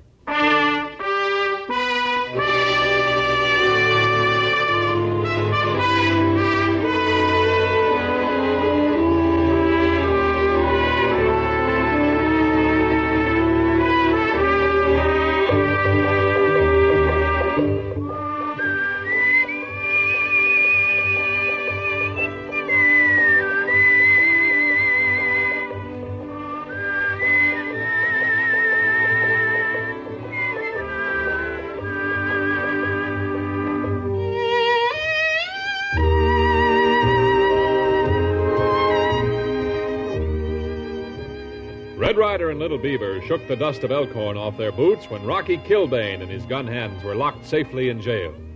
Heading for home, America's famous fighting cowboy is taking a well-earned rest when he receives a letter from his old friend Jim Cody, telling Red that Mesa Valley cattlemen are being subjected to nightly raids. What's saying in that letter, Red Ryder? It's from Jim Cody, Little Beaver, over in Mesa. And if what he says is true, every one of the ranchers over there is badly in need of help. We go 'em over to Mesa, huh, Red Ryder? Just as soon as we can pack our blanket rolls. Good. Go to Mesa going by reservation. Maybe we stop 'em off and see 'em if little Poco want going with us, huh? Well, now, I guess I have been forgetting about your girlfriend. So if Chief Clearwater hasn't any objections, I'd say that you just made yourself a deal. Yeah. Maybe if little Poco come with us, I have him company while you try him help Mr. Cody.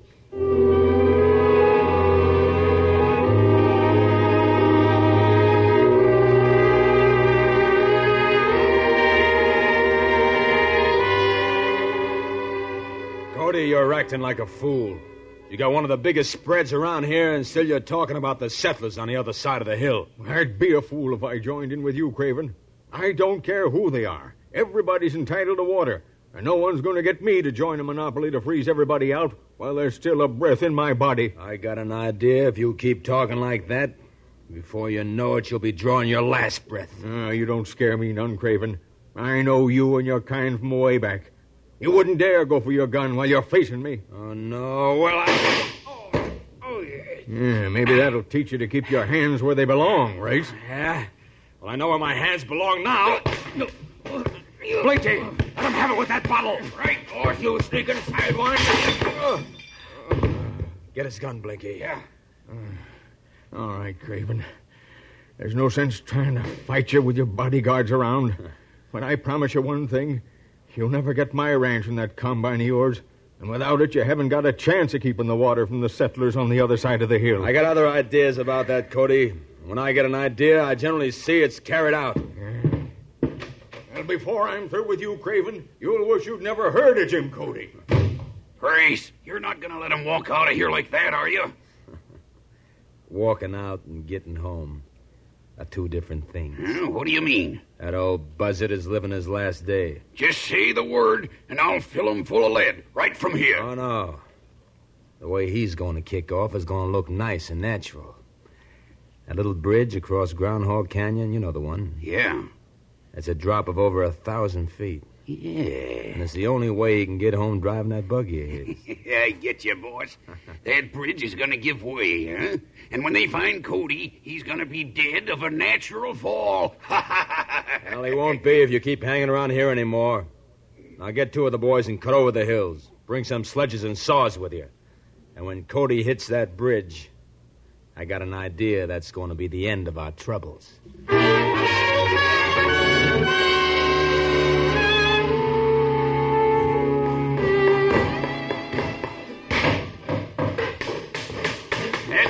Boys, that's plenty. That bridge won't hold a hummingbird now. Come on, let's get out of here. Old man Cody ought to be along any minute now. Get up here. Get up. Come on. Get up.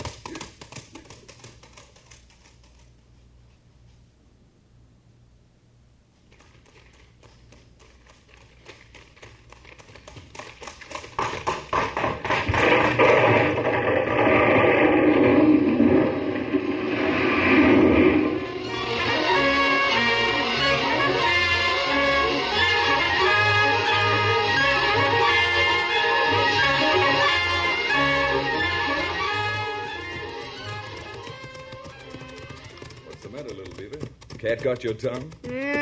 What you mean, cat? I mean you haven't said a word to little Poco in the last half hour. We don't care, Red Ryder. We'd rather have Brave who only talk when got something to say. And I don't blame you. Any man who would... Oh, thunder. Rain up, kids. Look him, Red Ryder. Little bridge out. And that isn't all. If you look down in the bottom of the canyon, you'll see what's left of a horse, a buggy, and a man. Come on, we may be too late.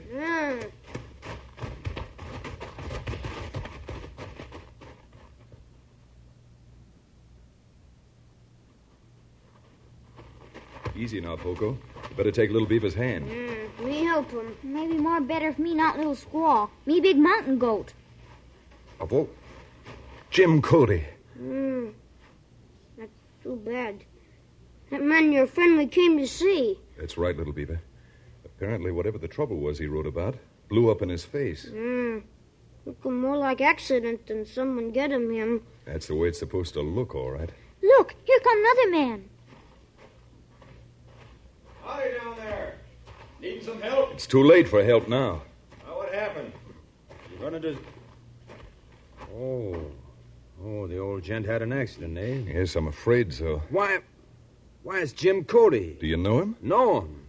Jim's been my neighbor for years. I'm Race Craven, mister, own the Half Moon Ranch. Howdy, Craven. My name's Ryder. Red Ryder. Well, can't say I haven't heard about you. Heard Cody talk about you often. Have you any idea what all this trouble was he wrote me about? Trouble? No, unless Jim was getting a little old and nervous. Why, even at his age, Jim Cody could outshoot and outride most youngsters. Anybody who thinks he might have gotten nervous either doesn't understand human nature or doesn't want to. Maybe you're the one who doesn't understand human nature. We don't hanker after strangers up here. Strangers who come in talking about things they don't know nothing about. I see what you mean.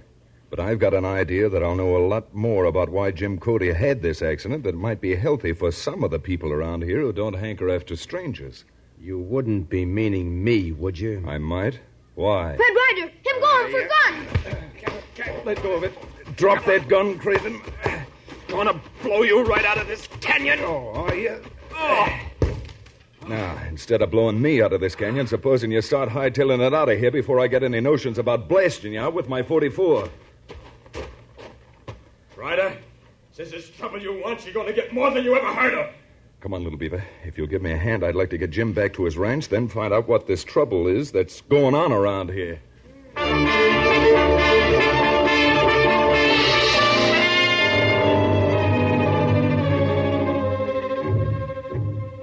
It sure ain't working out the way we thought it would, Race. What of it? Just because that red-headed tin horn came barging in here ain't going to stop me. I hope you're right. Because without getting control of Cody's ranch, this water grab of yours don't mean a thing. I'll get control of it, don't you ever worry. How do you figure? Because with him dead, all I got to do is buy it from the county. Well, how do you know the old man didn't leave it to someone? What? Yeah, seems to me I remember hearing once that he had a daughter who lived in Chicago or somewhere. Where'd you ever hear that? Oh, how do I know? But I heard it all right. Well, there's one way of taking care of that. Cody kept a safe in his bedroom. If he left a will or anything like that, the papers would be in the safe. Yeah, that's right. Oh, you know how much trouble I have opening safes. Get outside and hit your horse. I want that safe cleaned out before Ryder has a chance to think about it. And if he gets in your way, Blinky, nothing would suit me better than making Cody's funeral a double one.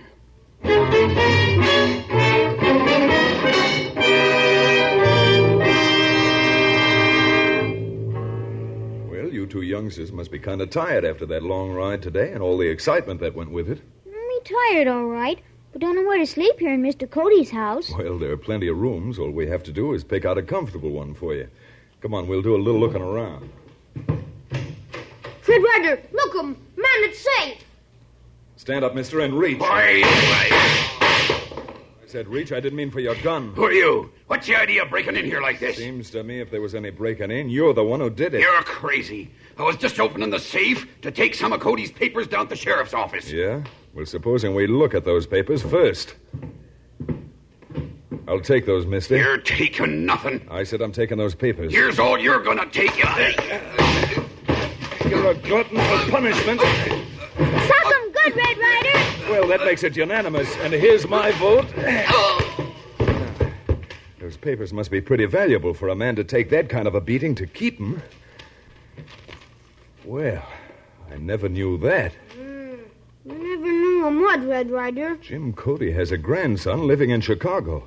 Well, we'd better get out of here and down to the telegraph office.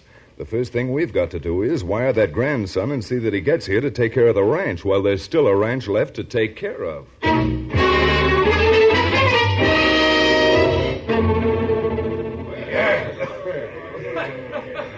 Hey, Reese, come here a minute, will you? Well, Blinky, did you take care of it? I sure did. When that train from Chicago arrives, there's going to be a lot of people around here awful surprised. Well, there better be. Because if there's any slip up this time, I'm going to start cutting a few new notches in my gun. One of them for Ryder, and the other for you.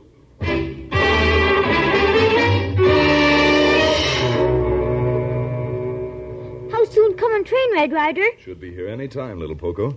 That cloud of smoke down beyond the bend is the engine, even though you can't see it. Me plenty excitement. Say, I never thought of it, but this'll be the first train you've ever seen. Poco got let learn him. She no like me. Oh, no, of course not. You're a regular man about town.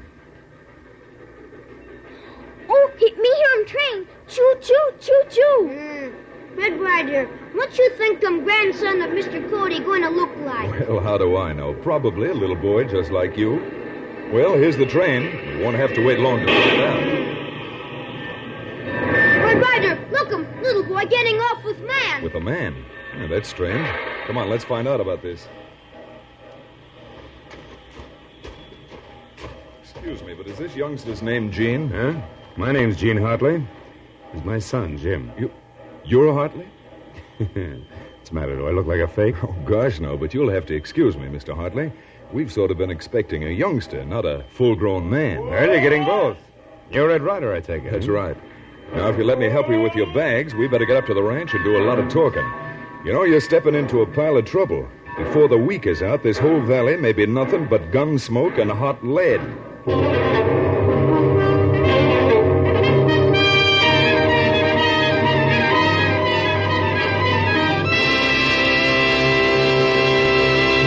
We return to the adventures of Red Ryder in just a moment.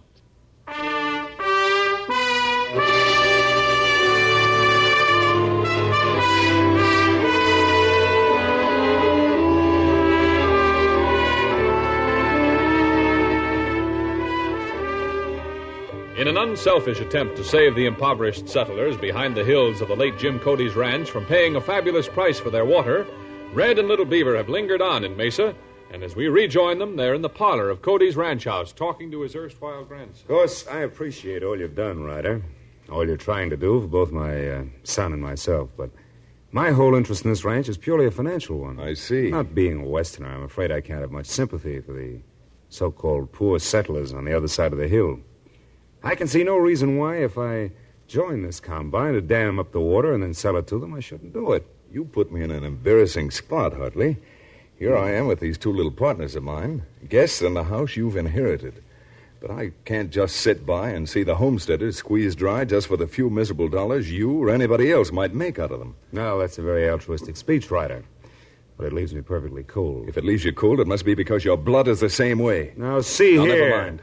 I'll save you the trouble. If you want to be the cause of fights and bloodshed, go ahead. Little Beaver, Poco, and myself would be only too happy to pack up and get out. But I'm warning you.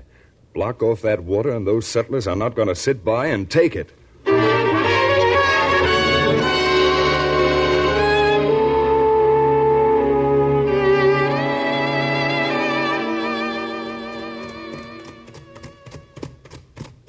Smooth and easy, boy. Why we stop him here, Red Ryder? Because this is where we're going to spend the next few days. Just off Mr. Hartley's ranch, but close enough to it to find out just what's going on. Don't you hope him to find out? I wish I knew. But the whole thing looks and sounds so fishy, I can't believe a grandson of Jim Cody's would be as miserly and as mean as Hartley is. Mr. Hartley's little boy, him very different from father. Him cute. Him much fun. Yeah. You stay him away from Hartley boy, Poco. Your father no good, probably boy no good either. Well, now, that's not very sporting of you, Little Beaver.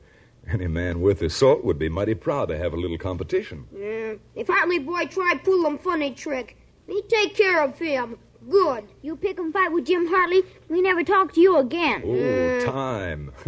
We've got more important things to do right now than let the green-eyed monster get in our way. And if I knew Jim Cody and the blood that flowed through his veins, we're going to find us a mess of trouble before this thing is settled.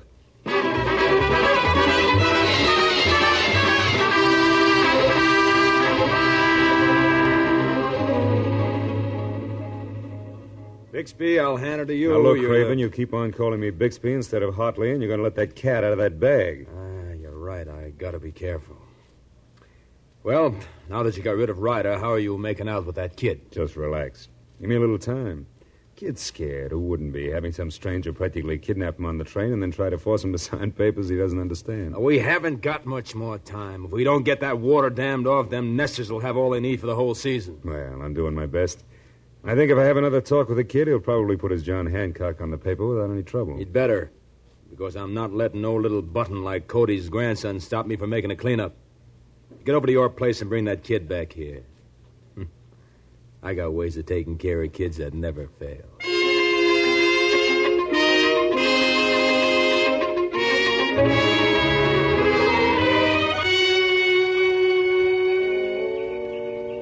Either of you want any more bacon? Me got him enough, thank you. Me too, but... Oh, look 'em. Here come little Jim Hartley, other side of the fence. What he wants to come nosing here for? Now, look, Little Beaver. You act like a little gentleman, or else. Hello, Jim. Come on over. Hello, little Poco. What are you doing camping out here? Howdy, Jim. How is it that they let you wander away from the ranch house? They didn't let me. I sneaked out. Me glad. You listen to me, Jim. You know what's good for you. You go back to ranch house. Quick. Think you can make me? You betcha. Here, you two bantam roosters. Now cut it out. Now, that's better. Little Beaver, you put out your hand and apologize to Jim. What for you got to come butt him in, huh? I got just as much right. Uh-oh, here comes trouble. It's Hartley riding up. Jim, come here. Is you, Ryder? I thought I told you to clean out of here. I'm off your ranch, and that's just as far as your authority goes. Jim, did you hear me? I told you to come here. I'm not going to. I'll say you will, you little... That's the kind of a man you are, Hartley. Picking on children, huh? Would you be interested in someone more your size? Now, that's one invitation I'm accepting. And this is only a sample of what you'll get if you try to bottle up that water. Yeah, well, I got a few samples myself. If you left Chicago to get a rest, here it comes. Red Ryder! Hartley got him! All right, Hartley. Now get up and move before I forget your grandfather was a friend of mine. Let him take little Jim. There's not much we can do about that, little Pogo. If Hartley is Jim's father, well, he's got to do as he says. Get on that horse and stay there, or else you get the lesson you'll never forget. Get up! Get! Red Ryder. Yes? Me think there's something awful wrong there. Hartley no act him like him, Jim's father. Jim no coward. Him sail him right into me like regular He-Man. It's just what I was thinking, little beaver. I'm starting to smell a rat. And in this case, I think I know who the rat is.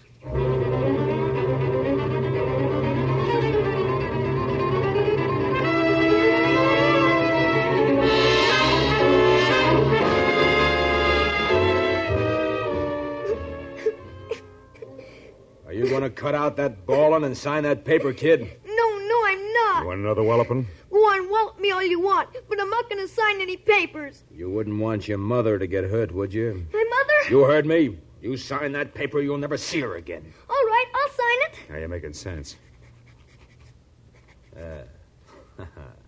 That does it.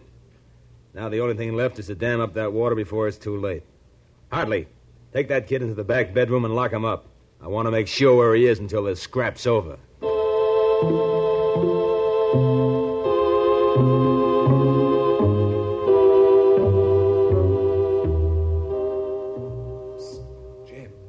Little Jim, you in here? Who's that? It's Ryder, Jim. Are you all right? What are you doing here? I came to take care of you. Now, Jim, I want you to tell me the truth. Is this man who says his name is Hartley your father?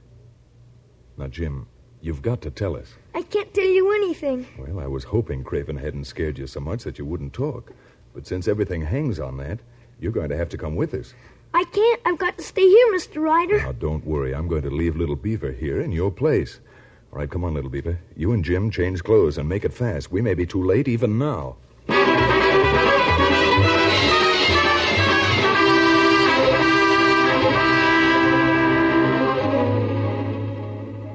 Well, that's the truth, Mr. Ryder. And if anything ever happens to my mother... Now, don't you worry about that. Because if this works out the way I hope it will, there won't be any of that gang left to do any hurting. But what about the paper I signed? Well, that's the bad part of it.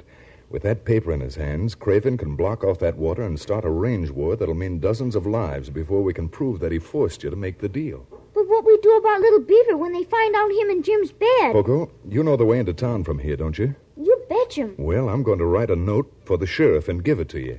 Then I want you and Jim to ride double on your horse and make tracks for his office. Do whatever you can to make him hurry. I'll do what I can with the few minutes that are left. Now, scoot.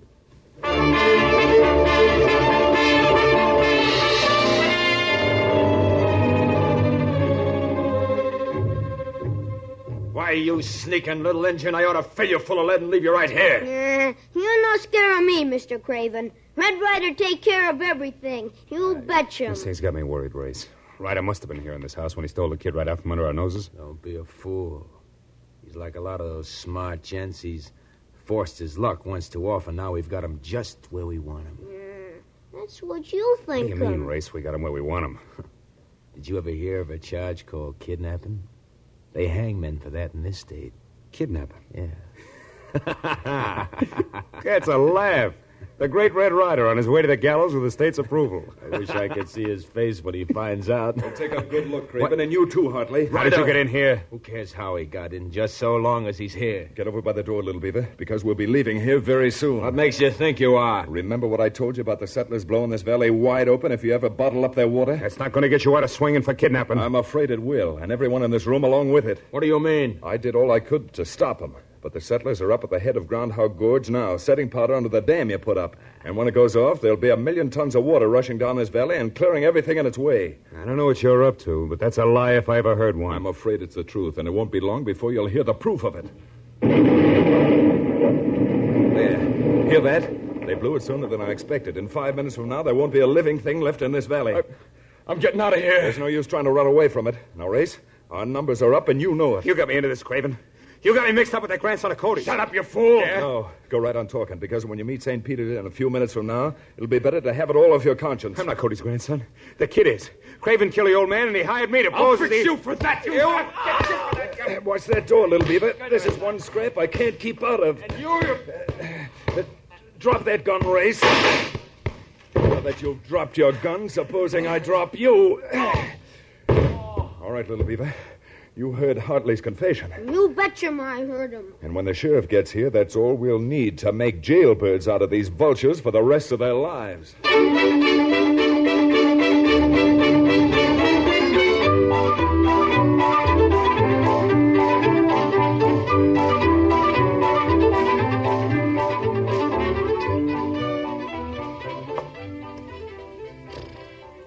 Me still no can figure him out, Red Ryder.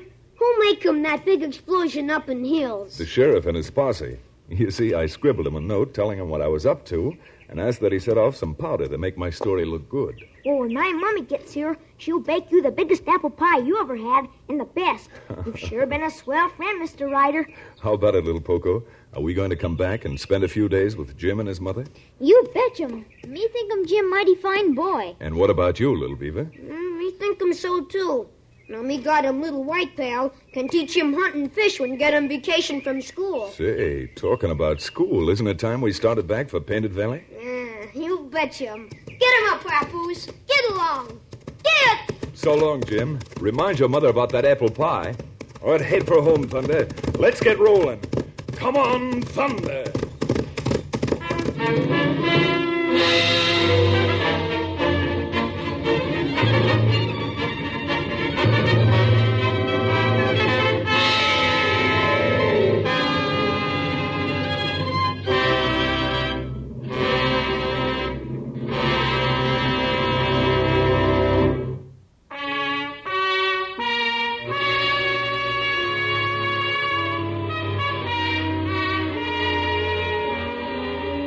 Don't miss the next exciting episode of Red Ryder.